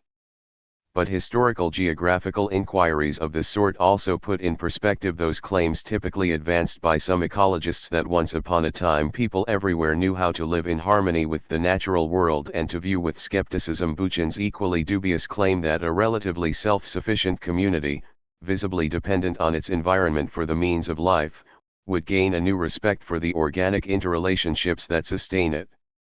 Much contemporary ecologically conscious rhetoric pays far too much attention to what indigenous groups say without looking at what they do. We cannot conclude, for example, that Native American practices are ecologically superior to ours from statements such as those of Luther Standing Bear that we are of the soil and the soil is of us. We love the birds and the beasts that grew with us on this soil. They drank the same water as we did and breathed the same air. We are all one in nature. Believing so, there was in our hearts a great peace and a welling kindness for all living, growing things. The inference of better and more harmonious ecological practices from statements of this sort would require belief in either some external spiritual guidance to ensure ecologically right outcomes, or an extraordinary omniscience in the of social and environmental change. 189. Indigenous or pre-capitalistic judgments and practices in a dynamic field of action that is usually plagued by all manner of unintended consequences. The possibility of overexploitation of a resource is perfectly compatible with our notion of peoples living close to nature, observing and acting accordingly. Furthermore, comparative studies have suggested that all high civilizations that incorporated intensification strategies were metastable, and that their growth trajectories can be interpreted as those of accelerating energy extraction, to the point that both the ecosystem and the socio-economic structures were stretched to capacity, with steady or declining absolute caloric productivity and input-output ratios. All societies have had their share of ecologically based difficulties, and, as Butzer goes on to assert, we have much to learn from studying them. Indigenous or pre-capitalist practices are not, therefore, necessarily superior or inferior to our own just because such groups possess discourses that avow respect for nature rather than the modern Promethean attitude of domination or mastery. Grundmann is surely correct in his argument contra Benton that the thesis of mastery over nature does not necessarily entail destructiveness, it can just as easily lead to loving, caring, and nurturing practices. It was, as we have already noted, precisely the intent of the aesthetic tradition to assert mastery without tyranny with respect to the natural world. Uncritical acceptance of ecologically conscious sounding statements can, furthermore, be politically misleading. Luther Standing Bear prefaced the thoughts cited above with the very political argument that this land of the Great Plains is claimed by the Lakota as their very own. Native Americans may well have strong claims to land rights, to the use of the landscape as a mnemonic upon which to hand their sense of historical identity, but the creation of an ecologically conscious rhetoric about a privileged relation to the land to support them is, as we have already argued, an all too familiar and dangerous practice. Inspection of the historical geographical record reveals much about why words like nature and environment contain such an extraordinary amount of human history.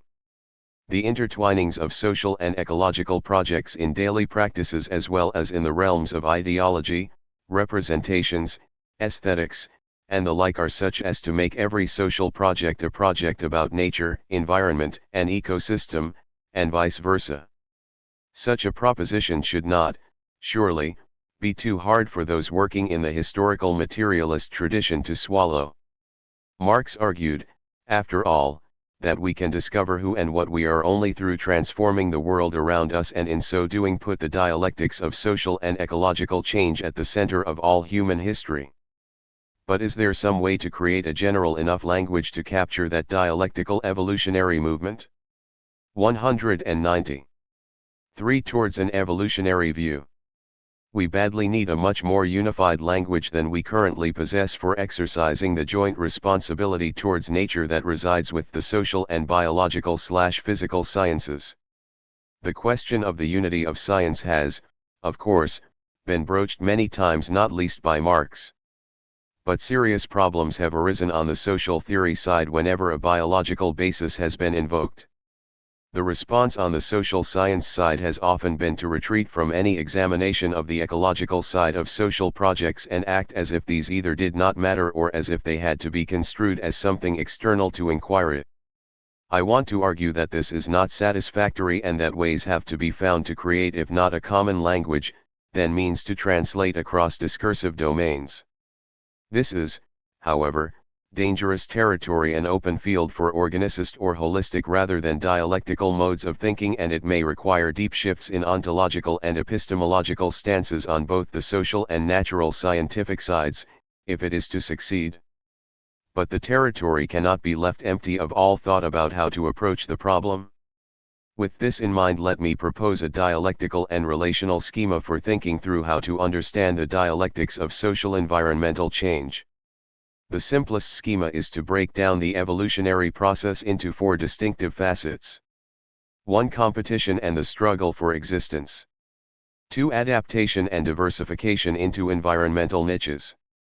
3. Collaboration, cooperation, and mutual aid. 4. Environmental transformations.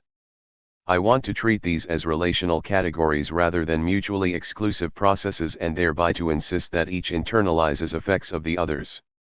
Thus sociobiologists are correct when they argue that cooperation is in some sense an adaptive form of competition. The difficulty is that they make the competitive moment the shaping moment of all else and use adaptation to absorb collaboration within the competitive framework. This is an excellent example of that habit analyzed in Chapter 4, of converting internal relations among moments into hierarchical causal structures almost without noticing it. But from a relational point of view of social and environmental change 191.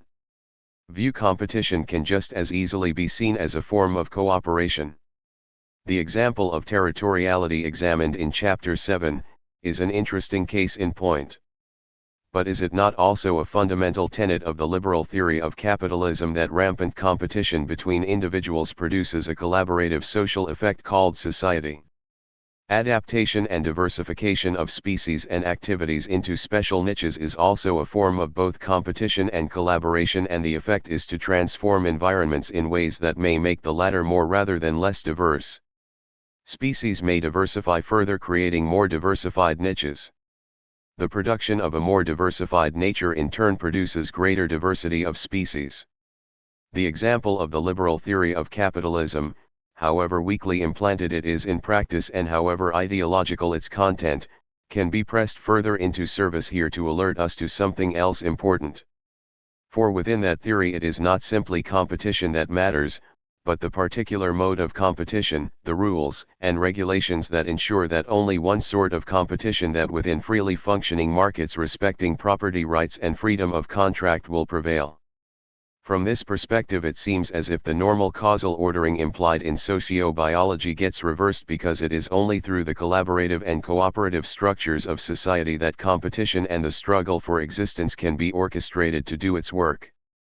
But the point here is not to change the causal ordering and thereby to make it seem as if society has in some way contained nature.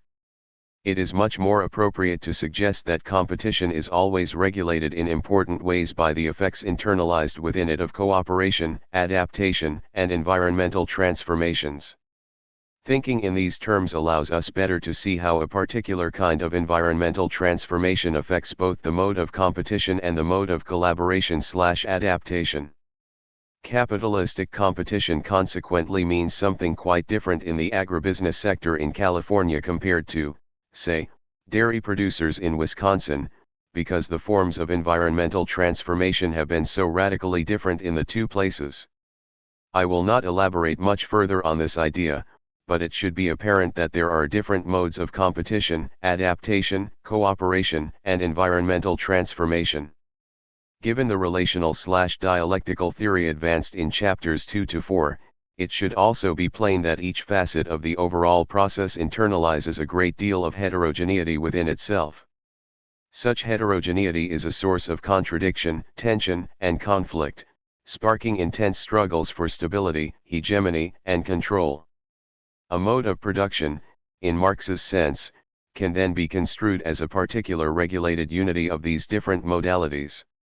The transition from one mode of production entails transformations in all modalities in relation to each other, including, of course, the nature of the nature produced.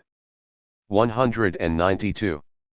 What I am proposing here is a way of depicting the fundamental physical and biological conditions and processes that work through all social, cultural, economic projects to create a tangible historical geography, and to do it in such a way as not to render those physical and biological elements as a banal and passive background to human historical geography.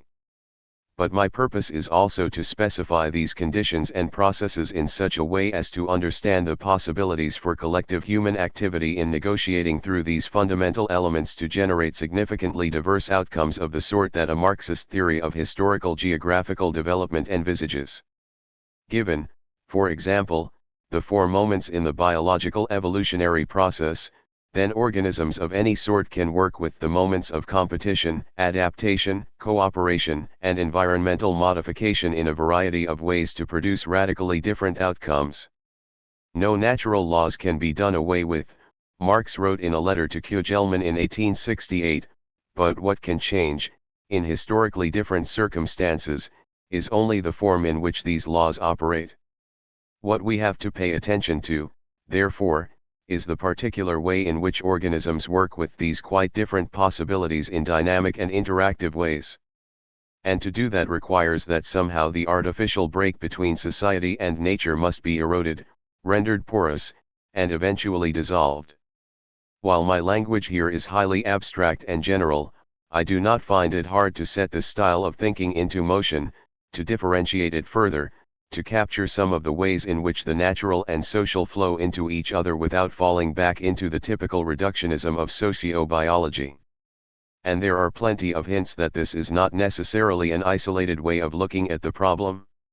When, for example, Analyzes the difficulties of developing the domestication of scallop fishing in St. Brook Bay.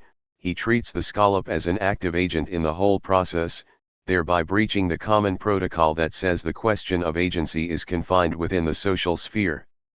And in so doing he opens up the fluid way in which competition, collaboration, adaptation, and environmental transformation all run into each other as part of a more general process of socio-environmental change. Bateson likewise points out the different ways in which all species can affect subsequent evolution through their behavior. Animals make active choices and by their behavior change the physical and social conditions with which their descendants have to cope. They also modify their behavior in response to changed conditions and by moving expose themselves to new conditions that open up different possibilities for evolutionary change. Lewontin likewise argues for understanding a whole set of processes in which organisms are not simply objects of the laws of nature, altering themselves to bend to the inevitable, but active subjects transforming nature according to its laws. Through efforts such as these, the uneasy boundary. The of social and environmental change 193. Between the social and the natural worlds will surely be dissolved, as indeed it must, and analysis brought to the point where we might lose our fears of biological determination by recognizing, as Fuss so powerfully argues in her discussion of essentialism in feminism, that the distinction between biological essentialism and social constructionism is itself a false construction that thoroughly deserves to be dissolved. Haraway has produced some exemplary work on the practical and material dissolution of this boundary in social and scientific practices. But she also pays careful attention to how strictly that boundary gets policed in our thoughts, in our disciplines, and in our courses, and provides food for thought as to what configurations of corporate and state power have most to gain from that policing. And it is through a critical understanding of how such power relations play out in political ecological debates that we can arrive at a deeper conception of what eco-socialist politics might be all about. 4. Towards an eco-socialist politics. Defining a proper ground for a socialist approach to environmental ecological politics has proven a peculiarly difficult problem. In part this has to do with the way in which the socialist Marxist movement took over from capitalism a strongly productivist ethic and a broadly instrumental approach to a supposedly distinct natural world, and sought a transformation of social relations on the basis of a further liberation of the productive forces. It has subsequently proven hard to wean Marxism away from a rather hubristic view of the domination of nature thesis. In addition, Marxism has shared with much of bourgeois social science a general abhorrence of the idea that nature can control, determine, or even limit any kind of human endeavor. In so doing it has either avoided a definition of any foundational view of nature altogether, or resorted to a rather too simplistic rhetoric about the humanization of nature backed by a dialectical and historical materialism that somehow absorbed the problem by appeal to a set of epistemological/ontological principles. And in those rare cases when Marxists have taken the material biological and physical conditions of existence as foundational to their materialism, they have either lapsed into some form of environmental determinism or into a damaging materialist pessimism. The effect has been to create a polarity within Marxism between materialist triumphalism and materialist pessimism that uncomfortably reflects the bourgeois habit of taking the triumphalist path when all goes right and invoking Malthusian limits when things go wrong. So while there have been numerous principled writings in the Marxist tradition on the question of nature, beginning with Engels' The of 194. Nature, and continuing through works such as Schmidt's Marx's Concept of Nature, Smith's exploration of the idea of the production of nature in uneven development, and, most recently, Grundmann's examination of Marxism and ecology, the armory of Marxism socialism to counter the rhetoric and politics of a rising tide of ecological movements has not been well stocked. The response has been either to reject environmental ecological politics as a bourgeois diversion or to concede in part to environmental ecological rhetoric and try to rebuild Marxism socialism on rather different theoretical and practical foundations from those that traditionally grounded working class political projects and political action. And in some formulations a noble attempt has been made to do both, with not particularly felicitous results. Consider, for example, a book by John Bellamy Foster, published with all the Marxist credibility of the monthly review press, entitled The Vulnerable Planet, A Short Economic History of the Environment. Foster strongly argues that the crisis of the Earth is not a crisis of mature but of society.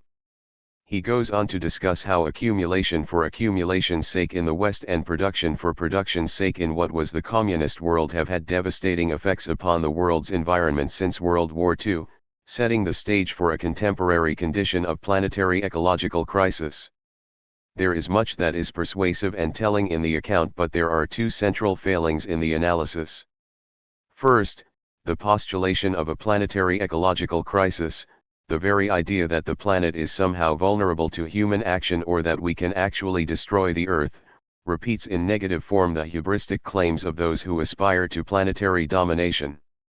The subtext is that the Earth is somehow fragile and that we need to become caring managers or caring physicians to nurse it back from sickness into health.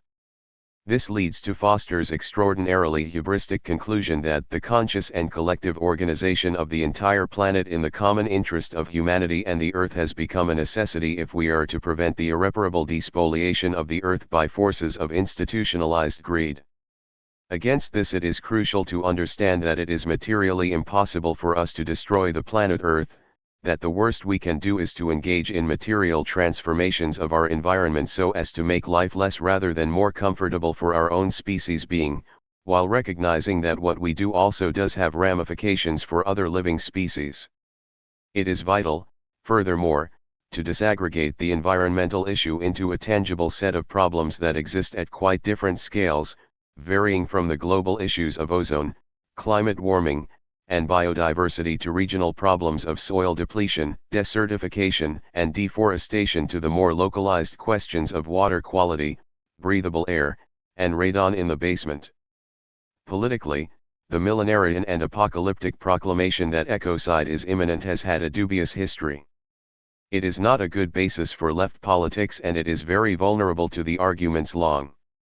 The of Social and Environmental Change 195 advanced by Simon and now by Easterbrook, that conditions of life are better now than they have ever been and that the doomsday scenario of the environmentalists is far-fetched and improbable.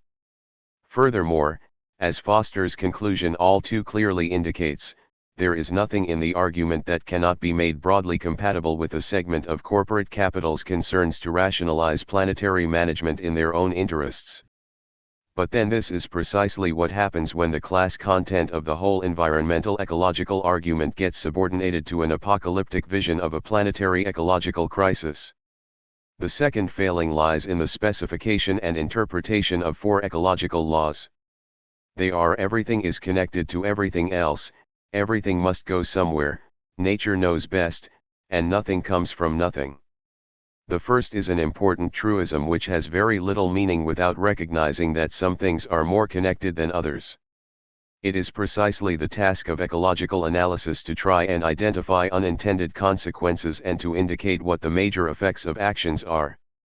Without such understandings, there is little that can be said for or against specific forms of environmental modification on the basis of this law. The second law properly indicates that there is no solution to active pollution problems except to move them around. The fourth law properly points out the cautionary principle that energy in usable form for human beings can indeed be depleted. The third law is where the real problem lies. For to say nature knows best is to presume that nature can know something. This principle, as I showed in Chapter 6, then dissolves either into the idea that someone is somehow in a privileged position to know what nature knows, or into the conservative view that our environmental transformations should be as limited as possible. Foster thus accepts uncritically commoners' argument that any major man-made change in a natural system is likely to be detrimental to that system. To which I would want to reply, I hope so, leaving open the question as to whether the changes are favorable or detrimental to social or other forms of life, and what meaning such changes might have for social relations, life chances of individuals, ecological beings, and the like. Foster uses these laws to arrive at a thorough and convincing condemnation of capitalism, in which the market, not nature, knows best. The only connection that matters is the cash nexus. It doesn't matter where something goes as long. 196. as it doesn't re-enter the circuit of capital, and goods in nature are considered a free gift. All of this is reasonably true, and Foster does a good job of explaining how destructive the consequences can be. But the difficulties begin when these same ecological laws are applied to socialism. I hope it would be true that socialists, rather than nature, will know best. Indeed, the only persuasive reason for joining the socialist cause is precisely that socialists know best how to engage in environmental ecological transformations in such a way as to realize long-term socialist goals of feeding the hungry, clothing the poor, providing reasonable life chances for all, and opening up paths towards the liberation of diverse human creativities. But eco-socialist politics cannot avoid the vital analytic point that much of what happens in the environment today is highly dependent upon capitalist behaviors, institutions, activities, and power structures. The sustainability of contemporary environments heavily depends upon keeping capitalism going.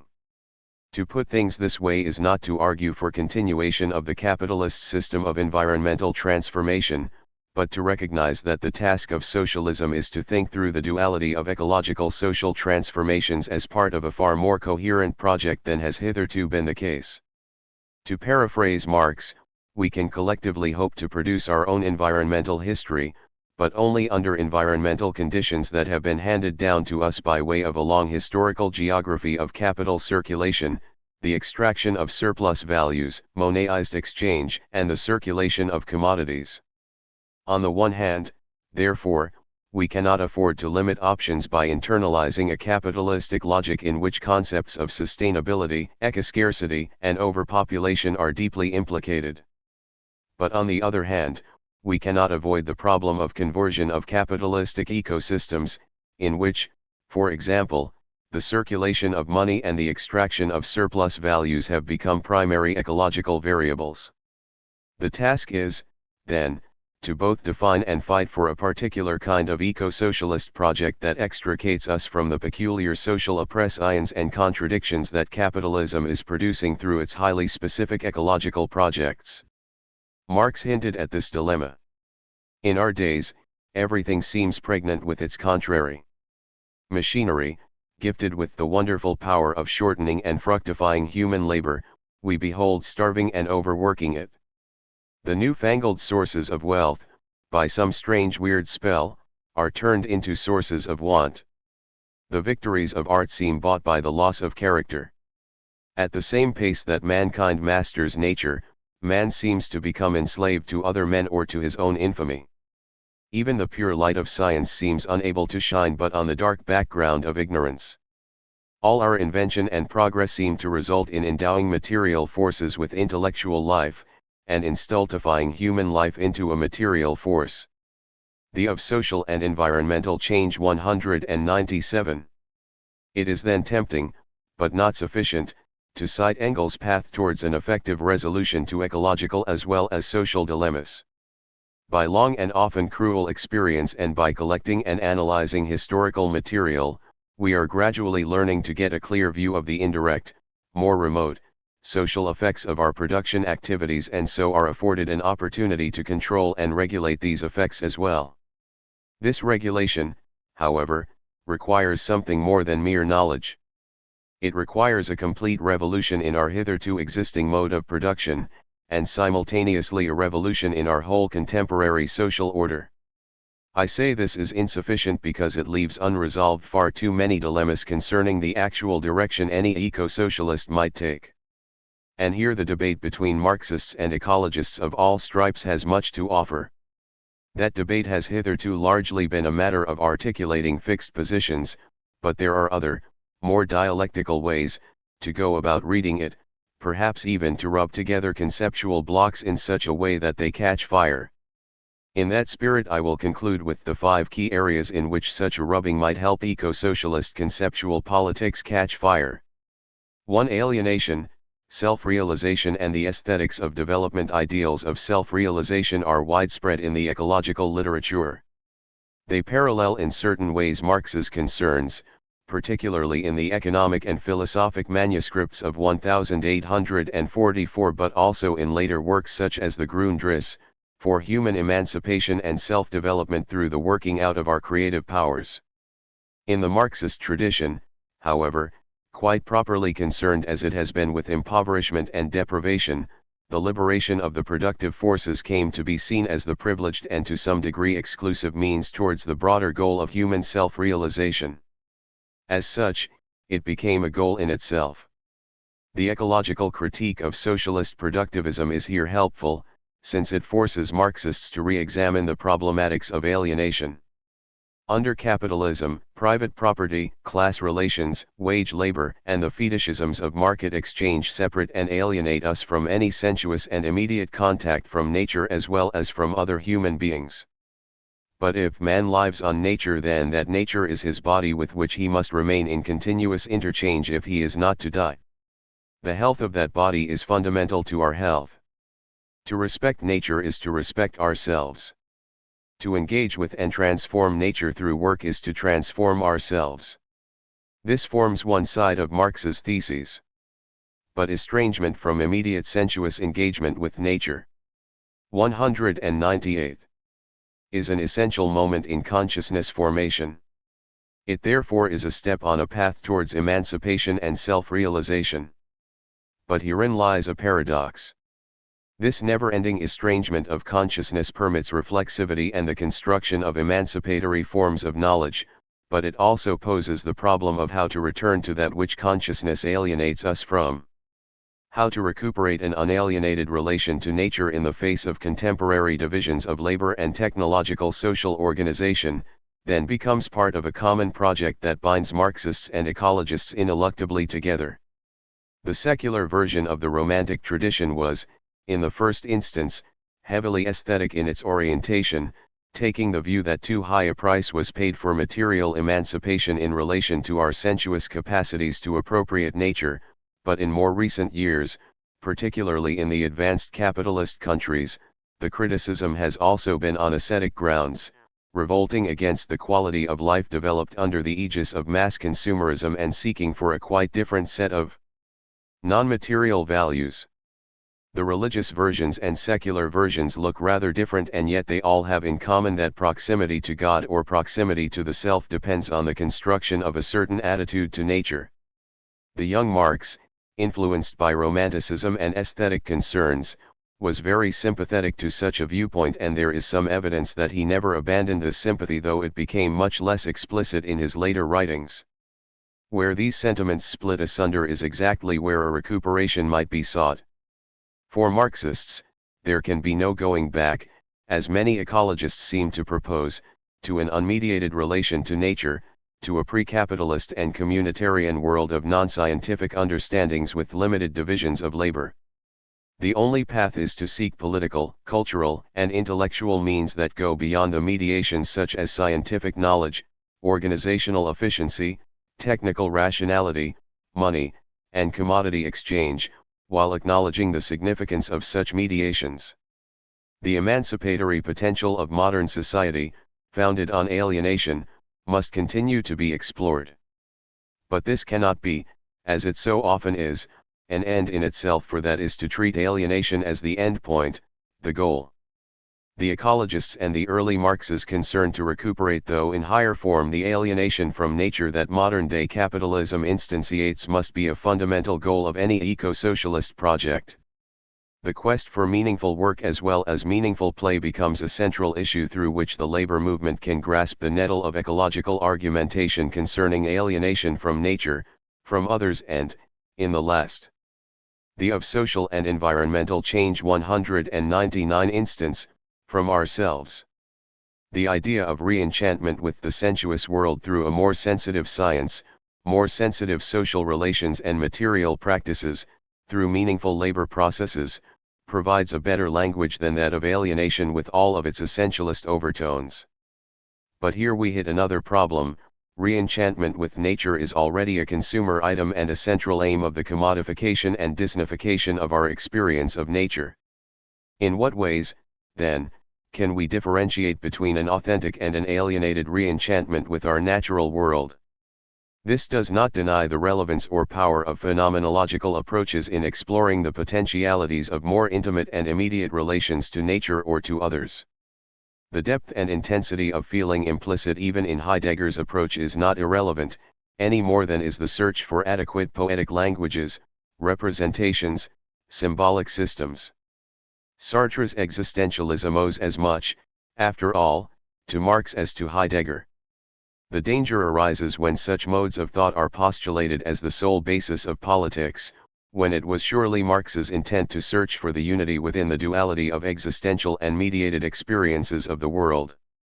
Exploring that duality has to be at the center of eco-socialist politics, implying an uncomfortable but instructive duality of values between the purely instrumental and the existential. Two social relations and ecological projects. Explorations of our species' potential and our capacity for self-realization require that we take cognizance of the relation between ecological projects and the social relations needed to initiate, implement, and manage them. Nuclear power, for example, requires highly centralized and non-democratic power relations coupled with hierarchical command and control structures if it is to work successfully. Objections to it therefore focus as much on the social relations it implies as on the ecological problems of health and long-term hazardous wastes. The nature of many of the ecological projects undertaken in the Soviet Union likewise required social relations that were fundamentally at odds with the theoretical project of constructing a new society founded on egalitarianism and democracy. But this sort of critique is the easy part. For if we turn the equation around, and state that the only kinds of ecological projects to be undertaken are those which are consistent with non-hierarchical, decentralized, highly democratic, and radically egalitarian social relations, then the range of possible ecological projects becomes highly restricted, perhaps even life-threatening for substantial numbers of people. Adoption of such a stance certainly does not accord with the open exploration of our species' potentiality. 200. And would probably militate against the alleviation of the tangible material misery in which much of the world's population lives. There is, here, no resolution to what will always be a contradictory situation, save that of recognizing fully the nature of the tension and seeking political ways to live with its effects. More immediately, we have also to recognize the effects that arise from the instantiation in nature of certain kinds of social relations. If, for example, we view, as I think we must, contemporary ecosystems as incorporating the built environments of cities and the capital and commodity flows that sustain them, and if these ecosystems are instantiations of capitalist social relations, then what feasible social and ecological transformations are available to us? This is by no means an easy question to answer, but here, too, the typically glib and simplistic answers on offer from much of the ecological movement simply will not do. 3. The question of technology. Technology discloses man's mode of dealing with nature, the process of production whereby he sustains his life, and thereby also lays bare the mode of formation of his social relations, and of the mental conceptions that flow from them. While it is plainly wrong to attribute any technological determinism to Marx, the centrality of technology and of technological choices in embedding social relations in ecological projects means that careful attention has to be paid to this issue. Grundmann is here, surely on very strong grounds when he points to some of the deep tensions in Marx's own approach. If, for example, machinery employed by capital not only dispossess workers of their surplus value but also deprives them of their skill and virtuosity while mediating their relations to nature in alienating ways, then self-realization may be in jeopardy for technological reasons. Some kinds of technologies run counter even to the aim of exercising greater control over nature since they incorporate high environmental risks and minimal social benefits. But the problem goes even deeper. The technological mixes that capitalism bequeaths us either have to be roundly rejected or gradually transformed in ways that better accord with socialist social relations, and of the mental conceptions that flow from them. Arguments over appropriate technology and small as beautiful here come into play, not as necessary technological principles or trajectories for the construction of socialism, but as a set of question marks over the future technological organization of a socialist society. How to sift through technological. The of social and environmental change 201 choices that minimize as opposed to accentuate risks in the metabolic relation to nature is then a key part of the social and political problem to be resolved. For the of commonality and difference, since much of the radical ecological critique now in vogue has its roots in anarchism, it has typically taken the path of emphasizing community, locality, place, proximity to nature, particularity, and decentralization as opposed to the more traditional socialistic concerns with the universality of proletarian struggles and the overthrow of capitalism as a world historical system of domination. Any eco-socialist project has to confront that opposition. Here I think a more geographical historical materialism, one that is more ecologically sensitive, has much to offer, both in terms of analysis as well as in terms of perspective transformations.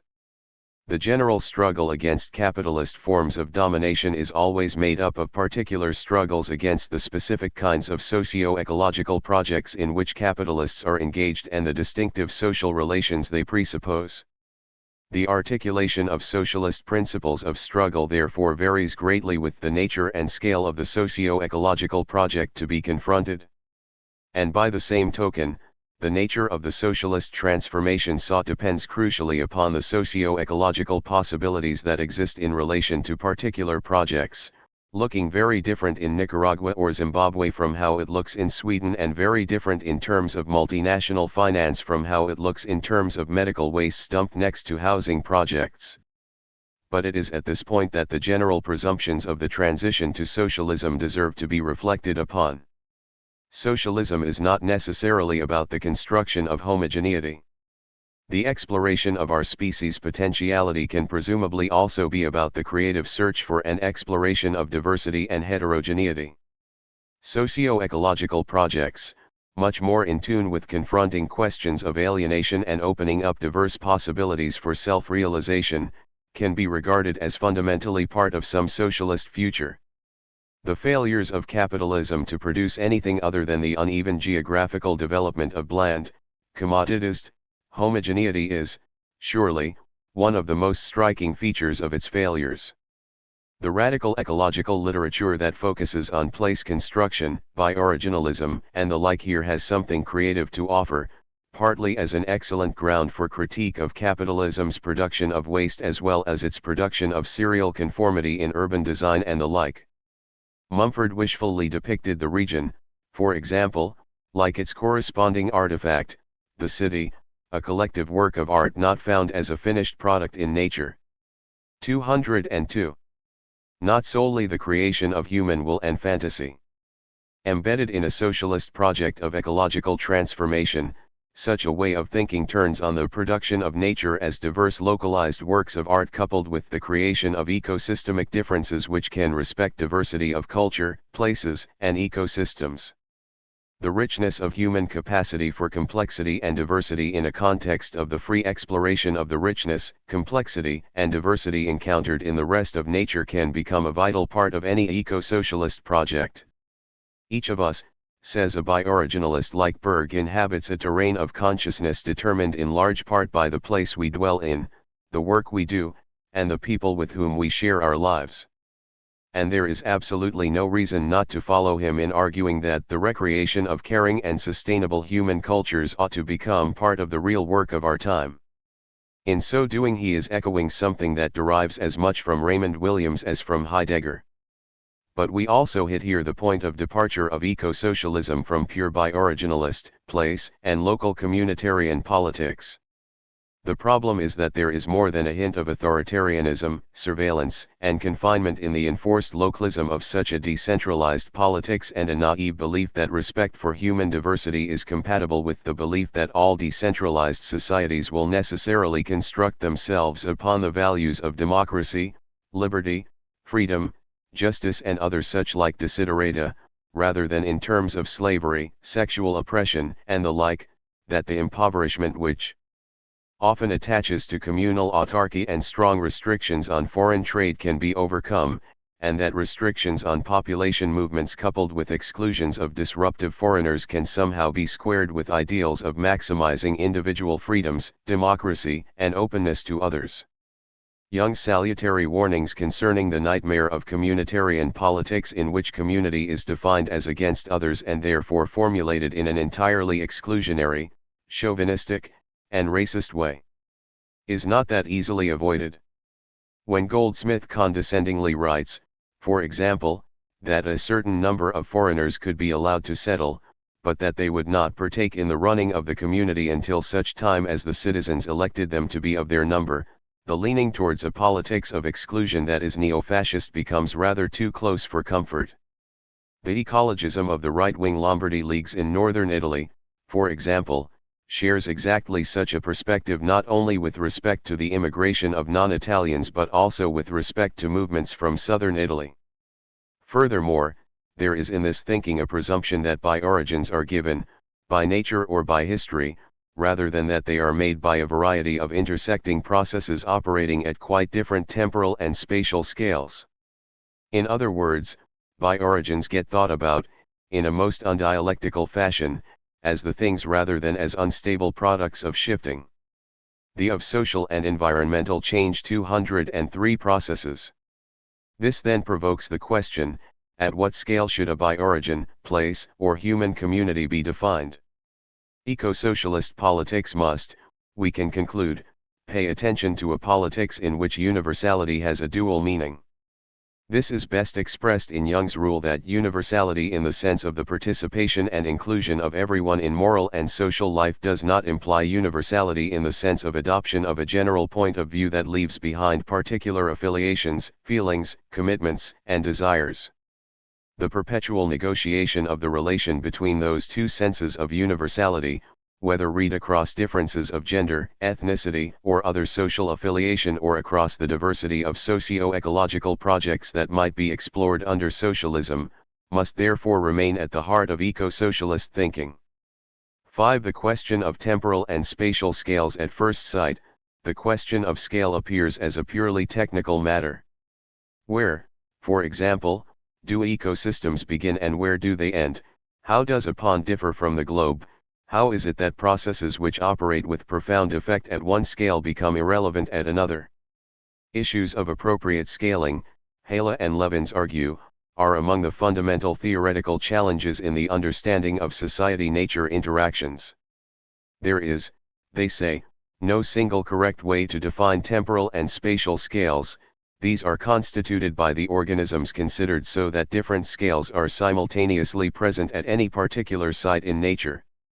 If, as is in the dialectical view, there are no basic units to which everything can be reduced, then the choice of scale at which to examine processes becomes both crucial and problematic.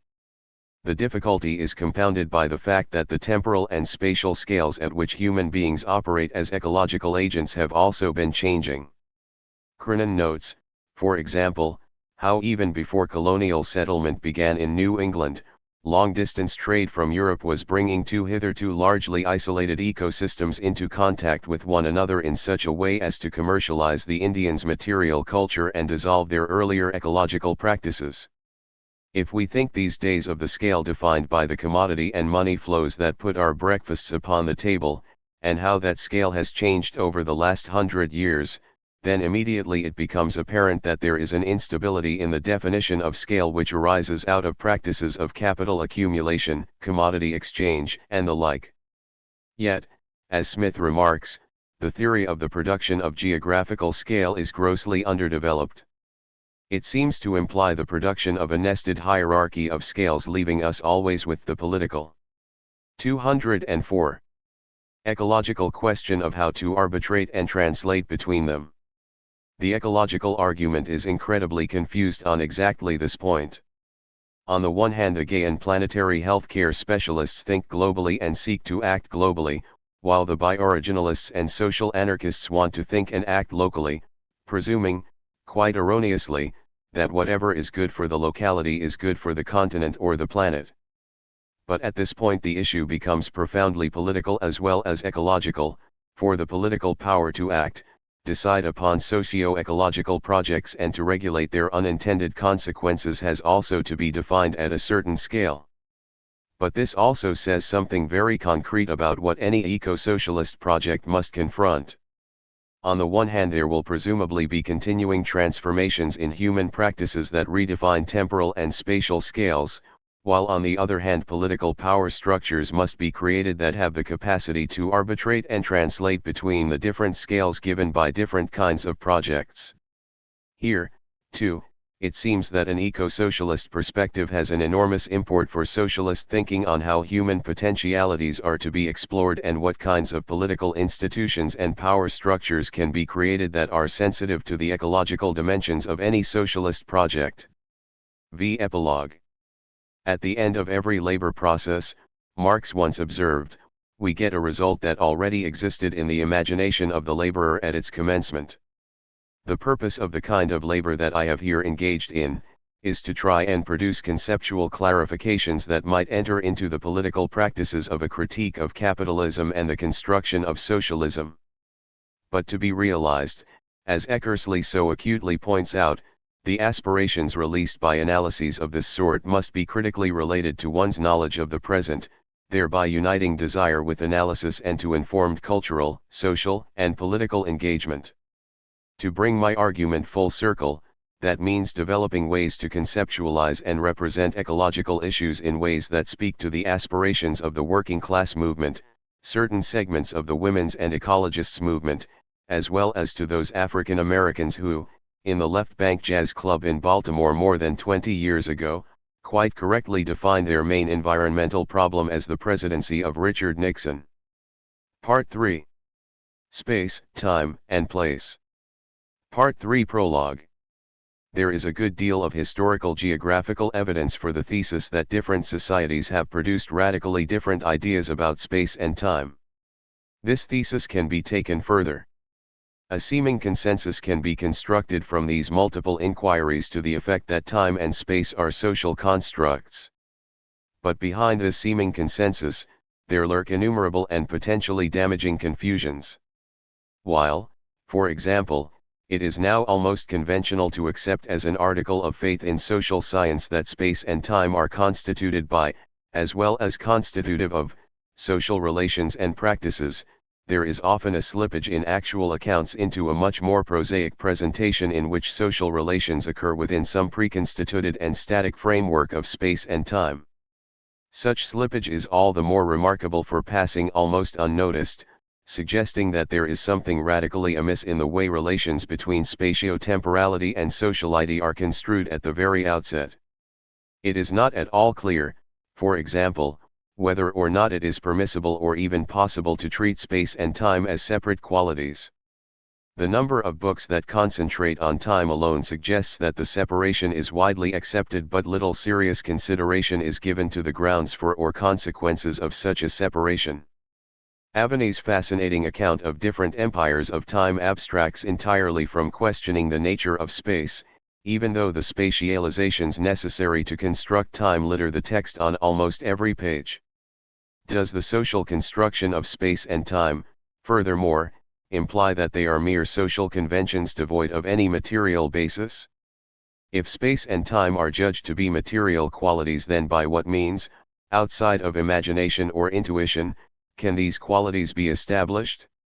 And then what are we to make of all those plainly non-materialist metaphorical uses of concepts of space and time by means of which we speculate about who or what we are, or 208 might be, and how the world in general works? And if, finally, the boundary between material and metaphorical uses is judged irrelevant, as some now claim, then does this mean that the virtual reality of cyberspace now under construction is both just as real and just as fictional as anything yet constructed? The answers to these questions are important because space and time are foundational concepts for almost everything we think and do. The conclusions we reach will have far-reaching implications for how we understand the world to be and how we might theorize about it. In what follows, therefore, I shall first try to distill from a rather wide-ranging historical, geographical, and anthropological literature some sense of what exactly it might mean to speak of the social construction or production of space and time. I will then seek in Chapter 10 a general metaphysical foundation, a relational theory of space-time that seems appropriate to interpret the historical geographical findings. Concepts of space and time affect the way we understand the world to be. And they also provide a reference system by means of which we locate ourselves with respect to that world. It is therefore impossible to proceed far with a discussion of space and time without invoking the term place. This in turn has implications for how we place things and how we think of our place in the order of things in particular. But the word place also carries a surfeit of meanings. To begin with, there are all sorts of words such as milieu, locality, location, locale, neighborhood, region, territory, and the like, which refer to the generic qualities of place.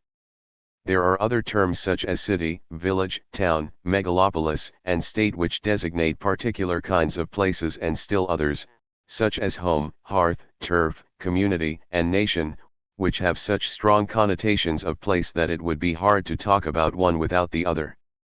Place also has an extraordinary range of metaphorical meanings. We talk about the place of art in social life, the place of men in society, our place in the cosmos, and we internalize such notions psychologically in terms of knowing our place or feeling we have a place in the affections or esteem of others. We express norms by putting people, events, and things in their proper place, and seek to subvert norms by struggling to define a new place from which the oppressed can freely speak. Place has to be one of the most multilayered and multipurpose keywords in our language.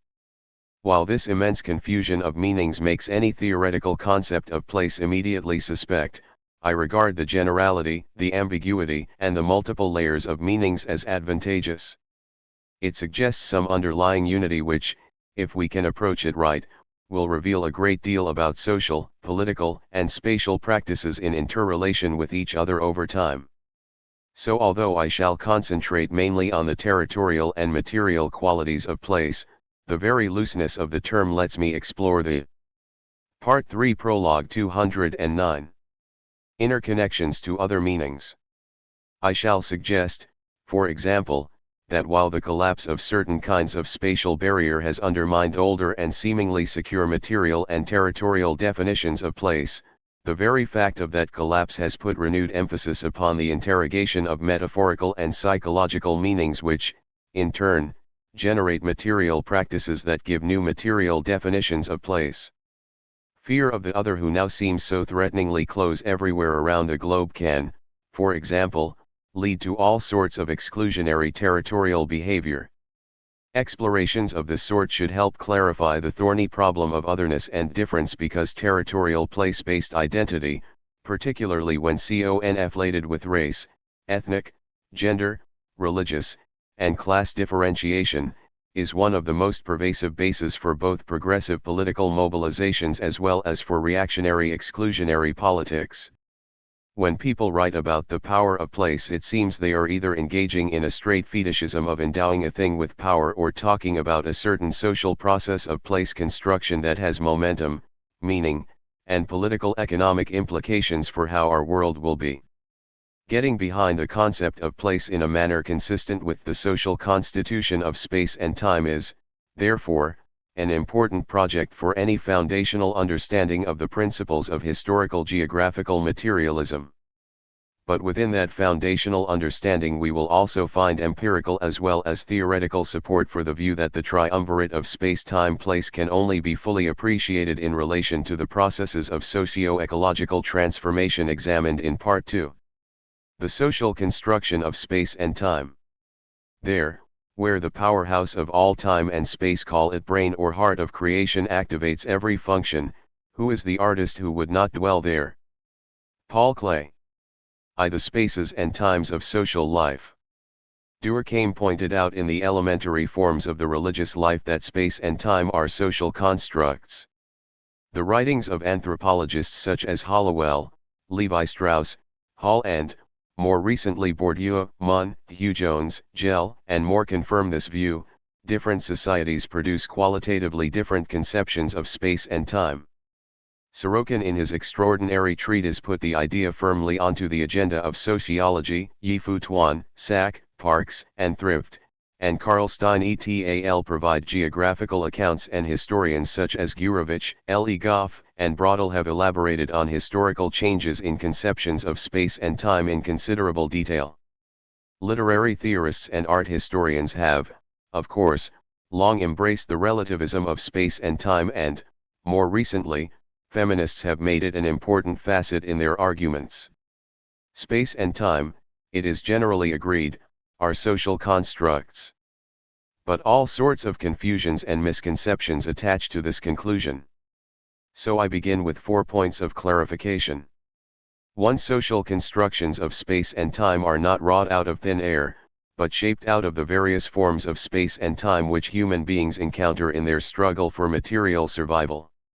For example, night and 211. Day, the seasons, life cycles in the animal and plant world, and the biological processes which regulate human reproduction and the body, are typical encounters with various kinds of temporality.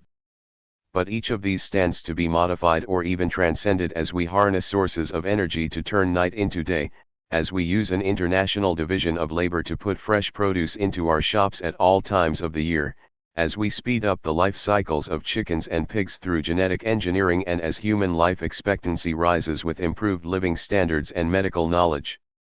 The discovery of the varying properties of time and space in the material world is therefore fundamental. Such knowledge permits a social choice as to which particular process or processes shall be used to construct space and time. The swing of the pendulum or the pace of radioactive decay are now used, whereas in other eras it may have been the cyclical motions of the planets and the stars or the migrations of animal populations.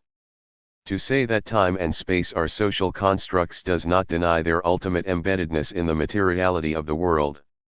Time is in the universe is not in time. Without the universe, there is no time, no before, no after. Likewise, space is in the universe is not in a region of space. There is no space outside the universe. Conceptions of space and time depend equally upon cultural, metaphorical, and intellectual skills. The rise of a doctrine of deep time from the mid-17th through the early 19th centuries was as much fueled by metaphorical visions as it was by any observation of rocks and outcrops. The interplay of internal and external sources of theory informed by metaphor and observation constrained by theory marks any major movement in science. We can grasp the discovery of deep time when we recognize the metaphors underlying several centuries of debate as a common heritage of all people who have ever struggled with such basic riddles as direction and immanence. Time and space may be facts of nature, but, as with values in nature, we cannot know what those facts are outside of our own cultural embeddedness in language, belief systems, and the like. Social constructions of space and time operate with the full force of objective facts to which all individuals and institutions necessarily respond. To say that something is socially constructed is not to say it is personally. 212. Subjective. There are, Gurevich argues, certain universal concepts and representations which are canonical for the society as a whole, and without which no theories, no philosophical, aesthetic, political or religious ideas or systems can be constructed. Once accepted, foundational concepts like space and time become pervasive. The obligatory nature of these categories upon all members of the society does not mean that the society consciously imposes these norms upon its members by requiring them to perceive the world and react to it in this particular way. Society is unaware both of the imposition and of the acceptance, the absorption, of these categories and images by its members. For example, in modern societies we accept clock time, even though such time is a social construct, as an objective fact of daily life. It provides a commonly held standard, outside of any one person's influence, to which we turn to organize our lives and to assess and judge all manner of social behaviors and subjective feelings. Even when we do not conform to it, we know very well what is being rebelled against. 4. Social definitions of objective space and time are implicated in processes of social reproduction. Bourdieu shows, for example, how in the case of the North African Kabyle, temporal and spatial organization serve to constitute the social order through the assignment of people and activities to distinctive places and times. The group orders its hierarchies, its gender roles, and divisions of labor, in accordance with a specific mode of spatial and temporal organization. Its choice of material embeddedness for social constructs of space and time internalizes social relations. The role of women in Kabyle society is, for example, defined in terms of the spaces occupied at specific times. A particular way of representing space and time guides social practices in ways which secure the social order. Hugh Jones, in her study of spatial and temporal processes in Northwest Amazonia, underscores that argument by establishing the relationship between the space-time principles which structure the Pirapurana Indian cosmos and the building of basic units of social structure, families, and patrilineal groups, through marriage and procreation. The space-time principles articulated in the structure of the Indian cosmos operate as both an imaginary projection of present experience and a projection which both controls present experience and forms an integral part of it. Representations of space and time arise out of the world of social practices but then become a form of regulation of those practices, which is why, as we shall see, they are so frequently contested. In what follows I use two studies, by Gurevich and Munn, to tease out some fundamental underlying questions and principles on the social construction of space and time. 213. 2. Gurevich and the categories of medieval culture. Gurevich contrasts pre-Christian, Christian, and early modern conceptions and practices with respect to space and time so as to illuminate connections to social relations and modes of establishing values concerning self, other, nature, and the like. He argues that our modern categories of space and time have very little in common with the time and space perceived and experienced by people in other historical epochs. In the early medieval period, space and time were not understood as a set of neutral coordinates, but rather as mysterious and powerful forces, governing all things.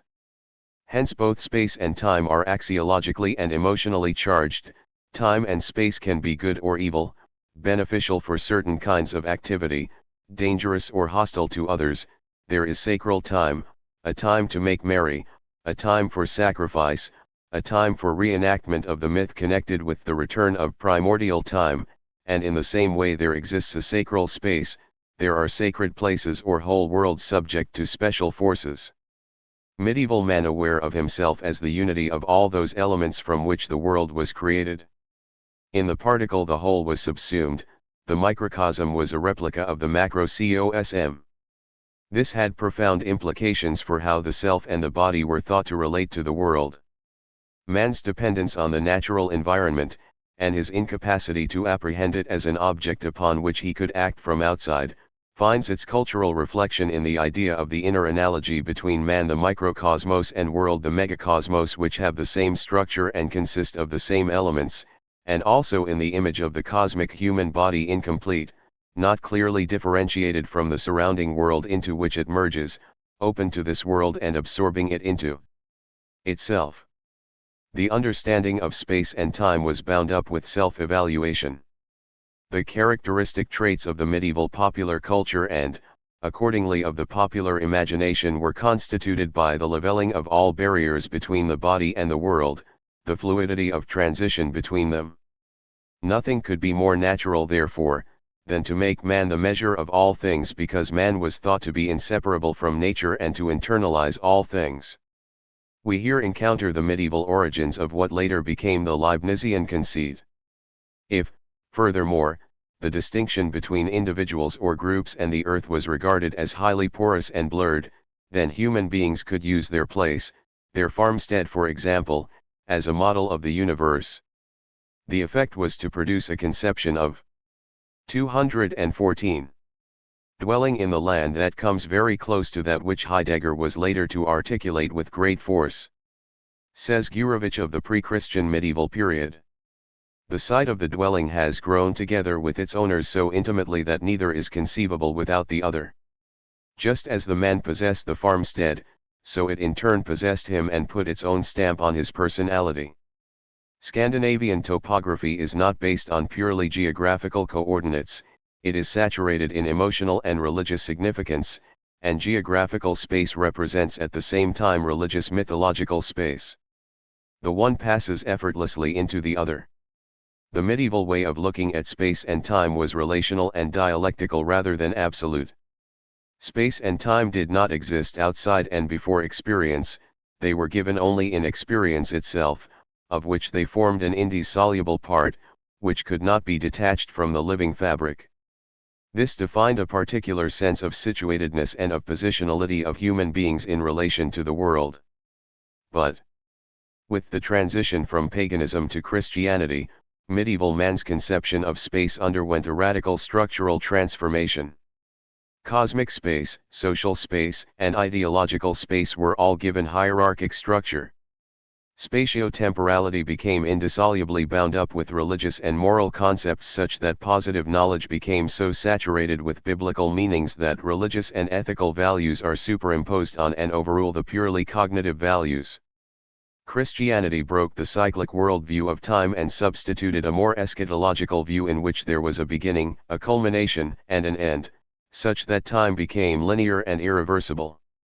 The Christian awareness of time as drama in which earthly life and the whole of history are seen as the arena of a struggle between good and evil rendered the moment of internal freedom of choice as critical to the historical process. Nevertheless, such acts could not be abstracted from daily routines. The result was a variety of spatio-temporal conceptions deriving from different modes of experience. But these disparate spatio-temporal conceptions were subordinated to an overarching Christian conception. The quest for self-realization and redemption was understood as movement in space. The saint could be taken into paradise, just as the sinner could be thrown into hell. Since space beyond the bounds of Christendom lost its positive qualities, the extension of Christian space became part of an often violent struggle to wrest space from the forces of evil.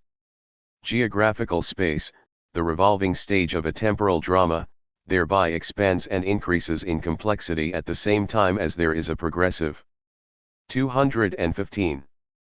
Annexation of the inner space of the human soul, revealing hitherto unsuspected riches. So we see, concludes Gurevich, that neither space nor time were conceived as forms prior to matter, both are just as real as the rest of God's creatures. 3 Mun on the Fame of Goa. Nancy Munn's study, The Fame of Goa, deals with value formation through spatio-temporal practices found on a small atoll within the chain of islands that constitute the Massim off the northeast of Papua New Guinea. Munn places the three concepts of space, time, and value at the heart of a relational nexus that acts as a template or a generative schema, for constructing intersubjective relations in which value is both created and signified. She introduces her study with the assertion that socio-cultural practices do not simply go on in or through time and space, but they also constitute the space-time, in which they go on. Actors are, therefore, concretely producing their own space-time. Munn tracks the formation of symbolic systems of meanings of values through the socio-cultural practices which socially construct space and time. Different forms of space-time derive from different social practices. This means that space-time in Goan society is multidimensional and hierarchical depending upon the sorts of social practices being looked at. The effect is to generate a complex interplay of the incommensurable space-times of different transactions, rather than any homogeneous space-time defined by determinate calendric frames.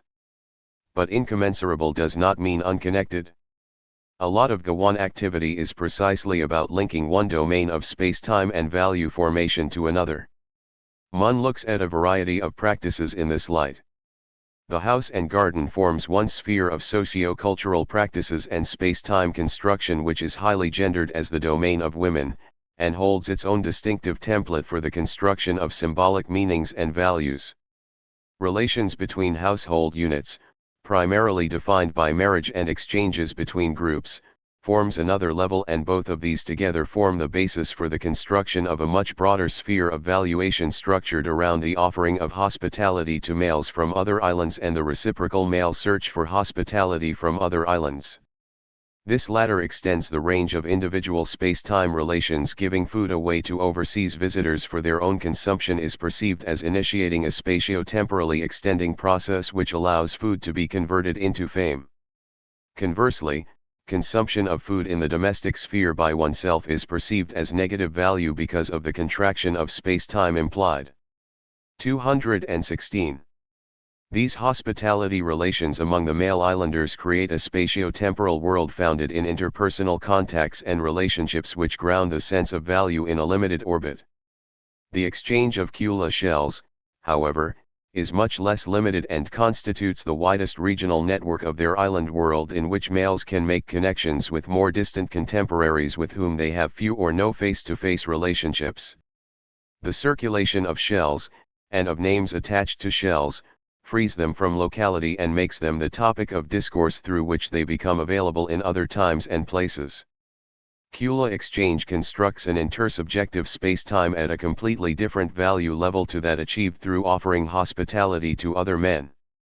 In both hospitality and Kula exchange relations, however, the value acquired, while primarily registered through male activity, also has a strong female basis. At the base of the male power for controlling and transforming space-time is the female control level, which forms the dynamic grounds and precondition of the masculine level of the process. Mun analysis implies that the evaluative rendering of the self by significant others is intrinsic to the value production process, and in producing a given level of spatio-temporal extension beyond the self, actors produce their own value. Sociocultural space-time is, then, the relevant measure of value, which is characterized in terms of an act's relative capacity to extend or expand what I call intersubjective space-time, a space-time of self-other relationships formed in and through acts and practices. Value thereby becomes general and relational, rather than particular and substantive. From the standpoint of Gawan society as a whole, this means that its internal viability depends entirely upon its positive evaluation by external others, which depends upon the constitution of a mode of space-time formed through the dynamics of action. This is a very relational conception of space-time. Mun's account raises several issues. While the mode of space-time formed in a given type of practice is also a formation of the actors' selves, there is an important distinction between direct constructions arrived at through the activities within the garden or the giving of hospitality on the one hand, and the indirect constructions generated by exchange of Kula shells on the other. This distinction affects how value gets formed and expressed. While both constructions produce symbolic mediations, indirect constructions such as the exchange of Kula are much more dependent upon abstraction and generalization of the notions of space-time and value, and, as such, they require the formation of specific socio-cultural discourses about space-time and value if they are to be sustained. Naming, memory, language all become caught up in this process. 217. This poses the problem of how translations are made from one domain of spatio-temporal practices to another, for we are not dealing with completely separate worlds, but with interlocking constructions that take us from the gardens and houses to the expanded space-time of Kula shell exchanges. The exchange of canoes for arms hells, she argues, affects a transformation across these different value levels of space-time. As one moves from garden-produced to canoes and Kula shell exchanges, canoes appear as crucial spatio-temporal intermediates between the internal space-time of Gawan exchanges and the maximal circulation of Kula arms hells and necklaces in the inter-island world. The canoes, constructed by households and internally transmitted from one marriage group to another, not only enable travel from island to island, but as gifts they allow someone to break into the Kula circle itself.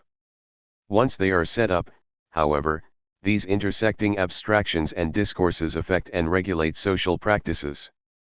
The body, the house, gender relations of reproduction as well as gender roles, Mun shows, all become caught up in a wider symbolism constructed around space, time, and value. For example, bodily space-time serves in the Gawan case as a condensed sign of the wider space-time of which it is a part, while the expansions of intersubjective space-time created through hospitality and Kula exchanges affect the dialectic of hierarchy and equality within the community as a whole.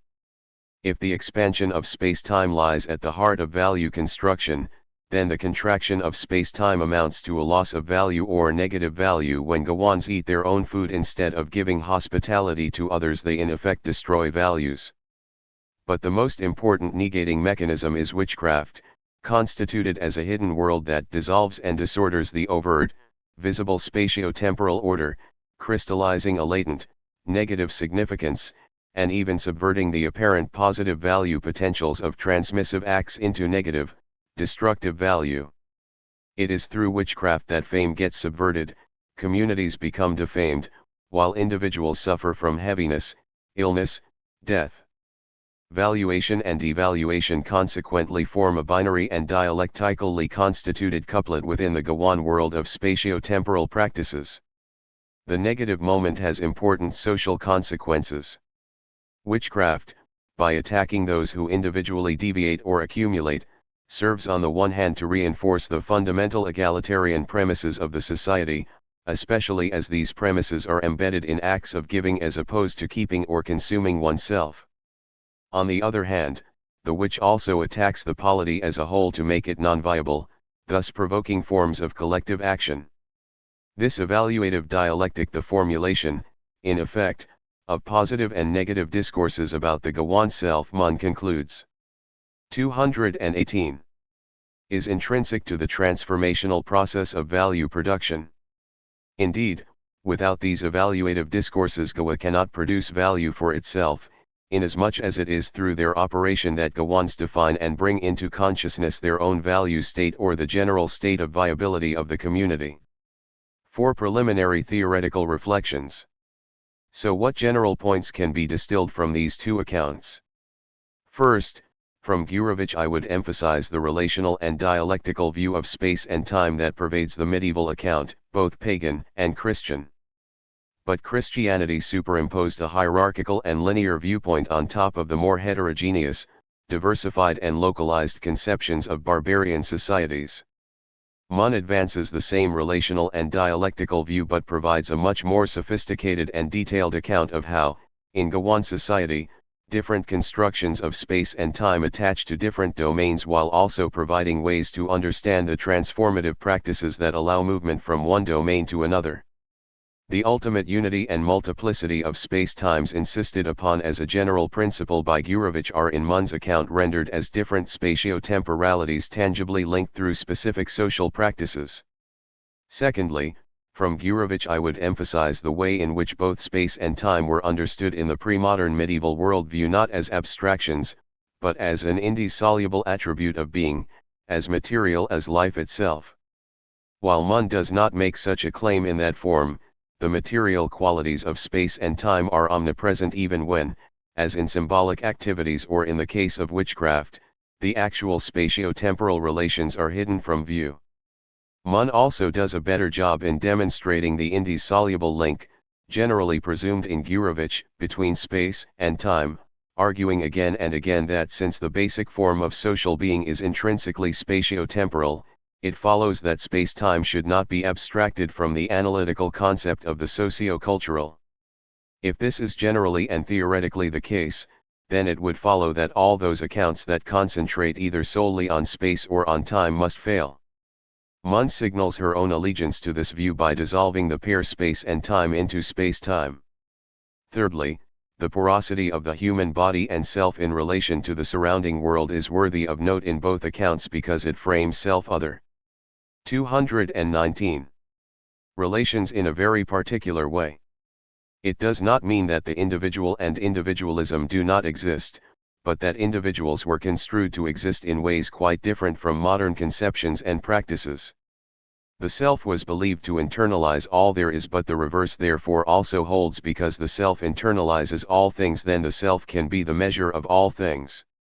This idea, that goes back to Protagoras and the Greeks, allows the individual to be viewed as some kind of decentered center of the cosmos, or, as Mun prefers to put it, bodily space-time serves as a condensed sign of the wider space-time of which it is a part. Hence the mode of space-time formed in a given type of practice is also a formation of the actors' selves. The effect is to make the intersection of the problem of value signification and that of the constitution of the subject apparent. This relational conception of the self deserves some further analysis. Strathern provides some further clues. The socialized, internally controlled Western person must emerge as a microcosm of the domesticating process by which natural resources are put to cultural use. The only internal relation here is the way a person's parts belong to him or herself. Other relationships bear in from outside. A person's attributes are thus modified by external pressure, as are the attributes of things, but they remain intrinsic to his or her identity.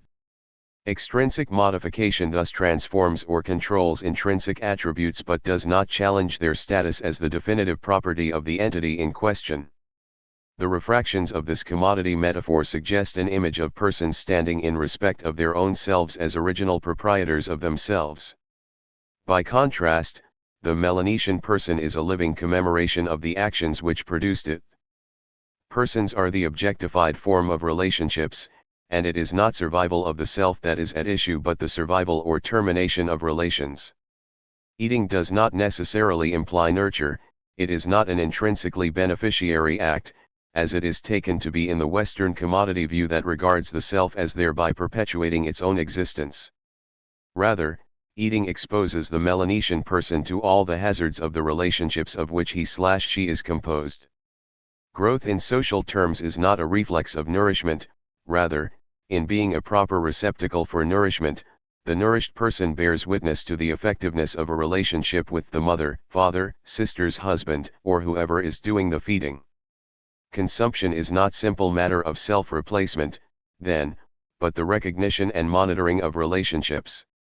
The self as individual subject exists, in his or her capacity to transform relations. 220. The relational conception of self, individual, and, consequently, of political identity indicates a world that parallels not only the insights of dialectical argumentation and the philosophy of internal relations but also that of deep ecologists.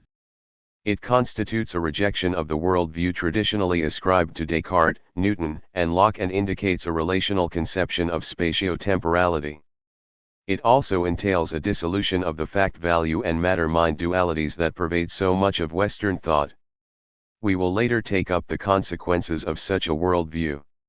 What is missing from Gurevich's account, however, is some notion of how self-other relations and values connect to the specific ways in which space-time came to be socially constructed both in the realms of discourse as well as in the realms of practices, social relations, beliefs, institutions, and political economic power. Although Gurevich asserts that all the categories of medieval culture were mutually intertwined, he nevertheless chooses to treat questions of wealth, labor, money, and value separately from questions of space-time. While he insists that it was the way all of these foundational concepts worked together that constituted the parameters of the medieval human personality, the guidelines of its worldview and of its behavior patterns, as ways in which human beings came to be aware of themselves, he fragments the pieces of the puzzle in ways that make it difficult to reconstitute the whole. This problem in Gurevich's account is handled better by Munn, and there are three particular points of her elaboration to which I want to draw attention. First, relations become embodied in things: food, canoes, Kula shells, thus posing the general enigma that Marx addressed under the rubric of the fetishism of commodities, or, as Mauss prefers to formulate it in his opening question in The Gift, what power resides in the object that causes its recipient to pay it back? Mauss, in pursuing an answer to the riddle of gift relationships, recognizes that the thing given itself possesses a soul, and that to make a gift of something to someone is to make a present of some part of oneself. One must, therefore, give back to others what is really part and parcel of themselves. That thing coming from the person is not only morally, but physically and spiritually, that essence, that food, those goods, whether movable or immovable, those women or those descendants, those rituals or those acts of communion, all exert a magical or religious hold over you. Finally, the thing given is not inactive.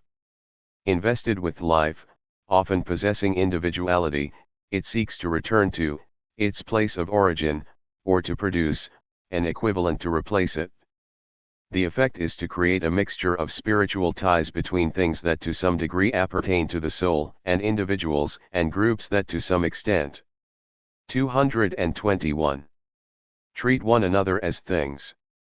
The parallel here to Marx's celebrated fetishism thesis, in which commodity market exchange transforms relations between people into relations between things while similarly investing things with social values, is obvious. but there is something lacking in Moss's explanation of how objects become active in relation to people. Munn's answer is in part to insist on the spatio-temporality of the valuing process that requires things as mediators that can, as it were, bear the message of one's fame across space and time. But she also shows that this development depends on language. When a young man who wishes to advance in Kula is starting out, he must not only develop his own Kula speech skills, but also listen to the discussions of more senior men, learning the path histories, metaphors, names, and so on, pertinent to Kula. The discourse about the thing, or evaluative discourses more generally, are fundamental to the spatio-temporal practices of valuing both the thing and the person.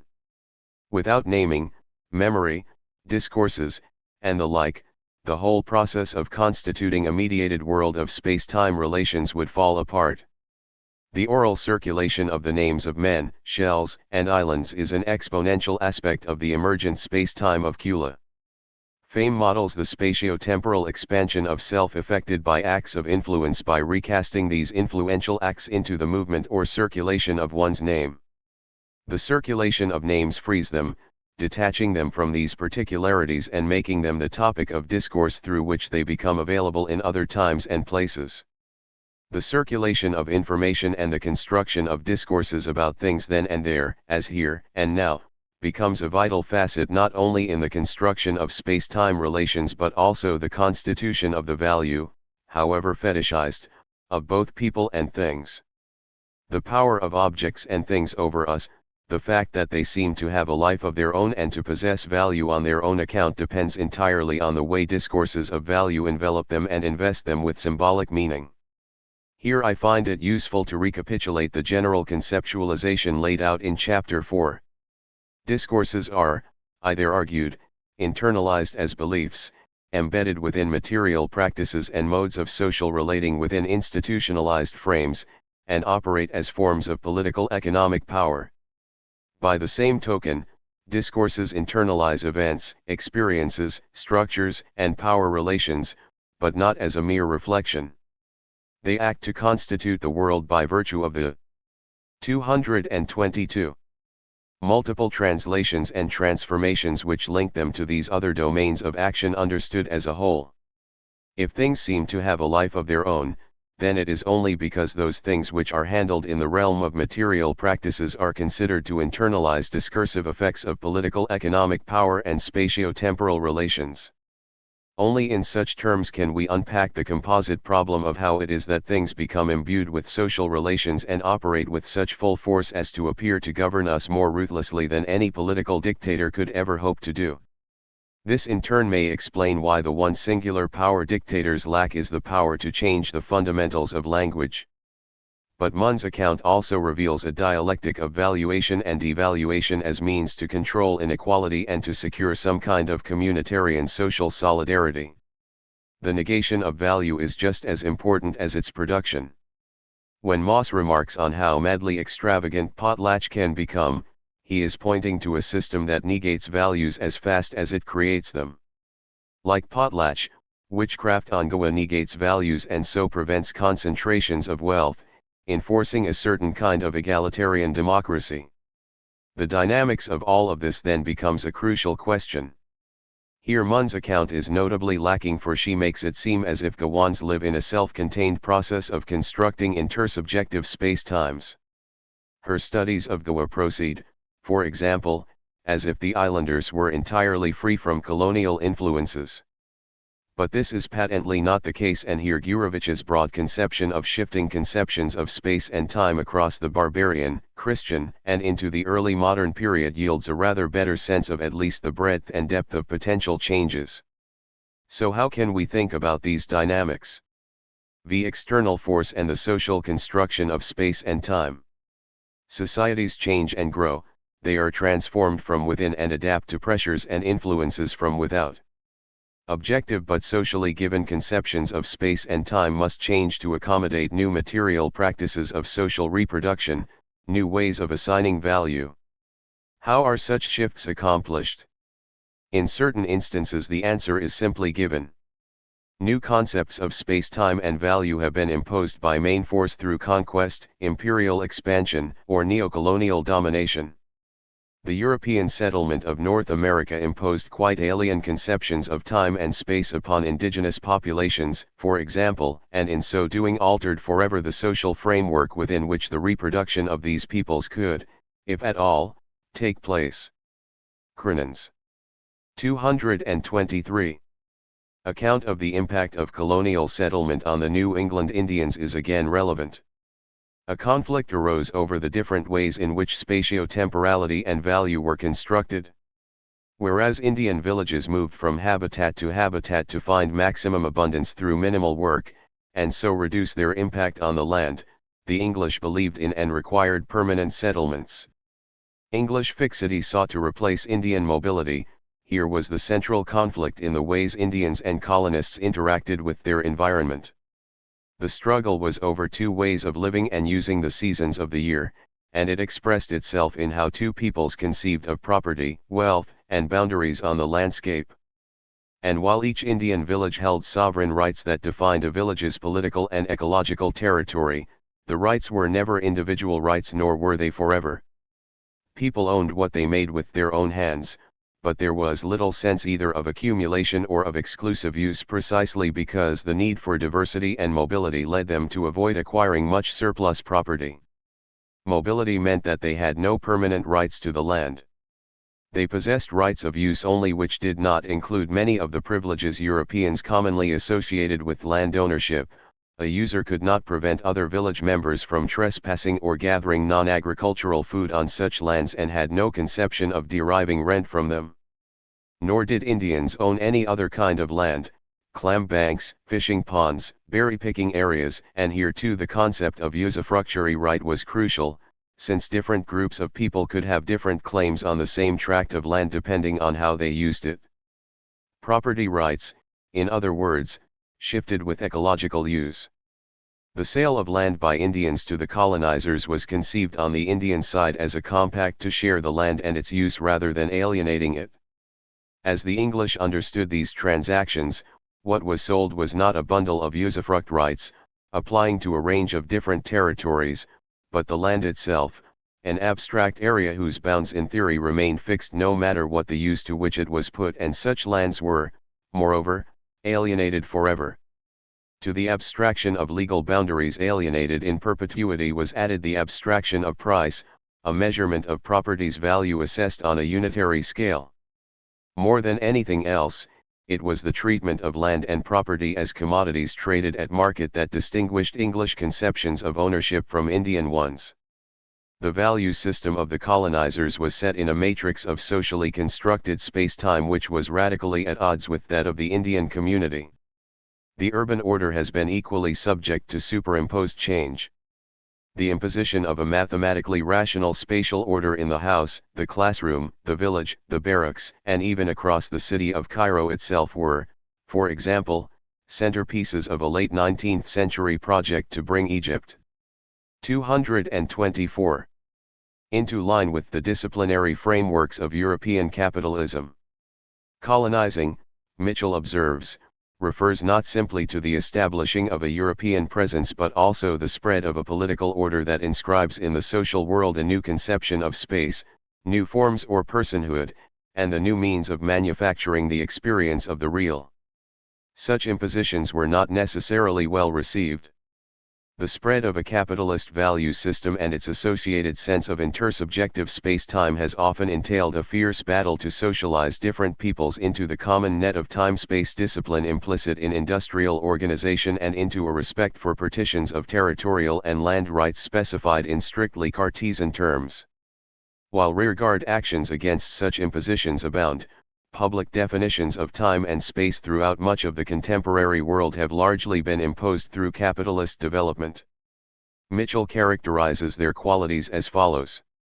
The precise specification of space and function that characterize modern institutions, the coordination of these functions into hierarchical arrangements, the organization of supervision and surveillance, the marking out of time into schedules and programs all contribute to constructing a world that appears to consist not of a complex of social practices but of a binary order, on the one hand individuals and their activities, on the other an inert structure that somehow stands apart from individuals, pre-exists them, and contains and gives a framework to their lives.